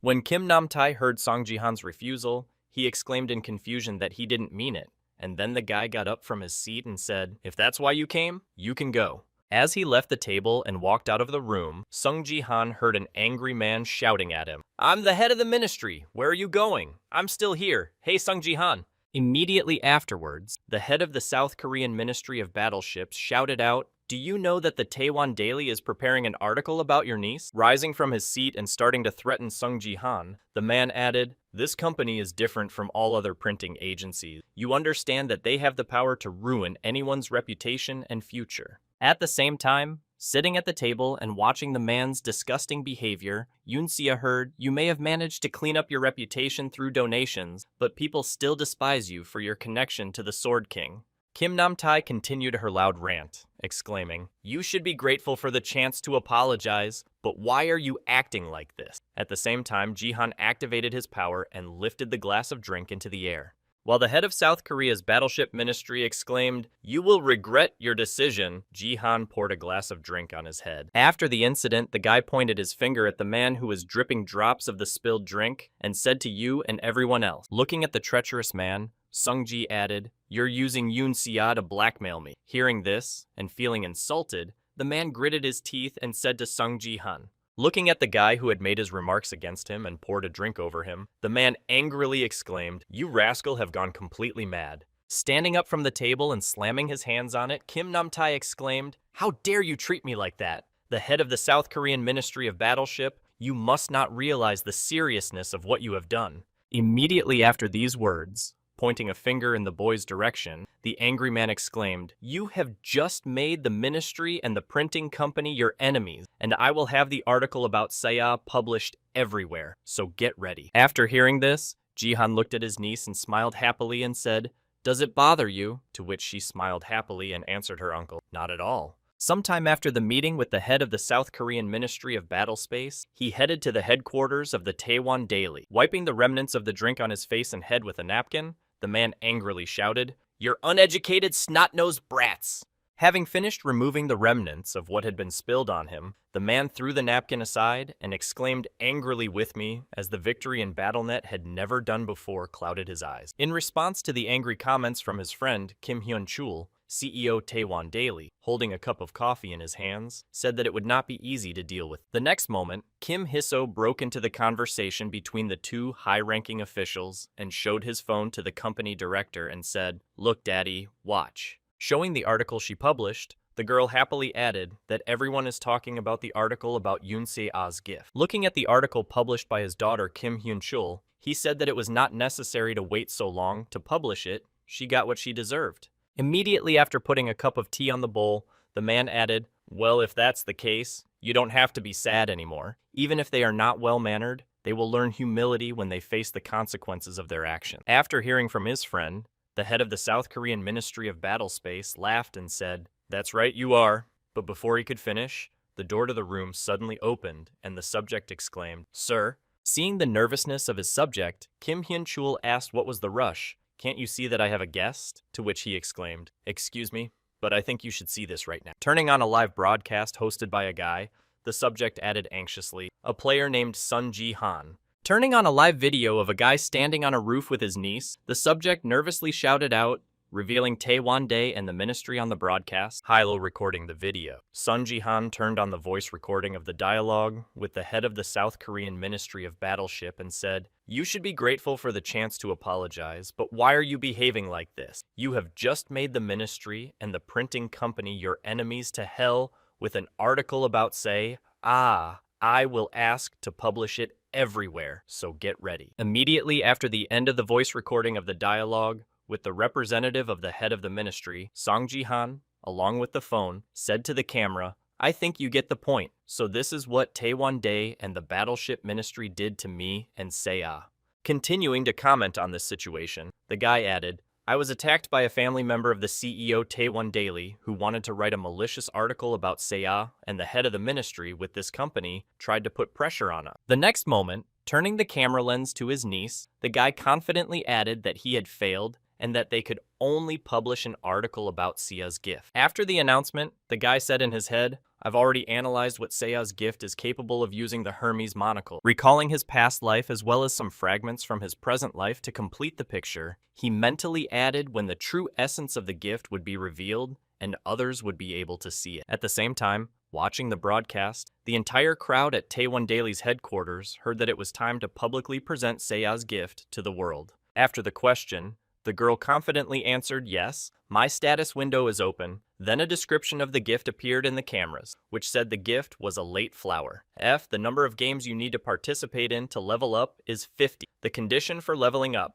you need to participate in BattleNet games. The number of games you can participate in daily rises by 1 every day. The natural growth of status is increased by 100%. When she saw the description of the gift her former classmate Kim Hiso received, she exclaimed in confusion that it was a gift that could be upgraded. She continued to be surprised and added, "Is it possible?" At the same time, other viewers began to write that it was too much. Then what do we get after reaching A rank? The next one will be SSS. Immediately after demonstrating the gift to his niece, the guy said, "As you can see for yourself, Seiya's gift is not in vain, and I hope there will be no more misunderstanding." After the loud statement and the revelation of the truth, the guy smiled slyly and said in his head, "Actually, it's for the best, although I would have preferred to fool them more." Immediately after that, on a live broadcast, the guy received a donation that said, "Gates RE donated 100,000 units to you player, Sung Ji-han. I am a scout of the American Leaders Guild, Robert Gates." When he saw who had contacted him in this way, he was surprised to hear that it was American Leader. Immediately afterwards, another donation from him appeared, and he wrote, "I am impressed with your fights and today's broadcast. I would like to offer you a deal. Could you open access to personal messages afterwards?" He mentally added that this way I would be able to deceive them more. Immediately afterwards, the guy added, "Well, I have no choice. Since you donated so much, you won't mind if I show the contract on the live broadcast." In response to the question, the man replied, "Of course, but first I will tell you the amount of the salary we can offer you, $300 million. Immediately after that, Jihan replied, "Thank you, Mr. Gates. To be honest, I have a little dream of starting a guild in Korea when I reach the Silver League." Continuing to comment on the proposal, he added that since not only large companies like Taewon-dae and the Ministry of BattleNet treat us badly, I don't see how I can develop in such conditions without being under the wing of another guild. Hearing this, Kim Nam-tae angrily exclaimed, "You rascal, Sun Ji-han." Immediately after this statement, the guy put his hand to his chest and said, "I still like my country, so it would be great if you could help me." Smiling happily to demonstrate his patriotism and to further mislead the audience, he added that I could stay in Korea. When the stream ended with this speech, Yoon Sia asked her uncle in surprise what you were going to do now. In response to his niece's words, the guy looked back and said, "You don't have to worry about that." Smiling happily, holding the phone in his hands, he added confidently, "I'm going to take care of some business." At the same time, Lee Hae-young was standing in the wardrobe, asking what to wear, why he asked to meet at such a time, and then she heard Lim Gon say what you were doing. Then, taking 2 kinds of dresses in her hands, she nervously added to Ga-yoon, "How about this one or this one that looks more suitable for everyday style, looks natural, and at the same time professional and pretty, to which she replied, "Where are you going?" Having not received an answer to her question, the girl asked God in love what he could need so urgently. At the same time, when he went down to the parking lot to take the car and go to the meeting place, Sunji met a group of armed men and froze in his track. The next moment, he said to the people who blocked his passage, "I seriously doubt that you guys are a group of ninja cosplayers who were just passing by." When he saw that they began to take out their weapons and create fireballs to attack, the guy said that the head of the ministry or Taiwan Daily sent you. Having not received any response from a group of people dressed in all black, who were waiting for him in a deserted place without cameras, he added that it was probably both. Realizing that he would definitely have to get into a fight against these people, he wondered if he should take the chance and try it out. Immediately after his reflections, the boy called the name of the Shadow Queen, whose support he had enlisted, and told Ariel. The next moment, the shadow beneath Jihan began to change, and the aura began to spread, and a giant shadowy image appeared above him, saying, "You tactless man, you summoned me to fight against miserable vermin." In response to the girl's question, the guy replied, "Think of it as a warm-up. They're perfect for testing your skills," at which point the attackers became visibly nervous. After that, Ariel began to grab the guy's arm, which had a mark on it. At the same moment, Jihan said, "I had to be in the cell for quite a long time, and it was quite dark." When his entire arm was completely shrouded in shadow, Sungji smiled happily and said, "Well, in that case, we can begin." After a while, half of the enemies were already destroyed, and their lifeless bodies lay on the ground with deep wounds. When a little more time passed, all the enemies were defeated, and the boy looked back and saw that they would never be able to attack him again. Appreciating the power he now wielded thanks to the Shadow Queen, the boy looked at the shadow disappearing from his hand and said quite well. In response to the guy's praise, the Shadow Queen replied offensively, "Not well, but simply amazing." Continuing to express her dissatisfaction, the girl looked at the guy and added, "Be grateful to me for this, man." Appearing in front of Sung Ji-han in her body, the girl angrily exclaimed, "Dark spirit is a special characteristic that I gave you out of mercy." Continuing to make her point, she pointed a finger at the guy and exclaimed, "You must realize how big he is. His level is completely different from the—" She didn't have time to finish when she noticed that they weren't even listening to her. At the next moment, putting the phone to his ears, the Lord said hello. At the same time, the Shadow Queen exclaimed irritatedly, "Hey, did you just ignore me?" At that moment, the phone rang with a surprised voice asking Jihan. While listening to his interlocutor who called him, he heard her ask, "I have already arrived at the meeting place. Where are you now?"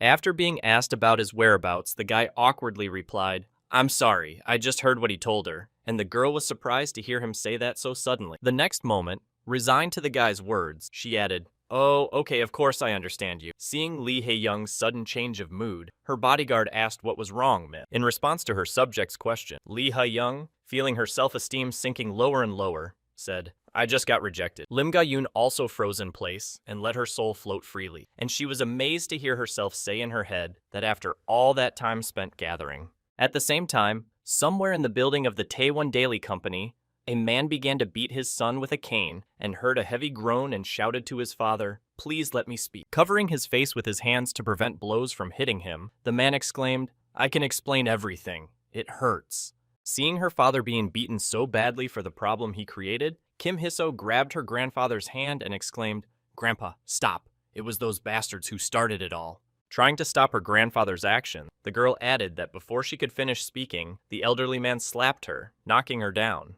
Looking at the girls with an angry look, the elderly man added, "I raised you like a princess, because you are my only granddaughter." Immediately after these words, Kim Tae-won, who was the CEO of Taewon Daily, said angrily, "So you decided to do this." Realizing that they were clearly in the wrong, a couple of the company owner's relatives knelt down, and the CEO exclaimed, "Do you have any idea how much our shares have fallen in value if you don't fix this? I'm going to fire you both." Hearing her grandfather's threat, Kim Hiso looked down and gritted her teeth in anger and said in her head, "Damn, my master was just perfect. But it all happened because of that rascal Yoon Se-ah." Continuing to remember the girl in a bad way, she mentally cursed her for being in her first battle, and felt a strange sensation the next moment Yoon Se-ah thoughtfully said, wondering if the battle had already begun or not. Not having understood the system of fighting in the Colosseum, the girl thoughtfully added what to expect. "I still did not understand the rules." At the same time as the girl began to reread the rules again, a guy stood behind her and said in surprise what the hell was going on. Looking at the girl, Cora scratched her head thoughtfully. A guy named Do Haek Yoon said in confusion. She was now confused. Probably a new hermit.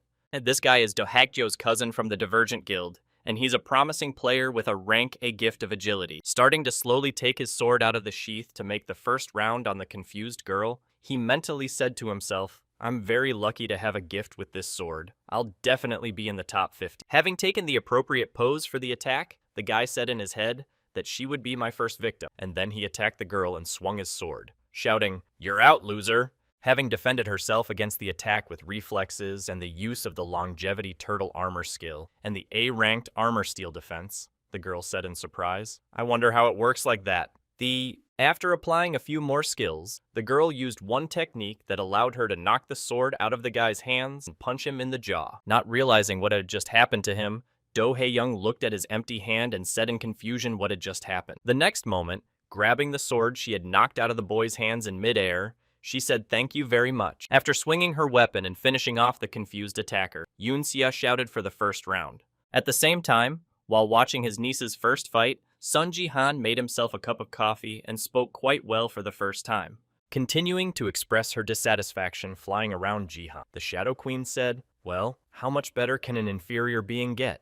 In response to the words of his subject, who was now under his command, Ji-han said, hey, calm down, you are serving one of the lower beings as your master, to which the girl nervously exclaimed, shut up. Continuing to demonstrate my dissatisfaction, the spirit added, I have come to fulfill my great mission that my true self has entrusted to me. You should be grateful for my support.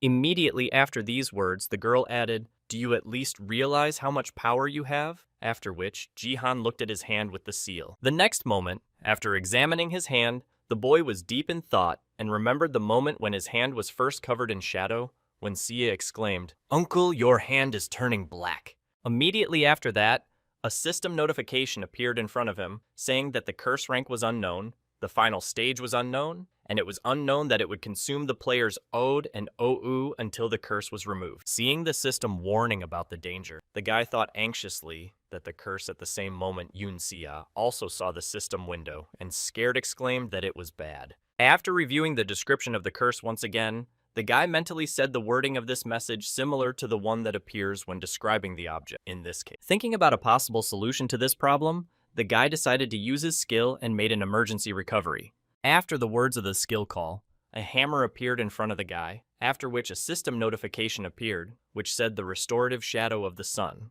However, after the first recovery attempt, a warning message appeared saying that the sun shadow status was too severe and only partial recovery was possible. Seeing that the curse did not disappear from the first time, the guy used the skill again and then felt a strong pain in his hand. Trying to endure the pain, the guy repeated the emergency recovery over and over again. After a certain number of attempts at partial recovery, the guy finally achieved the desired result, after which a system notification appeared saying that the curse had been lifted. As soon as the curse was lifted, the darkness from his hand began to gradually disappear, and a system notification appeared, stating that the true feature of the curse had been unlocked. The next moment, a skill description appeared that said, Shadow of the Sun, rank SS, final stage, Constellation. King of Shadows can be replaced with Shadow Sword of Eclipse. You can increase your rank through the power of the constellation, Queen of Shadows. Seeing that the blackening effect had disappeared from the guy's hand, the niece nervously exclaimed, Uncle, your hand is fine. To which he replied, it's fine now.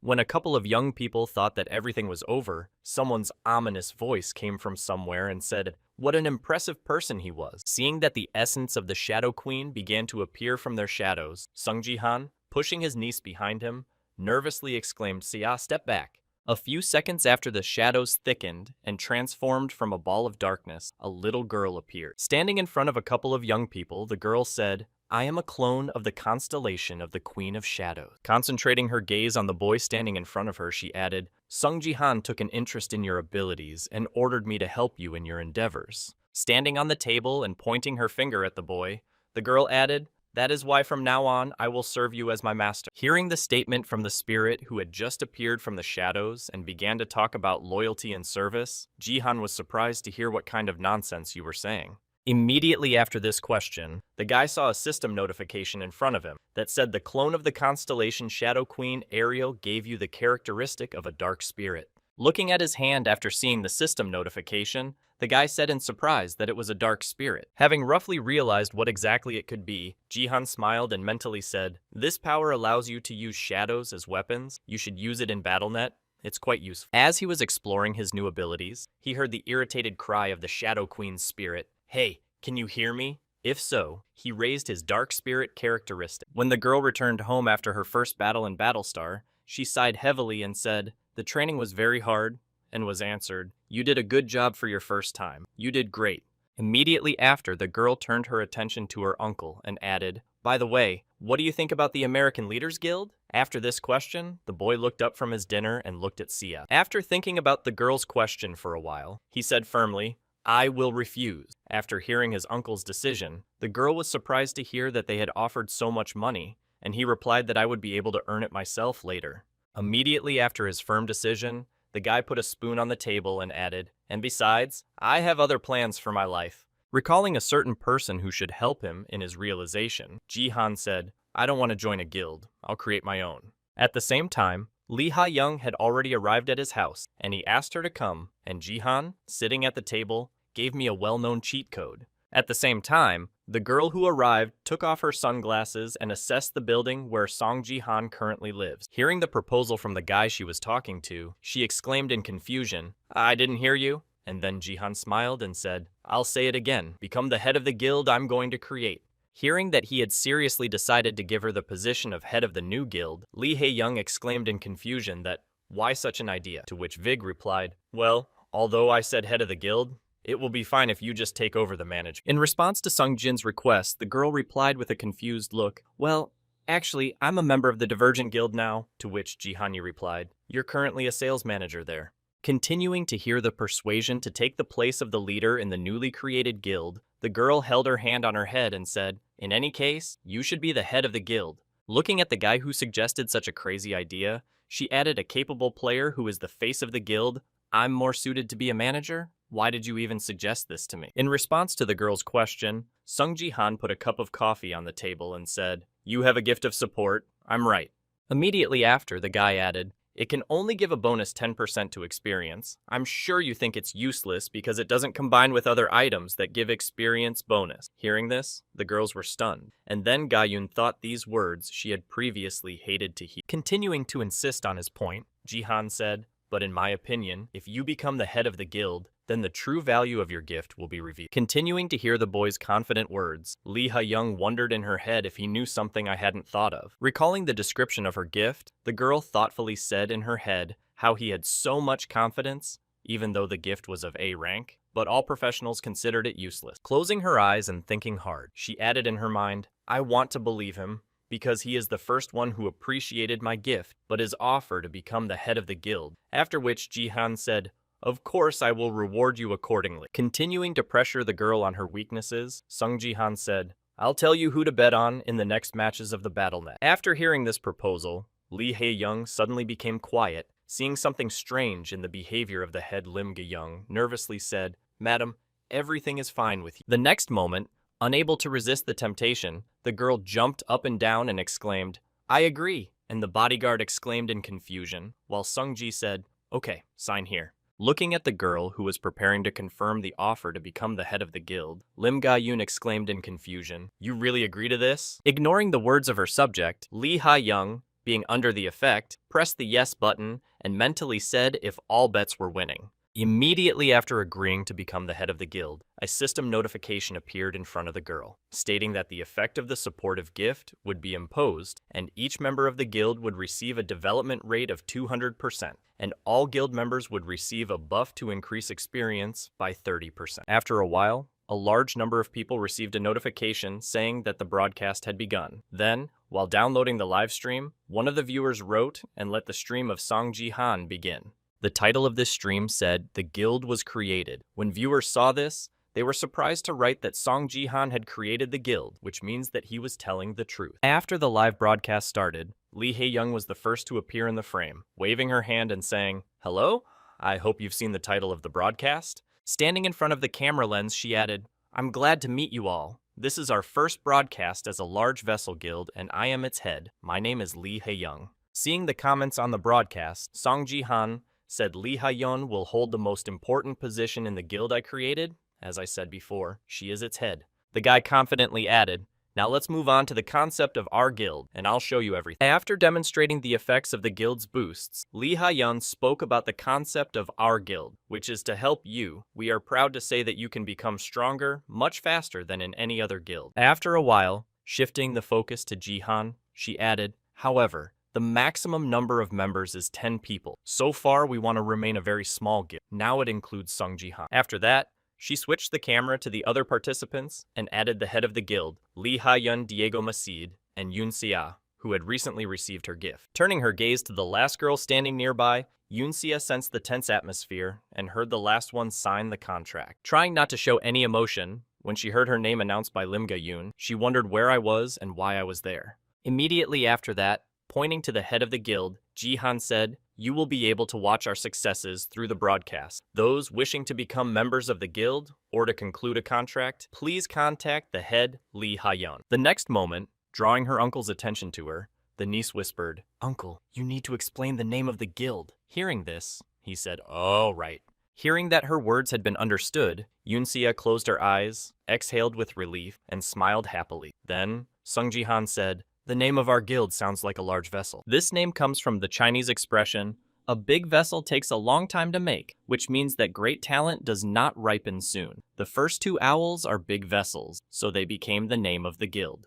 At the same time, somewhere in the Colosseum, a member of the American Leaders Guild was fighting with Song Ji-han and said, hey, this is too boring.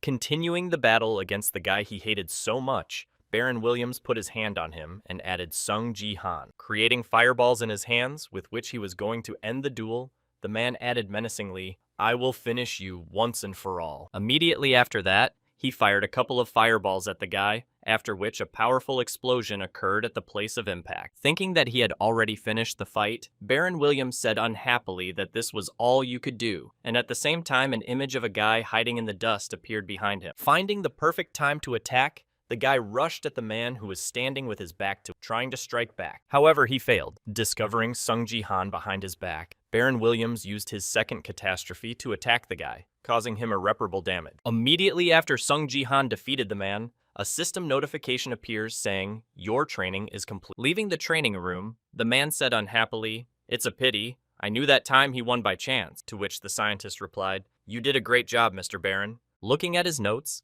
he added a 50% version of Song Ji-han lost without a chance. Next time we'll try the 75% version. Hearing this, the man said angrily, shut up. The next moment, another scientist entered the training room and said, Mr. Baron, the head of the guild would like to see you in his office. Arriving at the leader's room and hearing his proposal for the challenge, Baron angrily said that he would hire him. Continuing to express his dissatisfaction with the man, he added Song Ji-han to the guild and said, are you out of your mind or what? In response to a question from his subject, Robert Gates, the head of the American Leaders Guild, said it was worth it, and you'll agree if you watch his latest broadcast. The next moment, he turned on a recording of Sung Ji-han's broadcast, which showed off additional reinforcements for his guild. Feeling humiliated by the words and suggestion of the guild head, Baron angrily said, you've used your power, you old fogies. As he continued to make a mess in the man's office, he angrily exclaimed, that's an obvious lie. I don't look like I need this crook's help. I'm already the strongest man in the world. Throwing all the things he had picked up in the air to the floor, Baron Williams angrily exclaimed, don't ever mention that scoundrel to me again. Grabbing his head after the noisy guy left his office, the head sighed heavily and then mentally said, I know he develops an inferiority complex when it comes to Sun, but he can't even control his emotions. Immediately after these thoughts, the man began to scroll through other possible options in his head and thoughtfully said that if Baron could not be sent to Jihan, he would have to send him to the GHQ. Recalling another suitable candidate for this mission, he added confidently, then I'd better send her to South Korea. At the same moment, while watching the broadcast of a guy who was advertising his guild, Sophia took a break between training sessions and happily said, wow, to Song Ji-han. Being happy for the guy with all her heart while watching his broadcasts, the girl happily added that he was so cool. Sometime after the broadcast was distributed to the masses, Lee Ha-young, sitting in a cafe, exclaimed to Ji-han that the American guild leaders offered us a large sum of money in exchange for the secret of where we got the buffs for the China Guild, to which he replied cautiously, I told you just in case, but never share them. In response to the warning, the girl exclaimed, what do you take me for? And then joyfully said in her head, I never would have thought that my gift was so big. The next moment, the girl plunged into memories of returning to her guild, Divergent, where the head of the guild spoke to her and said that he only needed your gift. Continuing to give orders to the girl, the head smiled defiantly and added, I'm sure it's just a lie to cover up his personal interest in you, so take this opportunity to try to seduce him. Continuing to talk to the girl, the head of the Divergent Guild added unhappily, it's all the same to our guild and you're of little use to us. After recalling this conversation, the girls said to their new friend Jihan, I will try very hard to be helpful. In response to Lee Hae-young's words, the guy was surprised to hear that you were the one who was suddenly required to only nominally remain the head of the guild, to which she exclaimed, no. Then Sung-ji thought I was going to get rid of the guild when I got the achievements and when the players leveled up. Immediately after her denial, the girl exclaimed, actually, my true dream was to become a guild owner. I was betting in Battle.net to save up money to open one, right? Ga-yoon-no nervously replied, oh, I guess so. Immediately after these words, putting her hand on her chest, the girl added, that's why until I can make my own guild, I will try my best to help your great vessel. Continuing to talk about her future plans, she said, first, we need to open an office, and we can use the common rooms in the Ga-yoon Sword Palace for it. She replied, I'm a bodyguard, not a secretary. After a while, after gathering the candidates in one room to review who could take the position, Lee Hae-young said, thank you all for coming. After looking around the room, she added, I'd like you all to introduce yourselves. Hearing a request from the head of the guild who needed an editor, the first of the candidates, Ju Yoon-ji, nervously said, good morning, my name is Ju Yoon-ji. She began to talk about her experience in this field and said, I've been creating commercials and other promotional videos since high school and majored in this area in college. Hearing this, Lee Ha-young thought it was pretty good. I was in a hurry to find people, but she exceeded my expectations. After listening to the first candidate for the position of a girl, she turned her attention to the man in front of her and said, thank you. Now the next one, your name is quite unique. After reading out this name, the girl said Lee Gim, and hearing his name, the boy jumped up and down and put his hand to his head and said, congratulations. I was counting down to the moment when I could work with Song Ji-han. My name is Lee Gim, bit nice to meet you. Chairman Lee Ha-yeon. I know how to edit, I can do commercials, and anything else you need. I'm a real treasure, Lee Jun-bit. I've respected Mr. Song Ji-han since his very first days as a streamer, and when I heard that, Lee Ha-yeon fell into a stupor and Lim Ga-yoon grabbed her sword. Continuing his presentation, the Golden Ray added, my head is full of ideas about how to make his channel perfect. If you hire me, I will give all of me to the big vessel. Being in a state of shock, she said, thank you, please sit down. And he exclaimed, yes, that's right. And Lee Hae-young thought, I invited him for an interview because he's a famous blogger, but what's wrong with his head? The next moment, the chairman added please next after allowing the third candidate, Kim Gong-woo, spoke. Hello, I am Kim Gong-woo. I have been a video editor in Guild Plus for 4 years, and I am proud to call myself a veteran in Battle.2. If you hire me, I will use my past experience to become a suitable member of your team. Hearing who exactly came to them, Lee Ha-young asked, this guild is quite famous, so why did you come to us? The man replied, the Big Vessel is a new guild, but it's owned by Mr. Sung Ji-han, so it's already known, and continuing to advertise himself as a worthy candidate, the guy added, I'm sure I can improve my abilities in this position. After hearing this, Golden Ray nervously said in his head, my competitor is quite experienced. After listening to the third candidate talk about his skills, Lee Hae-young mentally said he had successfully passed the interview and then said thank you. You have questions for us. After hearing this question from the head of the guild, Kim Gong-woo asked if Mr. Song Ji-han would not participate in the interview. After receiving a question from the third candidate for the position, the girl replied, oh, well, I'm responsible for management here, and I'm sure you're a fan of his as well. To which he said, I see. Having not received what he came for, the guy from Guild Pointy added, then please tell me on which floor of this building he lives. Having received a new question from the last candidate for the position, Lee Ha-young thoughtfully said well. When the second candidate got up from his seat after hearing about the guy's questions about such personal matters, he said, wait, you're still annoying me. Grabbing the guy by the shoulder and pulling him toward him, he said, but it was me who wanted to meet Sung Ji-han the longest, and you may be his fan, but don't try to get into his personal life. Immediately after this action, having heard some noise from the metal falling to the floor, the golden ray said in surprise, not realizing what it was. Lee Goombit looked at the object with a confused look and said, "What is this?" The next moment, grabbing the knife that had fallen out of his pocket, Ju Yunji shouted out, "You vile henchman of Song Jihan! Do you really think you can run the guild in peace after you destroyed the reputation of the King of the Sword?" Grabbing his sword and pushing his lady aside, Ga Yun and the rest of the audience heard where this bastard was. The Sword King could not return, and then thought that he was a fan of the Sword King. Looking at Song Jihan's subjects and pointing his knife at them, the third candidate shouted menacingly, "I will finish you bastards to teach him a lesson." Before he could do anything, a golden ray grabbed him by the collar and threw him back, thus reducing his fervor. When he saw that someone else decided to interfere in his fight with Song Jihan, the guy, rubbing his bruises, said angrily, "You're a little man." Gripping his knife tightly, Ju Yunji got to his feet and swung the weapon, trying to harm the boy, shouting that he wanted to die first, but the latter easily dodged. Immediately after the enemy missed, the guy gave him a straight punch in the jaw, forcing him to sit on his ass again and let go of the cold weapon. The golden ray knocked out the guy, who decided to make a bloody massacre in the recruitment office with just one punch. Seeing what had just happened in Li Young's office, she looked at the rescuer and said in her head, "Stop this guy." Thinking of the man in front of her, she added that he was in the Golden League, but he had downgraded his rank on purpose, and his main theme was to intimidate other players. Just as she was beginning to change her mind about him, she mentally added that he was strange, but his abilities were quite good. Before she could finish, he exclaimed happily, "Wow, that was cool." Taking the phone in his hands and starting to take pictures of himself, the guy exclaimed, "Oh, you need to film this." And I defended Mr. Ji Hana from the terrorist, which will be the title of the video. After that, grabbing the attacker by the collar and shaking him, he added, "Hey, I'm going to start broadcasting now, so don't bother me anymore," he said. As Lee Hae-young continued to watch the events unfold, she told Ga Young in a menacingly stern tone to call the police, to which she replied, embarrassed, "Okay now." After a while, when she arrived at Sung Ji-han's house, she told him everything that had happened and heard him say in an angry voice that he had come for me and not Sia. What a rascal. Then Lee Ha-young, trying to calm the guy down, nervously said, "It's okay, we'll fix it." Picking up the phone and exhaling heavily, the guy said, "I'm sorry, we need to strengthen security. We'll have to look for another installer." To which the girl confidently replied, "No, we don't need to." Recalling the Golden Spear, who was among those who wanted to take over, Lee Ha-young confidently added, "There was a good candidate, and I have already contacted." At the same time, the guy was still nervous, chewing on his nails. He got up from his chair and exclaimed in confusion, "When will the results come?" At that moment, a day had passed since the interview. Starting to shed tears and praise himself, the guy mentally said to himself, "They won't say no.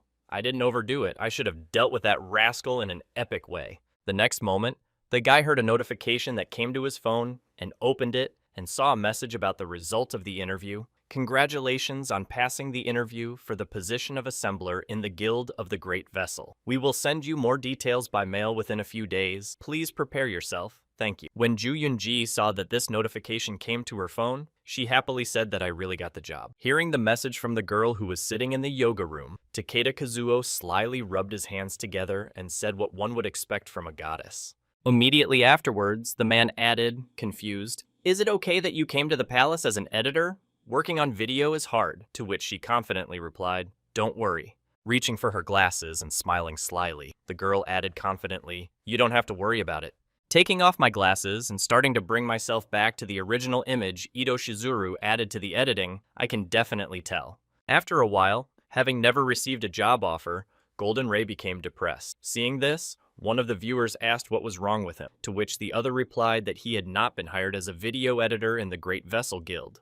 The next moment, the boy just sighed heavily and exclaimed, "Why did they refuse me? I demonstrated my loyalty to Mr. Jihan and also revealed the spy of the Sword King fans and defeated him. It was perfect." The next moment, you donated 10,000 points of equipment to the guy and wrote in a comment under him, "Why don't you ask to be a bodyguard?" So you have many more stories. Having received one interesting piece of advice from his fantasy, the boy clenched his hand into a fist and said happily, which must have been anxious for him because of his worries that other killers might come after him. Immediately after these words, having imagined what a glorious warrior he was, the guy confidently exclaimed, "I decided to try to become his bodyguard." In an instant, stopping the dreams of his favorite streamer who was hugging a pillow and imagining that it was Song Ji-han, he added another 10,000 points of equipment and said, "Hey, your Ji-han is in the game now. After receiving the message that Songji started the live broadcast, all the viewers of the Golden Ray began to write that when he started to go watch it,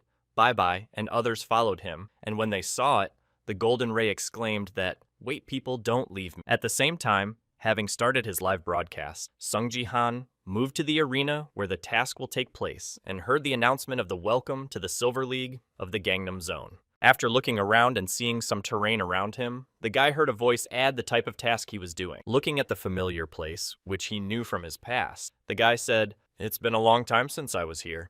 When she heard what her friend Lim Ga-yoon had just said, she was surprised, saying, "What are you talking about? You're here for the first time?" After a girl appeared next to the boy, Sung Ji-han turned to face her, and they had to work in pairs as they teamed up to make the task easier to complete. Or, to be more precise, they were ordered to do so by Lee Hae-young, who emphasized that you both will play together so that we can increase our audience reach and raise your level. Trying to somehow justify himself to the girl after he had blurted out without thinking, Sung-ji smiled happily and said, "I've seen this map on streams, but it's new to me." Continuing to create the perfect image of a newcomer, the guy stretched out his hand to the girl and said, "I'm looking forward to working with you. This is our second time." Stretching out her hand in response and shaking the guy's hand, the girl said just that, and then mentally said it, and the person I had been avoiding the most noticed. Seeing that there were other players joining them in this competition, Ji-han said, "Wow, it seems the other team members had arrived at that moment." Ga-yoon added in her mind, "I'll just use this opportunity to practice." When the Divergent Guild's advancement training squad showed up at its original location, one of the members was surprised to hear that Ga-yoon was really you. Seeing who exactly had arrived as team members, Ji-han, paying attention to the girl's reaction, said in surprise, "Wow, there are a lot of people from the Divergent in our team." The next moment, approaching her former fellow guildmate, a girl from the arriving squad asked Ga-yoon in surprise, "I heard you were invited to the Great Vessel Guild," and the archer said, "Hello," to which he returned the greeting. Continuing to talk happily with the former member of her guild, the girl asked, "Well, how are you doing there? Do you like it in the Great Vessel? You didn't leave us forever, but when are you going to return?" At the same time, looking at the distraught girl, the mage behind him said to Ga-yoon, "She's as beautiful as ever. It's only been a few days since she left, and I've already suffered terribly." Imagining him helping a girl with whom a boy in love added in my head, I wanted to teach her everything when she got to the Silver League. At the same time as the boy was imagining wet dreams in his head, the girl felt an unpleasant chill on her body and confusedly said in her head why I suddenly had goosebumps. After completing his wet desires, the wizard from the Divergent Guild squad looked at the boy and angrily said in his head, "My Ga-yoon left the guild because of that bastard." The next moment, deciding to find out more information from her comrades, she asked Ga-yoon and Ji-han, "Is this your first time on a mission?" And with a kind of admiration, she asked them to explain how everything works here, and they replied, "Let's just do it briefly." When asked for an explanation, the girl pictured a picture in her head and said, 10 players take part in the game, divided into 2 teams, the camps of angels and demons, and it's a 5-on-5 group battle. Imagining an approximate map of the area in her head, she added, "The left side of the map is called the top line, the middle center line, and the right side, the bottom line." Continuing to explain the basic rules of this mode, the girl added the team that will be the first to destroy the base of its opponent win. Immediately after, she added that it is also important to note that outside the main lines, there is a forest, and players can get a variety of power-ups by destroying monsters in the forest. After hearing Ji-han's explanation, he mentally said, "This time, we are on the side of the demon," and then raised his hand and asked if anyone from our team was going to go to the forest. Hearing the question, Archer answered awkwardly, "It looks like you don't know much if this is your first time here." And then the girl nervously added that the monsters in the forest had at least a 65th level, so it was unlikely that the pair of these players would succeed. Hearing the answer in a nervous voice from his comrades, Ji-han was surprised to hear that really, I thought our team would be able to handle the upper level of the Silver League. Trying to somehow show his dominance over Sung Jin, the magician confidently said, "You're a beginner, so you don't understand Ji-han on this task. Don't worry about anything. Just do what we tell you." The next moment, turning his gaze to his teammates, the guy added, "I'll give you some advice. You two will go to the bot," to which they replied, okay." After sending his comrades to the task, the wizard looked at his competitor and mentally said to Sun Ji-han, "You may be famous lately, but you are still an ordinary beginner," and then said, "Let's go." Heading to the mobs to give some introductory instructions, the guy mentally added, "Trying to do more than necessary in a group game will only get you in the way of ours, so I'll take this chance to show Ga-yoon how cool I am." Approaching the opponents, the magician said, "See those little guys? They're the creeps. Their attack style is very simple, but it's hard for the Silver League players to beat them, so work together to win. If you die, you'll be reborn, but we'll lose, so don't rush." The next moment, adjusting his glasses, the boy added, trying to impress, and before he could finish, Sungji interrupted him, saying that it sounded quite simple. Activating his shadow hand skill, the guy mentally confidently said, warming up before the battle. In short, you need to fight without allowing death correctly. Asking his friend a question, Sung Ji-han walked forward, and when he saw this, the guy exclaimed in confusion, "What are you talking about?" The next moment, as he approached the enemies at the right distance, An Ji-han stretched out his hand in front of him and prepared to use shadow magic. Preparing to use his new weapon, the guy mentally said, "I've never used a dark spirit in BattleNet before. I wonder how effective it is." Appearing at the summons of the boy who summoned her, the Shadow Queen drew her sword and began to fight. Then Ji-han thought this was not even close to the level of the Shadow Queen. As he continued to lead his subjects, who destroyed all the enemies that approached him, he added in his mind that he was fighting against the little creep. Having destroyed a certain number of enemies, they still continued to attack them in a crowd of several people, but the Queen of Shadows easily dealt with them. Every time the enemies came within range, Sung Ji-han's subject would slaughter everyone within her reach. After Sung Ji-han had dealt with all the enemies blocking their way, Ga-yoon said, "I think we can move on now," to which the magician nervously replied. After some time of confronting the monsters, Sung Ji-han received a system notification that said, "You have destroyed 50 creeps. The demon rewards you with a blessing. All your characteristics will be increased by 20%. When he saw how much he had been reinforced after hunting mobs, the guy was surprised to say in his head that with this kind of reinforcement, I could go to the forest by myself. The next moment, he opened his status window and looked at his own settings and asked Ga-young what was wrong. After the girl responded to his words, the guy said, "I'll be back soon. Give me 10 minutes." And she asked him confusedly where he was going. Then, stopping in his tracks and turning to the girl, Sung Ji-han pointed behind him and said, "I'll go raise the level myself." Seeing him rush into the forest, despite the fact that it was quite dangerous, the girl exclaimed that she was waiting for Sung Ji-han. Trying to somehow catch up with her friend, the girl, not paying attention to the fact that she was attacked from the net, exclaimed, following him, "You can't just leave." The next moment, a couple of attackers from the enemy team, who had hit the barrier after their sudden attack had failed, said in their heads that they were mages. And now let's fast forward 5 minutes to this moment. As the wizard walked away from the newcomers who had ruined his plans, he thought, "What a petty, arrogant bastard." Continuing to mentally curse Sung Ji-han so that no one would know, the guy mentally added, "All my plans were ruined because of him. I wanted to show Ga-yoon my coolness, TBH." Immediately after stopping on the spot and imagining the map of the player's placement, he mentally added, "What's the point of me going to the mid? Ga-yoon and I will just stay in the top, and Sung Ji-han will go to the mid." Immediately afterwards, the guy quickly headed back to his friend and said, "I'm a genius. If he doesn't listen to me, then let him play by himself," and then exclaimed, "Wait, I have Ga-yoon Yi."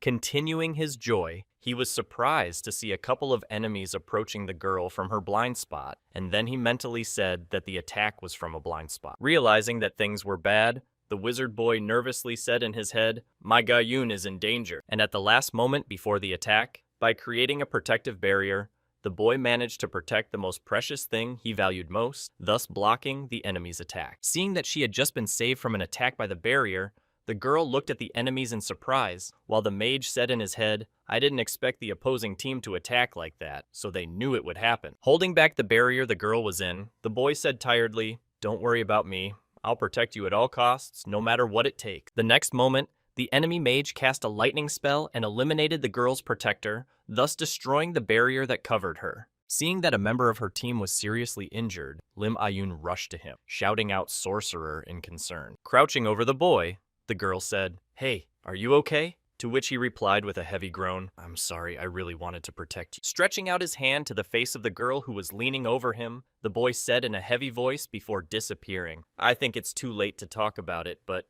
Smiling happily and shedding a tear, he added, "I still have to say it. I really like you, Ga-yoon." Seeing the strange scene that had just taken place before their eyes, one of the attackers mentally said he would revive in 1 minute, and then asked what was wrong with him, and he replied, "I have no idea." The next moment, throwing the sword from his shoulder, the warrior said, "If we are done admiring, then we can continue." After which the mage added, "Don't relax just because there are 2 of us against 1. It's Lim Ga-yoon. She is the Eastern Star of the Divergent Guild. At the same moment, she looked at her opponents and said irritably in her head, "Where did that bastard Sun Ji-han go? The game is a team game, so he should have played with his friends." Immediately after expressing her dissatisfaction, the girl noticed the effect of the shadows around her and said in surprise, but now she didn't understand. At the same time, having left support for his ally, Song Ji-han met the first of the enemies he would have to fight in the forest. This monster was a two-headed wolf, a rather strange creature, but no less terrifying and dangerous. This type of monster was the most common one encountered in the forest. When it attacked the boy, it tried to eat him immediately, but he caught its teeth and tried to hold his jaw. The height of this monster is about 3 meters, and its jaws are powerful enough to crush a skull. Continuing the fight, Sun-gi tried to stand still while pushing against the monster. Having pressed his opponent, the guy picked him up and threw him to the ground, inflicting the first blow of this monster, which can be found in the forest, but usually. To defeat him, at least 3 silver players are needed, but at the moment, Sung Ji-han has been holding him off perfectly well without too much help. After some time of fighting with the monster, the guy took a pose and said, "Oh shit, you scared me with your jump." A few seconds later, the two-headed wolf used his jump again, but this time, Ji-han dodged the attack and used shadow art to strike back with his shadow sword. After the counterattack was over, the guy looked at his hand, which held his weapon, and said, "That sword is pretty good."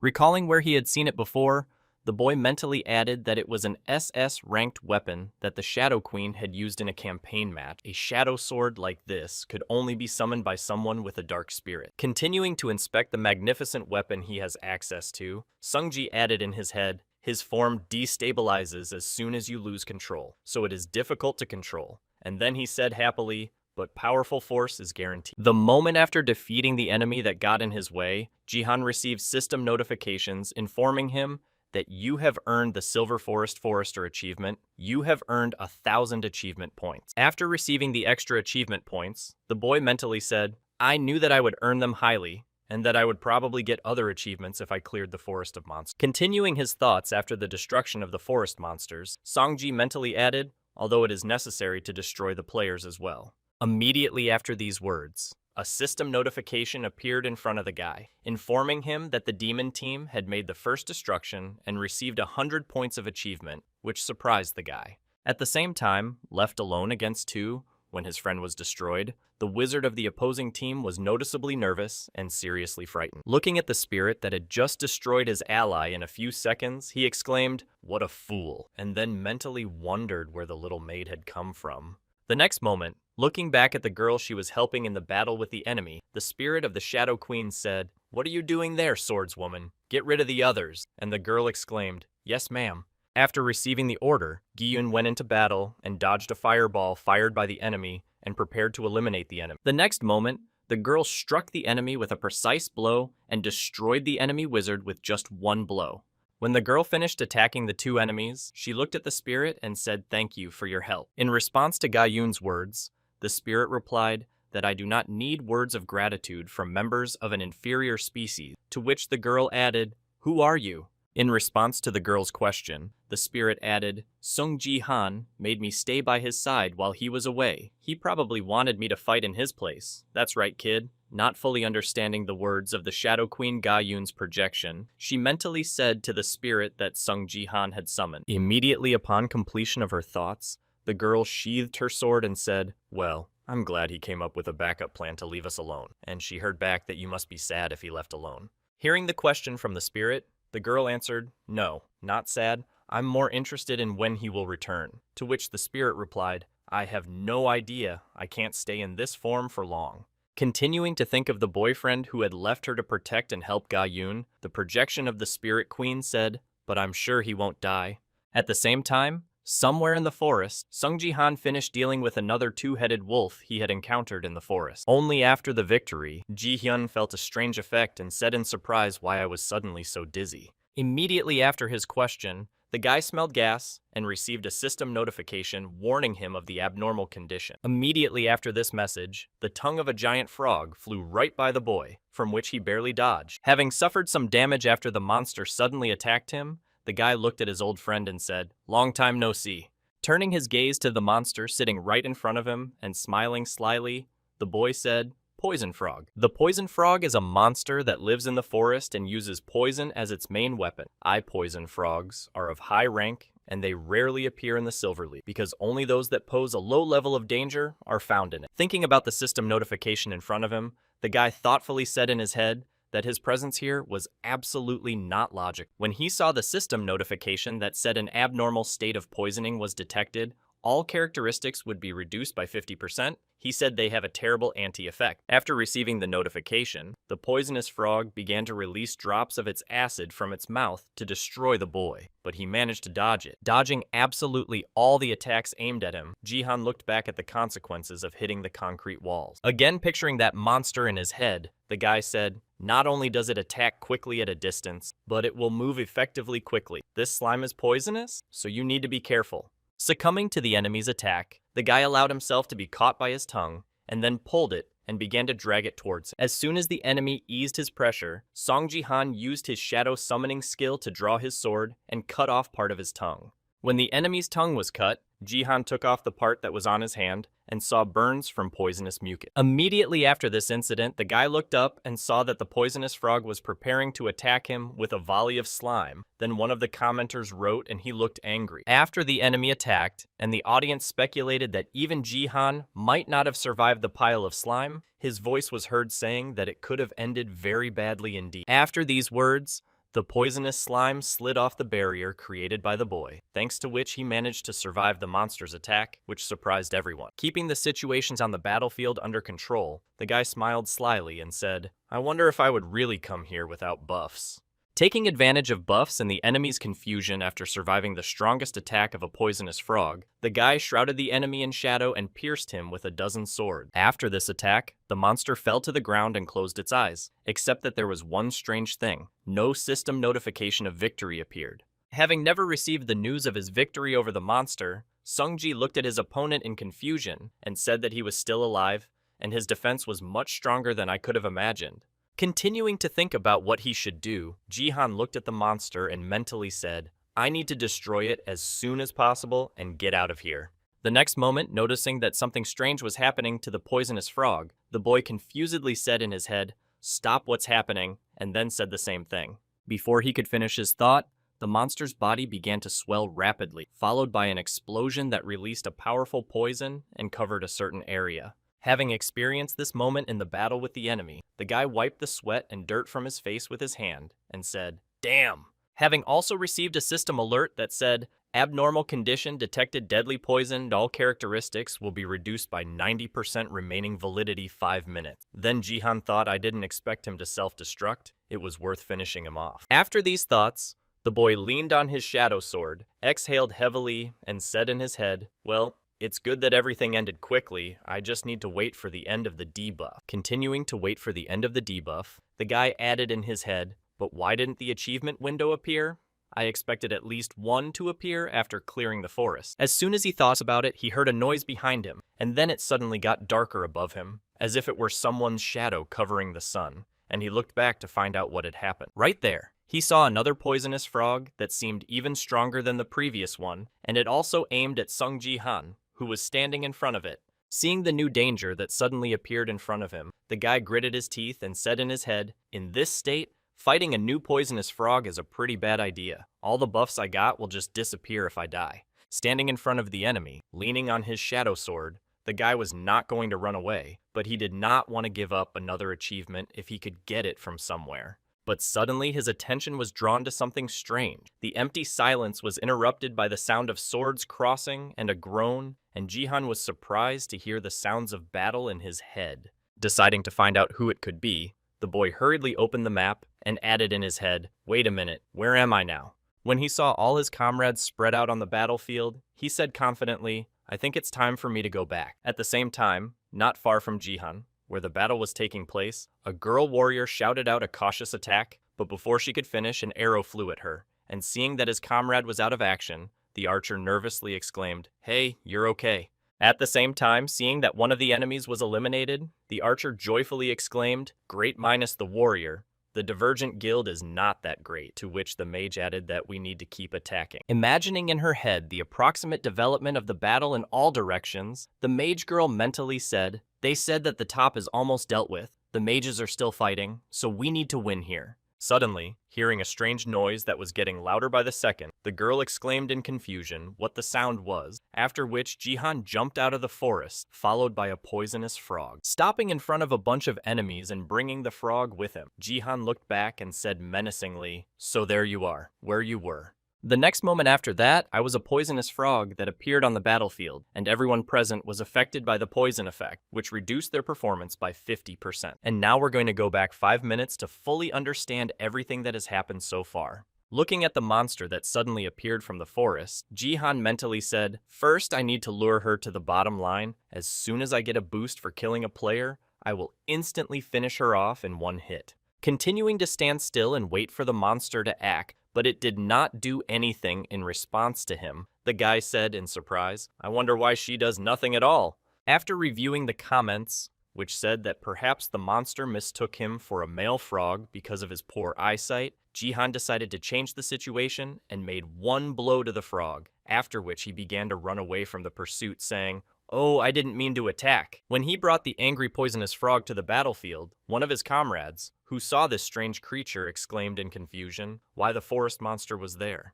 The next moment, a couple of enemies who had succumbed to the negative effects of the poisoning began to cough up blood, their condition deteriorating with each passing second, standing in front of a monster that was releasing its venom all around him, despite the enemies who had already fallen to their feet, moaning heavily. "I can't breathe." Jihan did not care about the poison. Trying to shield his hands from the toxic smoke emitted by the frog, one of the players put his hand over his nose and said that he was out of his mind. Why the hell did they have to drag this creature here at all? After a few seconds, seeing that the enemies had already reached the condition, Song Ji-han grabbed his shadow sword and attacked the enemy, exclaiming, "Sorry people, but I have to finish you off." After eliminating a couple of enemies, exactly 5 minutes had passed when Jihan received a system notification informing him that the abnormal poisoning state had been removed. However, it wasn't long after that the guy received another notification that said, "Double destruction. Your stats have increased." Seeing this, Jihan smiled slyly and said,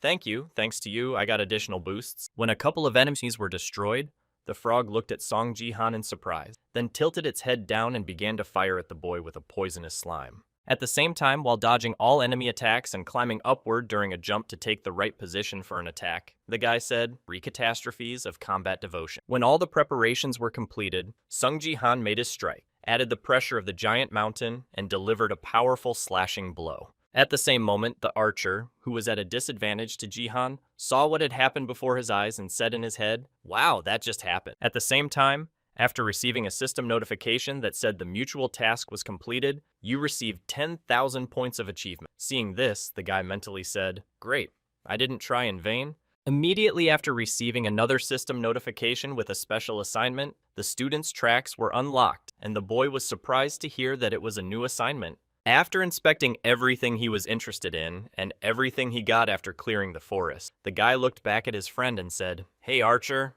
When he noticed him, the guy said, "I'm not really aware of the situation because I was in the forest. What's the situation now?" To which he replied, "Well, Ga-yun demolished most of the top in copper, but we were losing in the bot but you saved us." The next moment, looking at the creeps guarding the enemy base, the archer added, "We just need to get rid of these henchmen, and then the advantage will be on our side." Hearing that there was only one problem left, Song Ji-han pointed his sword in the direction of the enemies and confidently said, "Well then, let's deal with them." Meanwhile, in the center line in front of the Angel Team's tower, the Demon Team's magician continued to flee from the attacks of the tower itself, which was defending itself against the enemy. After some time of being unable to cast spells and strike at the enemy, the sorcerer exclaimed, "Hey, stop hiding behind the tower like a coward and come out and fight like a man." To which he replied, "Of course you're crazy if you're jealous and go stand by your tower." And having succeeded in his provocation, the magician looked at the enemy tower and said in his head, "I just need to demolish it. There is no one to distract him, so we are not moving." The next moment,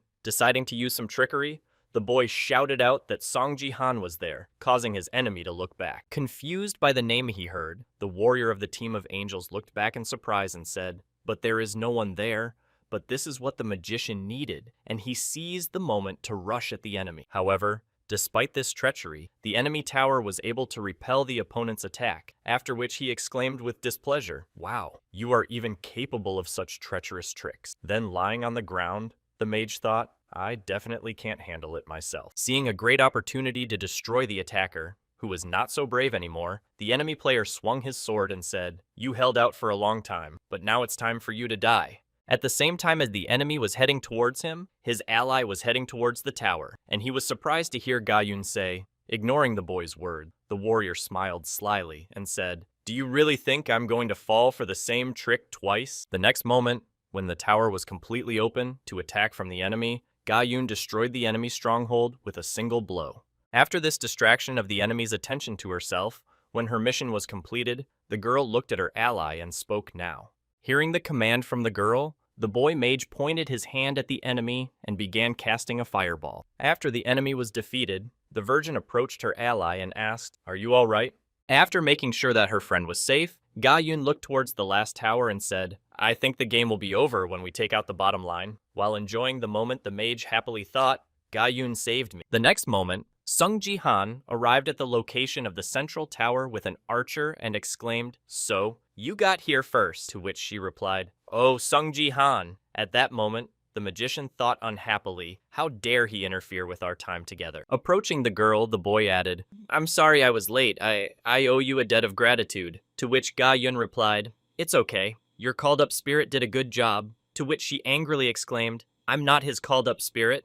After this conversation, turning his head back to the place of rebirth, Sung-ji thoughtfully said that it looks like the Angels team doesn't even seem to be leaving the place of rebirth, to which Ga-young replied that it was fine, just destroy the last tower. After hearing that there was one last tower left, Ji-han spoke clearly. The next moment, turning his gaze to the girl, the boy said, "Then let's do it. You do it." To which Ga-yun replied confusedly that I should do it. Realizing the plan of the guy who decided to do something crazy, Lim Ga-yun exclaimed in confusion, "Sung Ji-han, you're coming over."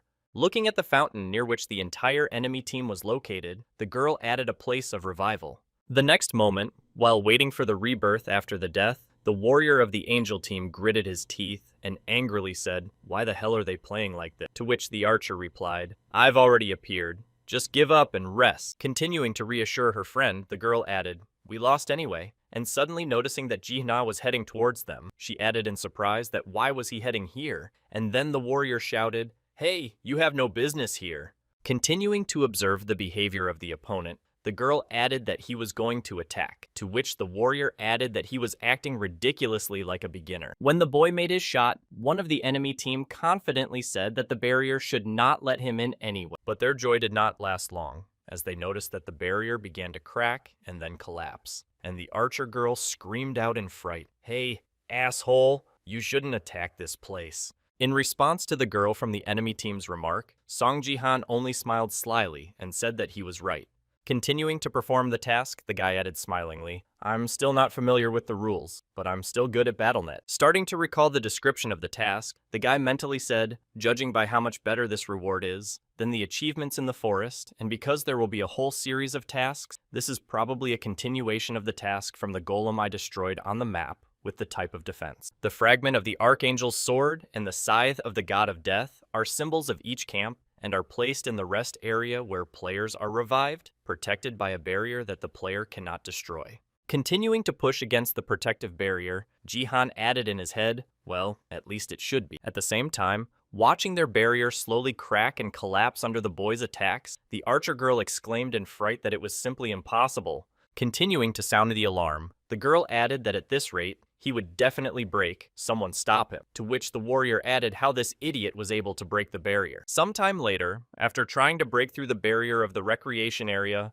an archangel appeared in front of Ji-han and forced him to stop.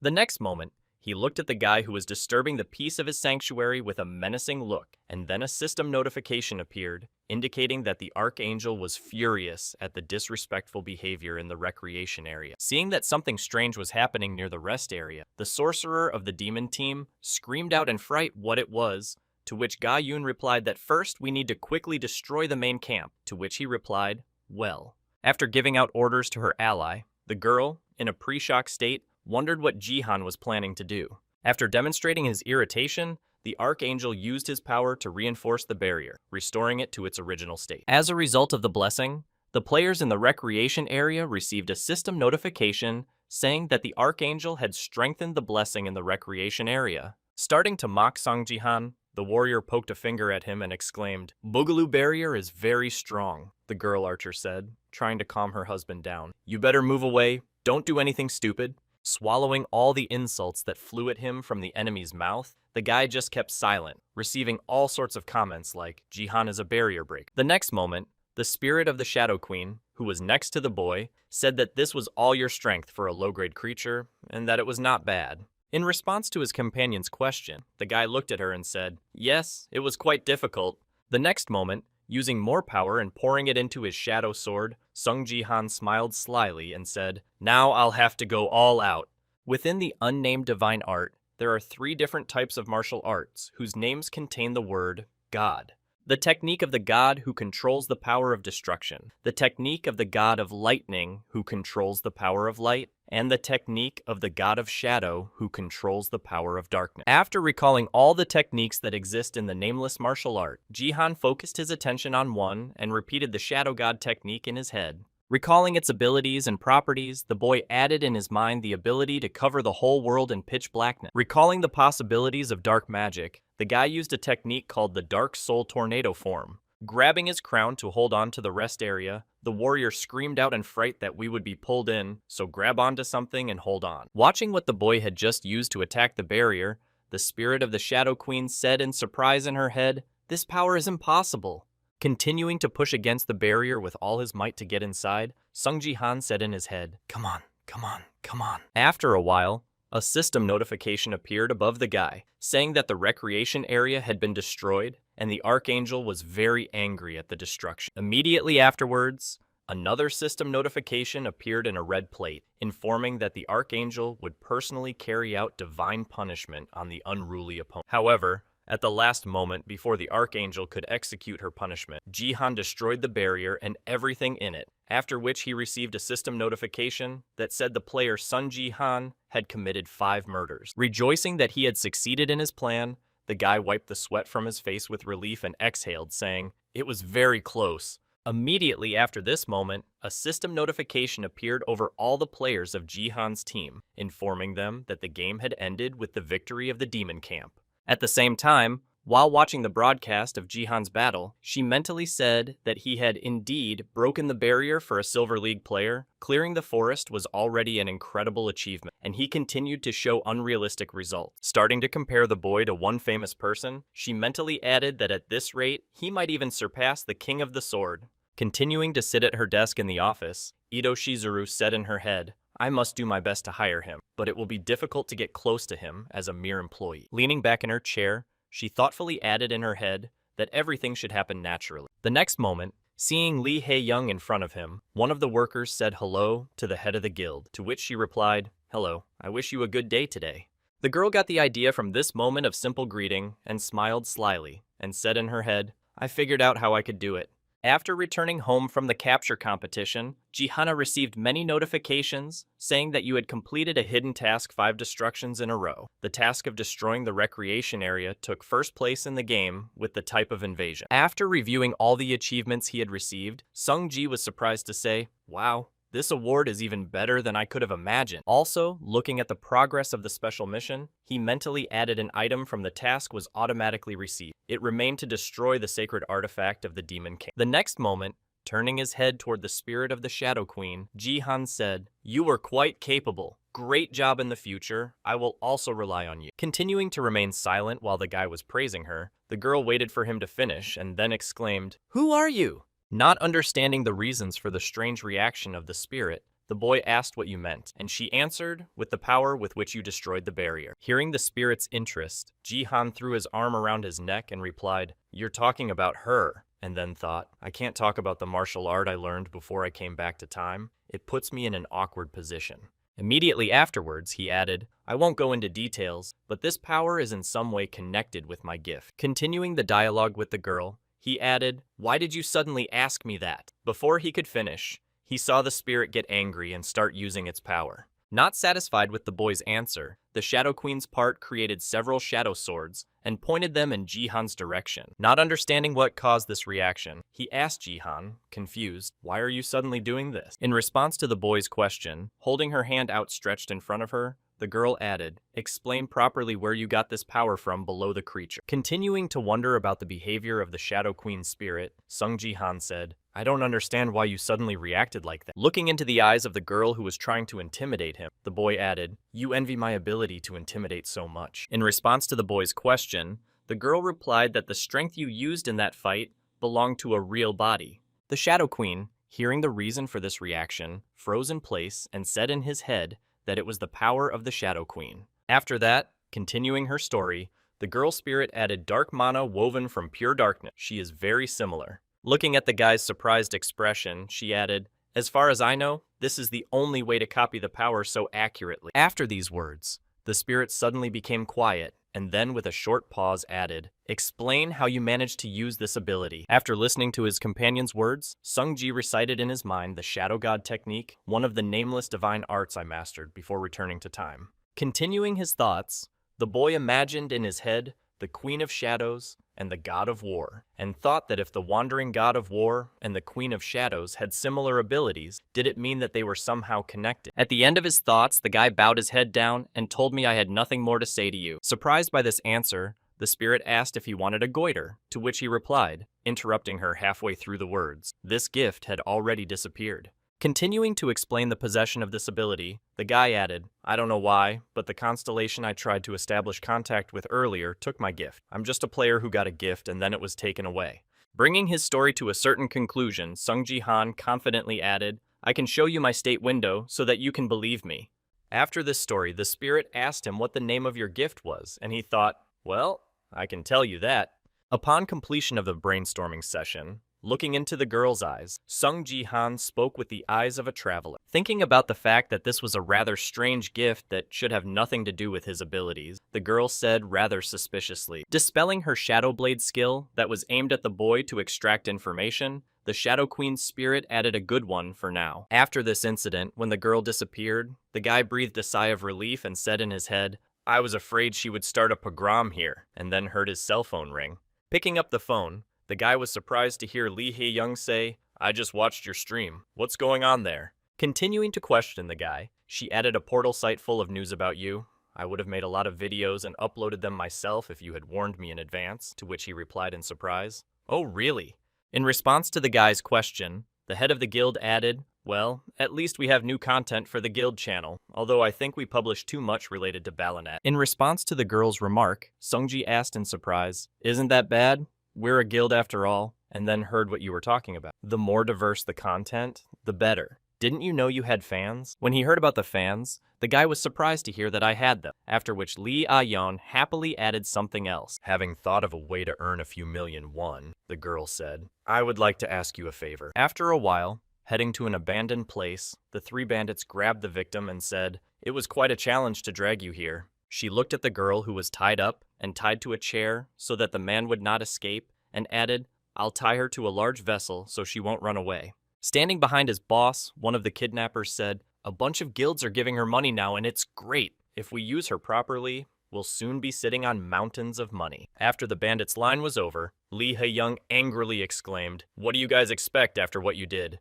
You are very much mistaken if you think that I will want to cooperate with you. I did not become the head of the guild to help people like you," to which the leader of the bandits replied, "Boogaloo, scream as long as you can." Immediately after these words, the girl exclaimed in displeasure, "You're pretending to be cool, but you're nothing. Why do you need glasses if it's dark outside, you bald abomination?" Offended by the girl's words, the leader went back to cry, and one of his subjects consoled him, while the third kidnapper shouted out in displeasure, "Shut up! The commander is not bald, he just shaves." Continuing to threaten the girl, the kidnapper added, "If you think that someone will come to rescue you, you can give up hope." Circling the place where they were, the criminal added that it was an abandoned building not even marked on the maps, and I tried to fool the jeepney. Smiling ominously as he hovered over the girl, he added, "You can relax if you don't want to." And then a voice behind him said, "There you are." After someone's new voice was heard in the midst of the place, everyone turned their attention to the person who had arrived at this abandoned place. When they saw the guy who managed to find them, a bunch of bandits screamed out that Ji-sung Ji-han. Pulling a pistol out of his pocket and pointing it at the boy, the leader of the bandits shouted at Sung Ji-han, "Where the hell is he from? Shoot him."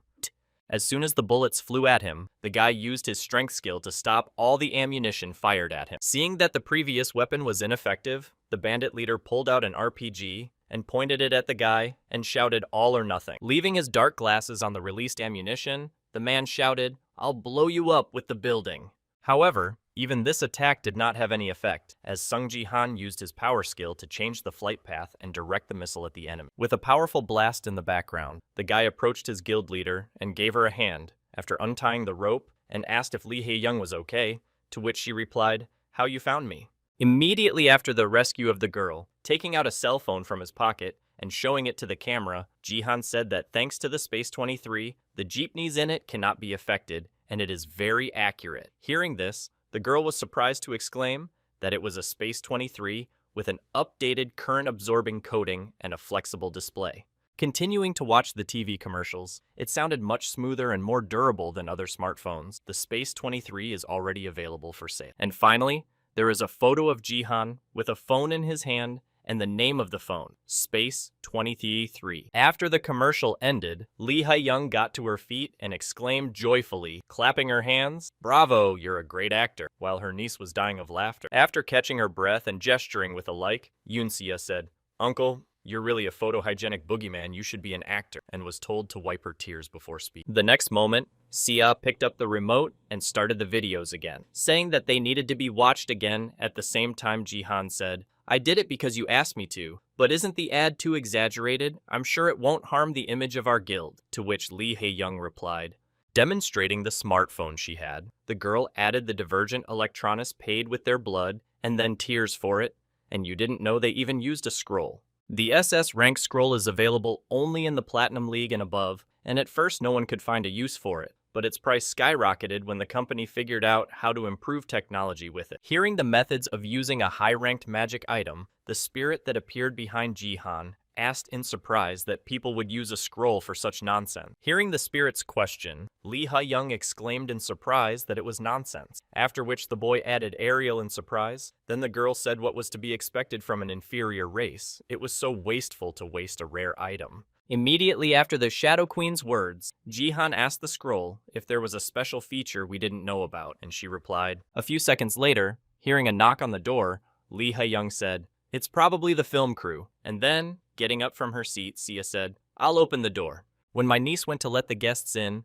Ji-han asked what we were filming today, and the head replied that we were training, so I thought I would make some videos of everyone training in the Sword Palace. Immediately after this message, the girl looked back at the door, behind which footsteps could already be heard, and added something to the story. Showing the 3 people who came to help with the filming, she added that today, we will be helped by a team of editors from the Divergent Guild. Raising her head and looking into the eyes of the protagonist of this video, the girl said, "I welcome you, Sung Ji-han." Using her magic of seduction on the target she had been trying to reach for so long, the video editor added, "I Ju Yoon-ji from the Divergent Guild's editorial team was happy to meet." When he heard who had come to the rescue, Song-ji asked if we needed a team of editors for the shoot, to which Lee Ha-yeon replied, "Well, actually." Starting to bow in front of the guy, the girl said, "I asked for it. I'm your fan. I really wanted to meet you in person, so I convinced Ms. Lee Ha-young." Immediately after greeting the guy, the girl reached out her hand to him, smiling sweetly, and said, "Can I shake your hand?"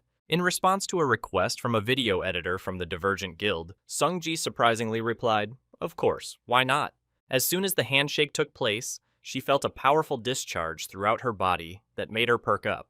After letting go of the guy's hand, she received a system notification that said, "You do not have enough authority to get closer to this goal." She continued to hold hands with the boy and looked at the notification that appeared in front of her, and she was in some shock. Suddenly releasing her hand after Lee Ha-young's clap, everyone heard her say, "Well, let's go to the gym."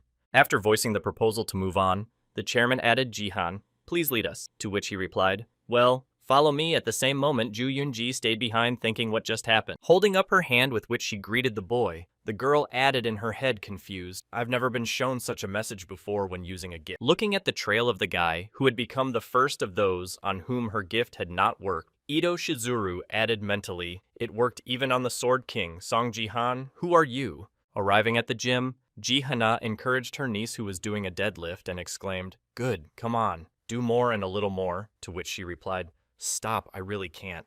While walking around the gym with a microphone, Lee Ha-yeon asked if you saw her muscles, and a commentator wrote what kind of physique she had. Holding out the microphone to the coach who was supervising the training, the girl asked Jihan what kind of training it was. After receiving the question, the camera panned to Yoon Sia, after which he replied, Sia was trying to improve his stability characteristics. Then the chairman asked him again. Then the guy confidently answered that this is a rare characteristic that can be obtained by reaching the maximum health of the 10th level. It doubles the effectiveness of health points. Hearing about the extra stat, the girl was surprised and said, wow, the effect is really not simple and good, but I've never heard of the characteristic of resistance. Then Jihan said there is an additional condition that you need to get it within the first 100 days after awakening, which is difficult to do. Immediately after that, the guy looked into the lens and added, I'm absolutely sure that Sia is a great addition to our guild and a great asset. Putting his hand on the girl's head, my ardent assistant added, smiling ominously at the girl's treatment, after which she exclaimed, just finish me off. Continuing to complain about the hellish training, the girl exclaimed tiredly that it was real torture, after which Jihan said you will not die Sia. The next moment, Lee Ha-young looked at the script and asked, Eom-sung Jihan, can you show us how your training goes? Hearing the request, the guy stepped forward and said, then let's go to my personal gym. Hearing this, the girl happily exclaimed, wow, cool. Seeing the empty training room, Hae-young was surprised to hear that there was nothing here. But then the guy climbed into the arena and said, I don't need any equipment. After climbing into the arena, the boy summoned his spirit, the Shadow Queen, and spoke to Ariel. Hearing her name, the girl asked him what was wrong, and he said, do you want to repeat it again? And she replied, attack with all your might. When the girl heard that he wanted to fight again, she created shadow blades and pointed them at the boy, and the impolite man said, gathering all her strength, she added that this time she would better prepare herself, as there would be no pardons like the previous time. The next moment, a battle began in the arena, with Ariel on the offensive, and Sung Ji-han dodging attacks and closing the distance. At the last moment, when he had almost reached the girl, she created 3 blades that burst out of the ground right in front of him. However, at the last moment, the guy managed to react and block his opponent's unexpected attack. At the last moment, as he approached the girl, he stuck a heart sticker on her forehead, signaling his victory. After sticking a heart sticker on the forehead of the Shadow Queen's spirit, the boy took his hand away, and at the same time, the girl herself began to feel noticeably embarrassed and nervous. The next moment, angry at the guy's actions, Ariel angrily shouted tactless, and Ji-hyun answered her, which was pretty close. Immediately after a short dialogue, one of the film crew asked in surprise that this was all he heard from the guy. After receiving an answer from Jihan, Lee Za-yeon asked awkwardly, how else do you train? We didn't have time to see anything. And then Ariel said with a heavy sigh, which was to be expected from lower beings, they have terrible dynamic vision. As she continued to stand at the door and watch Jihan from afar, Ju Yoon-ji mentally said, I just can't believe it. Watching the dialogue between the spirit and the boy, she mentally added that the attack was aimed at his blind spot, but he used his strength at the very last moment to block it as best he could. Reaching into her purse to take out the magical object, she mentally added, I took the scroll with me just in case. Looking down at her purse, where the rare artifact was, the girl added in her head, and most likely I will definitely need it. The next moment, Ju Yoon-ji gathered some courage and said to Jihan, I think I need to set up a microphone. Let me do it. In response to the girl's request, the guy leaned over to her and said so well at that moment, attaching the device, and said 1 second, wait a second. Attaching the microphone to the boy's clothes, the girl began to use her gift to promote the boy's gift of Ito Shizuru's incomparable beauty. This skill allows the girl to seduce others and control their minds, and the gift falls under the category of supportive, just like in the case of Lee Ha-yeon's upbringing. And the scroll that was in the girl's purse, which she also brought with her for a reason, turned out to be quite useful in her case. As he approached the boy and used the skill,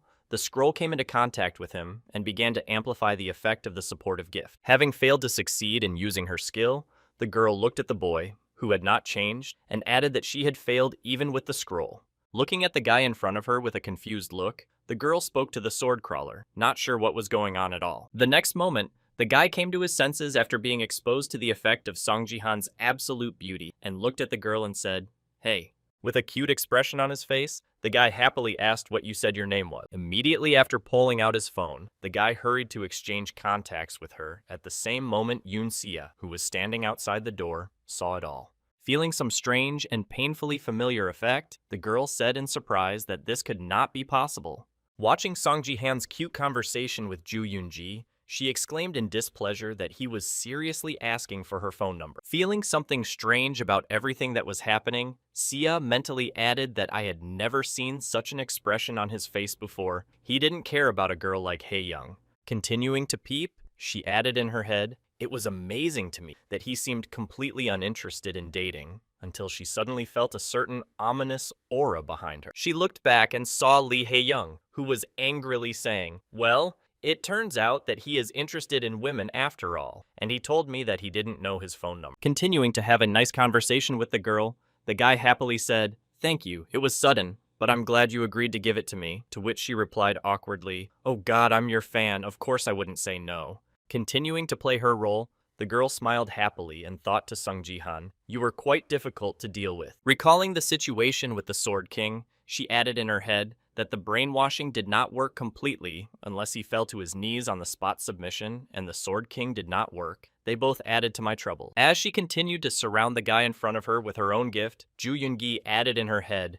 that she needed to find a completely different approach for him. Sometime after the filming was over, Ji-han put on his evening suit, and before leaving the house, he heard his niece's maiden voice asking his uncle what to make of it. Following in his footsteps, the girl added, I've never seen you in a suit before, and you're dating a girl from the editorial team. In response to his niece's question, the boy looked back and said, see ya today.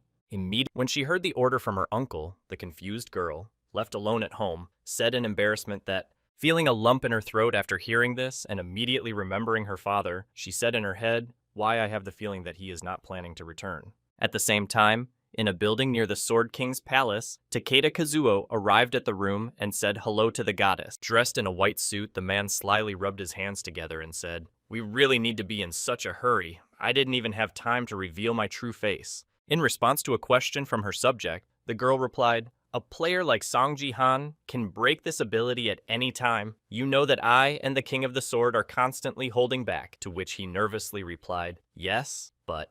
Continuing to insist that there was no need to worry so much, the man said, you even used a scroll. I'm sure you didn't. And then he was interrupted by a man saying something else. Taking off her glasses, Ito Shizuru said to her husband in a stern tone of voice, stop worrying and stick to our plan. The next moment, remembering the help of a certain creature that was nearby for reassurance, the girl added, even if something goes wrong, the shadow will help us. A few minutes later, there was a knock at the door, after which Sung Ji-han came in, happily saying he was sorry for being a little late. Ju Yoon-ji. Raising his head a little higher, the guy said, you've been waiting for me for a long time. Before he could finish, he noticed a familiar face that made him interrupt. Looking at the man standing in front of him, the boy was surprised to hear that Takeda was Takeda, and after hearing his name, the man threw his arm around his neck and hesitated. Not understanding why this meeting with this man suddenly took place in the same room, the guy confusedly said, why are you here? To which the man replied, well, I'm Sun-san. The next moment, the girl intervened in the men's conversation and said, you don't have to pay attention to him, Ji-han. Folding her arms in front of her and taking off her glasses that were on the table, the girl said, smiling happily, he came to help me with my work. Rising from her seat and walking over to Takeda, she smiled slyly and added, that's exactly how my job is to take you to Japan. Immediately after these words, the girl exclaimed, Takeda, hearing the signal, the man reached into his inner pocket and spoke precisely. Pulling out a scroll to reinforce his gift, the manager of the Japanese Self-Defense Forces exclaimed, let's share our emotions. Looking at the man who was doing his job of subduing the boy's emotions, the girl mentally said, Takeda's gift is useless in battle, but it's just perfect with mine. Recalling its principle of operation, Ju Yoon-gi mentally said, the gift of division allows you to share emotions with the target. When combined with an aphrodisiac scroll, the target has no choice but to obey me. As she continued to watch the effect of her friend's gift approaching the boyfriend, Ju Yoon-ji confidently said in her head, now it's definitely over for Sung Ji-han. The next moment, when he dropped the scroll from his hands and saw that it suddenly burst into flame, Takeda Kazuo exclaimed in confusion that why the scroll was an aphrodisiac all of a sudden. After he destroyed the scroll to enhance the effect, Sung Ji-han smiled slyly and said, I've always wondered why so many people chose to be with you. Using his characterization of strength, the guy smiled ominously and added, but I couldn't even imagine something like this, Ito Shizuru. Seeing that the boy was doing as he pleased, Ju Yoon-ji was frightened and said in her head that brainwashing had not worked on him. Gathering her strength, the girl looked at him with a nervous look and asked him what you were pretending from the very beginning, and then added in her head that he even knew who I was, which was bad. Looking at the frightened girl who asked him the question, the guy smiled slyly and said, "Maybe, but am I obliged to satisfy your curiosity?" The next moment, Sung Ji-han abruptly moved to approach the girl and added, "The only thing that matters is that your ability doesn't work on me at all." Looking into the girl's eyes from a distance of a few centimeters with a murderous look, the boy said menacingly, "I don't want to make a lot of noise here, so you better be quiet." Sighing heavily after hearing the threat, Ju Yun-ji said, "It's all my fault. I should have looked at you longer before trying." Seeing that the situation was tense, the shadow that had been hiding in the next room came to its position, and Ito Shizuru summoned up the courage to reply, "You know."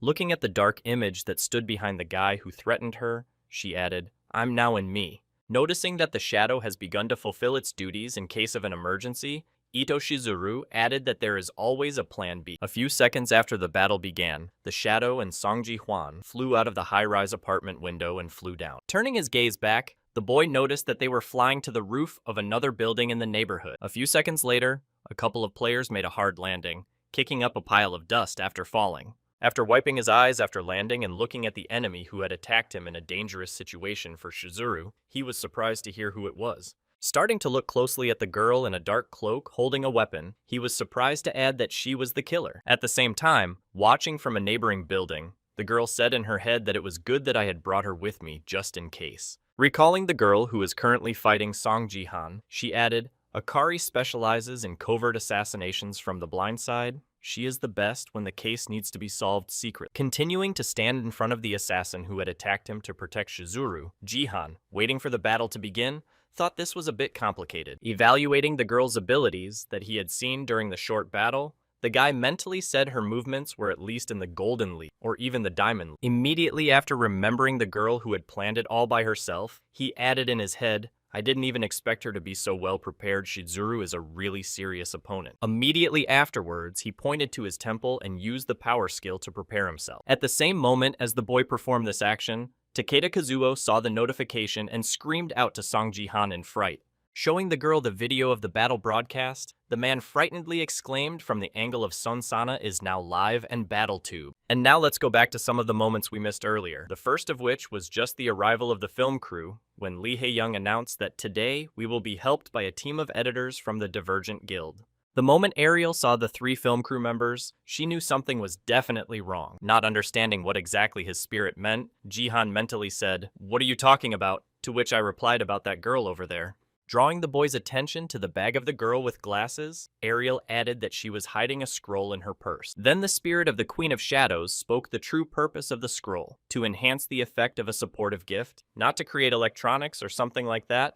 I don't know why she needs it, but it's suspicious that she has such a rare gift. Alerting her master's attention, Ariel looked again at the girl who looked rather strange and added, "Don't let your guard down, especially around her." After some time of filming, tired of the intense schedule, Song Ji-han said, "Let's take a break and continue a little later."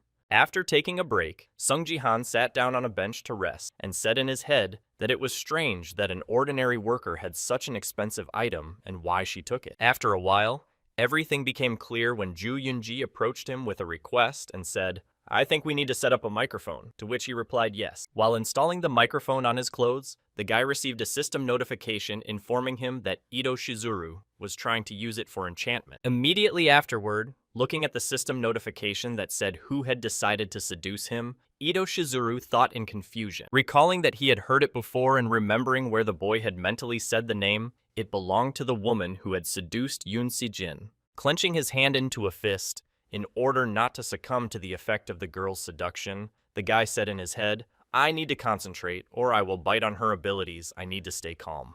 The next moment, he applied his technique called the Nameless Divine Art of Mind technique to gain control of his consciousness. Using the effect of the guy's aura, the effect of seducing the girl was dissipated by creating the effect of the mind, which did not allow him to submit to the girl. Immediately after rejecting the girl's insidious tactics to seduce him, Song Ji-han looked down and said, "It Shizuru?" in his head. Feeling some tension in the situation, he thought, how did she get here if the King of the Sword is not around? I want to reveal her right now. But given that she is so well disguised, it will hardly be easy. Immediately after completing his thoughts and making a decision, the guy said in his head, "Well, in that case," and then added, "Hey, Having made a great plan of action for himself, the guy said in his head, "Then I'll pretend to succumb to her charms," and then smiled happily and said, "I'm going to say your name, as you said."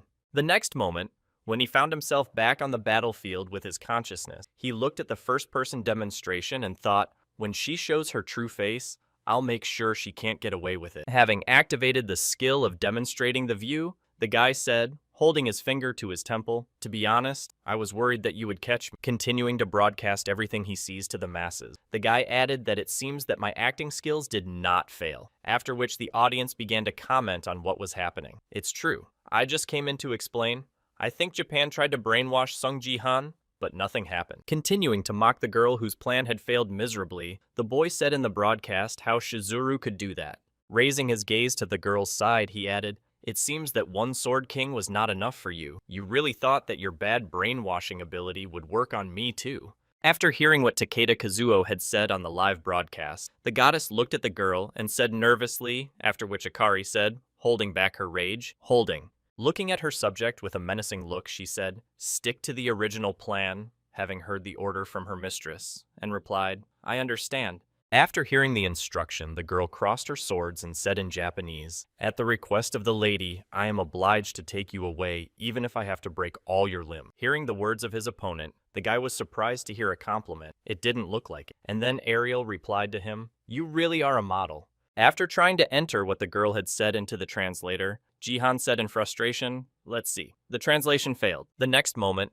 a fierce battle broke out between them, started by Akari, who could not stand Jihan's foolishness. However, after exchanging a couple of blows, Jihan managed to deliver a critical blow, cutting the girl in half. The only thing is that after this blow, the girl's body turned into a shadow, and therefore no harm was done. Moving to some other space after he defeated the shadow, Jihan confusedly said in his head that it was another world. While in the pitch blackness, Sung Jihan heard a woman's voice say, "You are quite capable, as they say, but I am a killer, and you cannot defeat me in this darkness." The next moment, many attacks were launched in his direction, but he managed to repel each of them and remained unharmed. Seeing the guy's approximate abilities, the girl said in her head, "He can barely block my punches, but I can still do it." After a few seconds of reflection, when she saw that they had moved back to the roof of the building, where they had been from the beginning, Akari added in her mind that my shadows had been absorbed. With a sly smile after dispelling his rival's skill, Jihan happily said, "Yes, you are."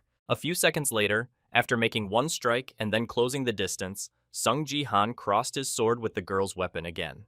Continuing to press her and smiling slyly, the guy confidently added, "What a coincidence that I could say the same." Hearing what the boyfriend had just said to her, the girls quickly jumped back, seeing this reaction from Akari Jihan, who asked what was so surprising. Smiling slyly in the face of the killer, who had recently been confident of his victory, he added, "I told you I came prepared." And now let's go back 2 hours to when Sung Jihan was just getting ready to go on a date, sitting in his room, thinking. After upgrading to the 6th level of the store, Jihan saw that another gift slot had been added and a random chest had been added this month. Then he thoughtfully said, "This is a unique thing." Standing in front of the system window, he said thoughtfully, "I thought I would have everything ready for the meeting with Ito Shizuru, but I didn't get anything useful. A random chest? What is it?" Immediately after that, reaching his hand out to that random chest, the guy said, "A little element of gacha games here will not hurt." Seeing the guy's intentions, Ariel exclaimed, "What are you doing?" The next moment, after pressing the button, a system notification appeared in front of Jihan, informing him that you had purchased a random chest and activated a special skill with an increased chance of winning this month's gift. When he saw what he got for his risk, the guy was surprised to say that a gift can be obtained from a chest, and it is also quite good. Finding the purchased chest in his inventory and clicking on it, the guy received a system notification that said, "Congratulations, you have received a gift of A-rank agility." Seeing what he got from the accidental gift, Sung Jihan gritted his teeth and said, "I don't need it." Immediately afterwards, another notification appeared in front of the boy, saying that the constellation of the Queen of Shadows was paying a huge sum to replace the contents of a random chest. The next moment after this notification, another one appeared, informing that A's agility gift had been replaced by the Moon's Shadow. Seeing what had just happened, Jihan said something in surprise, but before he could finish, Ariel interrupted him, angrily exclaiming, "Hey, are you out of your mind?" Continuing to be angry with the Shadow Queen, the spirit exclaimed, How could you give this wretched creature the shadow of the moon? If you are so reckless as to throw such things around, you will destroy the delicate balance of power. At the same time, looking at the gift he received, Sungji thought, wow, this is also an SS rank gift. It looks like the Shadow Queen wants to take me for herself no matter what. Continuing to express her dissatisfaction with the assignment of this gift to Sun Jihan, Ariel added, besides, this ability is what allowed you to become a constellation. Hearing the spirit's last remark, the boy turned back and asked in surprise, wait, what did you just say? Immediately afterwards, the boy added in surprise, I thought that constellations were born. So does this mean that I can become one too if I get enough strength? To which Ariel replied, pfft, there's no point in telling you about it now. Without giving a concrete answer to its master, the spirit added, what were you thinking about when you gave away such a powerful ability? As the guy was finishing up his preparations, he saw that it was time to go and straighten his tie, and suddenly heard from behind him what he should understand. Following her uncle, the girl added in surprise, I've never seen you in a suit before. Who are you dating? That girl from the editorial team? Continuing to walk to the entrance without saying anything, the boy wondered in his head if he should tell her the truth about the fact that the person who kidnapped her father was now in Korea. Summarizing his thoughts about the sad consequences of this mission, the guy added in his head that if everything goes wrong and I am also brainwashed, Sia will be left alone. At the end of his thoughts, deciding that it was better not to make the girl worry once again, he said before leaving, it doesn't matter, don't wait for me, have dinner alone. Walking out the door of the apartment and stopping on the spot, Jihan said in his head, I think Shizuru will try to recruit me, despite the fact that she knows that there is no one else left in Seiya. Gathering his thoughts and raising his head up, the boy said in a stern tone to Ito Shizuru, I will not allow you to do this. Having finished all his thoughts about what exactly was happening to him, at the moment Ito Shizuru arrived on the set, Jihan said, preparing for battle, I hadn't planned to use this ability. Immediately after his words, Sunji took a fighting stance and used a certain technique that was supposed to work and produce a certain effect. Although the attack did not hit the girl, she managed to dodge it, but it did hit the object behind her and destroyed it quite well. Realizing that she would not be able to get close to Song Jihan, Akri took out her shuriken and prepared to engage in a long-range battle. She fired her long-range weapon in the direction of her opponent and exclaimed, now try to absorb this. After the shurikens were launched at him, Jihan, with his sword clenched in his hand, began to skillfully deflect each of the projectiles and approach the girl at a rapid pace. So in a few seconds, he was right in front of Akari's face. When she saw this, she thought, I can't believe it. Looking at the guy standing in front of her, the girl added in her head, how can I lose to a player from the Silver League? I should have much more strength. At the same time, watching her subject lose in this battle, Ito Shizuru said in her head that all my predictions were wrong.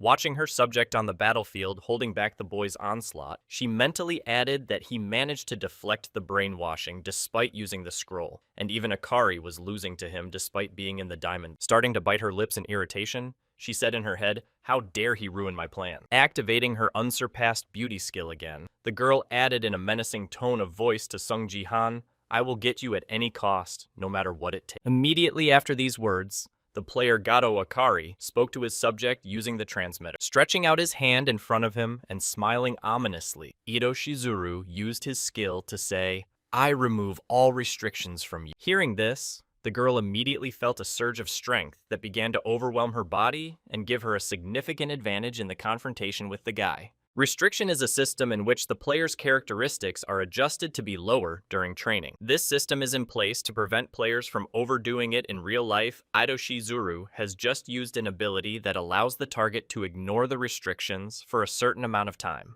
Having gained her true powers, Akari looked at Jihan with a studying look and said, now let's start a serious game. At the same moment, looking at the girl with a nervous look, Jihan said, her energy completely changed. The next moment, Ariel appeared over the guy's shoulder and said, be careful, this girl has been released from the restriction, to which Sungji replied, I didn't know that was even possible. After hearing and adding his own words, the guy turned his head to the side where the girl was standing and said Ito Shizuru in his head. Looking at the sly smile of the girl who was watching from the balcony of the neighboring building, I added in my head that she was capable of more than just brainwashing people. At the same time, While walking with her subject to the scene of the accident and watching the stream, Lee Ha-yeon exclaimed, "How is it possible that Yoon should drive faster?" To which she replied that I am not a professional driver but your bodyguard, and then heard an irritated exclamation, "What a bastard Ju Yoon-ji is," and I insisted on hiring her and she dared to deceive me. Continuing to watch the stream with Song Ji-han and his confrontation with the Diamond League girl, Lee Ha-yeon mentally added that even though Song Ji-han is incredibly strong, his characteristics are lower than a Diamond League player. After one comment, when I saw in the live broadcast that it was quite difficult for him after the restrictions were lifted, my opponent mentally added that the ban was lifted, things were very bad. Preparing for a massive attack with a large number of knives, the girl said, "This will be hard for you to block."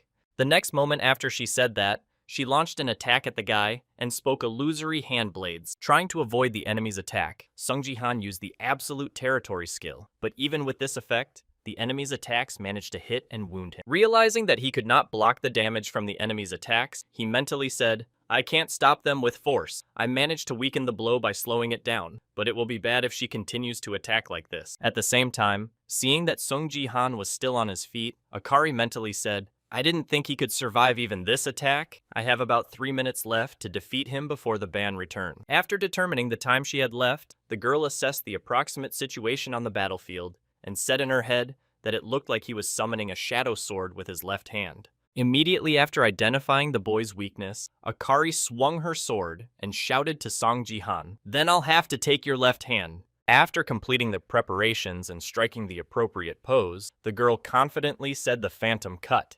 The next moment, a shockwave attack severed Sung Ji-han's left arm and hit the building behind him, causing him considerable damage. After completing her attack and eliminating the threat that Sung Ji-han could pose to her, the killer girl mentally held, and he turned out to be much better than I expected. Holding a sword full of energy, Akari looked at Sung Ji-han and added, "He is still only a Silver League player." A few seconds after the girl cut off the guy's arm, she received a system notification informing her that the restriction system had been restored. After she received a notification about the return of the ban, Akari looked at the guy without an arm and thought, if I took his arm away, he should definitely give up, since I was still sane and almost lost. Immediately after thinking about it in her head, she turned to the boy and said to Sung Ji-han, "Why don't you go now?" She was suddenly interrupted. It was caused by a strange sensation that did not allow her to move on. Looking at her right leg, she saw that it was enveloped in shadows and did not want to let go. Suddenly worried after what she saw, she thought, I can't move, and then she heard how many times I would have to lose this arm. Having restored his limb and started waving it joyfully, the guy said, "You should have aimed, but I can't turn my leg or body into a shadow, although I would have tried to dodge." Immediately after these words, the guy took out his spear from his inventory and said, "But since you gave it your all," taking the appropriate pose to throw his phoenix arrow towards his opponent, Sung Ji-han said, "I should do the same."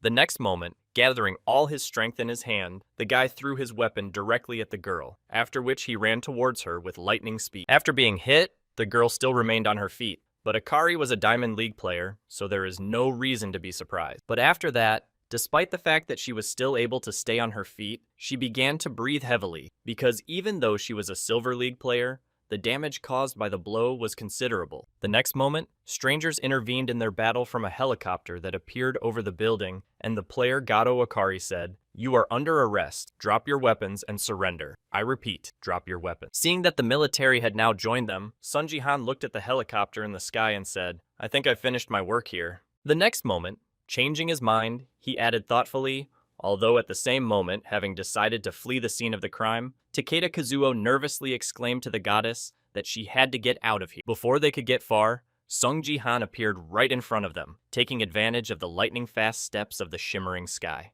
Smiling happily at the foreign agent, he said, stretching his tie, "We have a lot of different things to discuss." When Kazuo Takeda saw the boyfriend appear in their apartment, he was frightened and exclaimed that he was Sung-san. But Shizuru showed no emotion. Holding back her emotions, the girl leaned her head on her hand and said disappointedly, "Oh, I was discovered and I spent several scrolls with the rest of them. A very big loss. But okay."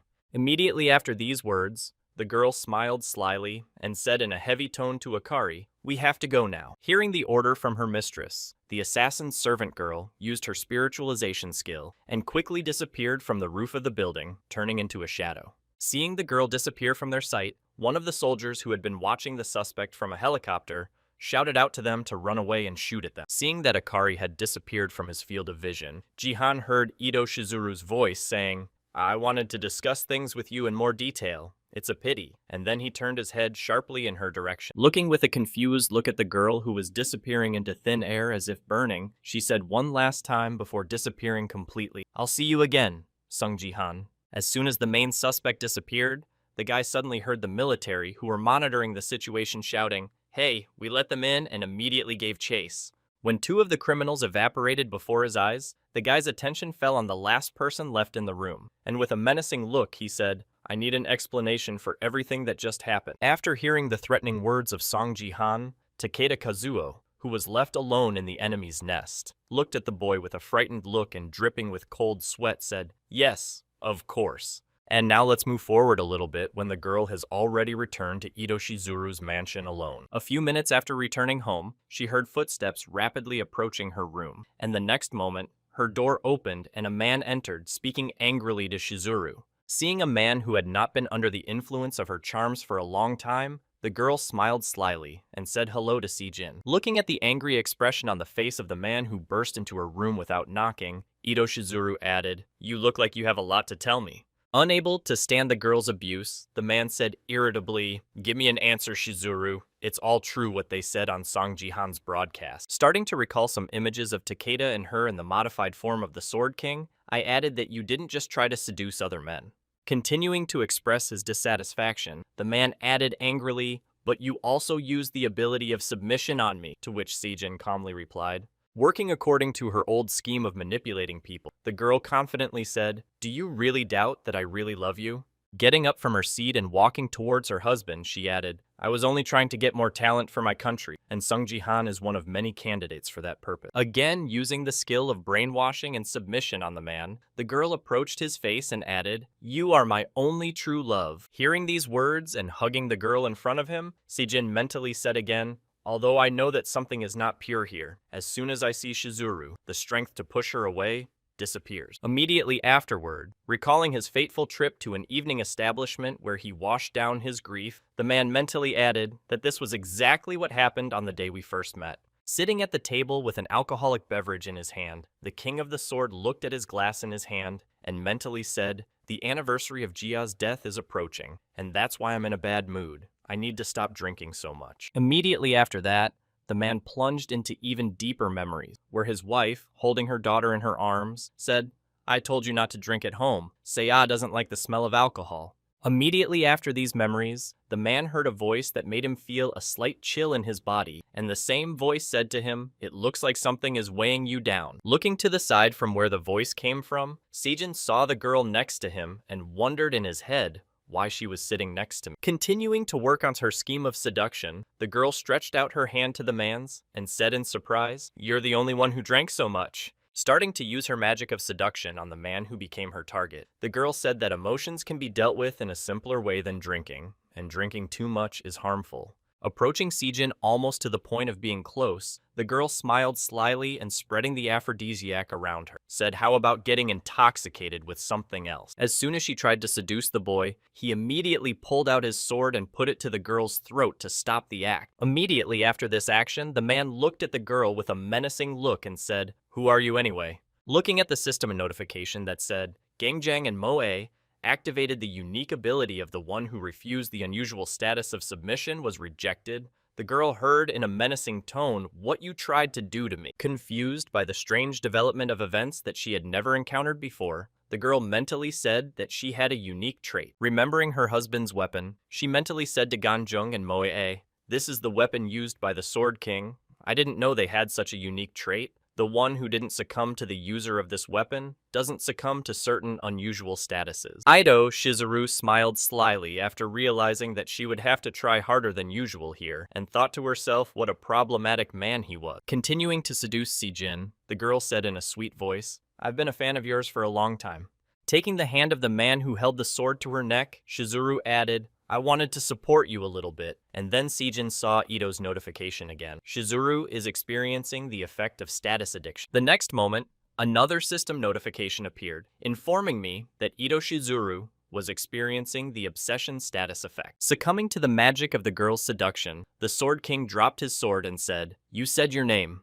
When she finished recalling the first meeting with her husband, Shizuru mentally said, "What a shame. If submission and fanaticism didn't work, then from time to time he tries to rebel." Recalling also the case of Jihan's seduction, she mentally added, "As long as my real body was here, the Sword King could not avoid being brainwashed, but the degree of completion of Ju Yunji's alter ego was too low. Because I failed to charm Song Jihan, my true identity was revealed." After imprisoning her subject Akari, who was her personal assistant, Ito Shizuru mentally added a new alter ego to the dungeon and had to create it more carefully. And now we're going back to South Korea, to the administrative office of BattleNet. Seeing off Takeda Kazuo, who remained in Korea unable to escape, Sanjihan menacingly asked Ju Yunji if she was an alter ego. Immediately after the question, the guy slammed his fist on the table and angrily exclaimed that there were dozens of Ito Shizuru walking around the world like this. In response to the boy's question, Takeda scaredly exclaimed, "No, it was the first time we tried to conquer someone with the help of an alter ego. The goddess said it would be dangerous to leave the Sword King and go away, because she was the main piece of the puzzle." Continuing to talk about the plan they were implementing, Takeda added, "I have no idea how she managed to create an alter ego, or how many of them can be created, Mr. Sun. Please believe." After hearing some of the information about Ito Shizuru and what they were doing, Sungji thought to himself, well, if it was really the real Ito Shizuru, she would not have been able to escape so quickly. The next moment, recalling the information that had been refuted, he mentally added that the night the video revealed the existence of Ito Shizuru to the world, the Japanese leadership responded. In an attempt to fence off the girl and refute Sung Ji-han's words, they said, "We don't know a player named Ito Shizuru. Now we're trying to find out what happened. There's no evidence that the Sword King is also involved in what happened, and we tried to prevent the conflict." Leaving the building of BattleNet's administrative office, Songji mentally said, "It's safe to assume that most of Japan's business management is under her control, so it seems that it will not be possible to stump her using conventional methods." Walking to the parking lot and simultaneously conducting his thoughts,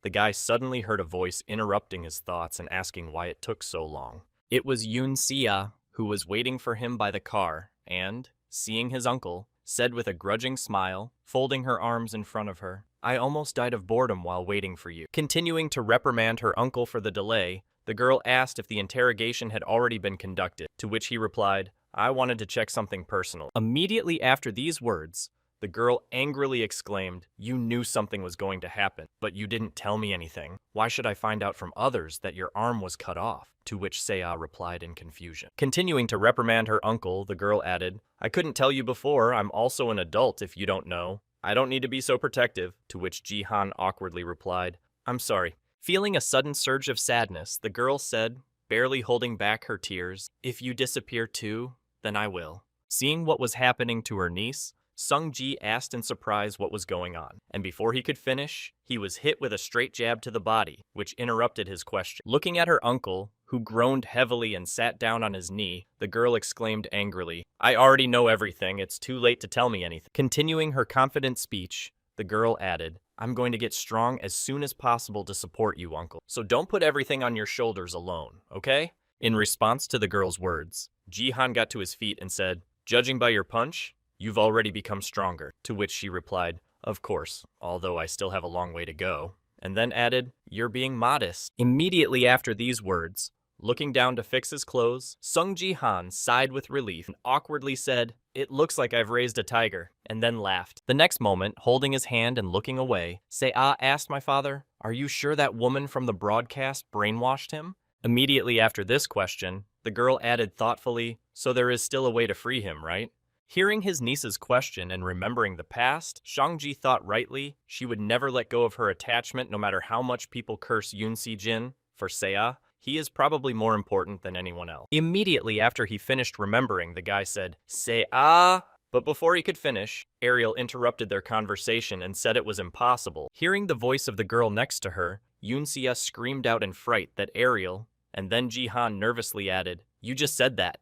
Then the girl, remembering the true way to remove many curses, said that brainwashing could be cancelled. Recalling the method of this process, the spirit of the Queen of Shadows added that this is only possible if the most cunning being in the universe, the only god, is engaged in. Not understanding what Ariel was telling them, her niece asked in surprise, "Who are you talking about?" Then Ariel spoke confidently, catching a couple of young people off guard. "I'm talking about elves now." Hearing the girl's answer, "Who can lift the curse?" Seiya asked in surprise, "Elves are supernatural, really? But aren't you an elf yourself at that time?" Songji thought elves mean yes. Continuing to recall moments from his past life, the boy mentally said the alliance of the Elves Alliance of the World Tree.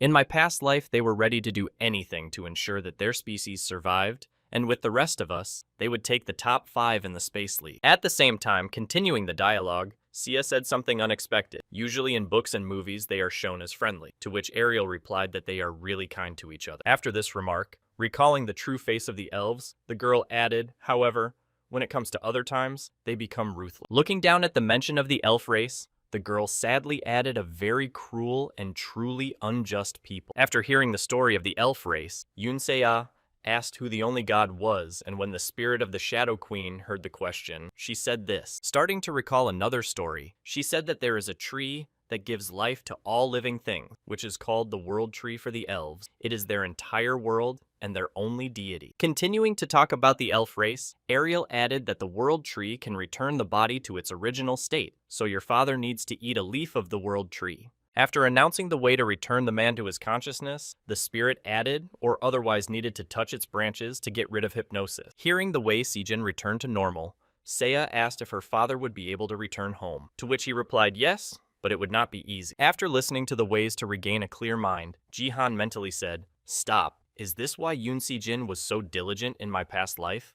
At the same time, looking down, Yunsei mentally said, "Very well, now there is at least some hope." A short time after the end of the dialogue, a joyful cry of welcome was heard in the building of the Sword King's palace. Continuing to smile happily as I summarized the live broadcast on Lee Hae-young's channel, I happily exclaimed, "How are you doing there, Lee Hae-young, the head of the Great Art Guild?" Continuing to rejoice at the event, she added that the last stream shocked you, PGC, but you shouldn't worry. The Ministry of Hunters has promised to pay more attention to player safety. Seeing the viewers' comments, she added happily, "I was thinking about informing you about Mr. Jihan and doing something else on today's broadcast." Not understanding what I was talking about, the audience was confused at first, but then remembered at that very moment Lee Ha-yeon joyfully exclaimed exactly what I said about the promise of showing Sung Ji-han's status window in honor of 1 million followers. Continuing to broadcast live while Ga-yoon was sweeping up, she said unhappily why I was doing this at all. Lee Ha-yeon happily informed him that he was actually in line right now, but will show you everything during the game, so don't switch. When she saw that the game had already started and Song Ji-han's stream was still going on, she added that it seemed like the right time. Looking at the guy who was standing surrounded by other players in the recreation area, the girl added that it looked like Mr. Song Ji-han had just entered the lobby. Watching Song Ji-han's live broadcast, a girl said on the air, "This is a map with a tower capture type. It looks like Song Ji-han is on the Angel team this time. Let's see how he does." As soon as she said this, she noticed that absolutely no one was listening to her. The audience continued to write in the chat that he had already turned his status window up, and another person added that he could actually see him. Angry that her advice was not heeded, the girl jumped up and shouted out to Mr. Sung Ji-han, "I told you to wait for more viewers at the broadcast." Continuing to express her dissatisfaction, she added that if you show everything from the beginning, the audience will simply turn off. At the same time, the audience froze in place and looked at the guy's characteristics in confusion. The next moment, having fallen into a stupor along with the other spectators, the girl exclaimed in surprise a few seconds later that she was a third-degree martial artist and a subclass of a warrior. While Song Ji-han's friends were trying to collect their thoughts, Lee Ha-young added to Ji-han's question, "How can you be a wizard and an archer and a support person at the same time, and why do you have 2 titles?" Continuing to bombard the guy with questions, she added, "What did you do?" After which one of the viewers of the broadcast wrote that I don't think anyone will leave the stream after seeing what they saw. After receiving quite a few different questions about his status window, Sungji mentally recalled the recent times after Shizuru's disclosure. Song Ji-han held a huge amount of achievement points at the moment after the broadcast was over. He was bombarded with system notifications that said, "You have reached the mark of 5 million viewers in 24 hours. As a reward, you get 20,000 achievement points for 10 million, 30,000, and 50,000 achievement points for 1 million subscribers. Then a question appeared in Sung Ji-han's mind as he thought about how to use these points. He currently had the support player and wizard classes, but if he chose the archer and warrior classes to have all of them, what would happen then? Continuing to be the center of attention and being questioned, Ji-han said, "That's right, martial artist of the 3rd rank is a subclass of warrior. I was able to get it because I fulfilled all the requirements and then heard, but weren't you a support player? Wow, please tell us how you did it." At the same time, being in complete confusion like everyone else, Lee Ha-yeon shouted out to Mr. Song Ji-han in confusion, after which one of the viewers wrote, "LOL, she knows no more than we do." After seeing a 1,000,001 donation and being asked how he managed to achieve it, Sung Ji said, "Thank you very much for the donation, but please understand that I won't be able to answer all your questions as I'm playing a game here." When one of the viewers wrote this, he purposely showed his status window during the game to avoid unnecessary questions. Immediately after this comment, quickly heading to the forest to clear out all the monsters in it, the boy exclaimed, "Oh, it looks like the game will start soon." "Well, then I started to see the ally moving away from them," exclaimed confusedly, looking at him in the wake of Mr. Ji-han. After a while, when he found himself in front of the main tower of the opposing team and dealt with one of them, the guy heard why Song Ji-han became our opponent. It was a violation of the Silver League ecosystem. In fact, he is an invasive species. To which he replied, "Thank you for your kind word." Looking at the enemy in front of them, one of the players of the demon team thought for 5 minutes from the beginning of the game, 10 kills and 0 deaths, and then said it was too early to give up. Continuing to prepare for the battle with a strong opponent, the male warrior said in a stern tone to Song Ji-han, "I have heard a lot about you." Taking a fighting stance and grabbing his katana, releasing the aura of a dragon, the man added about the beautiful and powerful sword skills. "Every time I encountered the memory of you, Black Dragon raged inside me." Trying to keep his emotions in check, the man nevertheless broke down and shouted, "Come on, let's attack and determine here and now who is the best swordsman of the Silver League." In response to the man's provocation, Sung Ji waved his sword and exclaimed, "You talk too much for someone who is now on the battlefield." Before losing his head from Song Ji-han's punch, the swordsman exclaimed, "Hey, where are all your manners?" After destroying the last of the opponents who still had the will to resist, Sung Ji received a system notification informing him that the Reaper was wary of an aura that was approaching the tower. It all started happening after Sung Ji-han's attack reached the barrier of the demon safe zone, and then another system notification appeared, announcing the summoning of the Reaper. Seeing that the main representative of the enemy team revealed himself to be Song Ji-han, he smiled slyly and said, "Well, it's only a matter of time before the task is completed." Seeing her master's self-confident action, Ariel appeared behind him and worriedly told Sung Ji-han to be careful in this situation. Looking at the Reaper who appeared above the barrier of the safe zone of the enemies, she added the element that controls this demon is darkness. Using an ellipse against it is not the best idea, and the dark spirit will not help much. Hearing that he could not defeat the enemy with conventional attacks, Song Ji smiled and said, "Really, then I have an idea," to which the spirit of the Shadow Queen replied in surprise, "What are you talking about?" After receiving a question from his subject, Seong-ji summoned lightning with the help of a phoenix arrow and said that darkness begins to weaken before light. After calling down thunder and lightning while using his spear and taking a throwing stance, he said, "Well, let's see if the flames of hell can roast him." After these words, having completed the preparations for the attack, the guy shouted out the technique of the god of lightning, lightning flash, lightning strike. After launching a powerful attack on the safe zone of the demons, Sung-ji received a system notification that said, "You have destroyed a holy relic and have taken possession of a fragment of the Reaper's scythe." Seeing that he had managed to complete all the mission points, the boy raised his head and looked at the place of the hit, after which another notification appeared, "You have completed the task." Immediately after noticing that after completing the task, he was informed that he had received a new quest path of Student 2. Sung-ji said, "Well then, let's move on to the second phase." At the same time, she was also watching the live broadcast of Song Ji-han, who had just destroyed the enemy base, and holding the phone in her hands, she said happily, "I'm finally going to meet him." Holding a suitcase in her other hand, she was heading to her original destination, America. Ahead, Sophia arrived in South Korea. Continuing to worry about meeting a famous personality, the girl exclaimed, "I'm so nervous. Since I'm a representative of American leaders, I need to make a good impression on him, and we're finally going to meet." As soon as she said this, she suddenly heard a strange noise behind her, and looking back, she noticed that the plane she had arrived on was spontaneously rising. After rising several tens of meters into the air, the vehicle began to fall rapidly to the ground and landed right next to the girl, frightening her. This situation took place with the participation of Baron Williams, who stood nearby and muttered to Song Ji-han, "Just wait." Radiating a powerful hatred for the guy, he added in a menacing tone, "I will show you what real power is." American leaders Sophia and Baron arrived in South Korea. Sometime after completing the mission to capture the base, Jihan showed his window to the girl personally and asked her, "Well, do you believe me now?" Eve, looking at the characteristics that her friend had, Lee Hae-young was surprised to hear that they were real, and he replied that the status window could not be fake, and then she added a third-ranked martial art, which was why.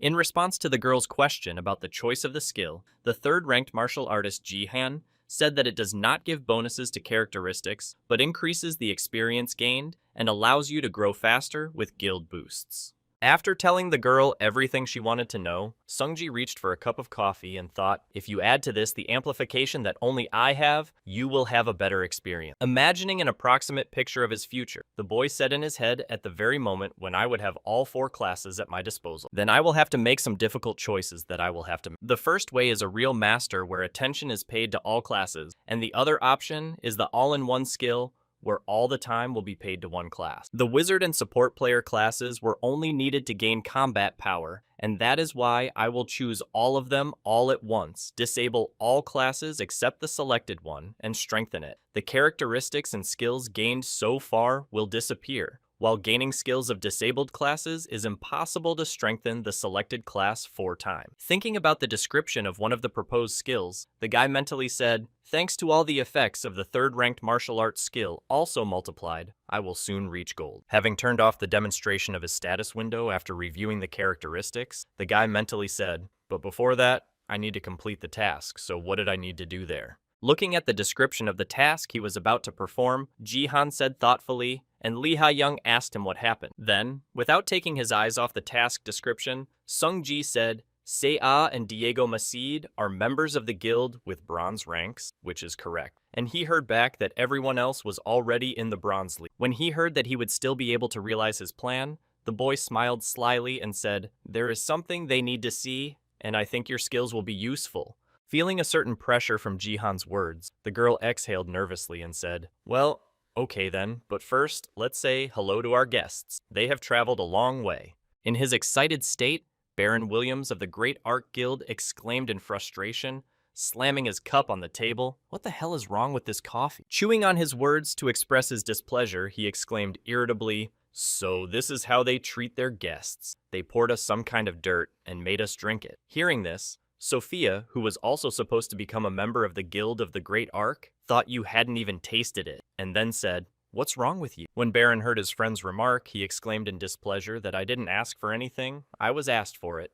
And then Diego said, "It's fine coffee. I can clarify what exactly you didn't like about the rented participant." And the man exclaimed in anger. As Diego Macid from the Guild of the Great Arc continued to stuff the ball on his foot, he said how rude it was for a guest to complain about the treats, and Sia was next to him, who was also hosting. Hearing the remarks in his direction about his complaints, Baron Williams said unhappily that he was defending his guild, after which Sophia nervously exclaimed, "Baron, please stop it."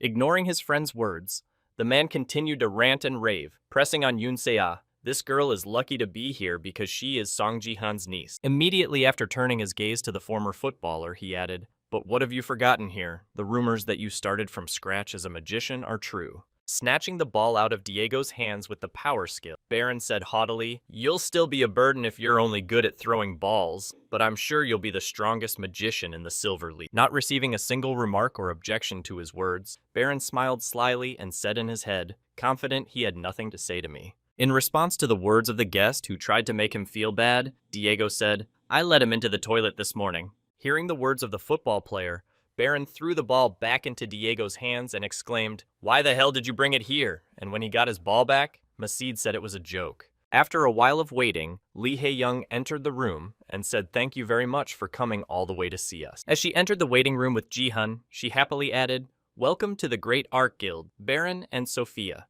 Seeing her favorite, the girl stood up from her seat and joyfully exclaimed to the player, "Son Ji-han," while Baron just turned his head to the other side and blinked in displeasure. Continuing to enjoy meeting the guy, Sophia exclaimed, "Nice to meet you, I'm a big fan of yours," before she could finish speaking. Baron interrupted her, saying, "Who needs these introductions? Let's finish the registration as soon as possible." Hearing the words of his guests, who had come from America to join their guild, Jihan said that they should not be in such a hurry. Looking at the girl sitting in front of him at the table, Jihan said in his head how long it had been since I had seen Sophia. Recalling his past life, in which she was the only one who supported him, he mentally added that he had not expected to meet her like this before the regression. After he finished recalling his past life and Sophia in it, the guy said confidently, "Before you join our guild, I wanted to offer you something." When Baron heard the words of the guy who created the Great Art Guild, he was surprised to hear the proposal. Walking over to the TV and turning on the image of the monster, Sung Ji-han asked if you would like to join me in a Nisid hunt. Upon hearing Sung Ji-han's proposal,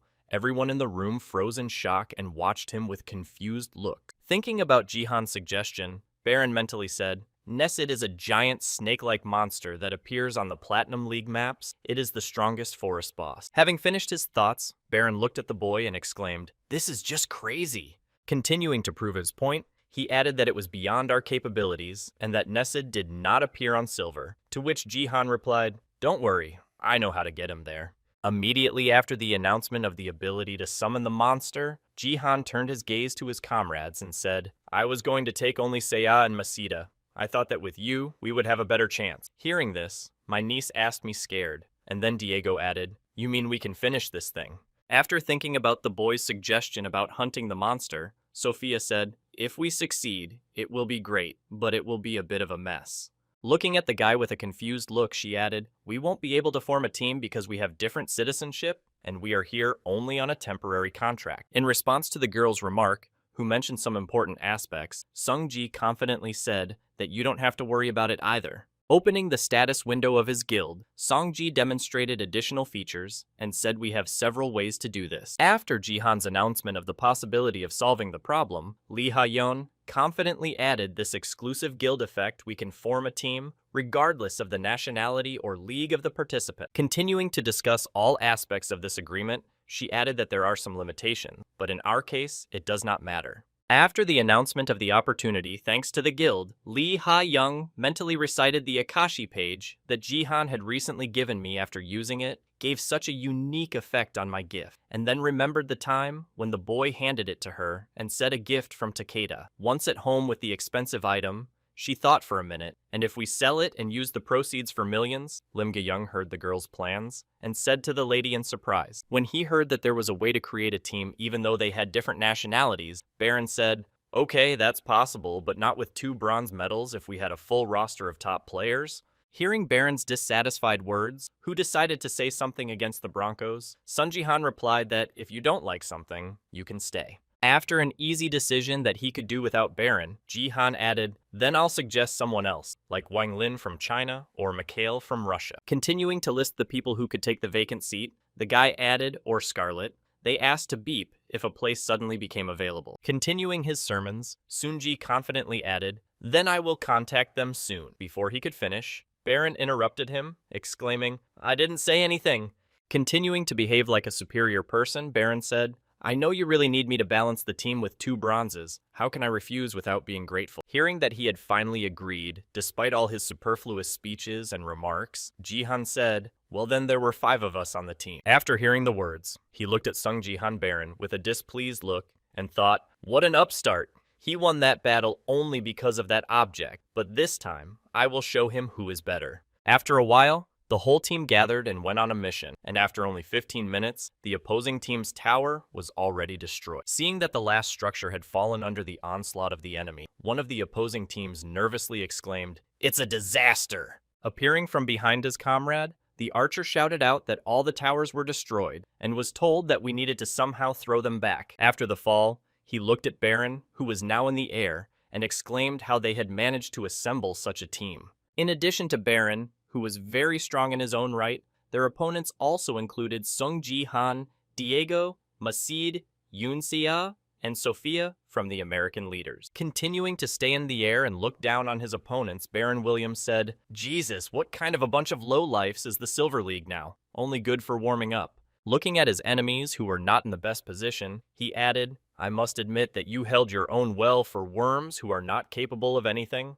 Preparing to destroy the remaining enemies on the battlefield, Baron said menacingly, It's been a pleasure playing with you. And now, sliding into the words of his comrade, Jihan said, "We surrender." And then he repeated, "We surrender." After hearing Song Jihan's statement, which was duplicated by Baron Williams, the entire team of enemies froze in confusion, trying to understand what had just happened. However, not only his enemies were surprised, but also his comrade, for whom it was also a shock to see him suddenly surrender his position. Raising his hands in front of him to demonstrate the sincerity of his intentions, Jihan said, smiling awkwardly, "We surrender." And now we will move 5 minutes back in time to the place where the top line was located. Letting the enemy get close, one of the players shouted out, "Oh, trouble!" The tower fell. Watching the enemy break through to them, one of the players muttered, "Diego, you son of a bitch. I heard he was demoted to level 1 because of the mockery of what the hell he was doing on silver." Noticing that the man who had just made the attack had put up his shield to deflect the ball, Masita shouted ahead. The next moment, a flaming ball that the former footballer had just thrown at them flew straight at the enemies. After contact with the surface of the backboard, the ball made a powerful explosion that simply had no chance of survival. As soon as the enemies were hit, the man's ball immediately returned to its owner, after which the top line of Masita and Sophia's team just smiled and sighed. Watching the man who had just destroyed the enemy team, the girl thought to herself, "Oh my god, what kind of terrible control I have, of course. Put some reinforcements on him." But this is clearly not the level of the Bronze League. As soon as she finished saying this in her head, another loud thud sounded nearby and a column of dust rose in the forest. Evaluating the scale of what was happening not far from her, Sophia nervously spoke up right there. Continuing to observe in the direction of her ally's location, she added the location of Song Jihan to the lower front line. In this location was the team of Song Jihan and Yoon Se-ah. Having dealt with the enemies who stood in their way, the boy confidently spoke to his niece, this time much easier. Immediately after this message, pointing his finger at the immobilized enemy, the boy said, "Ah, now you can finish them off." To which she nervously replied yes. As soon as he gave the go-ahead to finish off the enemies, he heard a noise behind him and menacing shouts from the center where Byron was, shouting "Die, die." After hearing what he heard, Jihan said that everything was probably fine there as well. After this remark, opening the system status window, the guy heard the words of his niece who said, "Well, uncle?" and thoughtfully asked how much time was left. Looking at Sung Ji-han, who was estimating the time, the girl added, "We still need to summon Count Nesid, or the game will end if we continue like this." In response to his niece's worried words, the guy confidently said, "Don't worry, I know what I'm doing." And now let's go back to the present, where Sung Ji-han, raising his hands in front of him, decided to surrender in a situation where they almost won. After hearing that, looking at Jin's dream, Diego said, "I'm sorry to ask, but did you hit your head by accident?" And then Baron exclaimed angrily, "The game is ours. What's wrong with you?" While Sophia wondered what it all meant. Seeing that his comrades were no less worried than the enemy, the boy turned to his team and said, "Hey, quiet down. Let's all calm down." Interrupting the excitement of his comrades and the bewilderment of his enemies, Jihan added, "I'm not going to give up just like that. I have one condition." Immediately after these words, looking back at the enemy team, Sung Ji said, "Hey guys, do you want to join us in the battle against the Nesid?" Hearing what Sung Ji-han had just suggested to his enemies, Baron Williams grabbed him by the collar and angrily exclaimed, "What a stupid thing to say."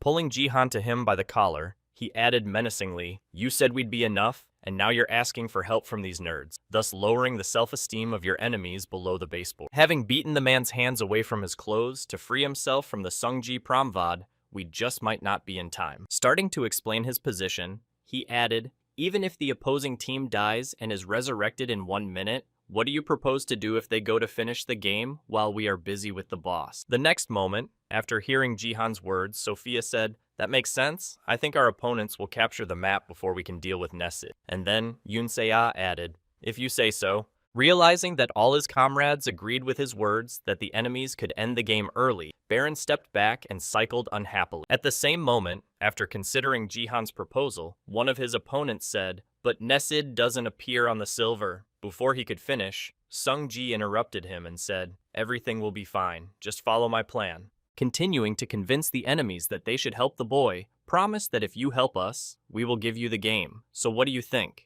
After thinking a bit about the favorable offer from the opponents, one of the demon team members mumbled what was required of us. After discussing all aspects of the summoning plan, Jihan and the rest of the players arrived at the lake where the summoning was to take place. And when Sophia saw it, she was surprised to see how big it was, and Se-ah added that it was like a vault. Looking at the pond with a dark blue liquid, the girl added thoughtfully, and that means its point of origin. I'm right. After arriving at the right place, Sungji decided to head to the lake to start the mission and said, well then, I'm starting the recruitment. Hearing the boy's intentions, Sophia grabbed his hand and exclaimed, just a minute, son. Let me put an amplification effect on you. To which he replied, of course. Staying in the same place and waiting for the ritual of reinforcement to be completed, the guy said thank you to Sophia. Watching the girl's actions, Sungji said in his head that the power Sophia was using was simply unrivaled. As if it were a Trinity-ranked SS gift, she could cast 3 effects at once. After receiving the reinforcement, Jihan looked at his niece and said, by the way, Xiao will be quite dangerous, so you better stay away. I'll call you when he's on the verge. To which she replied, okay, I understand. After completing all the preparations and handing out warnings, Sunji confidently walked to the pond and said, well, now I can definitely start the draft. Approaching the lake where the desired boss monster, Sungji, lived, he took out 2 pieces of equipment from his inventory that he had obtained during the previous mission. After completing all the preparatory processes, the boy threw 2 fragments into the reservoir, after which a strong earthquake began and stones with markings began to appear nearby. As soon as all the stones took their positions, the monster of the Platinum League appeared from the pond. Because he suddenly appeared, everyone could see him, but his presence sowed a little fear among the players. Once free after a long time of imprisonment in a pond, the summoned final boss of the dungeon, Nesid, shouted out that it was my time. After examining the appearance of the monster that appeared before them, one of the players of the demon team exclaimed in fright, oh my god, how disgusting he is. At the same moment, Jihan said, let's go according to plan. Pointing to 4 stone steles near the battlefield, the boy added that he saw stones with inscriptions that if they were destroyed, the Nesid would be weakened, and they were the source of his power. Continuing to hand out instructions, Jihan said, but the stones will recover over time, so we will need to maintain them in their destroyed state. Divide into 4 teams of 2 people each, to which Sophia replied, excuse me. Looking at the guy who had just given the command, the girl added confusedly, but there are only 9 of us, and the stones alone require 8 people. To which Jihan replied, you got it right, I'll fight alone. Hearing Sophia and Sung Jihan talking, Baron, who was not happy with this development, exclaimed, no, I can't let this happen. Approaching from behind the guy who had to fight the monster himself, he added, so you want to take all the credit, right? Walking up to Sung Jihan and waving his hand, Baron added, but I don't care about those losers. But you seriously want to make someone like me hit pebbles? Continuing to distract the boy with his chatter, the man added, isn't this a waste of potential? Then don't ask me to help you. And before he could finish, Sophia accidentally noticed the danger. Watching the actions of the summoned monster that aimed at them, the girl trying to push a couple of players out of the area of damage shouted Baron's son to the side immediately. Before they could escape from the enemy's attack, the girl put her hand over her head and prepared to die, but their lives were saved at the last moment. He barricaded his comrades who had just been attacked by a Nesid and said, hey, what are you doing? Looking at the man with a supercilious look, Jihan sternly added, stop whining and follow my orders and everything will be fine. At that very moment, when Sophia saw that they were saved thanks to Jihan's barrier, she joyfully exclaimed, thank you, son. After thanking the guy for saving her, she turned her eyes to Baron Williams and said, just follow Jihan's plan. And at that moment, the man was shaking from what had happened. Trying to reach her countrymen, she called out several times to Byron, can you hear me? But he didn't hear her. In his head, it seemed that Sungji was mocking him and trying to subdue him. In Baron's eyes, the boy's words sounded like a boogeyman, and then he gritted his teeth in anger and said in his head, fuck. While Baron continued to rage at his own fantasies, Sung Ji-han had already entered the battle against the Nesid and dodged his first attack. After successfully avoiding the enemy's attack, Ariel appeared behind the guy and said, hey man.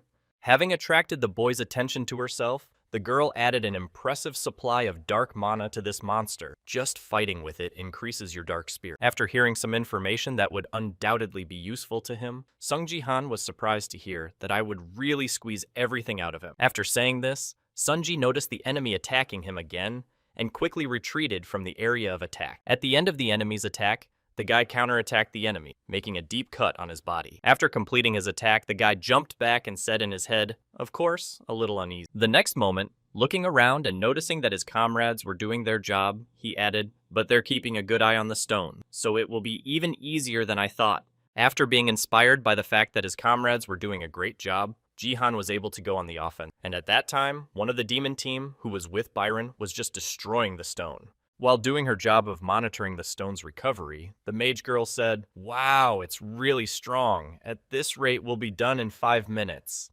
At the end of the assessment of Jihan's strength, the girl watching the fight against the boss added Baron, "You should give up your goal of becoming #1 in the world." Hearing his friend's words, the man asked in surprise what she meant by that, and looking back, she added, "What do you mean, don't you agree with me?" Evaluating the man by his characteristics, she added, "You definitely give everyone a run for their money when it comes to brute force, but everyone says that you're not very good at anything else, and apparently Song Ji-han is on your heels." After telling him that he had no chance of achieving the goal he wanted to realize, the magician added, "However, there is no need to be upset. You are still the top one in the United States." After listening to the girl's remarks, Baron, suppressing his emotions, silently reached out with his hand to her face. The next moment, when he almost touched her, he used his strength characteristic, thus finishing off his ally. Seeing what had just happened on the other side of the gorge to the girl who was on the team with him, Diego and Sophia immediately turned their attention to him. At that very moment, having finished with the girl who had offended him with her words, the man said in a menacing tone, "Shut up already!" Not understanding what had just happened between the girl and him, Sophia exclaimed to Baron in confusion, after which Diego Macide added what was wrong with him. At the same time, seeing that his friend had just been killed, another member of the opposing team shouted out, "Hey Baron, what are you doing?" And then his body was covered with a light discharge. The next moment, a bolt of lightning flew toward the same man, which was Williams's second cataclysm. Hearing a strange noise coming from outside the battlefield, Sung-ji looked up to see what was happening. Having dealt with some of the players, Baron showed Jihan an unfriendly gesture and ominously said that he should have done this from the very beginning. The man, who had been lifted into the air with the help of force, said, "I can handle this monster with amplification on my own." Immediately after this statement, the man received a system notification saying that you have finished the 5 of them and your performance has been upgraded. Trying to calm Baron down, Sung-gi said, "You're a mess." But before he could finish, he was interrupted by Sung-gi. "Han, you rascal, decided to put us on a boat and take all the credit for himself." And the boy asked if you were completely shaken up, and he replied, "I immediately realized what you were up to. You think I'm just going to sit down and fold my leg." After finishing his discussion with Song Ji-han, Baron went to the monster and called out, "Hey, worm!" Stopping in front of the Nesid, he confidently said, "Are you tired of fighting this disgrace?" Immediately after his words, the man began to prepare for the attack, and now I spoke confidently. By using his Hellfire skill on a platinum-ranked monster boss, the man added a single hit to finish you off. Despite everything that has happened, and the self-confidence of a fool, Barons blew a few important points before throwing around loud statements and acting on his own. Watching the foolish actions of the man who was putting himself in danger, Sung-ji mentally said, "First of all, long-range attacks cannot harm the Nesid. Secondly, in order to continue to restrain the monster's onslaught, it was necessary to destroy the stones with seals that weakened the monster." When he had finished mentioning 2 points, he looked at the stones that were already piled up and mentally added the 3rd point, and because of his action, the stones managed to recover. After Baron Williams' unsuccessful attack on an enemy he knew little about, Sung Ji-han watched him approach the man and said in his head, "Well, what was most important?" Watching the arrogant man who had just been swallowed by a sack, Sung Ji-han added in his head that in a team game, the fate of traitors is predictable. Seeing what had just happened to her friend, Sophia put her hand over her mouth in fright to keep from screaming, and the next moment a system notification appeared saying that the player Baron had died. After defeating one of his enemies, the monster regained his strength by restoring his stones with seals, and spoke menacingly to the miserable human. Preparing to launch a powerful attack in response to the Nesid I had already experienced, I added, "I will return everything to you in 3 times the amount," after which a system notification appeared that said the paralysis skill was activated. After the skill was activated, all the players were struck by lightning, which caused them to lose their strength and fall to the ground due to the inability to control their bodies. At the same time, when Ariel saw her master, she asked him, "Hey, are you okay?" And he angrily replied, "Baron, you idiot, we almost got him." And the spirit added, "Not really." Trying to somehow overcome the paralysis imposed by the monster, Oniji looked up at the monster and said, "It's a shame that no team will cooperate with us after this. So what should we try next time?" Having put forward the idea of postponing the battle with the enemy, he mentally added, "No, I'm due for a promotion soon. I need to give it my all." Suddenly, during the guy's hard thoughts, a forgotten player entered the battle, an archer who shot 2 arrows into the monster's head and diverted attention to himself. Seeing that someone had just attacked the monster, Sungji began to look around to see who it was and who dared to confront the Nasid in such a state. Looking toward the arrow's trajectory, he noticed his niece on the rock, who was drawing her aunt's bow again and preparing for the next shot, and he was surprised to hear her say the same thing. Looking at the girl, who was kept away from the rest of the team by her uncle's order to avoid getting into danger, Jihan exclaimed in surprise, but her courage did not last long. Noticing another enemy who could move after using paralysis, the monster immediately headed for her and tried to swallow her, but she managed to escape from the area of damage. While the monster was concentrating on the girl who dared to shoot at him, Jihan, lying on the floor, felt that he could move his arm a little and was surprised to think that the paralysis was subsiding. When the effect of immobilization completely disappeared, the guy slowly got up from the ground and exclaimed, "Hey, Seiya, what are you doing? I told you to stand as far away as possible." Continuing to reprimand the girl, he added, "There is no point in such attacks. Run away. I will deal with everything myself." Hearing her uncle's words, the girl became visibly angry. Unable to tolerate her uncle's reprimands and constant overprotection for long, her niece shouted out, "Shut up already!" Continuing to draw the monster's attention to herself to help her comrade, she added, "I was following the chat room. You all almost got killed there. They should have called someone more useful instead." Expressing her dissatisfaction at the right opportunity, she added, "I hate that I'm considered useless just because I'm your niece, and that's why Baron doesn't take me serious. Only recently I was able to get rid of the tag of the daughter of the Sword, and immediately after that, I got a new one called Song Ji-han's niece." Recalling all her hard training to become better, she added that I actually have a gift, too, and I literally squeeze everything out of myself in training. After expressing everything that had been bothering her for so long, she looked back and exclaimed, "That's why you just tell me how I can help you." After completing her glorious speech, the girl almost came under enemy attack again, but at the last moment she reacted and ran away.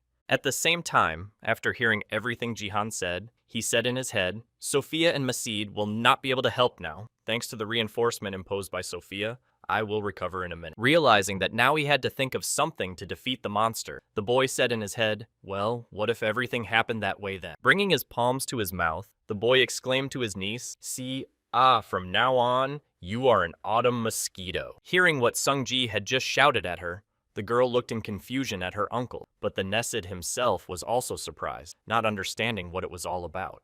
As soon as it's autumn, mosquitoes become much bolder and more determined to do all sorts of things. Compared to the summer season, there are not so many of them, but don't relax when you think they've disappeared. You can get a sudden message from them when you decide to sleep and open a part of your body, and an insect is very likely to want to eat it.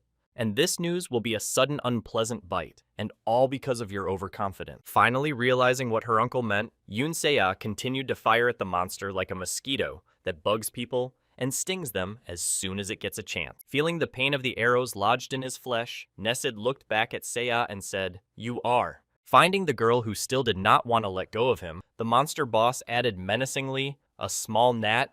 It is this behavior of the mosquito that makes people furious." Aiming at the girl again, Nasid forgot about the rest, and controlling the paralysis effect, while feeling slightly relieved by the effect, Sophia said in surprise, "Wow, she's quite good at sprinting," to which Diego added, "The monster's screams don't remind you of Baron." At the same time, almost recovering from the effect of paralysis, Sangji leaned on his sword and said in his head, "Thanks to Seiya distracting the Nasida, I'll be able to fight again soon." Immediately after these thoughts, Jihan accidentally paid attention to his shadow sword and noticed some changes. Not understanding what exactly was happening, he mentally said what was wrong with this ellipse. The next moment, also noticing the changes in the boy's skill and his surprise, Ariel confidently said he was getting stronger. While the monster was concentrated on Jia, the spirit of the Shadow Queen, added, "Your dark spirit increases. This should help you in the battle with the..." I'll tell you again, once you level up, be sure to throw points into the dark spirit. Hey, can you hear me at all? But Jihan's attention was riveted on the skill, ignoring the girl. He thought, if the shadow power has increased so much, then I can use the shadow goddess technique. At the same time, the Nasid, angry at the girl who had been annoying him all along, even left his hiding place to finish her off. After leaving his hiding place to deal with an annoying gnat, the monster hovering over the girl spoke menacingly to the pathetic man. Coming closer and closer with each passing second, and sowing fear in Yoon-sea's body, Nasid said, "Stop playing catch-up." And at the same time, seeing the enemy approaching, the girl accidentally stood on the edge of the cliff without controlling it and flew down.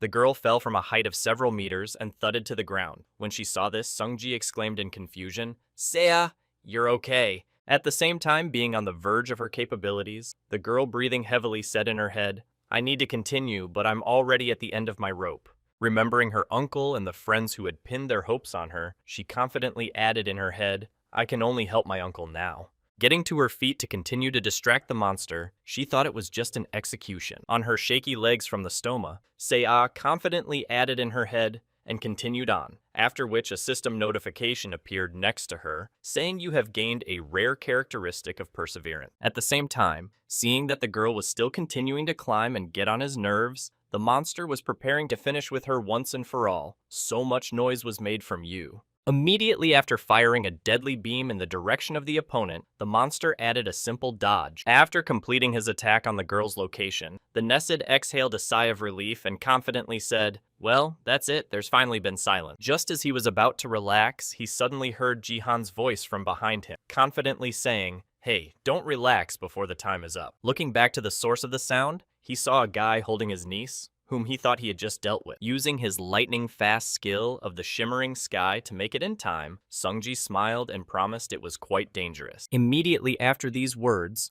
looking at his niece, whom he had just saved from danger, Xiangji added, "You are really quite a fighter." As soon as the girl was on the ground, she noticed the new status and said in surprise that I was so lucky to get it, and her uncle told her to move away from me. Standing behind her uncle, the girl looked at the monster in confusion and asked him, "Are you sure you can handle it? We don't have enough people to break the stones." In response to the girl's words, Sungji pulled out his shadow sword and said confidently, "You don't have to worry about it." Having prepared for the confrontation with the enemy that was targeting him, Sungji confidently added, "I am well aware of what I am doing now." Immediately after his sit-down, the boy threw his shadow sword not far in front of him, which surprised the monster. However, that was not all. After this action, Jihan raised his hands in front of him, smiled happily and said, "I give up." Hearing the boy's words, Sophia and Diego Macid, who had just recovered from paralysis, said in confusion that he had repeated it again. At the same time, being completely confused by what had just happened, the girl asked her uncle what the joke was, and at the same moment a loud laugh from the monster was heard. After making sure that his enemy did not want to continue fighting, Nessid became too safe and confidently exclaimed, "Well, then these will be your last words." Standing behind her uncle, who continued to hold his hands up in the air, Sia, visibly nervous, heard the monster speak quite well for a mortal. The next moment, starting to crawl along the ground towards Jihan, opening his mouth to eat him, the level boss exclaimed, "Then I will swallow you all at once in just one go." However, he failed. A few meters away, a trap was set, and he fell into it as soon as he was in the right place. Watching the monster struggle in agony, Sungji smiled slyly and said, "I really wanted to tell you about this." Watching the shadows from the trap piercing his entire body, Sung Ji-han confidently added, "These shadows will not stop until you die." This skill is the second technique of the Shadow God, and it goes against all laws and common sense, and all because it can absorb even darkness. Having been hit by a powerful pillar of black magic, Nessid finally heard the technique of the Shadow Goddess of the Heavens of the Dark Shadow Ascension. While Sung Ji-han was fighting with Nessid, Baron was standing near the safe zone of his team and thoughtfully said, "If I hadn't let my guard down, when would they have shown up?" As soon as he said this, he saw a newly appeared system notification and exclaimed in surprise what the hell was going on. In this notification, the Angel Team defeated the boss of the Nisio level. The Angel Team received the Blessing of the Void. Grabbing the system plate with his hands, Baron Williams exclaimed in confusion, "What the hell do you mean they defeated the Nessid without me?" Continuing to express his dissatisfaction, he angrily shouted out what a fool he was, after which the players of the Demon Team began to approach him from afar, shouting out to Baron. Wanting to repay the man in the same coin, the player of the Demon Team angrily said to the piece of shit, "How dare you betray us?" After which the mage girl added, "Why only he was revived." Walking closer and closer to Baron Williams, the man added, "This game is still ours to play. Get lost, you sneaky coward." The next moment, noticing something strange in Baron's behavior, the mage girl nervously said, "Hey, don't you think he's a little bit..." Enraged that the Nasidians had won without him, and that his enemies had come to accuse him, Baron released the energy he had accumulated from his rage and shouted, "No way." Starting to rage for directing hellfire at his opponents, he repeatedly shouted, "Get lost! Die, Sunji-han! At the same time, a girl mage running away from the fire screamed out in fright, "Why are you snapping at us?"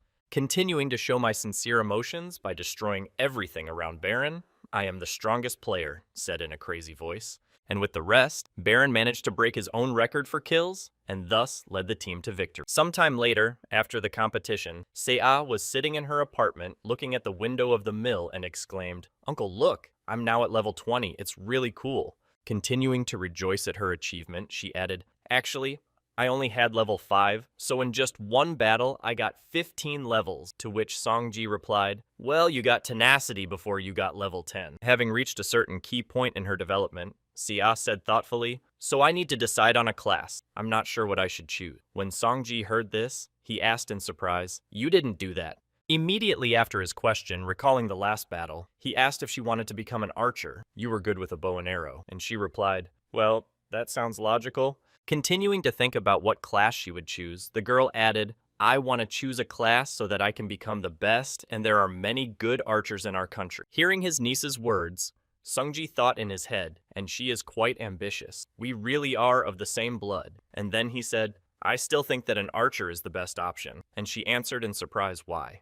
In response to the girl's question, Seongji confidently said, "Well, I'm going to be the best warrior after all." But then he got hit in the chest, and Seiya happily replied, "Oh, uncle, you're so arrogant." Feeling a tremor in his body after the blow, Sungji heard the girl's phone ring, and then picking it up, Seiya said, "I need to answer it." And then Jihan thought, "I think she'd be a good fit for the warrior class." Picking up the phone and heading to the other room, the niece said, "Hello, I'm listening to you." At the same time, the boy decided to look at his status window after the battle. Seeing that his level is now 50th, Sungji mentally said, "The challenge of the Nisid has paid off, and now I can participate in promotional matches." He also began to consider what he had been given as a reward for his victory, and mentally added, "I was given quite a few achievement points as a reward." However, there was an interesting S-rank item that came with the award. Looking at this cloak of emptiness, the guy wondered what it was. Throwing his arm behind his neck, the guy thought confusedly, "I was certainly happy when I received a gift of CS rank, but the isolation from the outside world, what kind of effect is this, is somehow suspicious." Deciding to find out the information from a reliable source, the guy said to Ariel, "You can come over." As soon as the spirit of the Shadow Queen appeared in front of him, Sungji asked, "Do you know anything about this plan?" Before he could finish, he noticed that the girl looked too depressed. Not understanding the reason for the strange appearance of the spirit,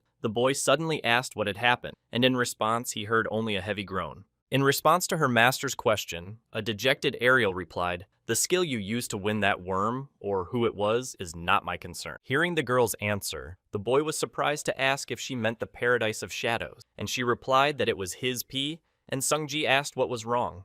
In response to the girl's question, the spirit of the Shadow Queen answered by mentioning this skill, "No matter what I think." By turning her gaze to the confused boy who did not realize the whole situation, she added a complete form of power. Hearing this, Jihan threw his arm around his neck and thought about how the technique of the Shadow God and the Queen were connected, and then asked me again, saying that I didn't know anything about it because I had already explained everything last time. Immediately after the boyfriend's excuses, Ariel said to Sung Jihan, "I'm going to tell you everything straight." Approaching the boy almost closely, the girl said, "Now we will talk about the constellation that gave you your gift, the traveling god of war." Hearing the girl name the person who had stolen his gift, Sungji mentally wondered how she knew, and then Ariel added without even trying to understand. Having attracted the boy's full attention, the girl said the reason why the original sent me to you was this, that she felt his energy coming from you, and hearing the reason for the spirit's presence, Sungji was surprised. The next moment, remembering the queen's reaction to him, Sungji said in surprise, "I thought I was just unlucky to be in her strange perverted taste," to which Ariel angrily replied, "Shut up." Immediately afterwards, Sungji breathed out a sigh of relief and said, "I don't think it's any big secret, you're right." Continuing to observe the girl in front of him, the boy added, "But is the traveling god of war so skilled if the Shadow Queen decided to send her clone?" When Ariel heard the question from the boy, she bowed her head down and spoke to us the constellations of the traveling god of war.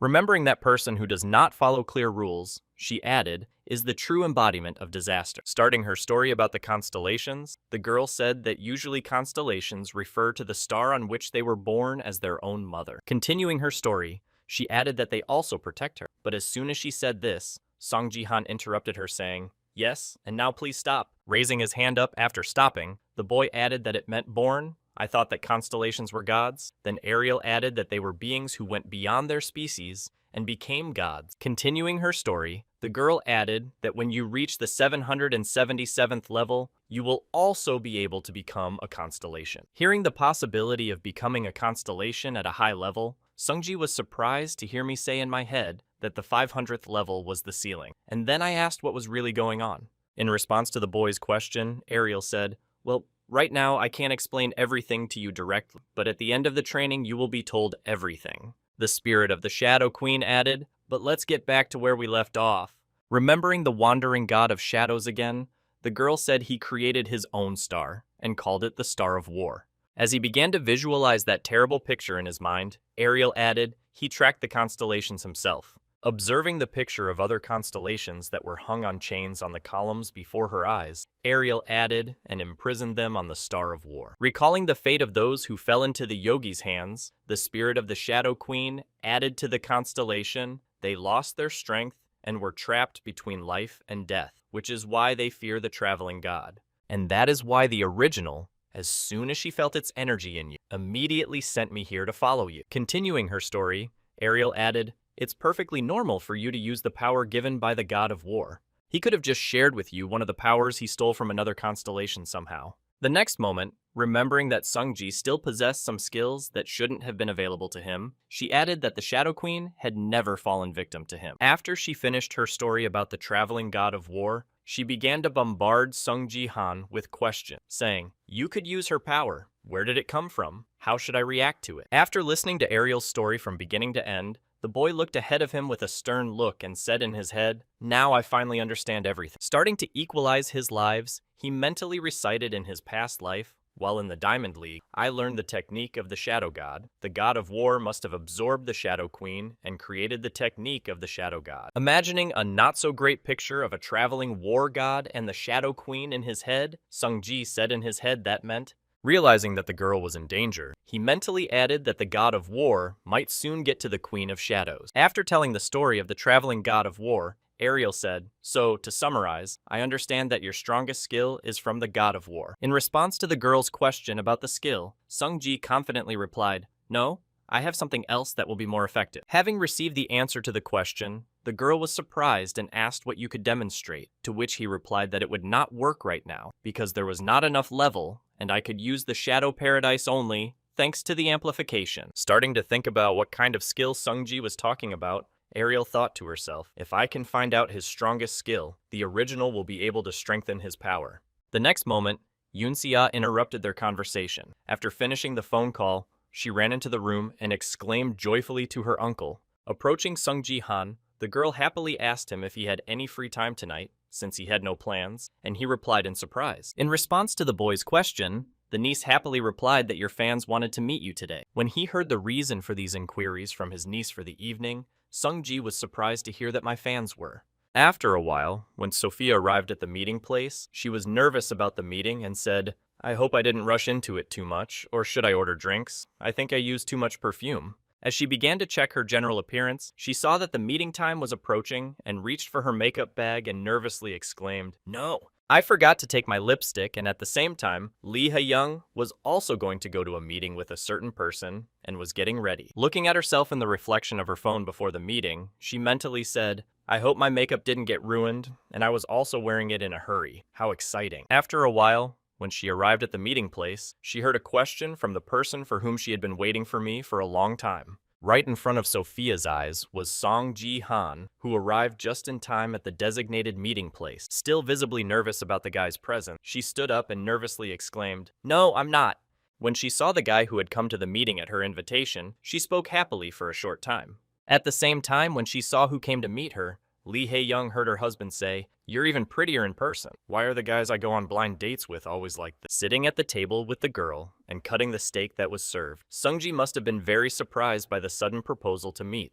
Continuing to set the pace of the conversation, Sophia added, "As you know, I'm a fan of yours, but let me introduce myself properly," to which Ji-han replied, "All right, I think it would be nice to have dinner with the temporary members of our guild." Immediately afterwards, he added, By the way, since when did you and Sia start talking? Then recalling the moment after the first game together when she approached Sa and nervously asked you, "You must have been offended by Baron's words. Just ignore this asshole." To which she replied, "I'm an asshole." After this mention, Sophia said we exchanged numbers after talking about Count Nessid, and I was glad to see her because there are no American leaders of my age. After telling me about the meeting and making friends with her niece, she added awkwardly that at my request, she immediately arranged to meet you. In response to the girl's words, Jihan, trying to diffuse the atmosphere, said not to worry, even if it is temporary, but we are all in the same guild, to which she replied that she was. Feeling somewhat relieved in the calm atmosphere, the girl said happily, "I've heard that Korean girls call guys older than me, so I can call you that." Hearing the girl's request, Sungji asked the appa in surprise and then mentally said, "She's always been like this. I remember her less bright." Feeling a little difficulty in this situation, Sungji thought to himself, "Oh, right. In that life, she was a little older. What should I do now? She's more like a girl, so obviously younger." The next moment, deciding to find out more about his interlocutor, the guy asked Sophia how old you are now, and she asked me in surprise. Smiling happily at Jihan, the girl said, "Sia and I are the same age. I'm 20. I'm an adult." And the guy said, "Ah," in confusion. Holding back his emotions with the help of willpower, the boy smiled happily and casually said, "Call me Jihan." Immediately afterwards, he added, "I'll pay for dinner. Eat more. You're still growing." Hearing this, the girl asked in confusion, "I'm sorry," and then thought about why he suddenly started treating me like a child. Deciding not to focus on the guy's behavior, the girl said, "By the way, Jihan, what level are you at now?" When he received Sophia's question, he was surprised to hear her answer, and she said, "I've almost reached the promotion games in the Silver League, so I was wondering if you would be there now. I'm in the top 100. Hearing Sophia's question, Sungjae thought, "By the way, I forgot to check my notifications about this," and then heard the girl mutter, "Oh wait, does that mean I have to fight you?" No, I know that love only grows stronger after a trial, but still. After listening to the girls mumbling and worrying about their relationship, Sungji said, "Wait, let me check it out quickly." Opening the system window, he saw that you have reached the first place in the Silver League, you have received the title of Silver League Ruler, and now you have the right to participate in the game for the promotion of the Silver League among the top 100 players. And then he thought, yes, and I knew I was easily among the best. Immediately after that, he received another system notification informing him that your level was higher than the allowed level in the Silver League. The next moment, a window appeared in front of him with a choice that said, "Now you have the right to participate in the promotion game of the Kanama Zone 1 Gold League. In which game you want to participate in the promotion game of the Gold League promotion game of the Gold League?" Seeing this large window, he was surprised to see what this was. Not understanding what he was seeing in front of him, Sungji wondered if it was possible, and noticing the boy's surprise, Sophia asked what it was. Continuing to look at the sign, "Attention, if you rotate the Silver League, you will have restrictions to balance the game." Sungji thought, if I have more restrictions, then I am really different from other Silver League players, and if I pass the Silver League promotion game, I will be the fastest person to ever enter the Platinum. Continuing his thoughts about choosing which league he wanted to participate in for promotion, Sungji thoughtfully said in his head, what if he did? After a while, when Lee Hae-young returned home from the blind date, she exclaimed in displeasure that you were joking. Recalling the meeting where a man handed her an engagement ring and said, "I feel like fate brought us together," she added, "It's crazy who proposes on the first date." Hearing Lim Ga-yoon's words, she asked why you didn't refuse the date, and I heard that it was easier said than done, although you know what kind of lecture I would have had to listen to if I said I didn't want to go on a blind date? It's easier to go. Looking at her phone where the competition was taking place, Lee Hae-young added, "The only thing that calms me down is a busy schedule of ambition and excitement from betting," to which her subject replied, "I think you need one thing."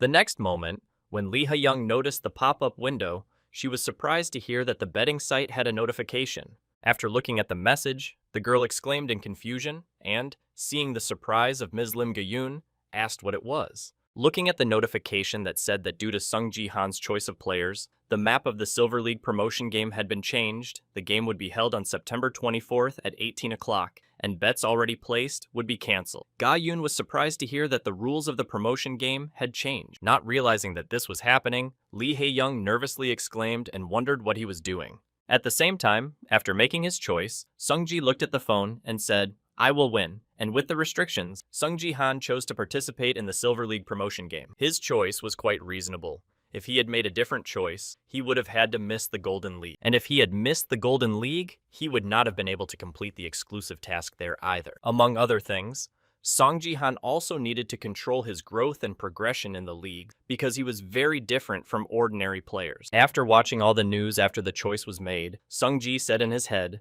"The promotion game will be held at the end of September in 3 months, the training will be over, and Earth will join the Space League." Starting to think about what would happen to them in the near future, he closed his eyes and thought about preventing the disaster that would happen that day.